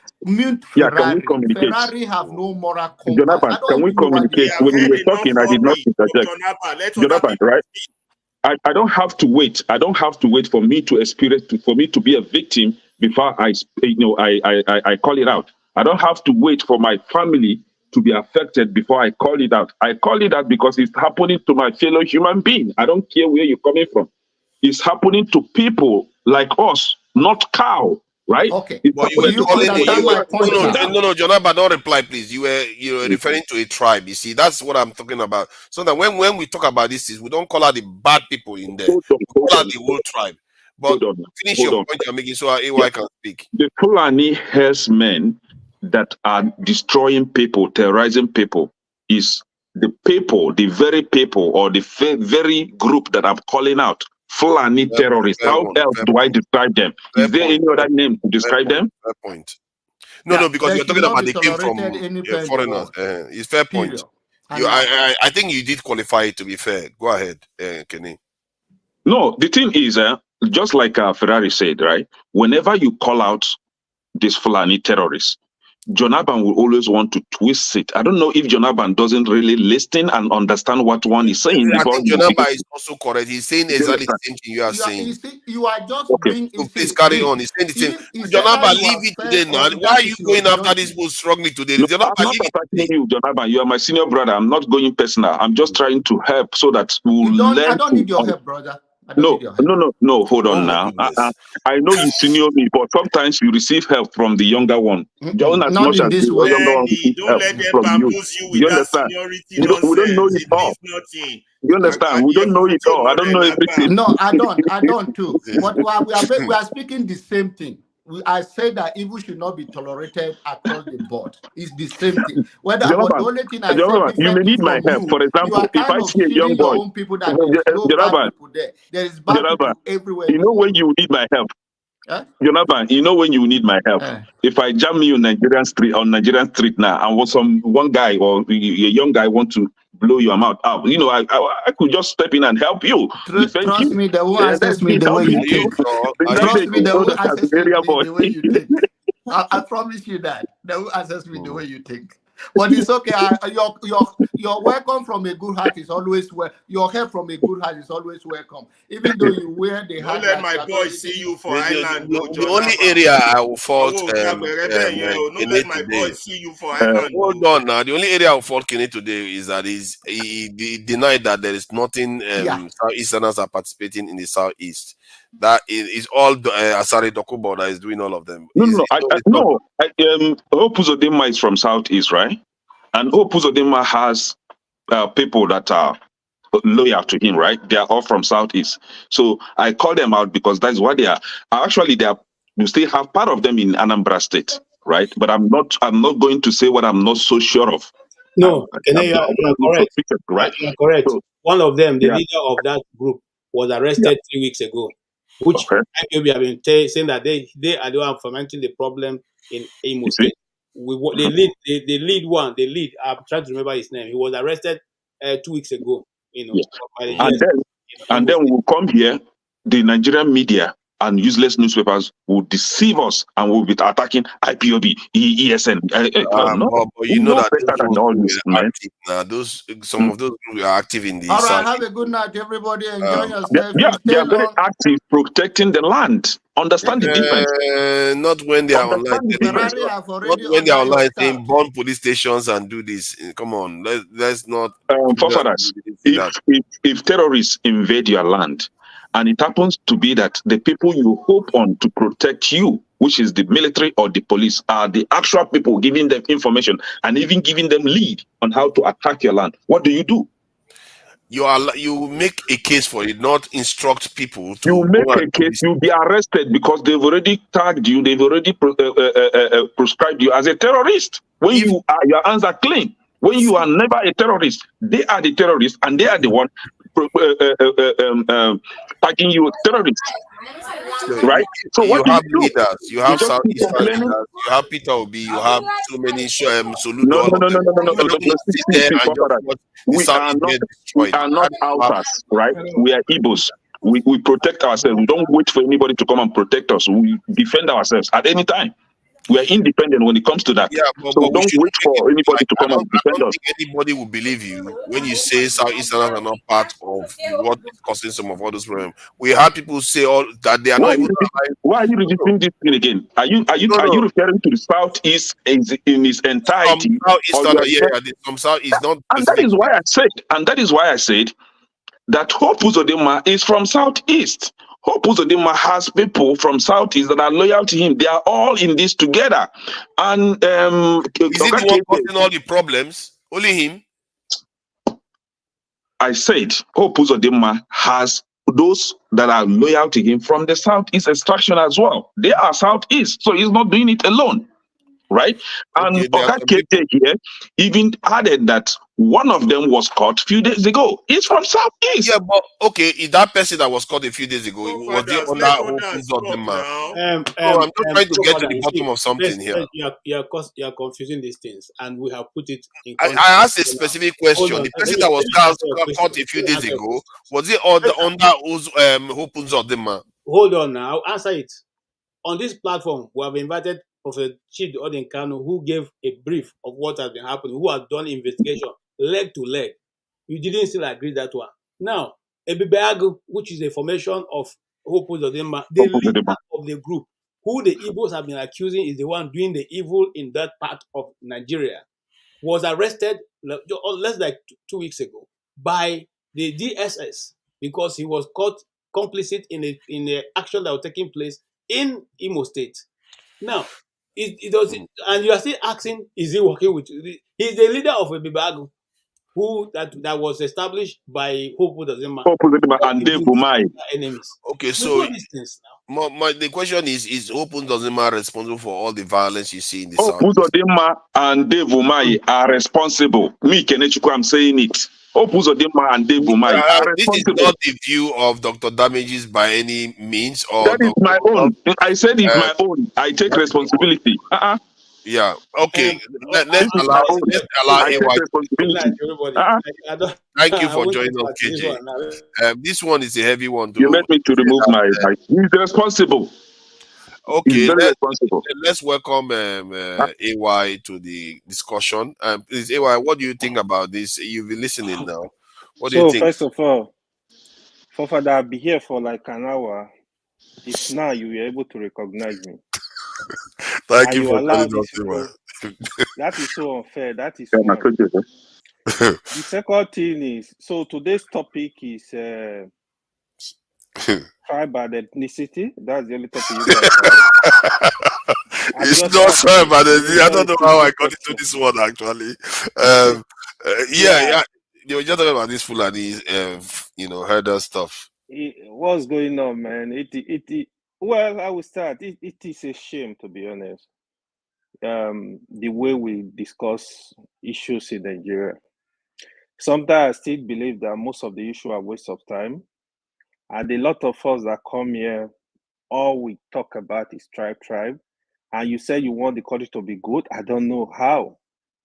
On the issue of Fulani, my position on Fulani, to be honest, I don't know how the issue of cows, I don't know how it's a national problem. I don't know why federal government are involved in this issue.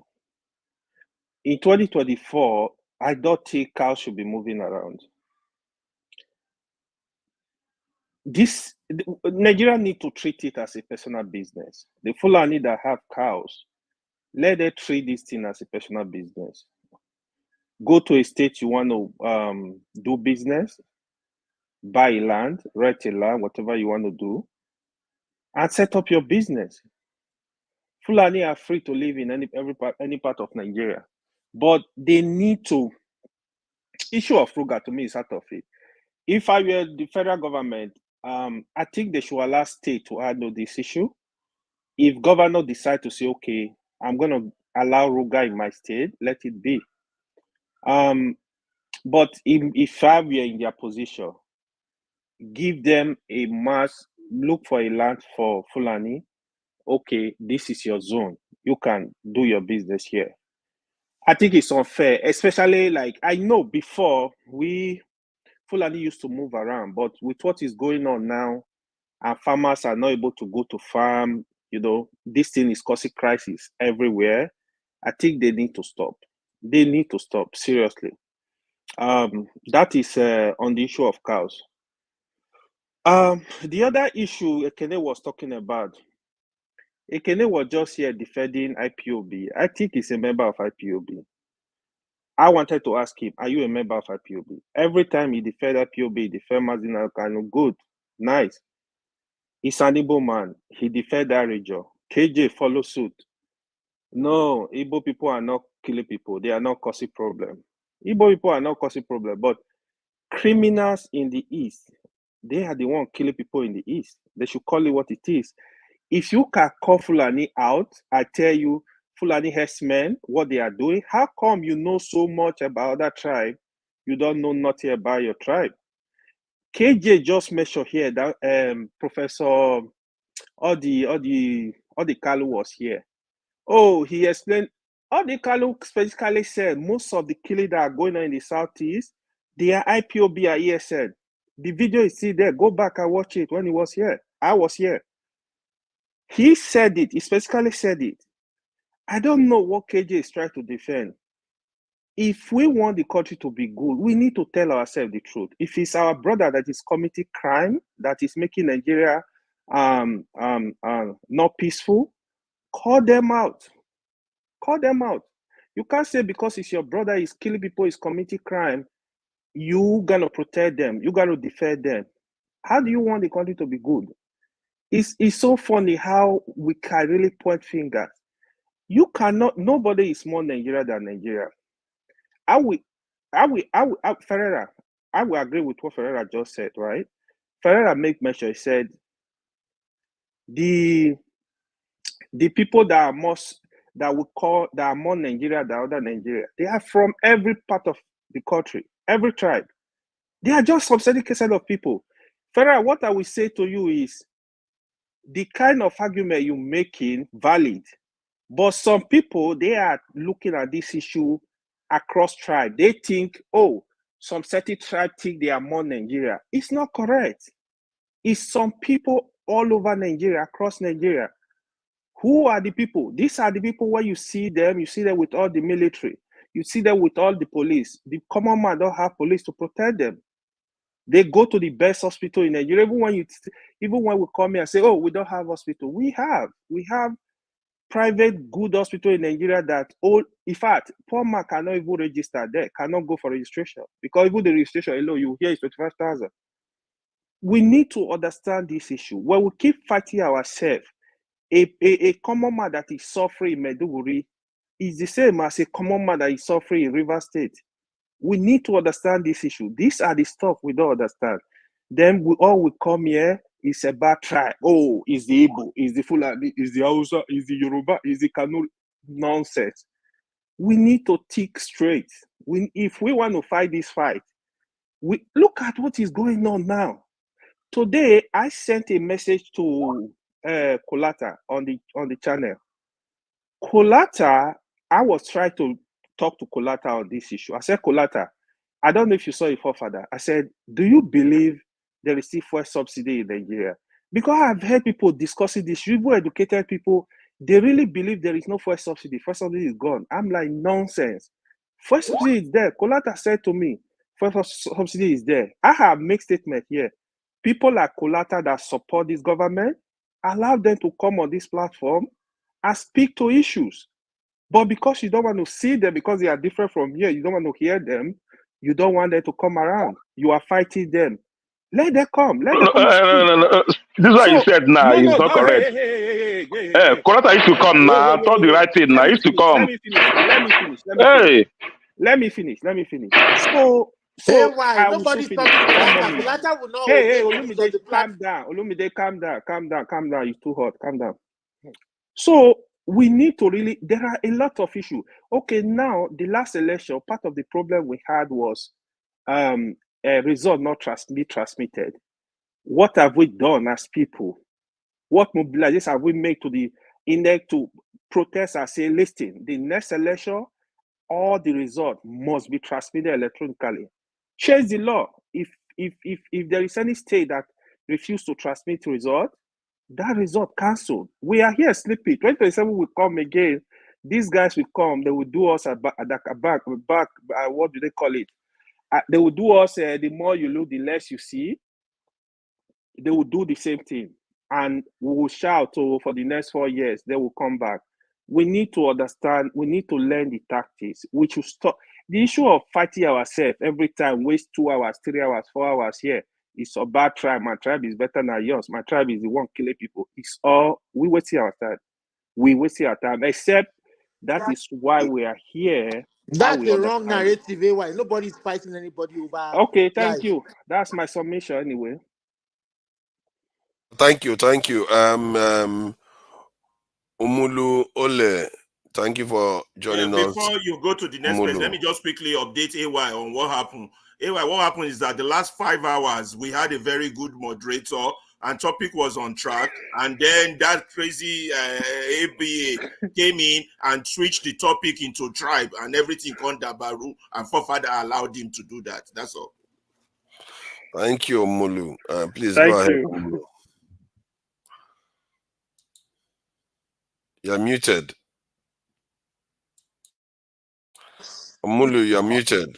So the guy don't want to talk, I beg. He doesn't want to say. Who told you he doesn't want to say anything? Co-fathers. Can you hear me now? Yes, please. Go ahead. I can hear you. Okay. I'm Umulu by name. Afternoon. Welcome.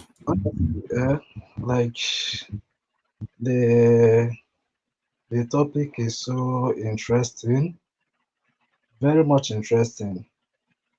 And just like one of the speaker just said, that at this century, us discussing about or Nigeria talking about this issue, something like this is like we are is something to is just like we are still way or backward. Like for me, I don't have any problem of Fulanese or any cattle rearers like doing their business in the east. I am from the east, but mine is if they want to, they should buy a land or lease land and do their business. That is it. But for the government to forcefully take land from the community and give them, imagine the whole country or the whole local government. It's just for you to see that even if you are not told, they have intent. And that intent is that they want to cover the whole country. Just before you get to know it, like the first person, there is one person that said something, I think is a former military guy or military man. He said that before you know it, what happened in southern Kaduna will happen in virtually all the parts of the country. And we will not live to see it. It's our grandkids that will now be fighting for it. And then the same thing that is happening to southern Kaduna will now be happening to the whole country. I listened to a clip, I think it's this year, somewhere in Enugu State, MNA, somewhere in MNA to be precise, about Peter Mba taking community land to give the Fulanese. And not just like, from the post, they said that he deceived, like he lied to the community that this land that is he wants to take from them or is taken from them is for a project that will benefit them. So they like overwhelmingly give the land to the government, but now they got to know that the same land that he said that is going to they will use the land for a project that will benefit them that is given out to the Fulanis. They start protesting. So it's just for me, the same you said that forefathers, you said that yes, we got a law that if there is anything we should use the legal means. Is it not the same people that you are referring to that they want to take this land forcefully from the community and give the Fulanis? We don't there like for me there we don't have leaders. These leaders, they are just puppets. They are just there for their masters or for whoever their godfathers or whoever. You understand? So like I don't blame what the communities are doing. They are fighting for this because you can't rely in this government, in these politicians. So the best they can do is to fight for what exactly what they are doing now. And if not, by the time they realize, it will be so late for them. Where I come from, like my families in the village, they can't even go and farm. You will see land empty, but you cannot farm there. Why? Because they are afraid of these Fulanis. See the way things are good, the way how difficult life is in Nigeria, but still yet you see land empty. Empty lands are everywhere, but no one wants to go there and farm because of what you are afraid that obviously if you are killed, nothing will be done. Nothing will be done about it. If you are gone, you are gone. Where I am, like I have never heard of this thing of open grazing or whatever or ruga or whatever. Farmers, they have their land. If they cannot buy it, they lease it. They lease it. They take their cow from this land, they put in a truck and transport them to another place for them to feed there. That is how they do their things. Not like they will take cows on the street and be going. No. Honestly, like for me, those leaders, said leaders, they got intent. That is the thing. And the best we can do is to fight this thing now, because it will, if not, it will get to a point that we won't even live to suffer it. It's our kids that will suffer it. Somebody gave an gave a case, an example of what he experienced, something that is known, is very sure of, and no one is even like saying that yes, they want to replicate something like that in other part of Nigeria. Because that guy that spoke about what's happened in southern Kaduna, they gave them 70 hectares of land. All of a sudden now they have spread to 100 and something hectares of land. Like, that is exactly what these people will replicate in those lands that government is giving them. If they are buying those lands, obviously it will be difficult for them to spread. But government will give them that land, and you cannot even question that to your government, like that's your governor or local or chief or whoever that gave them that land. The time they will spread to other lands, to the neighboring lands. So, like, the best people we do is to fight for this thing. Because if you are hoping for the government to come and address it, never. Like, while you are fighting, you'll be talking to the government. While you are fighting, if you keep calm, waiting for government to come for your aid, you wait forever. And the moment they achieve that their aim, terrible. Like, we will not see to live, like to see what the outcome of it will be. It's our kids that will suffer it. As in, that is just how I see. Because, like, honestly, like, in fact, it's terrible. It's terrible. A governor is that he wants to use land for a project, whereas he wants to give it to the Fulanis. Like, it's unacceptable, as in it's totally wrong, honestly. So, like, it's what I believe that, like, everyone should be like to be speaking out about this, because even if once they succeed in one state, before you know it, they will use their power from Abuja to force the other states that refuses to give land to the Fulanis to now give land. You know, like I said, this is a leadership issue. We are supposed to be able to deal with this thing relatively easily, and the fact that we are wasting a lot of time to discuss it. Every community, like you said, was it not the people that said, "Oh, who do you think you are going to give the land?" That's not happening. We are not allowing this to happen. So the people have their leaders. No real reason why for a stranger can come into your town, kill people, and get away if your leaders are doing their job. They are not doing their job. So Amadioha, please go ahead. Okay. Good evening, everyone. You see, I was listening to these programs this morning. I don't see for the past 5 hours. I don't even know what's going on. The morning that Okida was judged, everybody pay attention, listening to the whole conversation. It was going good, smooth. Everybody was enjoying it. But for the past 5 hours, everybody just going gaga, gaga, gaga, gugu. You know, I don't even understand where we are. We still go back. This we talked about this thing last year, 2 years ago. We still on the same topic. Fulani herdsman, Fulani herdsman. Farmers say that clash. I don't see here farmers and the headers are clashing. After the whole thing, you see the body of farmers who is the body of header. They still call it farmer header clash. Who receiving who? KJ says something here, but nobody is paying attention to that. All of us are just everybody just hitting the. I don't know if they're hitting the nail the hammer on the nail. There's a lot of noise in your background. There's a lot of noise coming through. Your mic, because I'm outside. Your microphone. KJ says something. Okay, the mic one is gone. Can you hear me now? Yeah, better. KJ said something here. Give a very little background on how this thing come apart.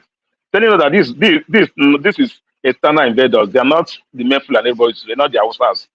But we didn't pay attention to that. We do this, we do that. I will tell a little story.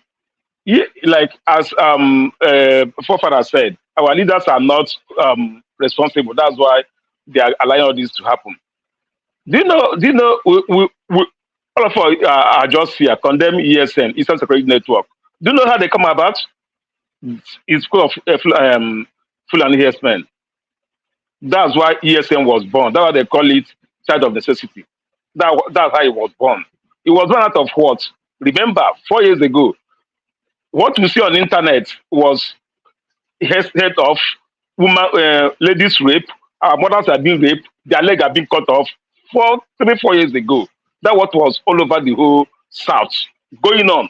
Even in my place, all over South, that was going on. The governor was able to say something. The governor of the Eastern State, hey, you guys should follow a vigilante to stop this. None of them were able to do anything. People were dying like butchering. There was nothing like ESN then, nothing like IPB. All this was not there 4 years ago. Let me say 4 years ago. All right. This front, even people here, everybody is okay. If the government cannot secure our mothers in the farm, let's form a vigilante group that can secure this inside the bush. That's how ESN come about. But you know how it goes. It was formed, the government dislodged it. And that created a problem. Then after all and done, Hope of them form his own security outfit embargo, which every community tell you that don't support embargo, no ESN. Two of them are just almost opposite side. Embargo are killing people, killing innocent youth, do all sorts of things. You can't go to some local governments, embargo are there. The government sponsor. So when somebody tell you Hope Uzodinma is a terror, he sponsored them, he give them the authority. We all see, we hear outside the people will tell you that he was in Anambra, he was in Imo State, he was in Kaduna, he was this, he was that, making peace. Is Arakumbo a army general? What is he doing there? So we are looking for who to blame. But from my own point is that let's not to blame anybody. We blame ourselves because we put ourselves into this mess, and we should like carry it. I was listening at the Senate. If at this year time of the year, what we are debating is cows and the cow and ranges, man, I wonder how you go. I wonder where Nigeria is going. I'll give you an example. Sometimes people will start by firing. If I come to your place, if you refuse to sell land for me, will I do my? Because if I come to your place with my money, just like trade fair, all of us are used for trade fair, Alabama International. The people say we want a business, they go for it, they negotiate. They reach an agreement, so we'll be paying some amount to do our business here. That's how things have been done.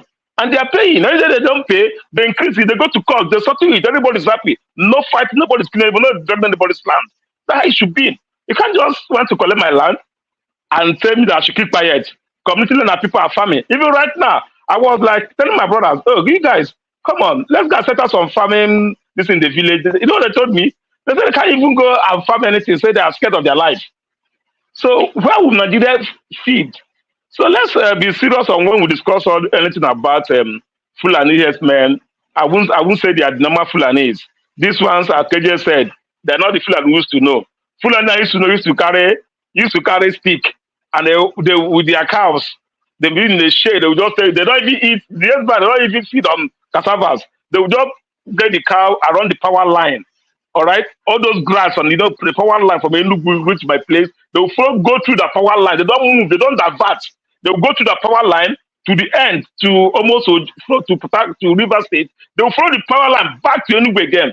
They don't go to people's land. All right. What you know that time, they will come to the well. Hey, they want water. When you see them with their small jug, you give them water happily. Everybody will go. Nobody stopped anybody. Everybody was happy. But since I'm with AK-47, the government, they come to the when they eat the cassavas, your project, they say they will kill you. You know, you might attend, report the police station. Police will tell you can't do that. Then they won't want the masses to do. And when you fight them, the next day they will come with the military guiding them to attack the community. And they will tell you point and plain that if they will call their brother and the military to come, they will tell you that they are not hiding it. That they will call their brother and the military to come. So everybody is scared. Everybody is scared. Everybody is scared. They put everybody in Nigeria in the South on a platform. Everybody is scared of them. Everybody is scared of them. We're just saying it here. Yes, it's easy. Let's travel now.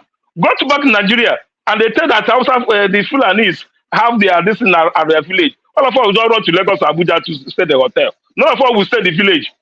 Let's travel. When I say that the Fulani herdsmen their cows are around here, all of us will just leave the village. All of us are here talking. Let's travel home and stay in the village. We know that Fulani herdsmen is around the corner. So, from my own point, we should not be discussing about Fulani herdsmen by this hour of the day. I used to watch in the movie where the headers, some Asian country are ravaging some village in Chinese movie. The headers with their cow, one hero will step up, start fighting the headers with their cow. I see that in the movie, but right now it's happening in Nigeria. I see that in the movie, like 1990 something. The headers will like in Asian country. That when I see that headers will like carry their cow, the villager one hero will appear and start fighting the headers. But it's happening in Nigeria through life as direct. And we are not saying anything about it. Yes, we are saying, but if we can come to a Senate, somebody representing someone representing the whole community, he said, I don't know his name, say what he said in the Senate. How do you think other people are thinking? You know, I don't have a lot to say about this, but early in the day, there was a good discussion going on, and everybody was listening, enjoying the topic. But if I tell you that it's over 2-3 hours now, I have learned anything except what KJ said about how the Fulani came to Nigeria. There's nothing I have not heard before, nothing I have learned. We are just here passing our time, enjoying our time. That's the only thing I can say for now. Thank you. Let me share something before Odi goes ahead. I think somebody was asking me to share that in Zamfara State, one of the biggest miners of gold is a southeasterner in Nigeria. And sometimes we forget that on both sides, people are doing different legal business. This illegality is what we should stop. John Abba got it right. Get rid of all the bad actors on each of the communities. Regarding I don't want to show that this because it's just not making any point. It's an Hausa man not owning stuff in the south. The same thing as an Igbo man owning stuff in Zamfara where they are mining gold. So I don't think a lot of us know a lot about these things. Our people are everywhere. Southeasterners are in the north. Hausa people are in the south. Yoruba people are traveling different parts of Nigeria too. And what I find is that this one is going to be a little bit more controversial. What I tend to find is that the major groups in Nigeria, that are the big three in Nigeria, and I've never really been around Hausa people talking, so I don't necessarily know how they talk. But when you hear, if you go amongst the Southwesterners, and you go amongst Southeasterners, they are far more interested in tribal discourse than any of the minority groups. If you look at most of the minority group members on this platform, that tend to be, in short, let's look at most of the people that tend to be more balanced in terms of not caring about tribes are people that are generally from the minority groups. But the people are from the major groups, often because they are competing against each other, they don't let that issue go away. And they don't see it amongst themselves.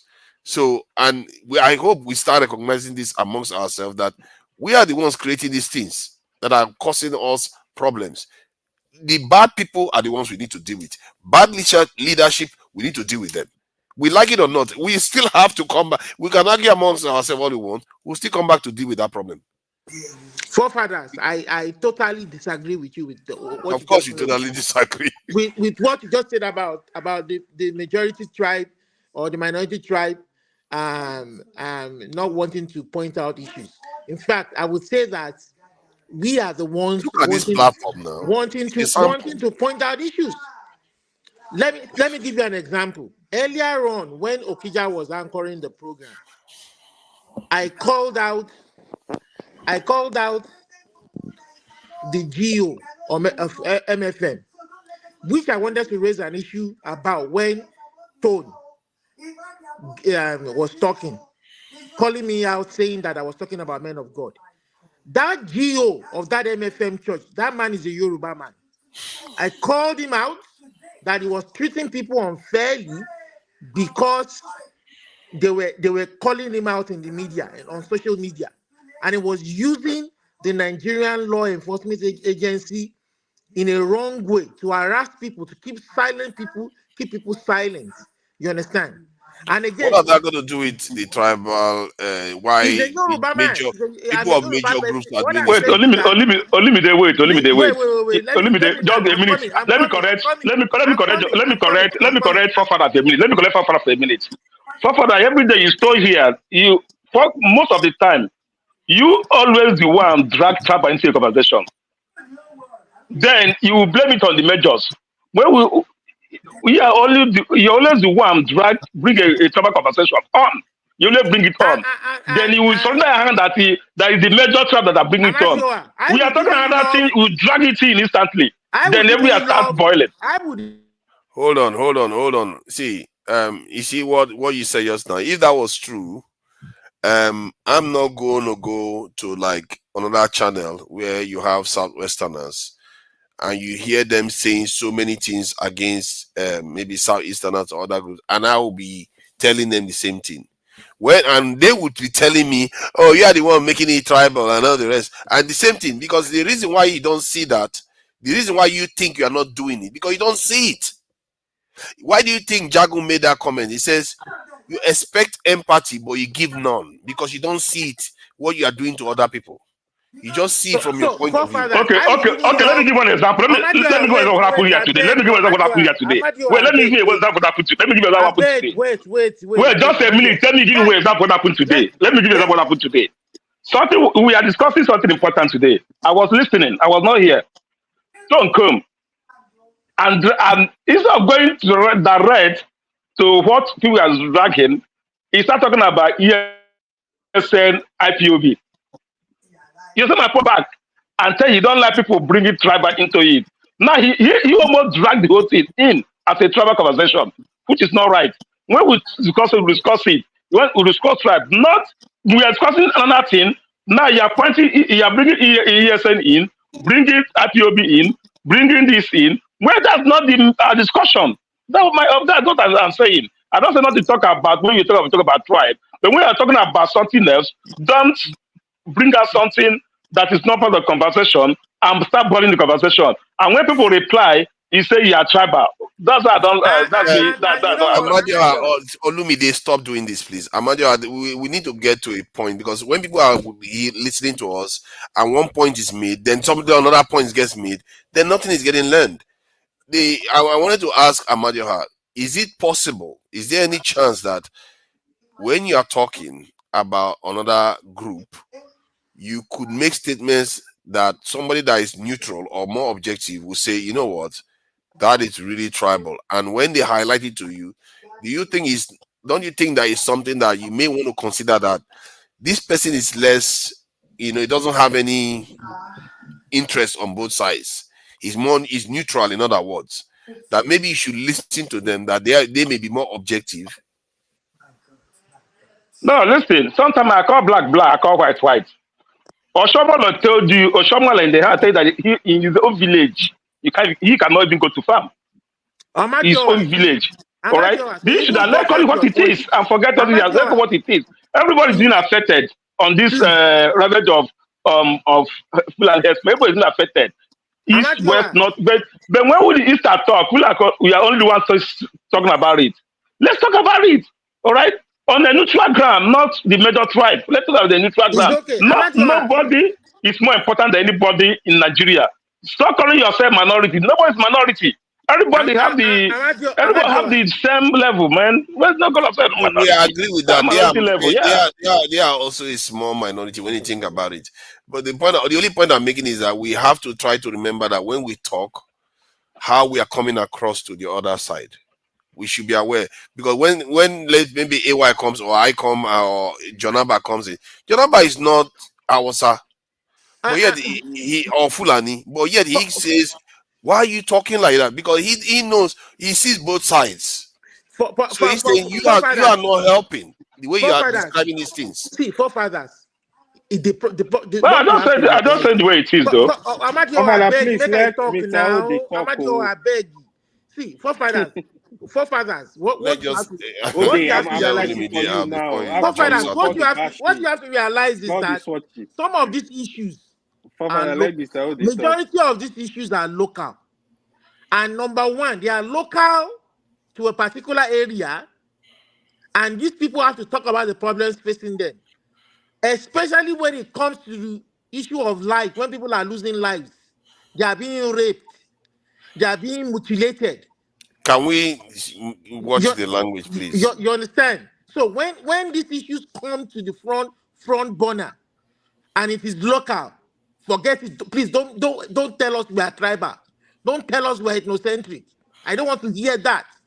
The authorities responsible for solving the issue should deal with it. Until they deal with it, we will continue to call it out. So, okay, you see, you should know how to talk, because in America, you should have been taught better, or Canada, that there is a way you talk about issues, not just blanket. No. You Here blanket in Canada, everybody we call it because the they way are it from is. We don't one mince tribe. words. We call it the way it is. We don't mince words. No, they Nigeria don't. Is where you Can sugarcoat you things. just stop interrupting? They don't just blanket everybody from another group, saying as if they are the all guilty ones. You hold your leaders accountable. You tell them this is a crime, this we are committing. They are killing our people. They are doing all these things to our people. You need to hold them accountable. If you don't do anything, we are going to deal with you, because that's the job. I think So, that's enough. You guys are going I back and forth. I Let keep me jump in there. saying that. Okay, so But here's as I yeah. give you again, that's not the way to Hello, deal with it. Olumide, hold on. Okay. Good evening, everybody. Or good night, wherever you are. I just want to make a few comments. Every Sunday, Saturday, everybody is here. I think it's kind of therapy, that's a group therapy that's, most Nigerians in diaspora who come on this platform give themselves. Ferreira said something important, one very striking thing earlier today. He said there are only two tribes in Nigeria. People close to power and people far away from it. Whether you agree or you don't agree, well, I think that's a statement of fact. Oshomole, you can consider him being in the minority, but he's not. Oshomole is part of the ruling tribe. I'm not sure how you can call George Akume, part of a minority. Okay, so if you call George Akume minority, then you don't understand the Nigerian situation. There's a problem in Nigeria. The problem in Nigeria is poverty. Yeah, we do have terrorism problem. I did last time I brought it up, I usually like when Masca is here. I said there's an Islamic terrorism problem in Nigeria, just like there is in many other places. It sickens me that people keep talking about Fulani headsmen, Fulani this one. Guess who is in the office? Who has all the power? He's not a Fulani man anymore. People keep talking about Ruga and this. Buhari was there for 8 years. We know Buhari was sympathetic to some, Islamic irredentism and, very, very tribalistic. He was all over his appointment, just like Tinubu is very tribalistic with his appointment. But the idea that we keep blaming those people carrying cows for all the problems in Nigeria, those guys must be really very powerful. How are they convincing Tinubu to one of their main leaders now, El Rufai, is being kicked around in Nigeria? I thought that should be the person, the issues that we're talking about. We're spending all our time talking about it's you or you or you. Look, everybody has blame in this thing, and no one should stand as a judge, trying to tell everybody, look, we, people from many of us who were born in Nigeria, we came with a perspective. We were told stories, and we grew up in schools. People who tried to get into, federal schools in Nigeria would see what was happening. That everybody have what they feel. People who try to get jobs in Nigeria, civil service job, or even other type of jobs, but this is not the problem now. We're moving. The problem now in Nigeria is a problem of poverty. And look, see, it's either we have, some type of revolution by military revolution in Nigeria, or look, the people are going to revolt very, very soon. even the leaders will revolt because everybody's becoming poor.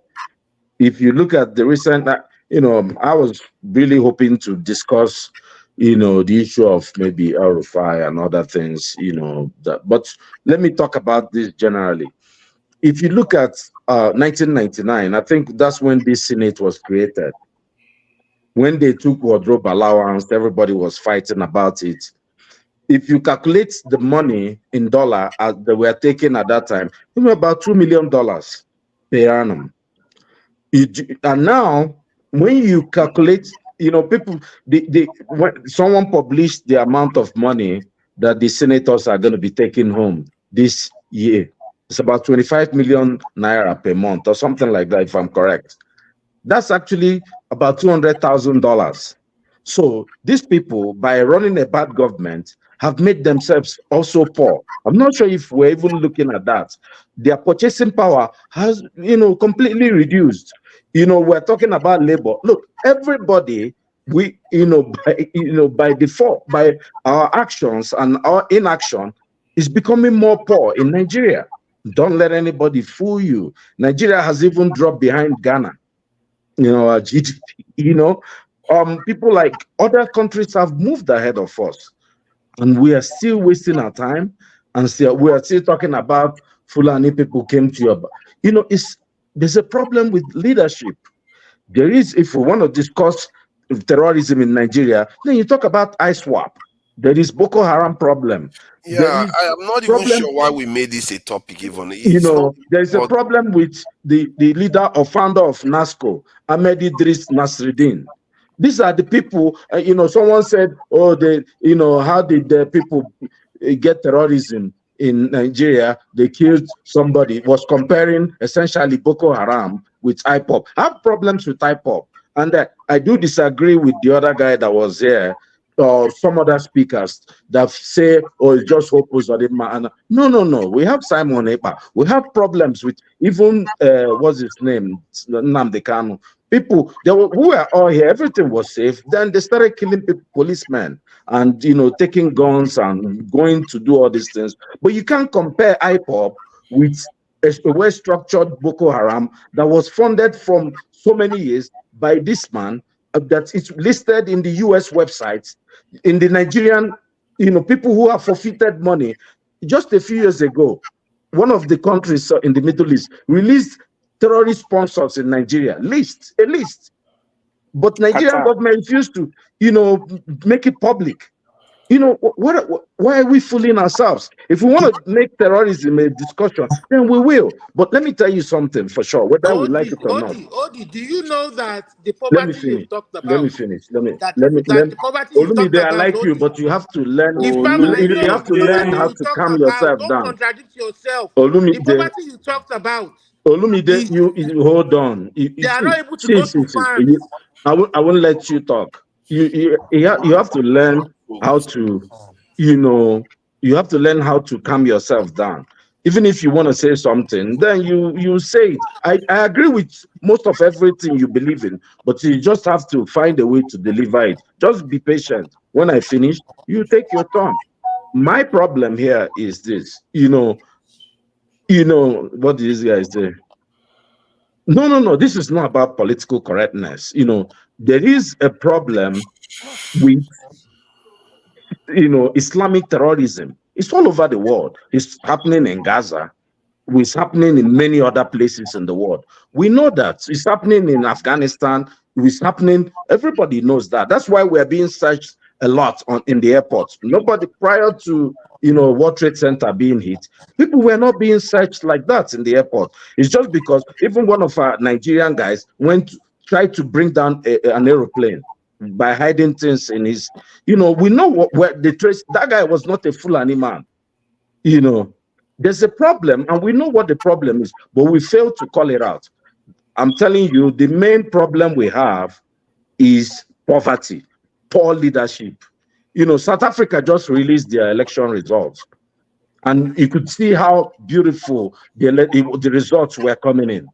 This is what we need to cue into. Look at El Rufai. who was fighting for Tinubu to, when we thought he was fighting for Tinubu to stop the old notes from being removed from the system. We didn't know the man was fighting for himself. These people know, now we know that, he had his own billions to protect, So the whole idea of, your tribe, majority tribe, minority tribe, when forefather, many times, the fault I find in you is you try to stand in the arbiter as a judge to say, you didn't get it right. You did no. You just let the discussion flow. Well, it's your nature. Nobody can stop you, but you have to sometimes also step back and let discussion flow. People have their different opinion. I have an opinion about John Abba. I think he has a Stockholm syndrome. If you know what is going on in Benue and you're not seeing that there's a problem, you may call it whatever you want to call it, and you're trying to say, oh, there's no problem in Benue State, or this guy is coming in, they should be given let's free to carry cow and go everywhere. There was one guy that lived in Ghana that came out here to tell us maybe that guy should take us on a tour of his farm. He said, look, this cow, when they are walking, can only produce 2 liters of milk a day. But my cow produced 20 liters or something like that. So he said something crazy, of milk a day. So there's a problem. What they are doing is not even working. And, somebody, John Abba was saying, oh, somebody in the north, if they say in Borno, you can't establish your mechanic workshop. No, people from the south, I'm not even saying people, when people want to open a mechanic workshop, they don't ask government to give them land. They pay for it. If somebody wants to land to be rearing cow he should buy land, and nobody will fence it and do whatever he wants. And so when people are trying to do equivocate the same things, different things, then we run into this problem discussing about our tribes. But look, my problem is that my happiness is that everybody in Nigeria is becoming poor. The lawmakers, at a point they were earning $2 million. The US lawmakers were making about 200,000. Guess what? Everybody, all of them were coming down. By the time Tinubu is out and the naira is $3,000, they will be having 200K, and that's less than a money that most people will make here, right? By the time you come back home, those lawmakers will be looking for people, and maybe when we speak, they will listen to us. They are making themselves poor. Let them continue. And one day people will rise against them. It will happen. I'm telling you the truth. Yeah, see, what you said, that I tend to act like a judge. I don't care whether I'm a judge. What I care about is not wanting our people to be seeing each other like enemies.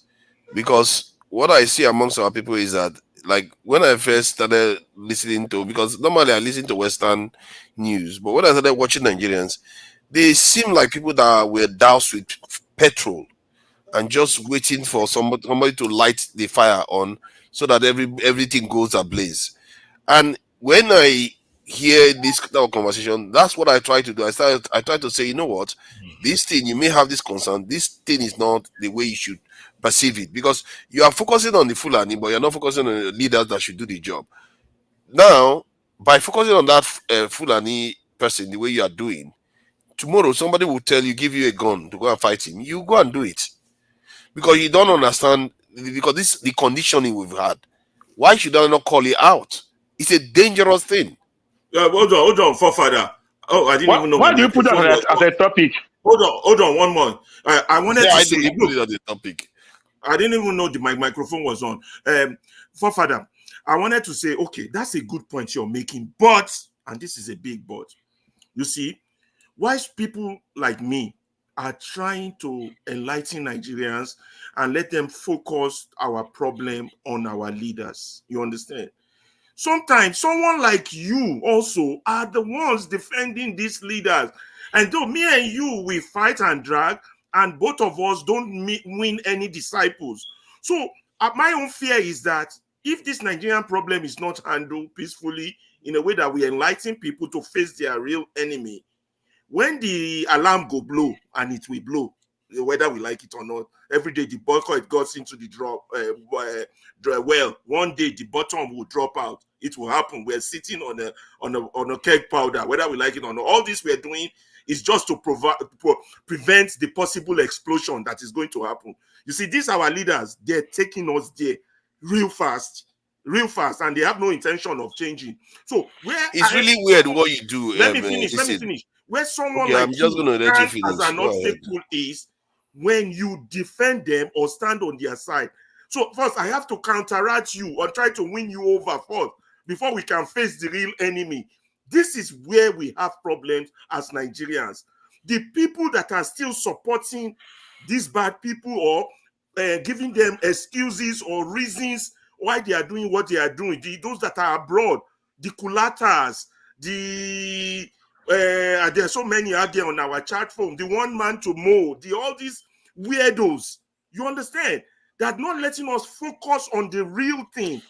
And we need to focus on the real thing because that's the way we can actually get people and make disciples and form a movement and change this thing peacefully. Otherwise, we are 1 year ball. We 1 year win. They blow for 1 year corner until the day it explodes. That's all. I'm not going to be as generous this time. I think what you do is a form of gaslighting of the worst kind. Do you think that? Can you just stop? Why do you think that? Can you just stop? You finish talking. I spend most of the evening calling for leadership to be held accountable. Literally, most of this evening since I came on. And you keep telling, you just came on and said that I'm excusing the leaders. I defend them. While you are the one doing it by attacking the only person here calling against that we should hold the leaders accountable. I'm not interested in your answer. I'm really not interested anymore. Because the way you talk is just the worst kind of human being. Can you just stop? Just stop. You're making it about you. Stop. You made it about me. No, it's not. You did. It's about the mission. No, you said about the project. No. You see what he does? You are the worst kind of human beings. You take my own cloak, you put it on, and use it to attack me. You are the worst kind of person. Just stop.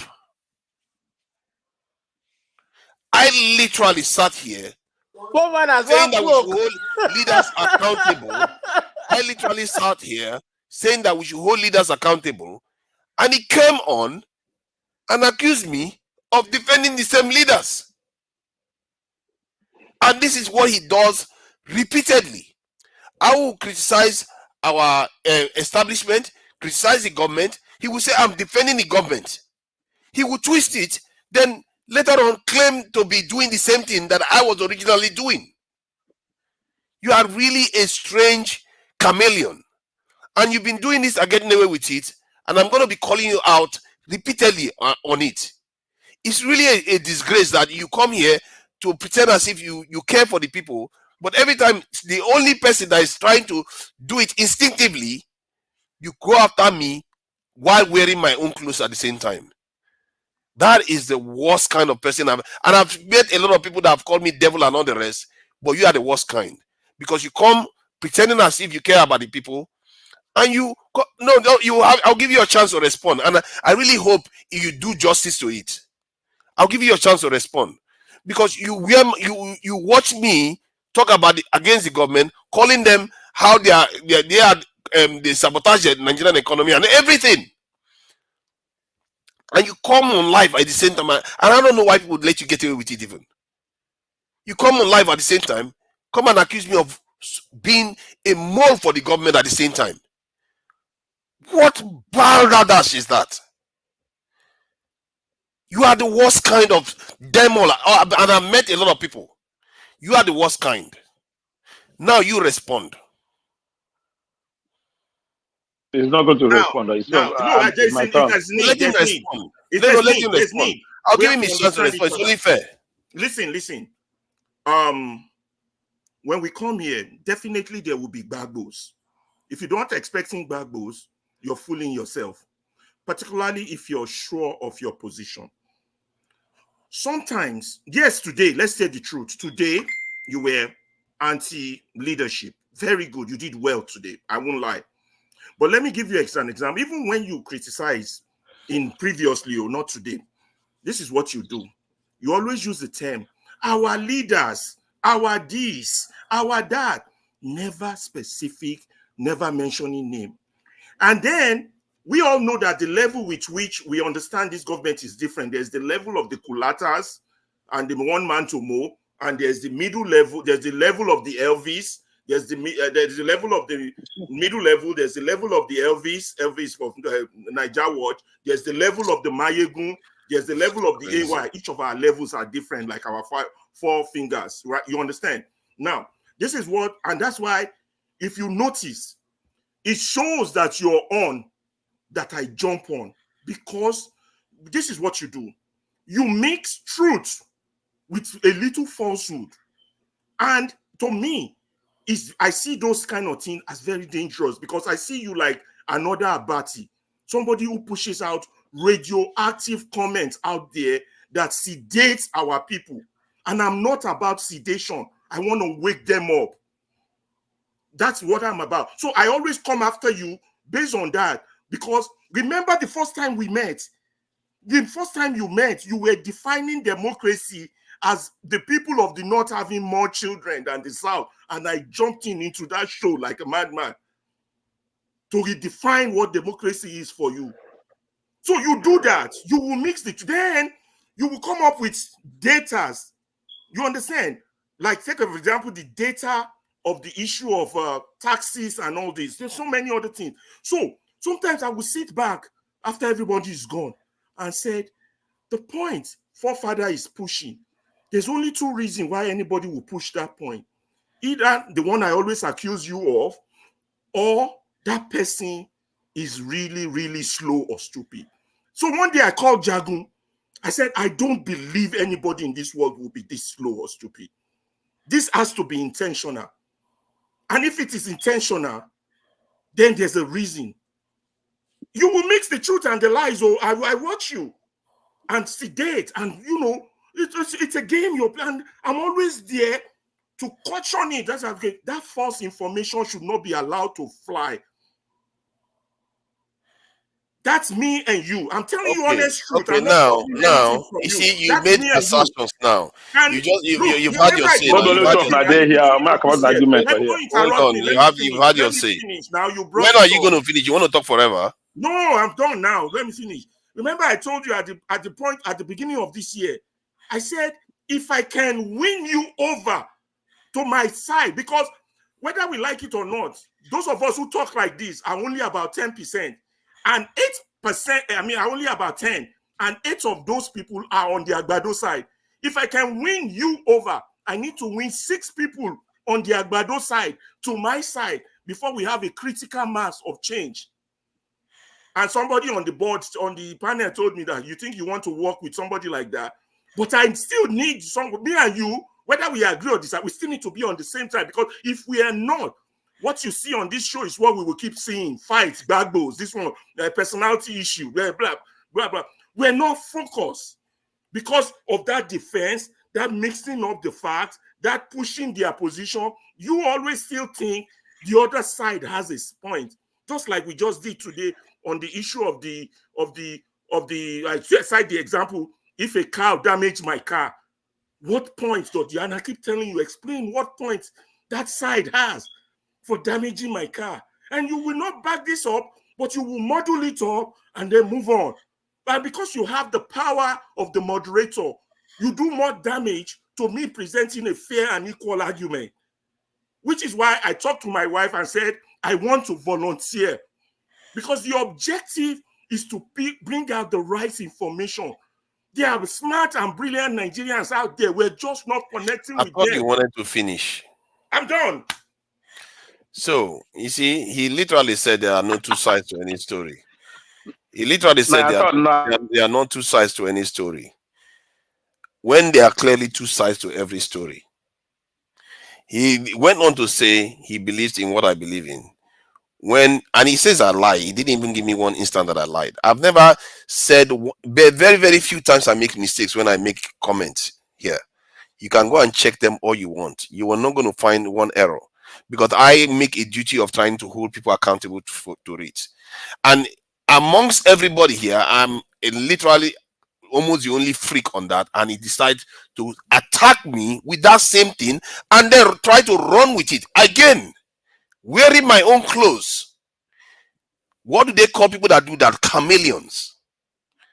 And you are the worst kind I've met on all the platforms. I met crazies that have called me devils and all the rest.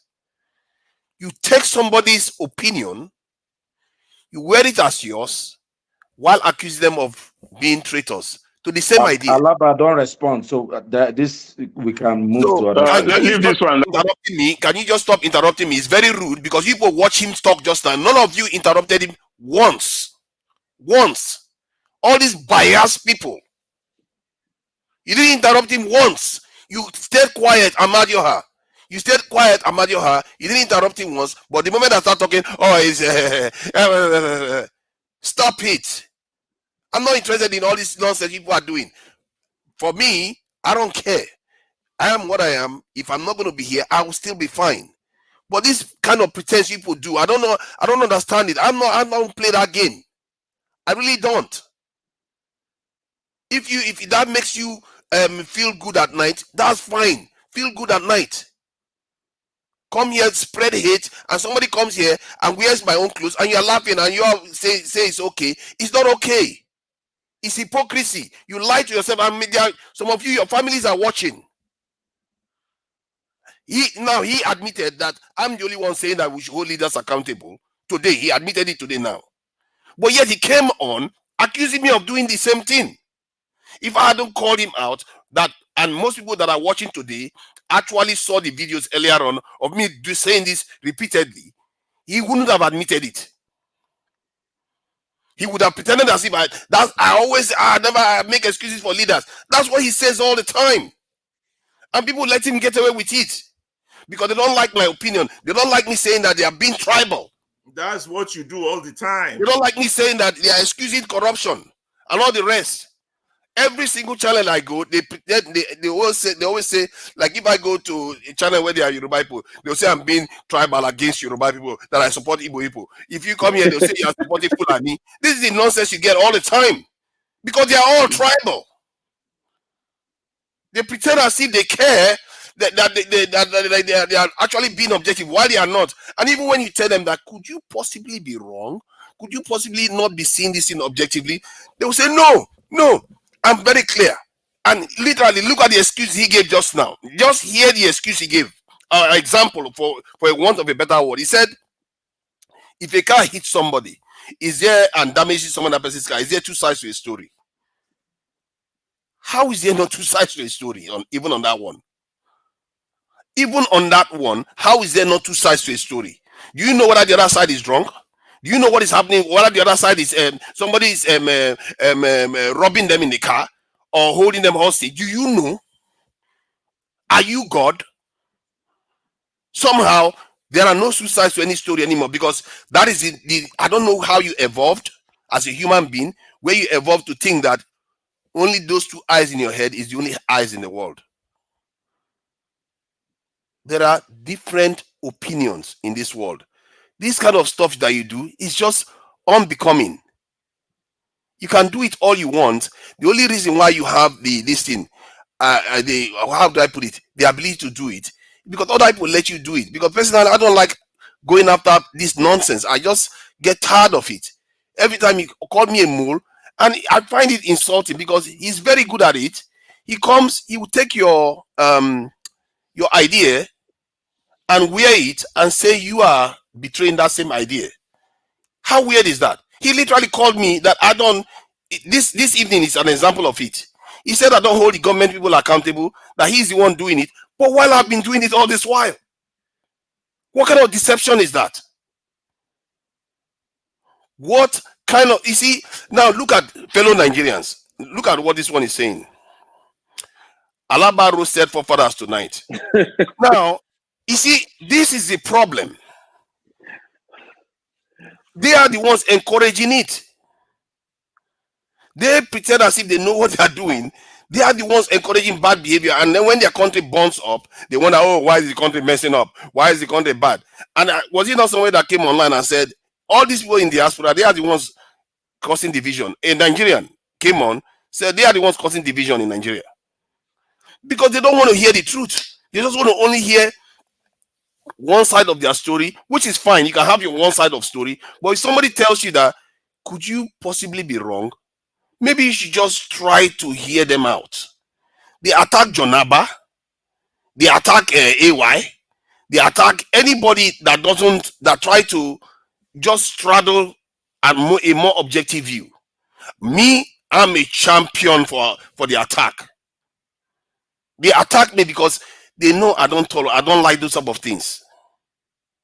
And they're going to do the same. The moment I leave here now, if some other person comes in and just gives them the free way to attack Fulanis over and over again, they will be so happy. They'll be like, this is a good platform. It's working very well, you know. But while in reality, there's no progress being made. If Fulani will come here, watch the same program and think, oh my God, is this what they think about us? Now, that leader in the north that I don't like, he's my best friend. He's my savior. And what does that do for all of us? We all end up in the same place. I hope you are enjoying the entertainment. This is Alaba. But anybody that has a conscience will know that everything I've said today is true. And I hope they unmask you for who you truly are. Because sooner or later, it's up to them to decide what your fate. Because it's just the truth I'm telling. If I was lying, they should judge me too. Don't judge me. I don't need anybody's favor. If I'm lying, judge me harshly. But if I'm telling the truth, hold him accountable. That's all. Yeah. Good discussion. Man, don't bring me come away. Don't finish, Abi. Now me about come on for here. See, Amadioha, see, Amadioha, don't worry. We are going to. This is our fight. It's going to end some other day. Don't worry. No, it's not you today. Today I reserve it for Ferrari because I'm fed up of this stuff. He does it all the time. Accuse me of working for Tinubu government. See, I wanted to say something earlier on before you guys continue this. Sometimes you see me, I always say my own thing the way it is. Here it started because they said I used to say this. If you don't know where somebody, if we don't know where, like 1 years back, if somebody's buried, you don't just put the person out of the grave just like that. You have to know where the leg and the head is. So if you don't know if you are not there when the person is buried, you will know where to start. Sometimes like Father said, we should start holding our leaders accountable for things instead of going after the I won't call it Fulani, I'll be the headers, the Fulani headers. All right, I'll say the headers, the Fulani headers. All right. Now, the history. Now, you also be here condemn someone like Davido, Nnamdi Kanu, for standing up what the governors were unable to do. We all know the history here. How if I tell you that existence of Nnamdi Kanu, making Nnamdi Kanu is because of the head the Fulani ravaging in the bush, killing people. If that did not happen, someone Nnamdi Kanu, he will only be broadcasting in Radio Nigeria, which Radio Biafra, when you were broadcasting, people are listening. All right, you're broadcasting. There's nothing again. I remember 2014 and 2013, he came to Atlanta. You asked the Igbo community that the Fulanis are coming to the start. That you need gun. The Igbo community telling that we are not giving him. What is he gun for? We are not. He's on YouTube. So they are not giving him. But 4 years later, they are now asking him, what are we going to do right now? What are we going to do? So that brings to mind when he said we don't hold our leader accountable. When this was happening, we here, the community here, everybody was worried because people were dying. Here they be rolling, legs, hands, all over. People, how do you protect our people? All right, there's no solution. We come within here. If you like, for example, if you see the headers with their rifle, they move car from here to here. Those that without rifle, you chase them for one village, they go to another village. They said something where still there, thought his head still there in pocket. If they go to Yadon village, so before everybody's okay, what do we do? That when they found this ESM, all right? They found ESM. I will tell you this: if that have not happened, the ESM will have not come to be. It because the way the people were being killed, all right, that when this thing, they formed this ESM, all right. But when they formed it, the governors, the 5 eastern governors, they called for a meeting. They have no solution. People are dying, no solution. 1 month, 2 months, 3 months.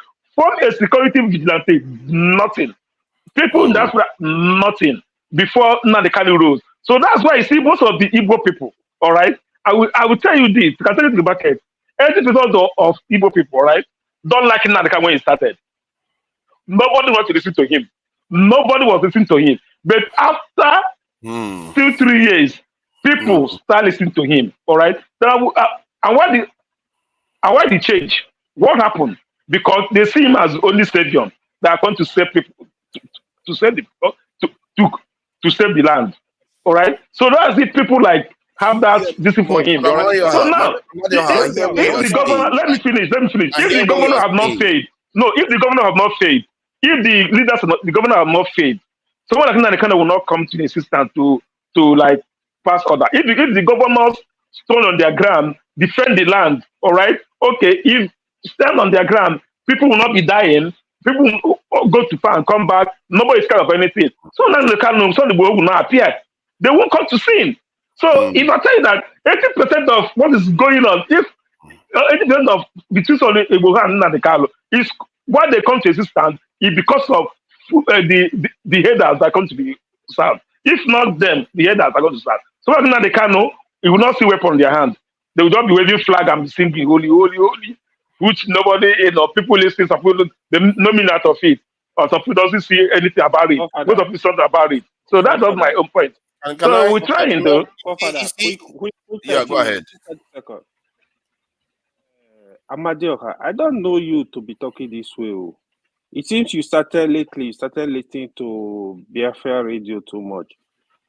Honestly, what is no? Can you tell me the right thing? The wrong thing I said now. Don't come here and be making up stories. You're not talking to. I'm not making up story. I'm telling you story of where I come from. I'm making up story. Anybody can be witness. You can have people around. Why you see I'm quiet? I don't want to. First of all, I don't want to make this tribal issue give me headache, and I don't want to make it IPOB issue. What you are talking, I didn't say tribal issue. I said what I told Father. He said we should hold accountable. I said we try to hold them accountable. They didn't protect the people. People are still dying. That's why they have to force security. That's what I said. Before what I said, we should hold our governors accountable. I said, what we try that? They were not. People are still dying. They're killing people all over the place. And the masses have to go to civilian.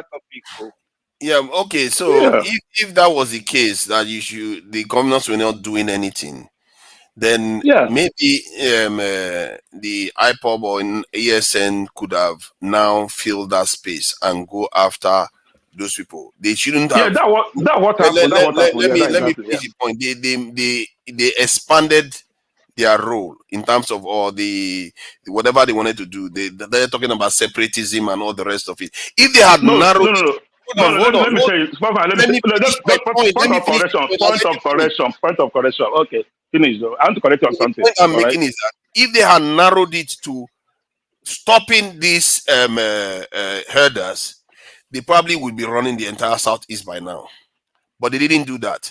They went other areas that took away from their credibility or their ability to operate in the Nigerian space by talking about separatism.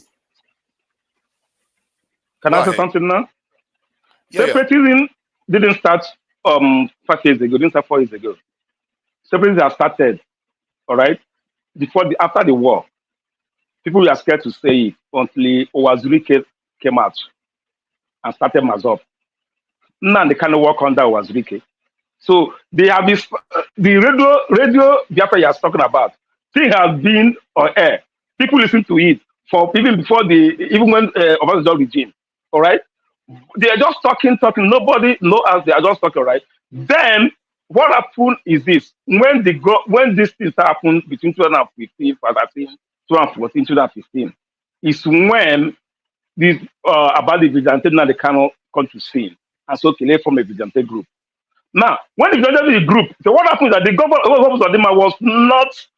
It's just like somebody is taking their shy away. The government were not happy. All this Okanu, they are not happy. They challenge it. There were a conflict of interest between the non-state actor and the state actors. So that what exploded everything. So that also what I'm trying to explain. That will explode everything. Because the government were not happy that this guy is on the taking all the glory. People see Nadekana as the whatever he said, the governor doesn't matter anymore. In fact, it was necessary that this governance society does not matter anymore. They only listen to Nadekana. So the governor were not happy. They have to do something. If not, they would have been nobody. That was the word I saw that time. Governor were not happy about it, so they have to do something. My position still stands that they Kanu could have been controlling the entire southeast by now if they are just focused on. The governor will sit there and look at him doing that. A different thing. Whatever, that's a different thing. The Nigerian state will not be holding him prisoner. Can I make a They didn't see. They didn't see that. Look at him. You see, I've been listening to you for further, and with Alaba and the rest, and I have been trying to hold myself from not coming in, but until Kandu helped me to ask the link, and you see, I want to. It is not good, especially when it's a historical event. You jump into the middle. I begin to judge what should have been and what shouldn't have been. And yes, and I said that. You see, he want to lie. That's why. Let Kandu speak, just. You know that I should not be able to have a say. The question I always ask is, could you be wrong that you are not paying attention to the other side? That's all I'm saying. AY cannot take away my internet. So now I want to say this to you, forefather. You see why people can sense, because I wanted to just understand you. I've been listening to your argument, but I think sometimes you way too far to the left. Okay, and as a moderator, I cannot teach you your job, but your view as a moderator should be very limited because you are a moderator. If you are not a moderator, it is okay. But now because you have the bigger mic, you have the control button, and so you can switch me off and continue to make your point. And so it doesn't give us a level playing ground because you can interject as many times as you like, whereas you do not give me that opportunity. So it's not a level playing now I will respond directly so that you can carry on with your other points. Let me respond to that point. I've been on other panels where I'm not the moderator at all. What tends to happen if people try to do what they do to me here is the moderator will shut them down. But what you guys accuse me here of doing is that you try to shut me down, but not allowing me to have my own say.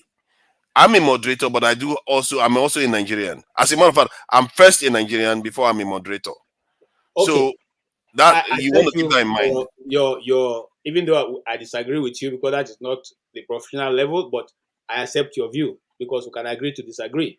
All right, and that is the same thing we are saying on this platform. You see, you have said something now. You are first a Nigerian before you became a moderator.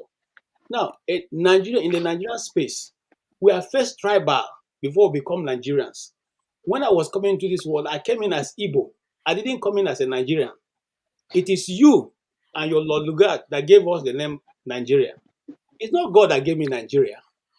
God gave me Igbo. I am Igbo. That's what I speak. So God gave you Nigeria too, just as much No, as he didn't give me Nigeria. God forbid. He never gave me Nigeria. How did you know that? I know. And yet you have it. Because the geographical location he gave me at the time my forefathers existed was not called Nigeria. It was never called Nigeria.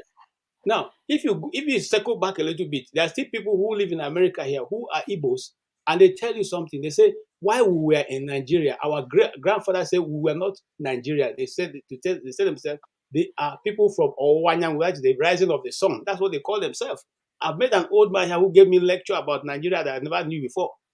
So what am I trying to say in essence? Let's try and balance things out. When it has to do with the Igbo situation and IPOB, which I am at any time, I have always identified here. I am first of all an Igbo person. That means I am indigenous. I am Igbo. I am indigenous.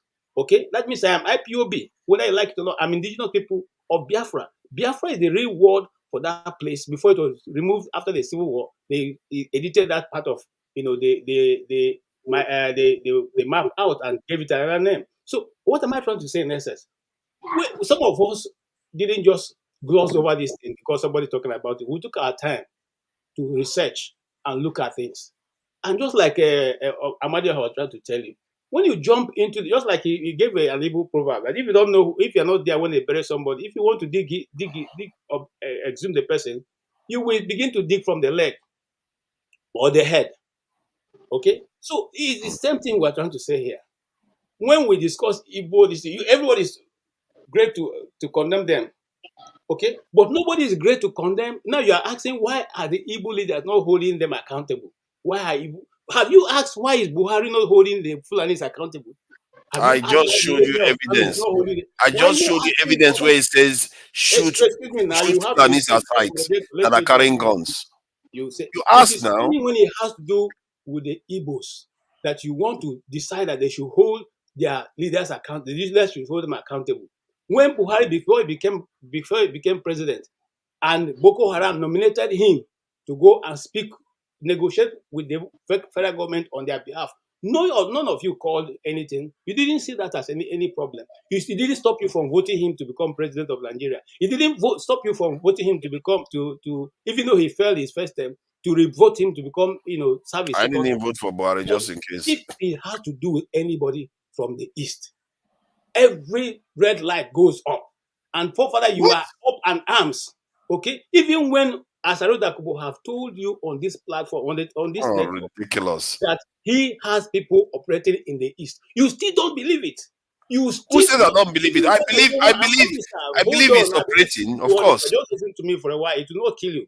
Even when the governors in the east, the one who is the major player in the east, Hope Uzodenjo, said that it is his voice doing what they are doing, you still believe him. You just it's unfair. It's unfair. Okay, and just like Amadio has said, before the 17th action that was taken and the killing of people in the east, don't we know Nnamdi Kanu? I knew Nnamdi Kanu before that time. Who was listening to him? Was anybody listening to him? Was anybody following their development? Then when they went to Aba and Umuahia and started shooting them, shot people down, over 200 people, youths were killed in the primary school in Aba. Is that not when everything spent out of hand? Look, let's call a spade a spade. You see, just like me here, I know the beginning of Boko Haram, and I cannot tell you that when the police caught Mohammed, if they had not killed Mohammed, we would have Boko Haram today. The reason for you see, nobody can make me to say, oh, Boko Haram. No, Boko Haram didn't spring up. It was the bad judgment and leadership of Nigeria that brought it about. Because when the young man, even though they rented him to use him to win election, and when he finished, he was promised to be made commissioner, for which he gave some of his boys. They made them commissioner in Shetima's government, okay, and Bunu Sharif, government. And then eventually they refused to enter the same agreement that they agree with him. So what are we saying? We know the beginning of this is. Let's not play politics about it. Let's not begin to look at it as if we don't know how it started. Have the Igbos, even till now, is the East not one of the most peaceful places in Nigeria, even as it stands today? Come on, guys. Let's pick up.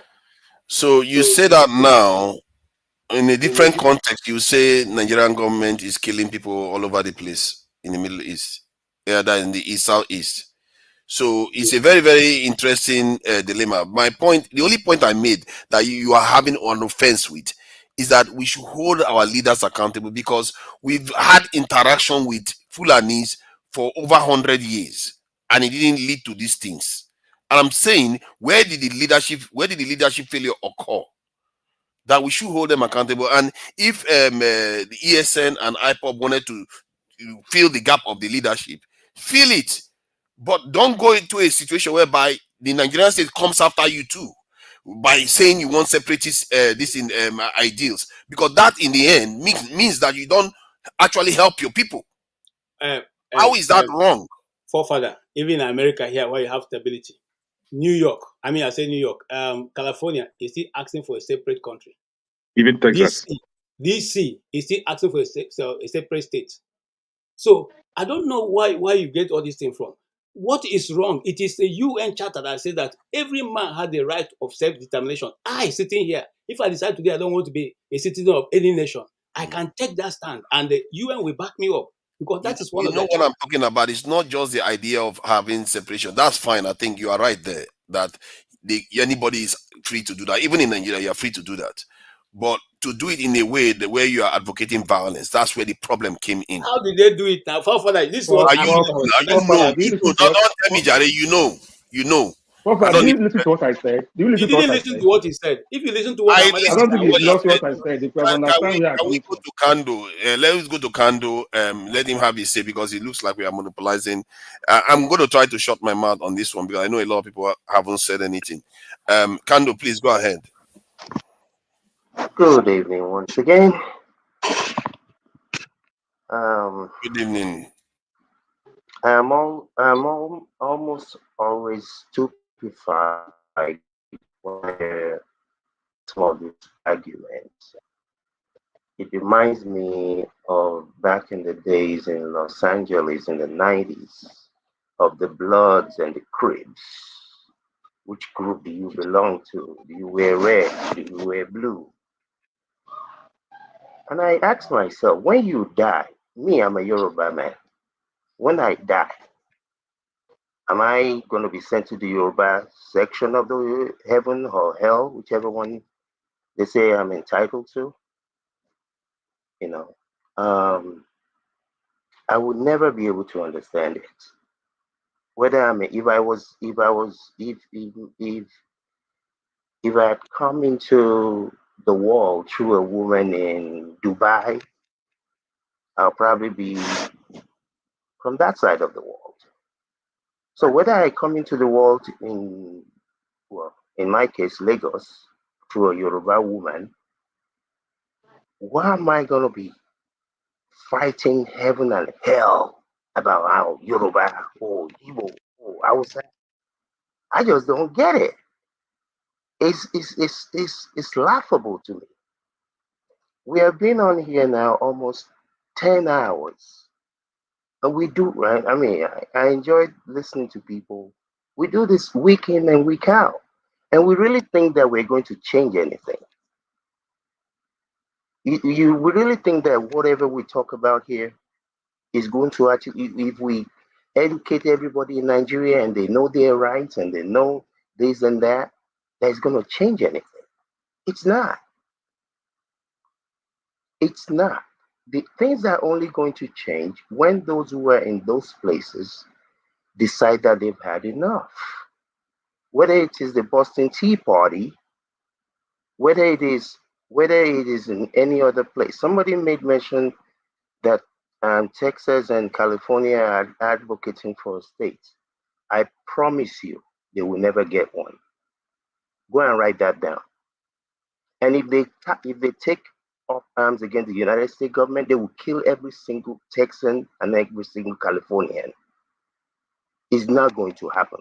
I promise you. I guarantee you. Everyone anywhere has a right to advocate for their own space. Yes. UN Charter supports it. Yes. But the reality is we don't have, we live in a jungle where we're animals. In the real sense. I mean, how many are all these senators, governors, local champion chairman? How many are they all together? And they literally hold us by the balls. And day in, day out, month after month, year after year. At least when I was young in the 80s, you knew things were bad. But this thing has been going on and going on and going on.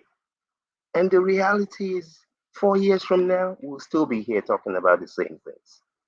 We'll just have other things to argue and talk about. The only way I know that these things are going to change are those on the ground in Nigeria. If I was on the ground in Nigeria, I want to believe that I probably would do something. You know, I remember when I was 15 years old, coming from school one day, and I saw a mobile police. You know, they had all these mobile police people at Yaba, clearing all of these people's goods, throwing them into this army lorry or police lorry.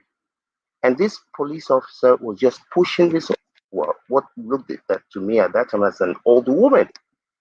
I was in the cab. I got out of the cab and I went to the officer. I was like, you cannot be doing this to this woman. Can't you see she's an old woman? And the guy was looking at me like this. And I guess in the middle of my rant, he gave me the biggest slap I have ever seen and cleared me at the same time. I was seeing stars. But that is the way that God made me. I cannot. If I was still in Nigeria, I'm sure I would have been killed a long time ago. Because I cannot stand injustice anywhere, regardless of the person. I don't care what tribe you're from. Most of the friends that I grew up with in Lagos, even the ones that are Yoruba, I don't know what state they're from. I have never had a reason to ask any of my friends, what state are you from? I have a lot of Igbo friends, or what, people from the East. I don't know what state they're from. What is me knowing what state you're from going to do for me? I deal with you as an individual. If you come from the same womb as me, if you're not a good human being, I don't know you. I don't know you. Just not even talk about Yoruba. If you and me come from the same mama, if your behavior no be good human being, I can't deal with you. I don't care where you're from. I've never cared. I never will. So all of you that wants to fight for Yoruba land, Hausa land, whatever land, you know, we had Miss Tokbe on last week. And one of the things, Mr. Alabai, we can see you, hold on. One of the things she talked about is even among Yoruba people. Even among Yoruba people. Ibadan people will say, you can't marry that person. He's a Jebu. Ondo people will say, you can't marry that person. He's from this place. How did God make you people like this? Because he didn't make me like that. I don't understand it. How you can be judging people based on where they come from, not the content of somebody's character and who they are as a human being. We're not going anywhere. This is going to continue because this is what people do. I don't know why, but I'm glad God did not make me like that. Thank you. Yeah, I have a question for you, Kando. Kando, Ferrari. I have a question for you. Hold on. There are other people that want to speak. No, I don't want to speak. I just want to ask a question. Can you just hold on, please? Kene is here, and that question that you've been asking, Kando, you can't believe how many times I've asked that question, including just this evening. Please go ahead, Kene. Yes, Forefathers, I just wanted to ask you a question now. When you were responding to KJ, you ended with that IPOB advocate whatever they advocate with violence. And my question to you is, can you tell us how IPOB advocated with violence, please? Very simple question. How did they advocate with violence? I didn't say that everything they advocated with violence. What I said was that they distracted from the goal of dealing with what those herders were doing by advocating going to the violent aspect, because Nnamdi Kanu was there on this thing saying that they encouraging, inciting violence, and even using physical violent threat against Nigeria itself. Do you know the difference between being violent and the trying to defend yourself? There's a difference between defense and being violent. No, the one I'm talking about is not that one. The one I'm talking about is it's completely different from the herders one. Is when he went on to start saying if Nigeria doesn't give him what he wants, he's going to so and so. So that is one I feel like distracted him from focusing on dealing with the threat. No, Buhari during the 2007 or 2007 campaign, Buhari stated that if he failed to win the election, Birijini to Regini, you know what that means? Bloody outcome. Like he encourages people to go bloody. In fact, the baboon if he doesn't win the election. So who arrested Buhari? Yeah, that was really bad thing to do. No, that's true, and I can't even imagine what Nigeria was. The Kanu said that if they don't give him Biafra, Nigeria will be like Somalia. How is that a problem compared to what Buhari has said against that country? I think you are right if you are saying Buhari said those things and got away with it. Look at what El Rufai did last election and got away with it. There are sometimes in nations people get away with things they shouldn't get away with. Yeah, but it doesn't mean that if you catch somebody, you should let them go. El Rufai did, but Nnamdi Kanu didn't do anything. That's different. Nnamdi Kanu did something, so he said some things online. Come on, let's not do that. Those things you claim he did is what I want to know. Because for every action, there must be equal and opposite reaction. So those things that he did is what I want to know. I've heard him online advocate violence. No, like advocating for violence is different from encouraging his people to defend themselves. No, different. He says even family members of the people that they were targeting should be all that stuff. We know, you know all this. I don't know why we are asking. Can I ask a question? I don't know what you know. I just want you to tell me what you know. I don't know it. Honestly, let's be honest to ourselves here. You don't say it. You don't say it. Now you don't come. Please, I have a question. If we want to, I always maintain that. Ken, listen. Ken. Yes, sir. Go ahead. See, forefather is the one that always directs our issues to tribal. Exactly. I agree with you 100%. Whatever attempt to say he's trying to defend Lord Lugard, whatever that means. Now, let me now go to my question, because when Kando made a valid point, I wanted to I even typed it on the set, and he saw it. He just probably like ignore that question. Is not going to be controversial. No, I actually just saying like. Let me put it in words properly, Kando. My question is, because you paint a very pessimistic position about the Nigerian situation, which I share with you. Now, do you think the problem is designed by God and it's insolvable? 1, 2. If it's solvable, do you think those of us abroad have a role to help those Nigerians who are dead to their problem? Not dead, you know what I mean, like asleep to their problem, wake up and react? That's just my question. Let me complete. Don't want those kind of questions. Let me complete my time, then you can answer everything together. Okay, I'll come back after Mr. Kenneth. You're dancing in his water. Let me complete my point. So the next question I have is for Kandu, right? Kandu, it is okay for you to be different from others, especially your thought process, the way you see life. It's okay to be different from mine, but you should also remember that in this country, US, I believe in you and US, right? There were people that originally lived here before invaders from wherever they come from invaded this country, right? Those people are not happy today with their situation. Most of them are stationed in what they call the villages. Yes, camps, right? They're not happy. If you go to a place like Turkey today, the original owners of Turkey as a country, you know, the Turkey as a country, the original owners are not happy today, right?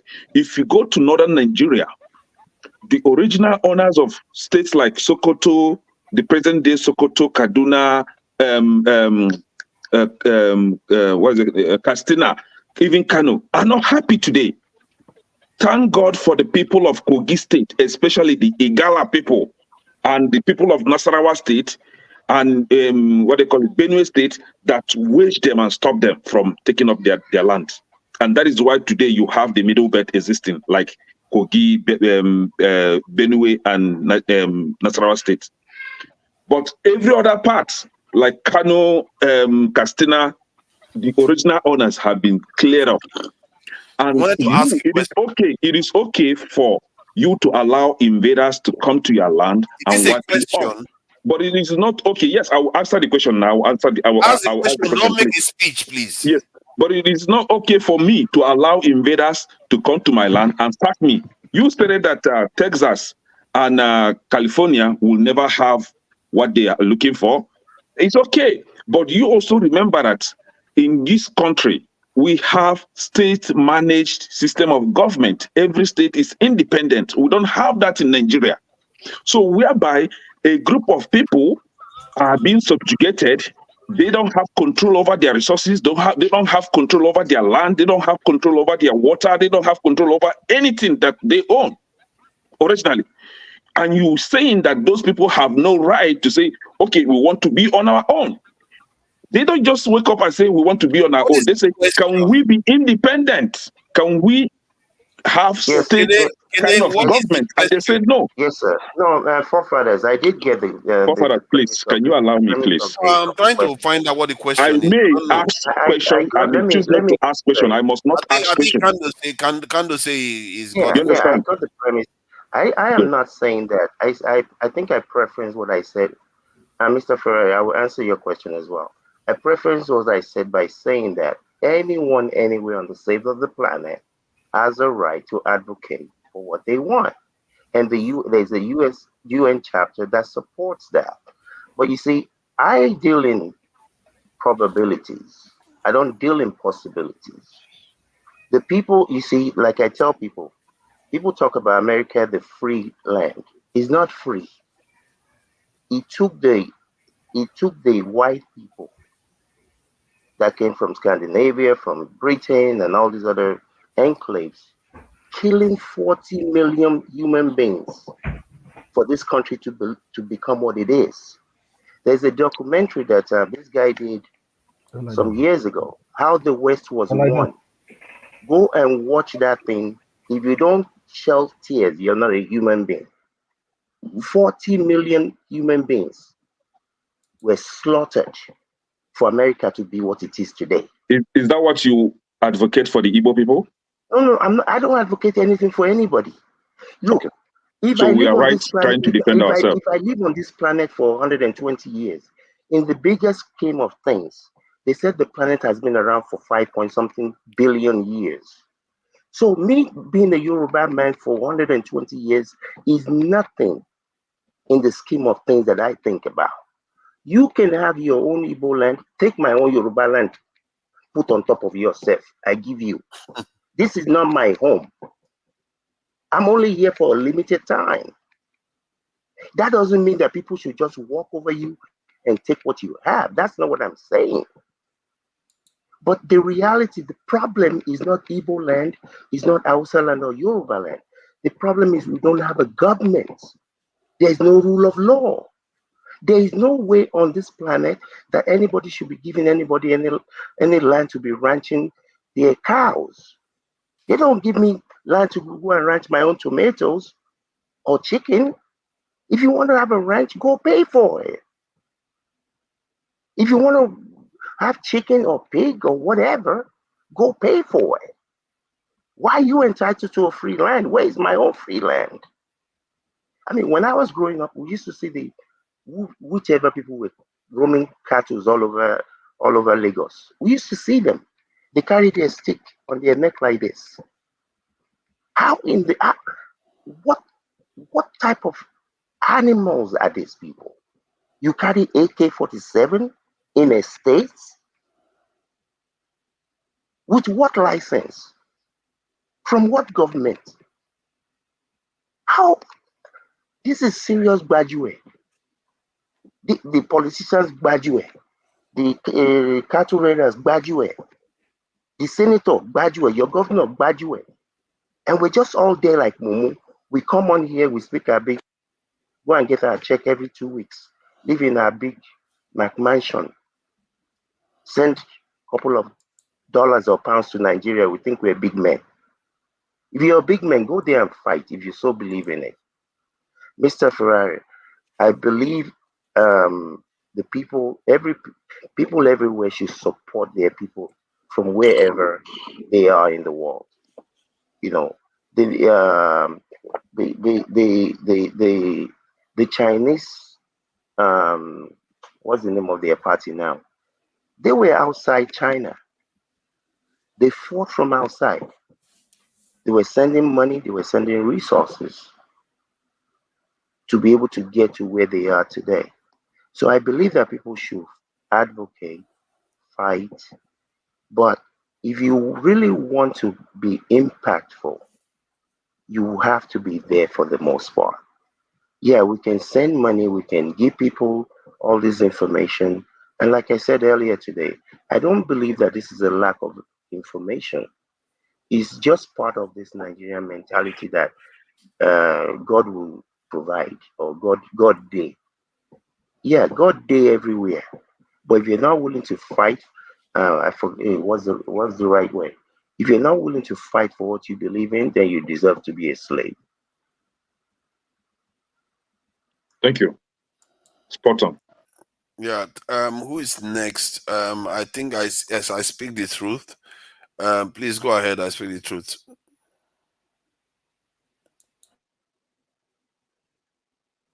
Yeah.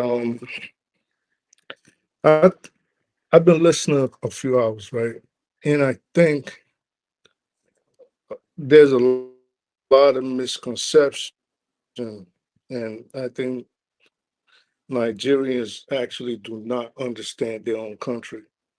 So a lot of people are not versed with the various ethnicities that comprise that country, the various groups. Because if they did, and this is giving certain people the benefit of the doubt, that they are just not, damn, right, the way you slurped that was crazy. Like, if they're not just being disingenuous, right, they will know that the Fulanis are actually native to the country. So I think one thing that I always listen to, and I'm like, what are they talking about? Is when they keep saying they are immigrants, they need to go back to Fudajalon, they need to go back to where they're from. Those people have been in that part of the Sahel for thousands of years, for millennia. They are as Nigerian, maybe if not more Nigerian than certain groups that are in the Sorry, country now. what part of Sahel? Which country? Because different countries made of Sahel. So which country? What part of Sahel Sorry, are they from? you heard me say the Sahel, and I'd really appreciate if you let me speak because you've No, been I want you to be insulting. specific. Can I please finish, sir? I did not interrupt you. So you've been insulting me all day in the comments. I wasn't even on the show. You are only trying to start No, you something. insulted me on the comment I and I did gave not it back to insult you. you. So just let me finish, Let him please. finish. I Let him will finish. appreciate it. I'd rather not talk to you with all due respect. So they encompass the Sahel. They've been there. They're a nomadic group. So they've been moving all the way from the Senegambia, Mauritania, Chad, all through Nigeria, Niger, Mali, So they've always settled in the northern parts of Western Africa. So to now come around and say they are not native to that part of Nigeria. I think it's not fair, because what we seem to be forgetting is that the borders that make up all parts of Africa today are artificial. So these people did not move from their homes. These lines cut them off from their homes. So if you've always had a borderless nation and you could move from left to right without any hindrance, and all of a sudden there's lines demarcating into countries. For example, I'll tell you, the First Nations, as they call them in Canada, or the Native Americans as we know them in America, they have the right. They are the only group that have the right to go between the United States and Canada without any hindrance. There's no problem. Why? Because they understand that they've done that for thousands of years before the white man came from Europe to destabilize their way of living. Now, moving on from that, the cow issue, again, this is why I think it is imperative that Nigerians learn about each other. Nigerians need to study about each other. And that's going to help with the lack of tolerance, because there's a lot of lack of tolerance, and it makes people a lot of time look, they just look a little better than cavemen, okay? Because when you want to judge someone based on the fact that you think, okay, this person is just different from me, I'm not trying to know this person, a few people in this group did this, so now I'm going to paint everybody in that group with the same brush. That is not fair, because they could point the same finger at you, and if someone in your group does the same thing, they could also paint you with the same brush. Not all Fulanis are bad, just like not all other parts of Nigerians are bad. We have bad people all over the country. Okay, so with the cow issue, before I deviate, it is true the Fulanis, the nomads, actually do hold their cows in high esteem. But we have to also remember that there are two types of Fulanis. There's the city ones that have assimilated and live within the city limits and the towns and the villages, and they do not go from spot to spot.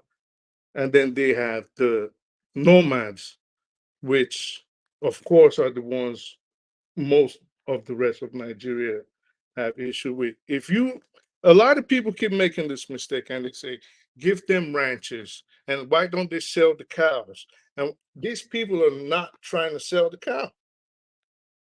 They are not cattle sellers. Most of them have those cows. Hey, don't ask me, but as far as I know, most of them have these cows, and they do, yes, treat them like human beings. They value the lives of those cows. So, like everybody's rightfully saying, you say they never had weapons. So when did they start carrying weapons? When Libya got destabilized, when they started coming down south, and maybe people were attacking them and taking their herd and taking their cattle, and they had to harm themselves. So I think these are things that people need to look into before castigating and you know, before grouping everybody into the same box. And that's it. That's what I got to say. Great speech. Great speech. Man, these guys, man, you guys are insufferable. They are really insufferable. The Point of guy thinks correction. all of us here are Nobody fools. said that all Fulanis are He bad. thinks all of So I us don't here know are where you're fools. coming with that one. Nobody Coming to tell us put narratives, all Fulanis that in the same nonsensical basket, right? narratives. He thinks you are fools. Nobody did that. So I don't know Yeah, where that you narrative don't is say coming that, from. but you say that in so many other ways, and that is Now, how crafty you are. And this is Kenny. Secondly, we have different countries that made up Sahel. We have Gambia, we have Mauritania, we have Niger and all that, right? My question to I speak whatever. So my question to you is, Are Mauritanians Nigerian citizens? Are Gambians Nigerian citizens? What do they call them? Nigerians Nigerian citizens? Are they Nigerian citizens? That is the question. If they are not Nigerian citizens, it means that those Fulanis that you claim that lives in the Sahel, and for that, because of that, they have the right to be Nigerian citizens at will. My question to you: are those, if a Mauritanian is not a Nigerian citizen, if a Gambian is not a Nigerian citizen, why will the Fulanis from Mauritania automatically become Nigerian citizens? Why would they be Nigerian citizens at will? Then thirdly, you say that Mexicans, because of nearness between Mexicans and the United States, Mexicans can cross over to, if they cross over to the United States, they are illegal. They must walk through to become At what citizens. point did I mention Mexicans? You see, again, please play around, listen. Replay and listen to what you said. Sometimes you forget what you said. I don't want to go into I that said today. First Nations and I said Native Americans.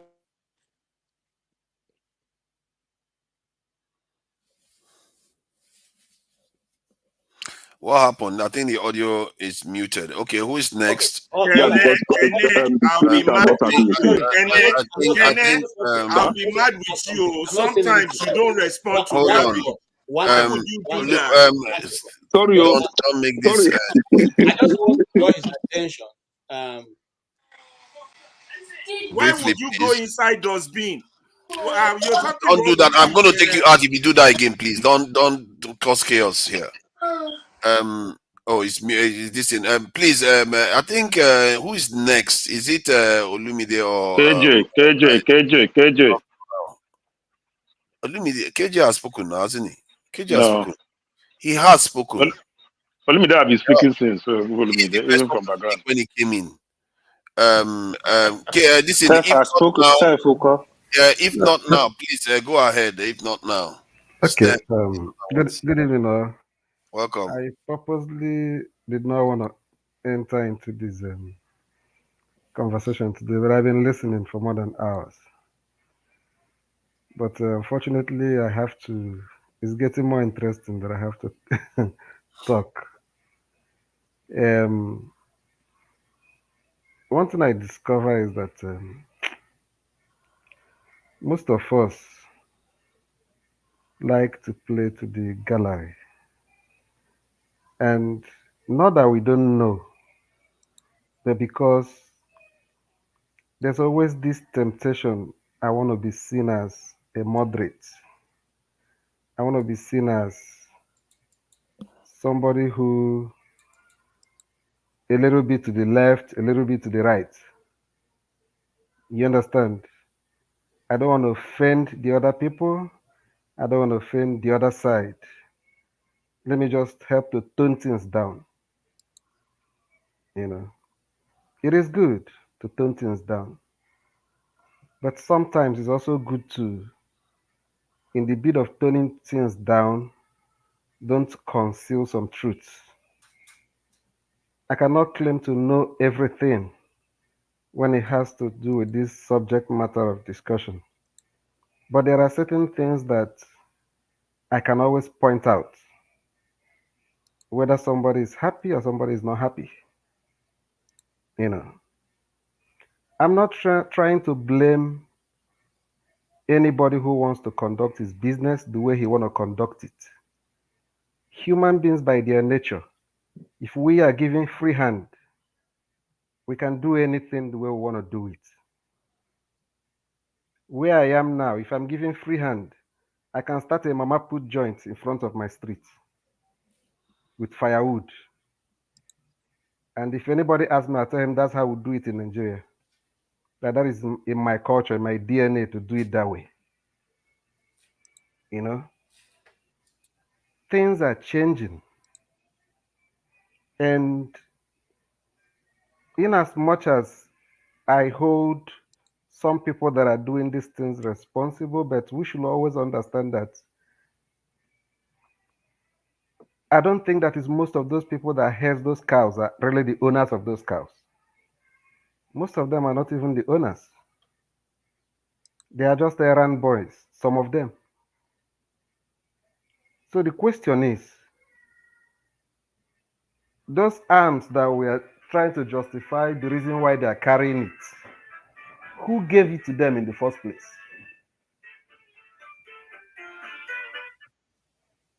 In a country where a former CBN governor was charged to court for illegal possession of firearms, a header is carrying AK-47 to protect his cow. And every law enforcement officer will see the person and look the other way. That is the Nigeria that me and you are proud of as our country.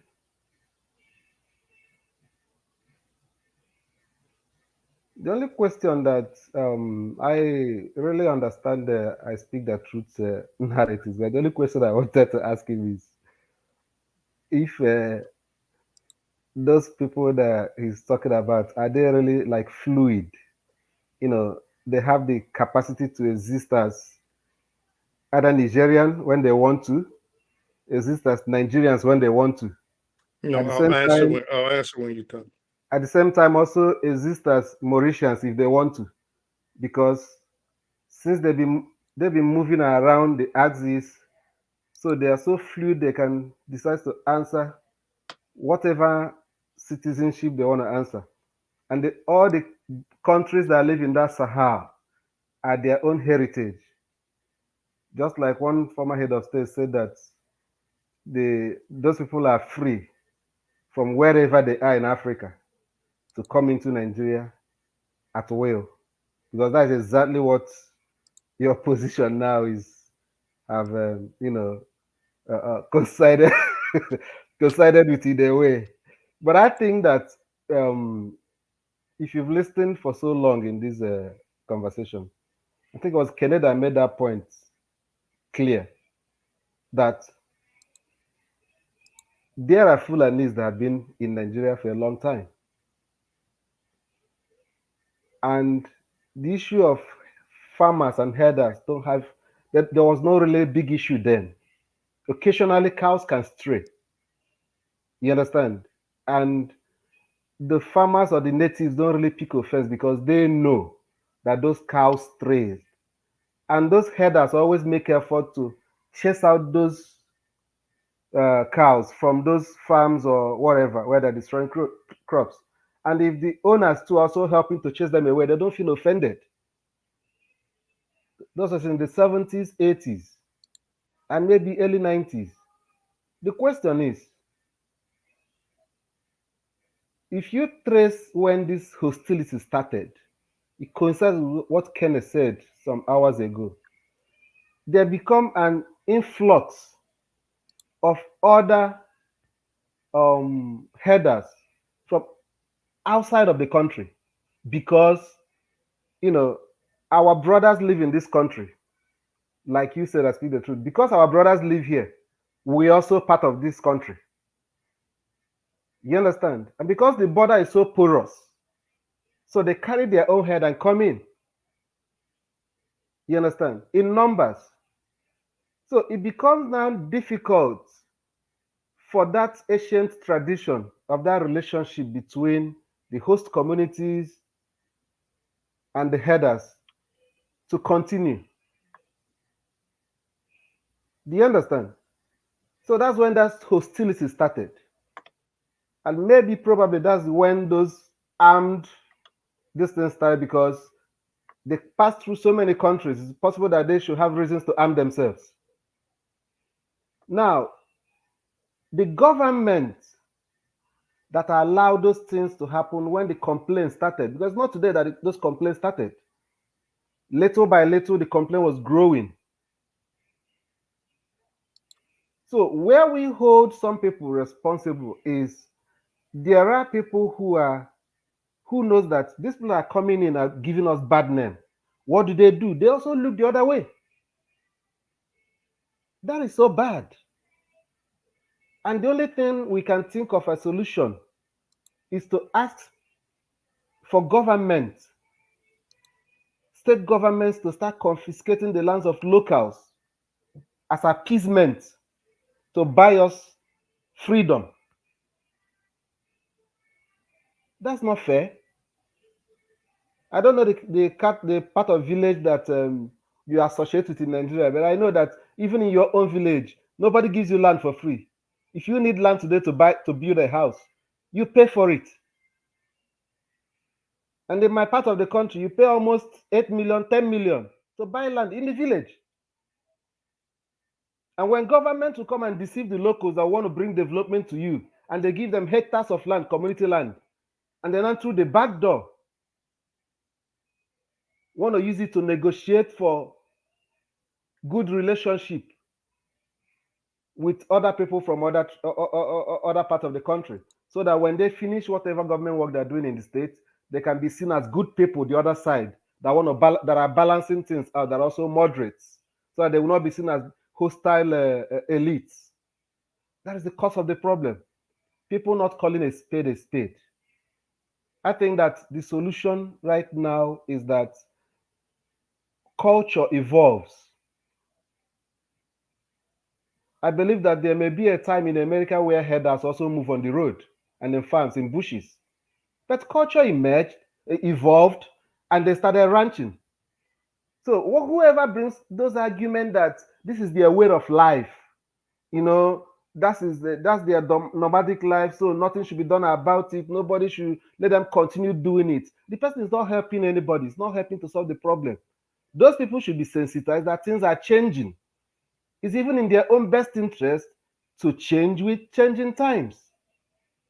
That is what I'm thinking. That's it for now. Okay, thank you. I think AY. I know it's my turn now. I yielded Okay. Go ahead, Lumide. You haven't said much. Yeah. I want to start by saying that I speak the truth. I think it's the same person as Boom Boom Bust. So I loved your speech, your oratory there with your American accent. Very beautiful, fake oratory. You want to rewrite our history. On this platform, you better go and read your history. If you think we don't know our history, you want to come and tell us our history. Yeah, you're out of your mind. Nonsense. Where am I starting from? Mr. Kandu. You know, say I respect you a lot. Are you still there? Is he gone? Mr. Kandu, I respect you a lot too. But you are not. One, I'm a Yoruba man, so any àgbà kì í wà lọ́jà kórí ọmọ tuntun wọ́. Ẹ ṣàgbáyín dáadáa o. Bẹ́ẹ̀ni. Mo máa ń sọ fún Mr. Gomez àbí Dr. Gomez, ẹ ṣàgbáyín dáadáa o. Tẹ bá jágbàlagbà, tẹ bá lè sòótọ́ ọ̀rọ̀. Èmi máa tì bọ̀ yín lójú ni o. Olumide, it's English now. Come on, be polite.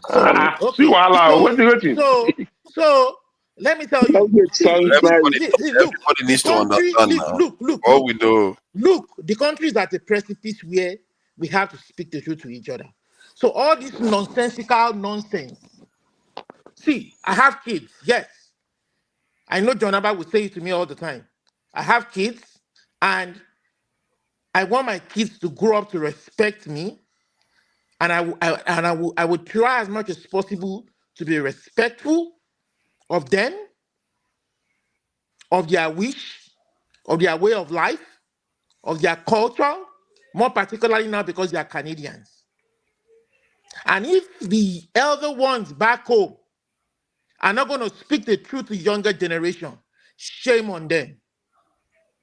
So you are not going to come here and come and tell us what is being racist is about, or what is being prejudice is about. There's a difference between racism and being prejudiced.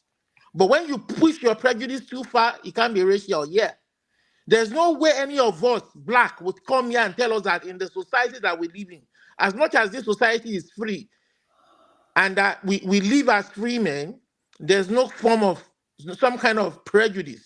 They still look at us as with some kind of prejudice. Yes, it exists. So that prejudice exists within the various ethnic groups, within the various sub-ethnic groups. a Yoruba man, an Egba man. I'm Egba. My wife is Ijebu. I know there are prejudice within that ethnic group that some will say, oh, don't marry this, don't marry that. But we are talking about people dying on their farms daily.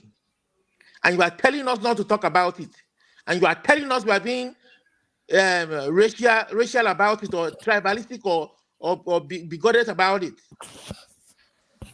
I'm a Yoruba man. Do I love to see the Benue people being killed on their farms daily? Taraba people being killed on their farms daily? I would love to see more of them come on here and speak out to these issues, but I don't know why they're not coming out. I don't know why I don't see them. You know? But if they're going to talk about it every day, and if the Igbo people choose to come out and talk about it, and you call that being tribal or being racist, I mean, I disagree with you. With all sense of responsibility, I disagree with you on that issue. Mr. Olumide, It doesn't make it. I never said anything about anyone not fighting for what they believe in. The only thing I stated is that I am a realist. And I'm not saying because I'm a realist, other people should not pursue their desires. I did not say that. And I respect everyone. I don't care what position you are in life. I respect everyone. I carry myself in a certain way. I can curse you from here to Kutuwenji, but that's not how I carry myself.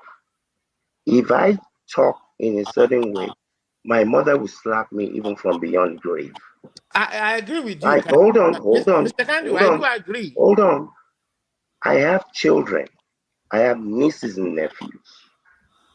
I have coached thousands of young men and some women. Mr. Kandu, you are eating into my. I'm sorry, Hold you are on. eating into my time. Hold on. I'm Oh, sorry. I didn't know it was your time. Sorry. No, I won't yield my time to you. Any more of my time to you. I'm sorry. I didn't know. I wasn't. I didn't know it was your time. No, go ahead. That's okay. Go ahead. So what I'm saying is that's fine. I respect your wish, but there are certain times I don't want to come out as being rash or brash to anybody, whether it's John Abba, regardless of your point of view. You understand? But it comes to a certain point in time when a discussion, when we talk, and at that table of talking, things will get heated, and we'll call each other names or insult one another. That's fine. I mean, it doesn't mean that I can't come back and say reason and say I'm sorry for using such words. That's fine. But there are certain times when I don't regret making such statement, especially if the person who is holding that position that is contrary to my belief and to what the general beliefs of civilized people and reasonable people are. I'm sorry, I don't have any reason to be sorry for what I said. And I would double down on that statement. But it is you will never go that route that I have gone. That's fine. We are all different people. You understand? But what I'm saying is that as a country, we should, if we respect the fact that the Fulani people love their cows. They cherish it. It is like treasure to them. That is fine. You understand? But what we are saying is that it is not what any man's life, irrespective of your religion, your ethnicity, or your tribe. It is not what any man's life. And what we are saying is that we have laws that govern us as a people. And if your culture is not subject to that law, what we will have is chaos. You understand? What we will have is, if, for instance, we are saying that it is our culture to spray money and lavish money on people during ceremonies, and the law of the land says we don't give a damn, you are mutilating our money, and then you send somebody to jail for that. What law will then say that because you have a culture that allows you to roam around with cows and you kill people, you are not held responsible for it? And that we have to pamper you, like some are coming here on this planet, like forefathers, telling us that, oh, they value their business, they value their cows. Who is saying don't value your cows? We are saying we have laws in the land that has to be respected and obeyed. that laws that were even forced down our throats, that we didn't sit down together to write, that they wrote themselves and forced it down our throats, and they can't even obey those laws. And they are killing people on your farms daily, and you're telling me not to be emotional about it. You are telling me not to be tribal about it. Please, I don't want to listen to any elder, any agbalagba, but it's so thorough. Who don't speak the truth when you should speak the truth, forget it. Mr. Olumide, we're actually on the same side on that How one. old We're was actually on the Awolowo same side. when he became the leader of the Yoruba people? How old was Olumide, the Agbas are on the same side with you. Let me address the issue of my turn. Ferrari, hold on. It's not your turn. Mr. Ferrari, Ferrari, it's not your turn. Can you stop, please? Can you give me 2 minutes? Let me just address something real quickly. 2 minutes. I'll be right on time. Strictly. Mr. Olumide, I did not say that anyone should not pursue anything that they want. I am on the side of whatever is the truth. You can kill me if you want. You can only kill me once. I don't care who it is. I'm going to speak the truth. I don't support my own nonsense. Not to talk to support somebody else's nonsense. Okay? To tell you the degree to which I operate. You see, that's why a person like me cannot live in Nigeria. If I see people trying to burn a so-called pickpocket person alive, if I have a machine gun that has enough bullets, I will kill everybody trying to kill that one person. Because I don't believe in jungle justice. So I don't support foolishness, regardless of who is coming from. I support you based on who you are, based on what you do. So I'm not one of those people. I've never supported this government. I was on here telling people I have seen this movie with these people in Lagos. All they're going to come and do is tax and spend. I know them. So I just wanted to, I don't know where I might have been misunderstood or that I came across in a way that was saying something else. I don't support foolishness, regardless of who or where it comes from. Thank you. It's my turn. The Agbas have agreed on the Can point. you stop that? This thing. The adults have agreed. Don't worry, you didn't come across wrong. They always choose to go after a straw man. This is the style that they use. I'm beginning to figure that one out now. AY, go ahead. Yeah, you're happy that I figure you out. No. It's Ferrari turn now before AY. They keep track. AY hasn't spoken. Majoka, are you the moderator? But I keep track now because I know. No, you don't keep track. I know when I know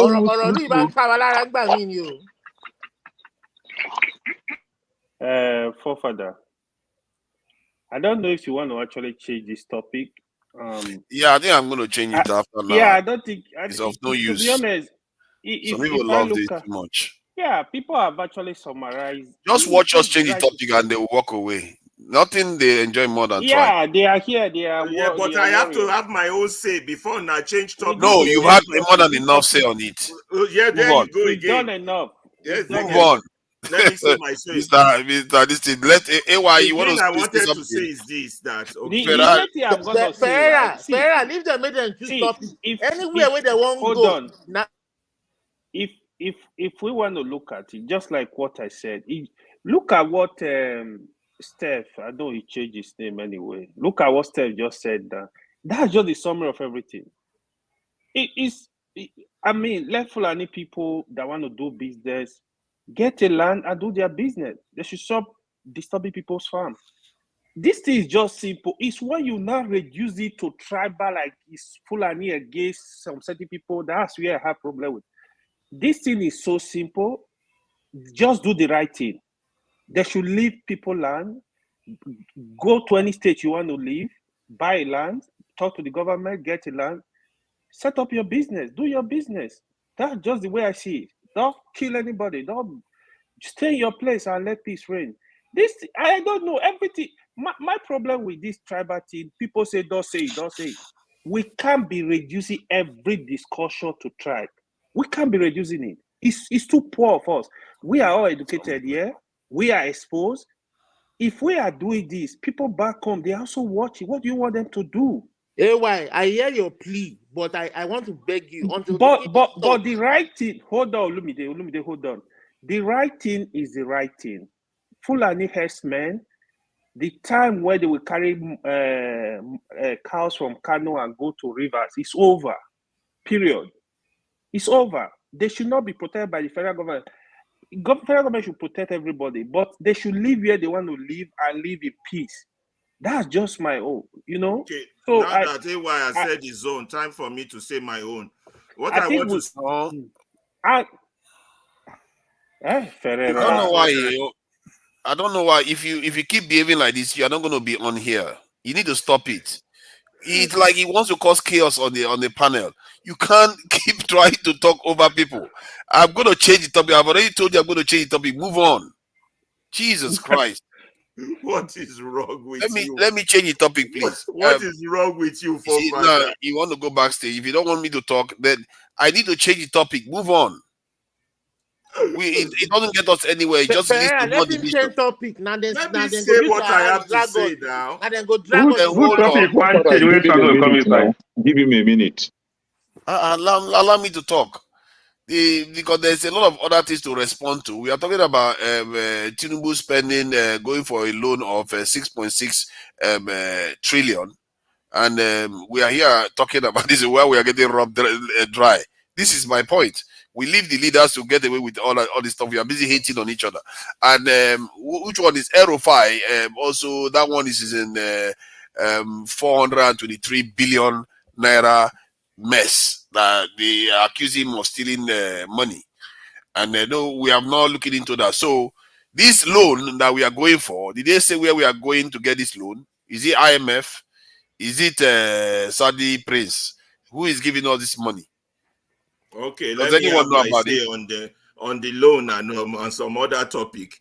You are not going to talk about it. You are not going to bring us back to tribal talk. I'm not bringing you back to tribal. I just want to hit my brother Ken. When somebody vomits such big garbage, Ken went inside garbage and started picking vomit. That one pay me so much. I don't understand that. I made a mistake. Dele Ogun wrote a book. All you have to do is give them the book Dele Ogun wrote. Fatherless people, since they cannot read or can speak American accent, want to rewrite African history. You give them book to go read. That's the problem with black people. They don't read. I told him to read. Go and read it. Give them the book. You buy the book for them for free. That's all you have to do instead of going inside garbage, picking vomit. Somebody vomit what kind of garbage out of this world, and you responded. What kind of nonsense is that? Forgive me, big boss. I made a mistake. The issue of him blocking me. You see, I just ignore him. No, the issue of money. On the issue of El Rufai, they're mad with him for now. As usual, nothing good is going to come out of it. They will say the big boys always get away. He will go and reconcile and start singing their praises. That's how that one is going to end. Tinubu will continue to bury. All of you still expecting anything from these people. I don't want to say go check yourself, but you can't give nothing where there's nothing. They don't have nothing. They're here to hit the country dry, share every loot they can share. So it's not an headline to keep you guys talking. That's just it. Let me not waste too much time on that. But if anybody need book, let them consult me. I have plenty book. Welcome to Nigerians. When they steal our money, we are used to it. But tribe, no, we are not. Even if we've been here for thousands of years, it's all good. Typical Nigerians. Who is next? Amadio. Hold on. Amadio, sorry, 1 second. Just 1 second. Sorry, 1 second. Just to be fair, No, just 1 second. I understand, but this freaking punk ass motherfucker. You just call me fatherless. Are you serious? Oh my God! Call me fatherless. Are you serious? I thought we changed to another topic. It's a book. Go and read it by Dele Ogun. It's a title, book title. Hi. It's the title of the book. Nigga, I ain't ask you. You're the same thing. I ain't asking. Nigga, go read your book. Stop calling people nigga. You're a teacher. You're a teacher. You're a teacher. A professional one. Can we stop? Can we I'm actually a teacher. I'm going to take all the people that are doing this. Why are you behaving like kids here? You need to act. Call me nigga. Not mind this because of mine decided to freeze at this stage. If not, I would have put You're calling the chief a nigga. No, my this thing is allowed. Okay, I speak the truth. You two have to wait backstage in the meantime.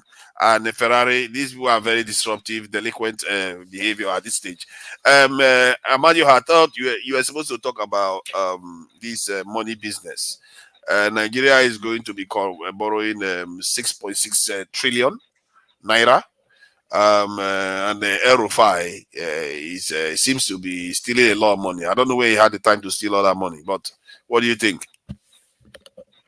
At least allegedly. Allegedly. As Ferreira said, as normal thing, Yahaya Bello, you have us. So we don't forget about Yahaya Bello. I thought we take forget about the fire also. And the borrowing of no borrowing, until they don't they borrow, all the money they borrowed, here is the money. It's borrow and share. So that's the condition we find ourselves in Nigeria. So the other we can say about it, that when they borrow, they share it among themselves. You know. And second, who is paying the borrow, all the money they borrow, who is paying it? We forget the main thing. Actually, sometimes I will say the truth. The truth is that if all this money on money, no borrow, you know, when Buhari entered new, our case was that time that the snake was swallowed, the monkey they steal, that was our case then. But this time around, it's not the snake that swallowed the whole money. Nothing has this anything to do with the money. Is that when you borrow, you become more poor and poor every day. There's nothing to I can tell you that okay, the money they are borrowing, the borrowing, what are going is order to slash out slash down the how they spend money running the government. They keep on borrowing. They don't increase the salary of a CGM to 300%. What's all about? You know, I mean 200%. Yeah, everything they are doing are just Nigerians are fools and I can do said. He said, "Buhari government, you know, you just start people spend the money. After spending the money, I thank God say my children are American citizens. They won't come and pay. And my insurance already take and say if I die, I don't they bury me somewhere. I don't even mark here. I want to be buried. So anything I do in Nigeria is to help my siblings there. My children, they're here. So my own be say, as I said, I don't care what they use money to do, but my issue is that let them measure the poor breed. I'm going to hold you. Let the poor breed. Because the more they borrow, the more the Nigerian enter to poverty. You know, all the money they were collected from Abata loot, who can give account of it? All the money he borrowed, who can give account of it? So money no money, borrow no borrow. We all know that is going nowhere. All these ones, nothing. Former Soraba governor, Alpha, nothing. Yahaya Bello elected, nothing. Alpha, nothing. They just give us something to talk about. So anything that sometimes we come here, we talk, like they call you a better. When we talk about trouble, the thing go full now. But anything about monetary issue, people are fed, everybody's fed up on Nigeria borrowing and spending. People are fed up. So Amadio, do you think that the reason why people don't talk too much about it is because they too are looking for their own opportunity to steal? My brother, I won't tell you lie. If I talk, I will go say and talk about myself. Everybody here. Wait, man, let me tell you, I do say it everywhere. You see power. Any of us here, we try. Only by the grace of God, you can escape the temptation of if you are going here. Oh if you get of us, no, not though you are going. I thought that you die. No. I'm just sorry. It's not you. I'm just reading this stuff. No, I'm just saying the way Nigeria is. If you don't, if I was, we are saying something here one day. I think with Queen California, he was saying you have not break a gear house.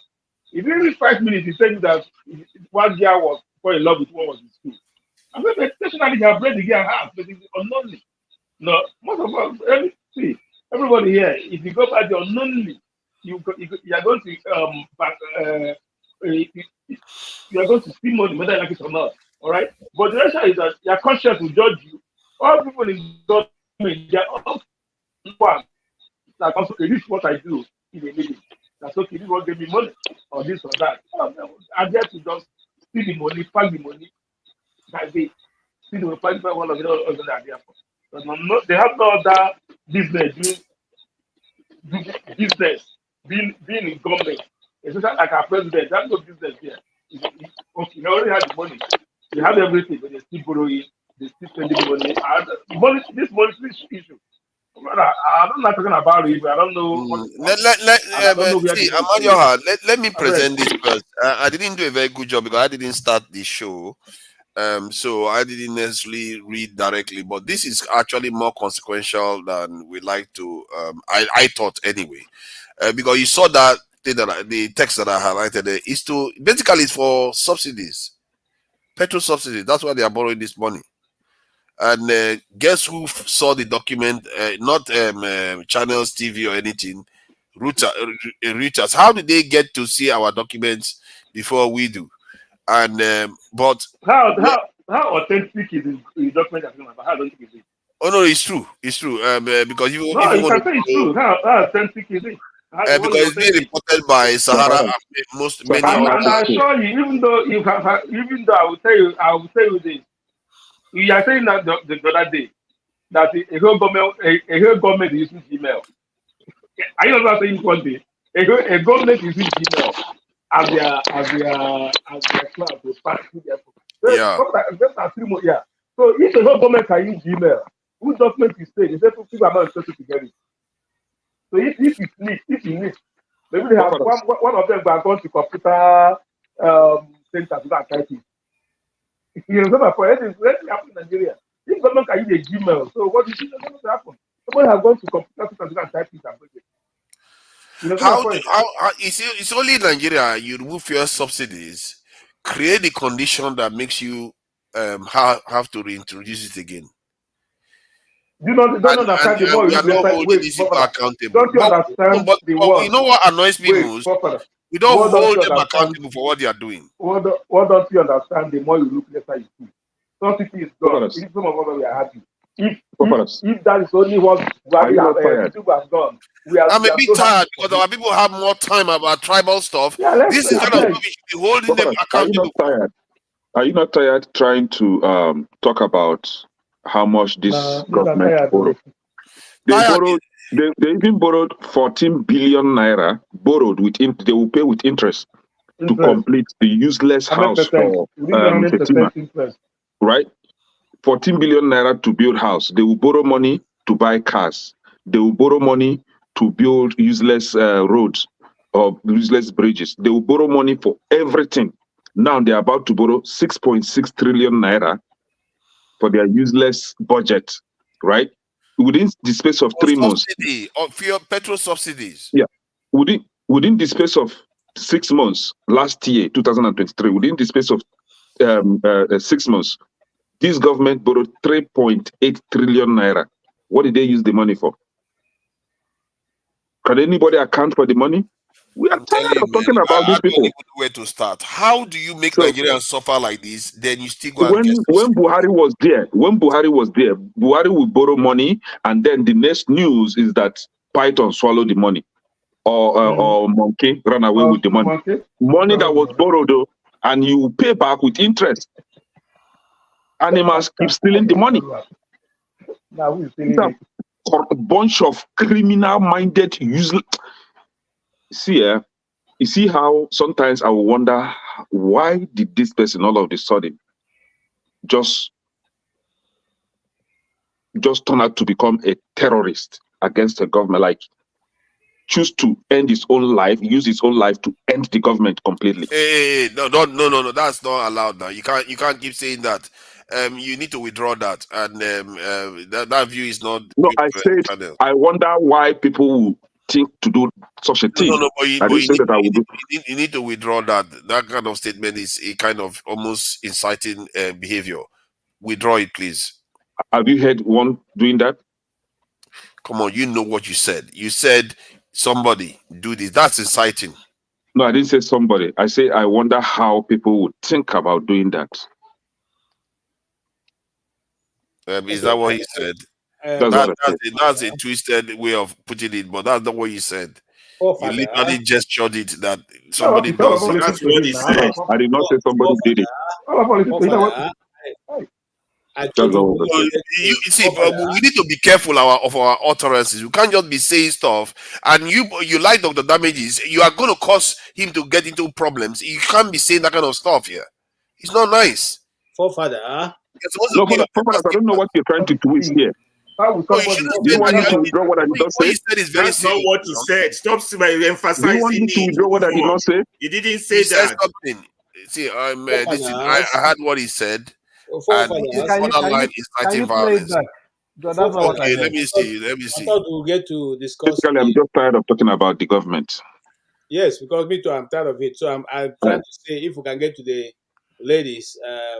I have a question you can ask them for father. You want to get to wig and weave on. No one talk about the money. Especially snakes to all of them. Another topic, please. Because me, I'm tired of talking about Nigeria. No get now £1, no balance. So it's cool. Let me answer what Steph was asking about the migration thing. So Steph, what I was saying, you're right. Are you not tired? Are you not tired trying to talk about how much this government borrowed? They even borrowed 14 billion naira, borrowed with they will pay with interest to complete the useless house for Fatima. I think somebody is 14 billion naira to build house. They will borrow money to buy going car. on here? They will borrow money to build. Father is replaying what I said. I'm replacing it. I think it's coming through. I'm replaying it, but it's not showing on the screen. Because Steph said that we should check it. Don't worry, I'm muting. Carry on talking. Then when I get it, then I will bring it back. Carry on. Whose turn is it? Speedy Flu was talking. Ferrari, put your hand down. It's not even close to you. So basically, Amadio finished now. Waiting for London. Lumide is asleep. Okay, go ahead. So, Steph, you're right. The borders are porous, and as we have it today, barring a policy where they could say all the people of Fulani descent can move from place to place, which, as far as I know, there's no policy like that in the West African region. So they have to obey the immigration laws. All right. So someone from Mauritania cannot say, oh, because I'm Fulani, I'm going to come to Nigeria and settle there. That's not what I'm saying. I'm saying there have to be people that are Fulani descent already on the Nigerian side. The Nigerian side is not devoid of Fulanis. It's not empty. You would agree with that, right? So there are some Fulani nomads in Nigeria, born there, raised there, been living there. But I'm not saying someone from the Gambia or Mauritania or Chad can just come in and roam freely. That's not what I'm saying. I'm saying if you lived already in Nigeria, you was born there, you raised there, you by the laws of Nigeria are a citizen of Nigeria, and of course you have the right to move all over the country. That was all I was saying. So I'm saying they have to obey the laws. So I'm gonna share this so that we revise the video according to popular demand by one panelist. Let's play it again. See, you see how sometimes I will wonder why did this person all of a sudden just turn out to become a terrorist against the government, like choose to end his own life, use his own life to end the government completely. Hey, no. Wow.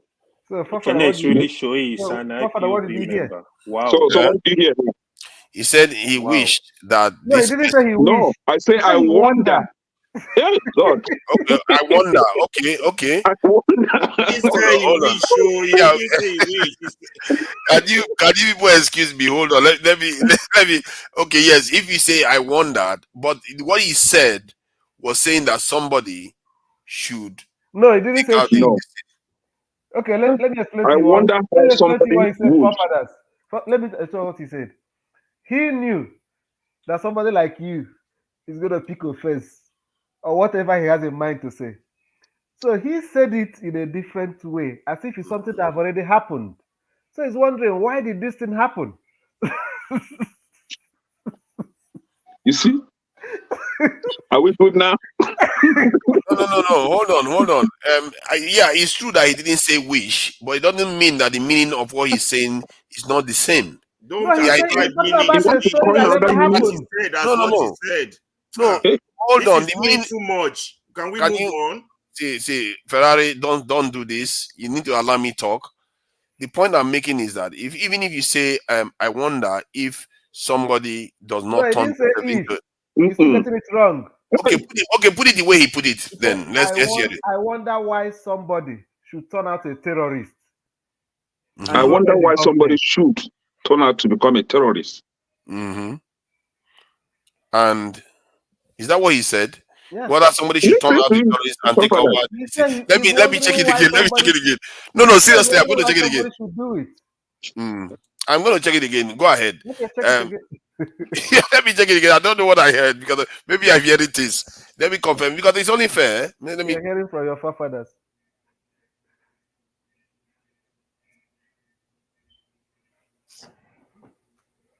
This guy is just. Can we move on? Carry on with the discussion. Don't wait for me. I'm not playing it. Okay. I was asking a question about. I said forefather should ask this question. You keep saying we know this government is sharing money, borrowing money, doing that. So what should we do about this government? Should we call for their resignation? Should we, go out on mass protest? Should we use? These are the type of question you should ask. Should we start mobilizing for their next? Don't just talk about this one still billion, and tomorrow the headline of the money they borrow will be bigger than the one they borrowed today. Who wants to be talking and regurgitating problem? You want to talk and say, okay, are we reacting enough? What should we be doing? What should we be reacting? These are what I feel are valid questions. Should we be having hashtag Condo Candy B resign or some? I just think you keep talking about holding them accountable. Do you have any suggestion for further on how we can hold them accountable? We have 1,000 ways. I can tell you that. Okay, but I'm still going back to this point. Waste of time. I'm still going back to that point. I don't let points go like that. That is why Okija beat you in moderating. Let him beat me. You see, I'm used to losing and bouncing back. It's all good. You can't really compare two moderators. Everybody gets exactly. We're all different people. Okija is gifted in his own way. I'm not sure that I'm not gifted. So let's forget about it. Point is that he said, "I wonder why this person doesn't turn into a terrorist." And why somebody should? No, I don't think he should. No. Okay, now that's a key term you use there.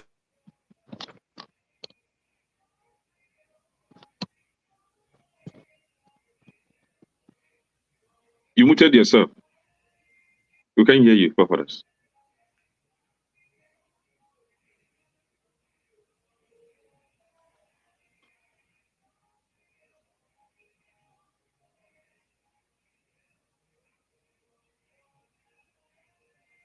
What's really wrong with forefathers? What's going on? Your forefathers are disturbing. Why? No. Sorry. I think I don't know why people stop when I'm not doing anything. You can carry on discussing. But the point he was making, he didn't use should. I must say, he didn't use should. And he also went on to say, the way I understood it. Can you play it again? Forget about how you understood it. Did you remember to eat dinner? Maybe I did it. I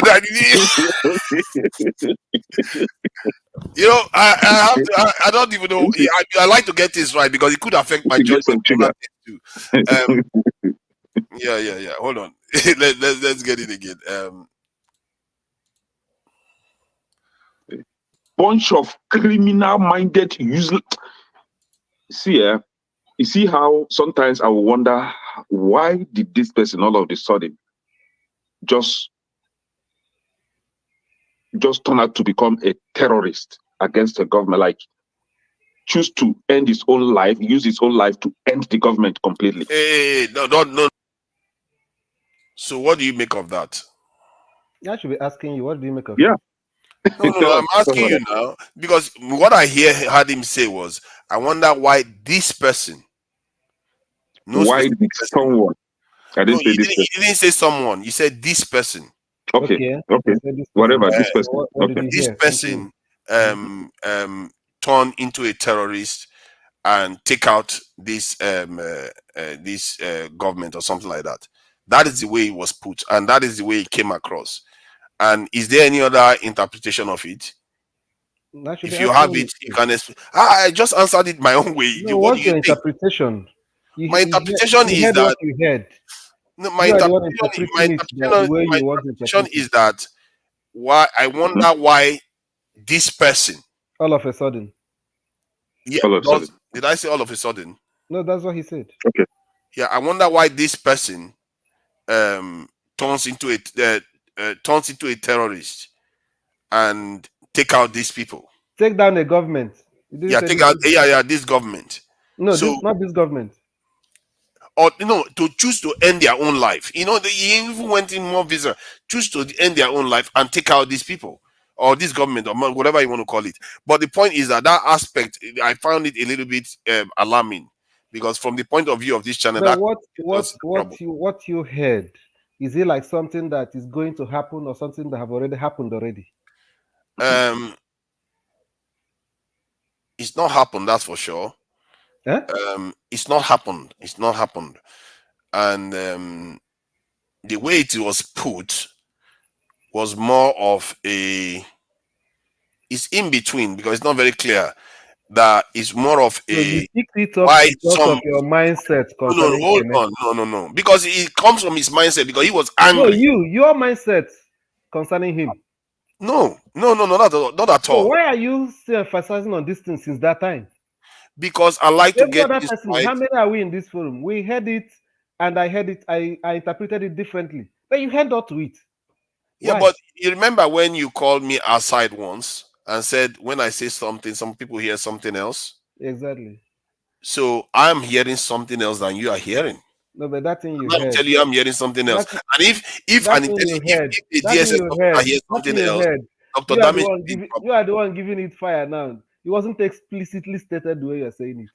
I have actually admonished one other panelist for saying something similar, alarming before. I don't want to be here when somebody says something, then Dr. Damage is contacted. I don't want to be here when that happens. That's my concern because that's a very, very serious statement. Say somebody should end their life.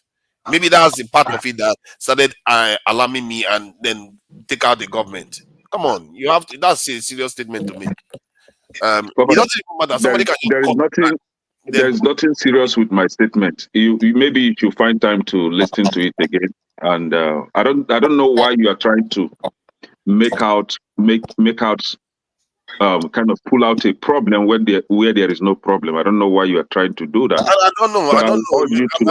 I'm just being a little bit protective because I know that somebody put their trust in me. I'm very mindful. I'm very, very mindful of what I say. What you are confused. It's good to be protective, Father. Yeah, you're better that than not to be. Then we start saying sorry, Rudolph. Sorry. But this time around, you need to drink some small stuff. Forefather, me, I just won't put you inside my special ed class. That's all. Look at you. I don't know who made you a teacher, even. I don't know who made you a teacher. You are teaching people with this kind of attitude. You don't know your left from your right. And stop wearing my clothes, Ferrari. Stop wearing my clothes. Get your own. Have you ever worked in the Nigerian police force? You don't know what do you mean I work in the Nigerian police force? Because you are talking like he's a secret agent.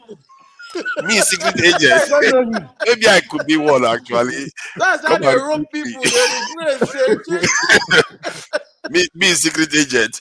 So, but this money matter, man, I feel bad for Nigeria. I feel bad for Nigeria on that one. You guys don't know who Tinubu is. Tinubu is more interested in the next election that he is in changing Nigeria for good. He's busy buying people. Do you heard Bode George interview? Was he 2 days ago? No. Oh yeah, I heard about the one where he was saying we should when give I him listened to that one interview, more year. I said this Jagaban is too much. He's too much. You don't have the willpower. Eh? Can you imagine Bode George of all person that have said initially that's going to run away from the country? We all know what has been going on between him and Tinubu, even before Tinubu dreamt of contesting for election. Bode George is the one advocating that people should give Tinubu another 1 year. And nobody should judge him with his first year.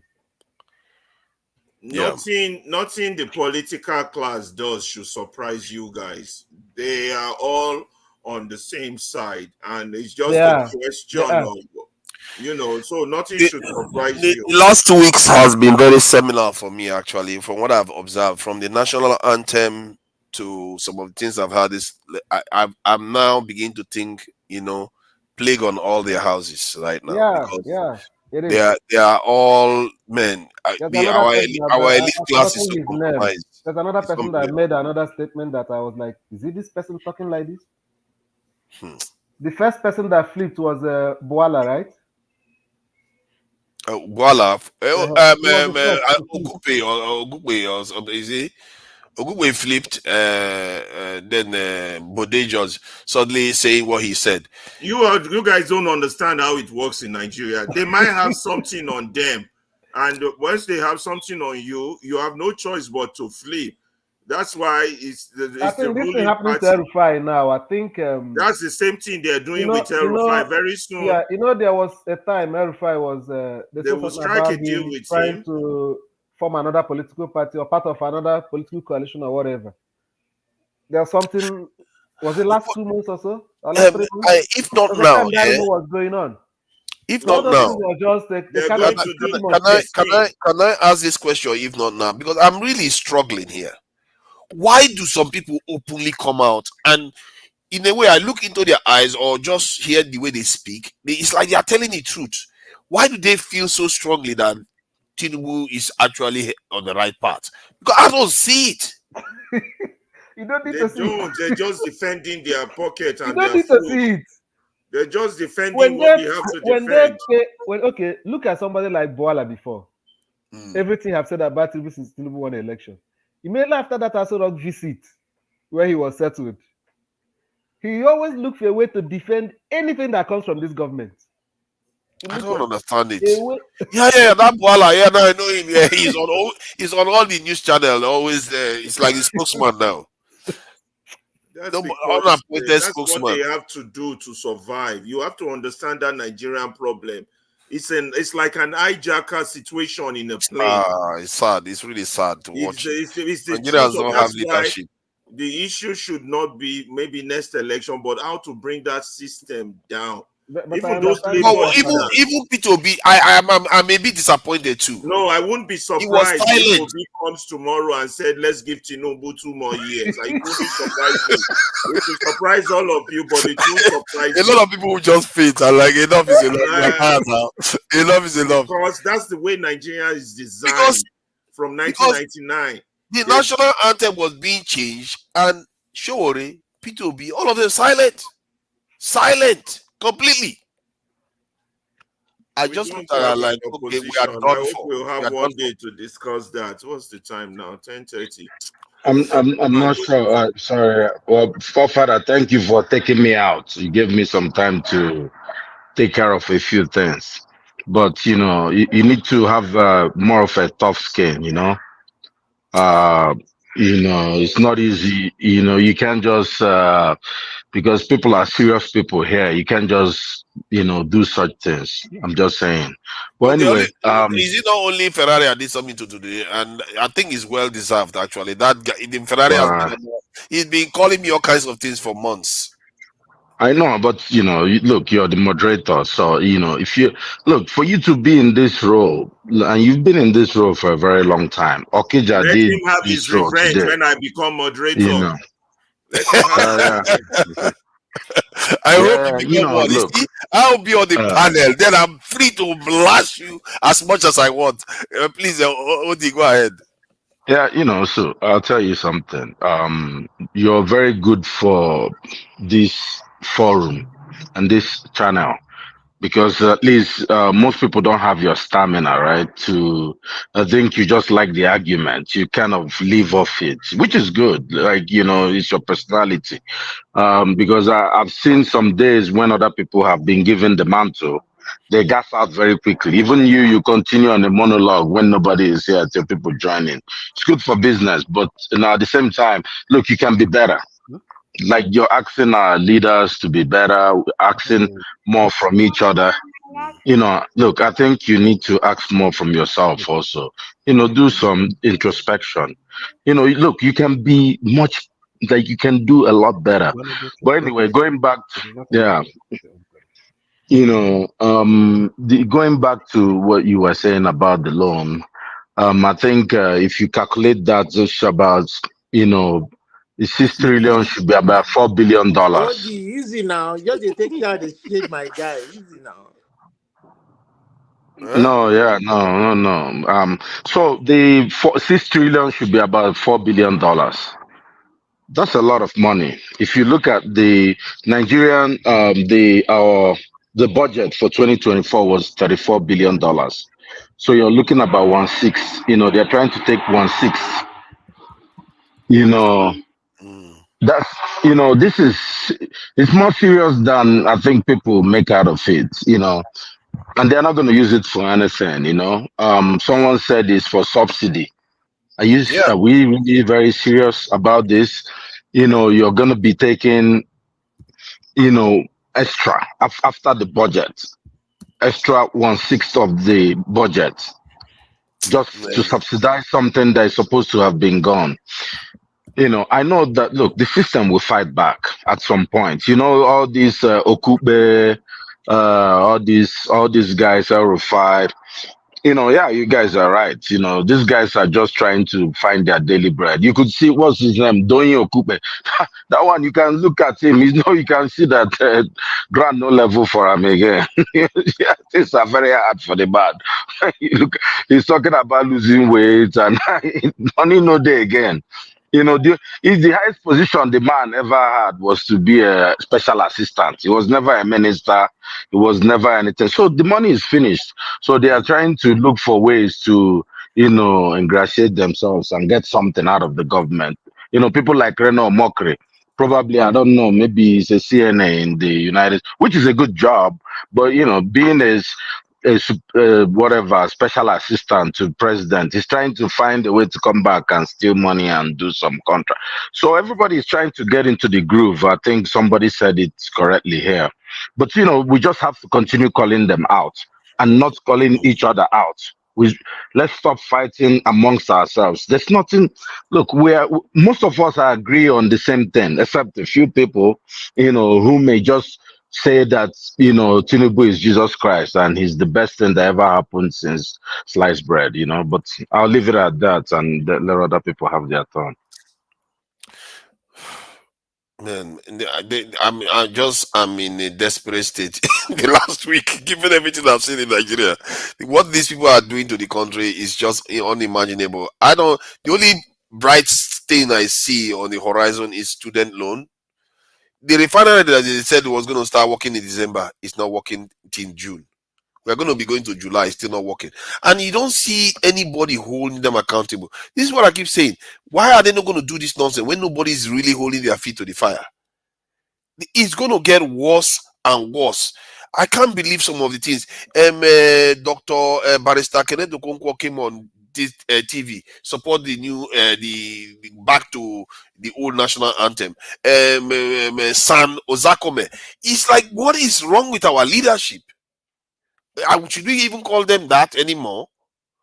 At least if you have the kind of mindset that some of us do, that the country should be sovereign and doing its own thing. These people don't see in Nigeria like that. I don't know where to start from. It's like Tinubu came into office, he saw a hole that is covered, he dug a hole, and then he covered the hole again, then he dug it again.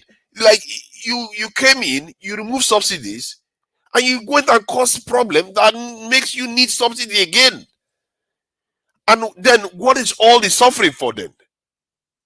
What was the point of all the suffering then? And he's still working, and the government is still going about, and some people are saying they are very popular. I don't know, man. Nigerians, I don't know. We really need I like to hear I speak the truth, opinion on this. Sincerely, he likes Tinubu. I like to hear his opinion about these decisions he's taking. Yeah, you can ask him. I speak the truth.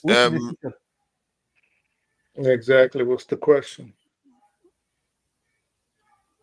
I think he wants your opinion on the subsidy.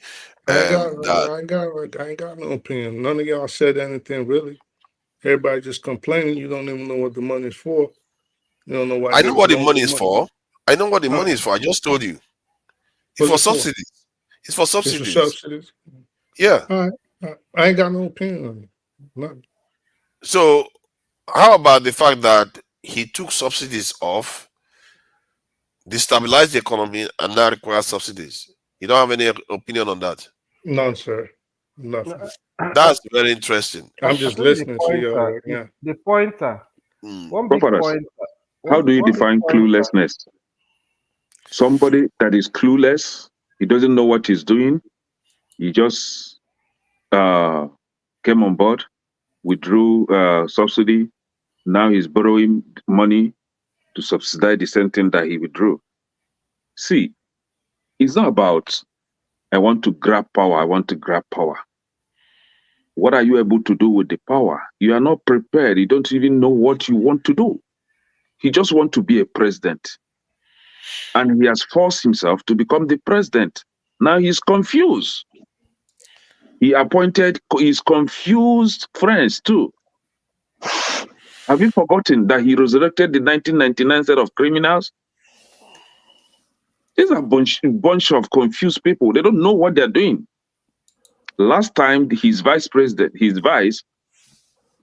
that they actually implemented what P2B and Atiku recommended, and it didn't work. That is plagiarism, right? You plagiarize. You don't even know what you are plagiarizing. So it means that you don't even have your own work. You didn't do your homework before you become the president. You are now relying on somebody else's what they call it, effort or plan. You don't even know how that person intend to implement those plans. You see? So you don't expect, I've said it even the first week that this guy assumed office, I said, watch out and see. It will end up in total failure. Doesn't know what he's doing. See, can I on this one? And this is what we're seeing today. Can I on this one? Me and you sound somewhat alike, and I'm beginning to lose faith in most of the people, at least in this space anyway. I'm beginning to worry that a lot of our people are just, they have all kinds of baggages all over the place, and I can't understand for the life of me why we remain stagnant. But I will see what this platform will evolve into, because some of the things I've seen in recently amongst our people is just, I fear for our. If I was a Igbo man, I would be laughing the living daylight out of my backside, hearing some of the way we sound. But maybe the elites are better, because what I see here, I'm beginning to ask myself, which one is worse? I don't see much of a difference from my own compromised view too. I'm also compromised. I make no mistake. The last show, yeah. It's not subsidy. Pardon? It's not subsidy. It's not subsidy. What is it? The way they would like to tell the narrative And the way I see the narrative is a little bit different. You see, a lot of people will tell you that, oh, give him one more year, or this is the new government. I don't see it as that.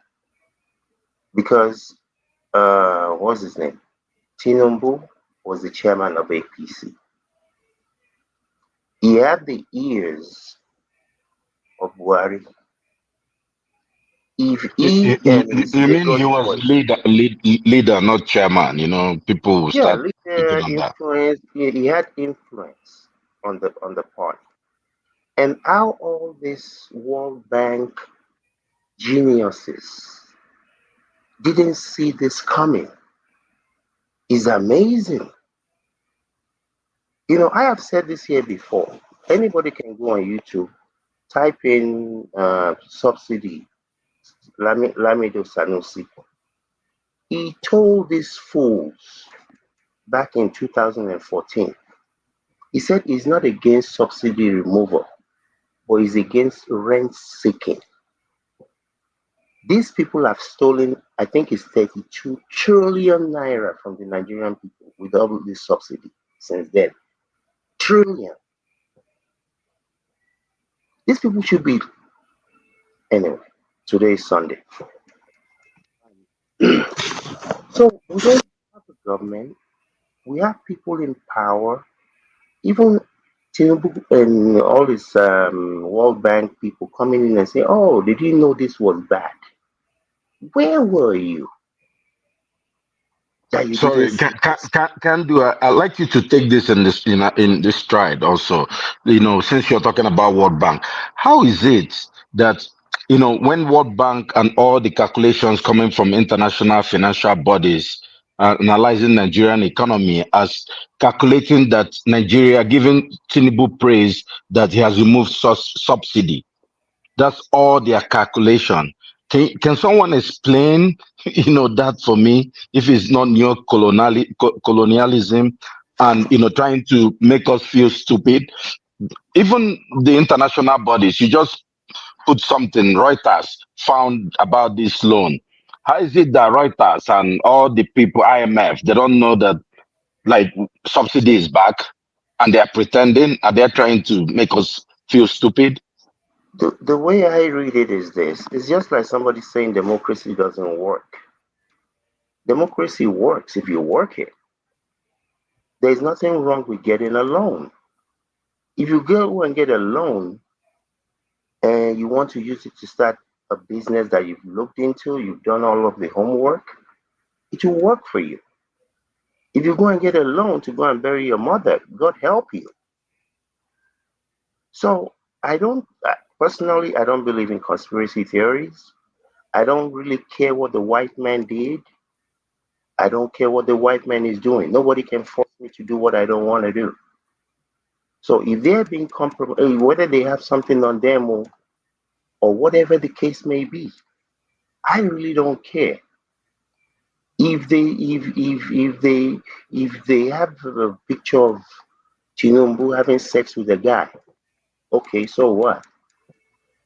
So because of that, you're gonna run the entire country down because somebody has something on you? So you see, I think I said it earlier. We're not going anywhere because the people on the ground are the ones that are going to have to fight. And a lot of them cannot fight because of their situation, hunger, deprivation, lack of hope. We're not going to have a bunch of people coming from the Americans or from Europe go and gather guns and go to Nigeria and go and fight. It's not going to happen. So the people on the ground, fortunately or unfortunately, are the ones that are going to have to take up the baton and fight. If you're not, look, my conclusion is this. Most of us in the abroad, we're the last Nigerians. Our children are not going back. Our children, I know untold number of Nigerians. I cannot see how those children will go back to Nigeria. I just can't see it. So it's not, it's not a doom and boom and Nigeria is going to be done forever. Nigeria is going to be a great country because of its people. It's just not going to be in this generation. The average Nigerian worships money or worships somebody that has money. And like I told some people a few months ago when I was in Nigeria, Dangote is worth about 15.6 billion. Wonderful. The richest guy in the world is worth 220 something billion. So what is the noise about your 15.6 billion? And at the end of the day, whether you're Dangote, whether you're the richest guy in the world, you're going to die. You're not going to take one penny with you. And if these fools can understand that, if they can understand that, I was telling somebody, I said, even let's remove me. Let's say I won a contest, and they said, Mr. Kendi, here's your $120,000 car. Me, I will sell that car for 100,000 or whatever I can get close to it. I will find 300 people in Nigeria that I can put 500,000 naira into. You go to sell Gary. You go to sell beans. You go to sell rice. You go to sell water. And we're going to be having maybe a bi-monthly account of what have you sold? What are you doing? That is more important to me than that car. Helping 300 people. And it's not just them. They might have a husband or a wife and 2 kids. It's not about being Mr. Do-Good. It's just about your priority. Driving $100,000 car is not a big deal, especially in America. But this is why I can never understand why these people steal money. To do what? To eat what? To go where? To prove what to who? So, and I'm not saying that it's just the leaders. The average Nigerian loves oppressing. I don't even know. I don't care if you have $2 trillion. You can't oppress me. It's not possible. It's your own money. It's got nothing to do with me. But it's the mentality. It's the mindset. Money, money, money, money, money, money, money, money, money. Look this man. Look how much money he gets. Look that guy. Look what they wear. Me, I don't care. The thing where I wear doesn't make me. The money that I have doesn't make me. This house don't make me. But it's a mindset.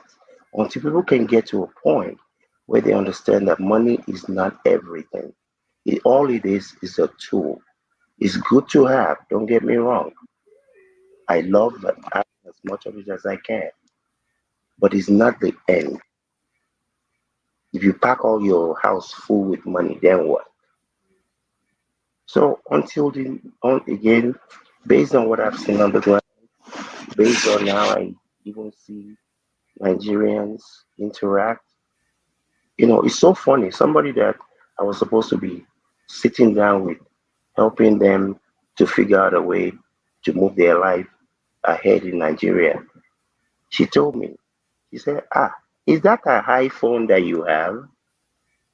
I said, no, not the iPhone, no. He said, me, I only like people with iPhone. Now the person where they go help be that though. They look me, say my phone, no be iPhone. Mindset. Okay. So who's next? Anyone have anything to add before we close out? We need to be closing out soon. It's going to the 12-hour mark. It's gone longer than we expected anyway. So if there's nothing anyone has to say, I can start rolling it over. We didn't do a lot of promotion of the channel today. We didn't do a lot of that, and I wish I had more chance. I guess I didn't start to do more of that. That said, today has been a bit of a weird day talking about these stuff. I feel violated to an extent, actually. But it's all good. It's all in the name of getting to understand these subject matters. And gentlemen, I really appreciate you all for coming in to endorse Dr. Damages and engaging with each other. AY, was here and he did a lot of contribution, and we all enjoyed this contribution. Kando, I appreciate you for coming in and contributing to this discussion, and Olumide, I appreciate you for also coming in to contribute, and Steph, aka If Not Now, thank you for coming in to contribute to this discussion.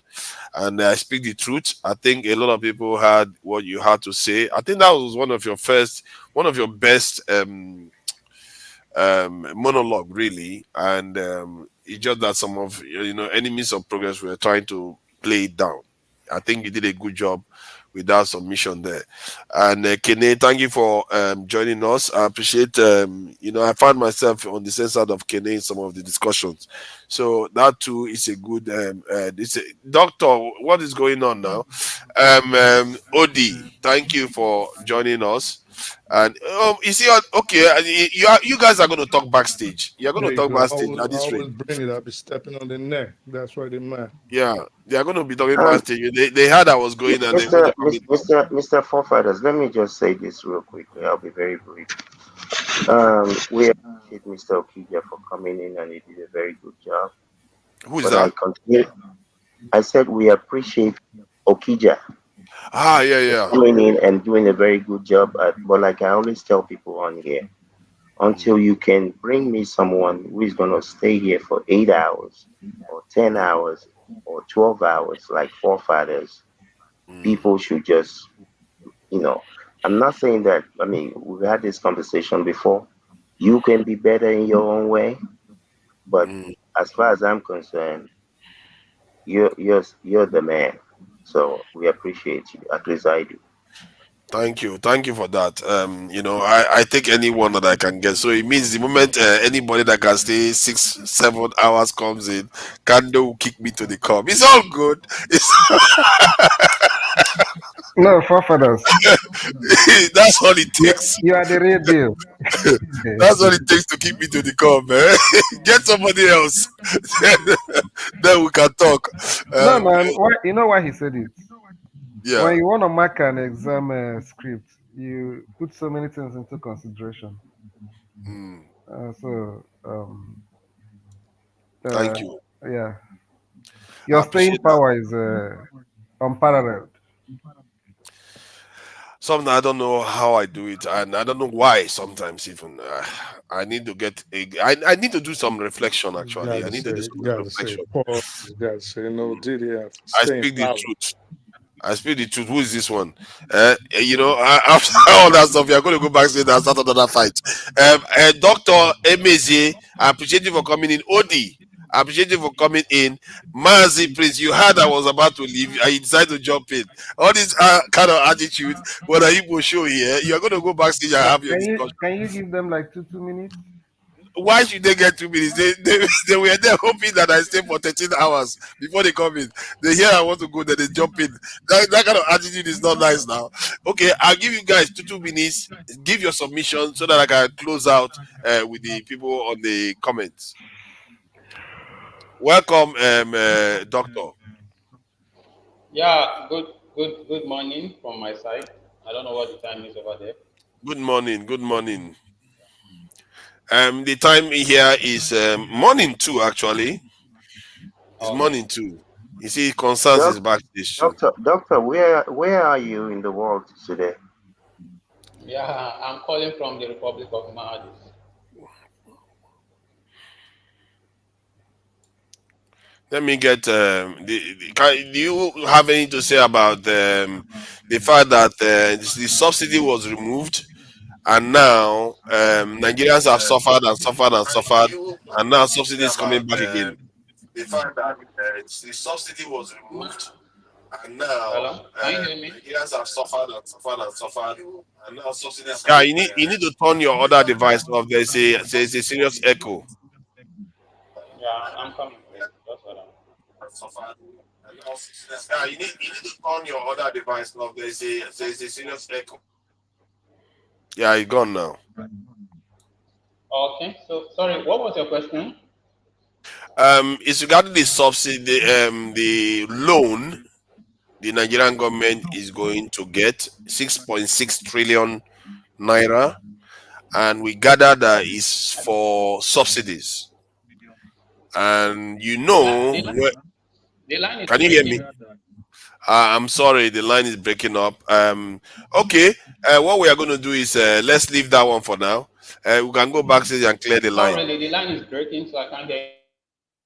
Yeah, I think is it on my end or is on his end? I think it's on his end. Mazi Prince, you know, subsidy is removed. Now subsidy is back again. They are borrowing money to go and pay subsidies. So what is the point of all the suffering Nigerians have suffered all these years, all these 1 year so far? Well, I've been trying to avoid talk about the subsidy of a thing. They've never removed it. It's always been there. So, like I say, you know, it's criminal, and they will keep exposing themselves. That's that's what I know, and that's what it is. They'll keep, exposing themselves, all the lies and all that stuff. They never think good of that country. Well, that's where I can say. That's what I can say right now. That's why I kind of stayed away. I don't want to talk much. Yeah, there's a particular reason why I came in, and that's where I am. Mhm. Okay, I get it. Thank you for joining us, even if it's late in the day. All right, all right. I appreciate all of you for coming in today, and I appreciate all the kind words that were said to me, because today I'm a bit raw from all these discussion. All this discussion is really raw. Okay, people in the chat, Tope, I really appreciate the money you have donated. It's a shame we didn't do a lot more. Tomorrow we are going to talk more about how we can contribute, because Dr. Damage is doing a lot of work and he's paying a lot of money out there.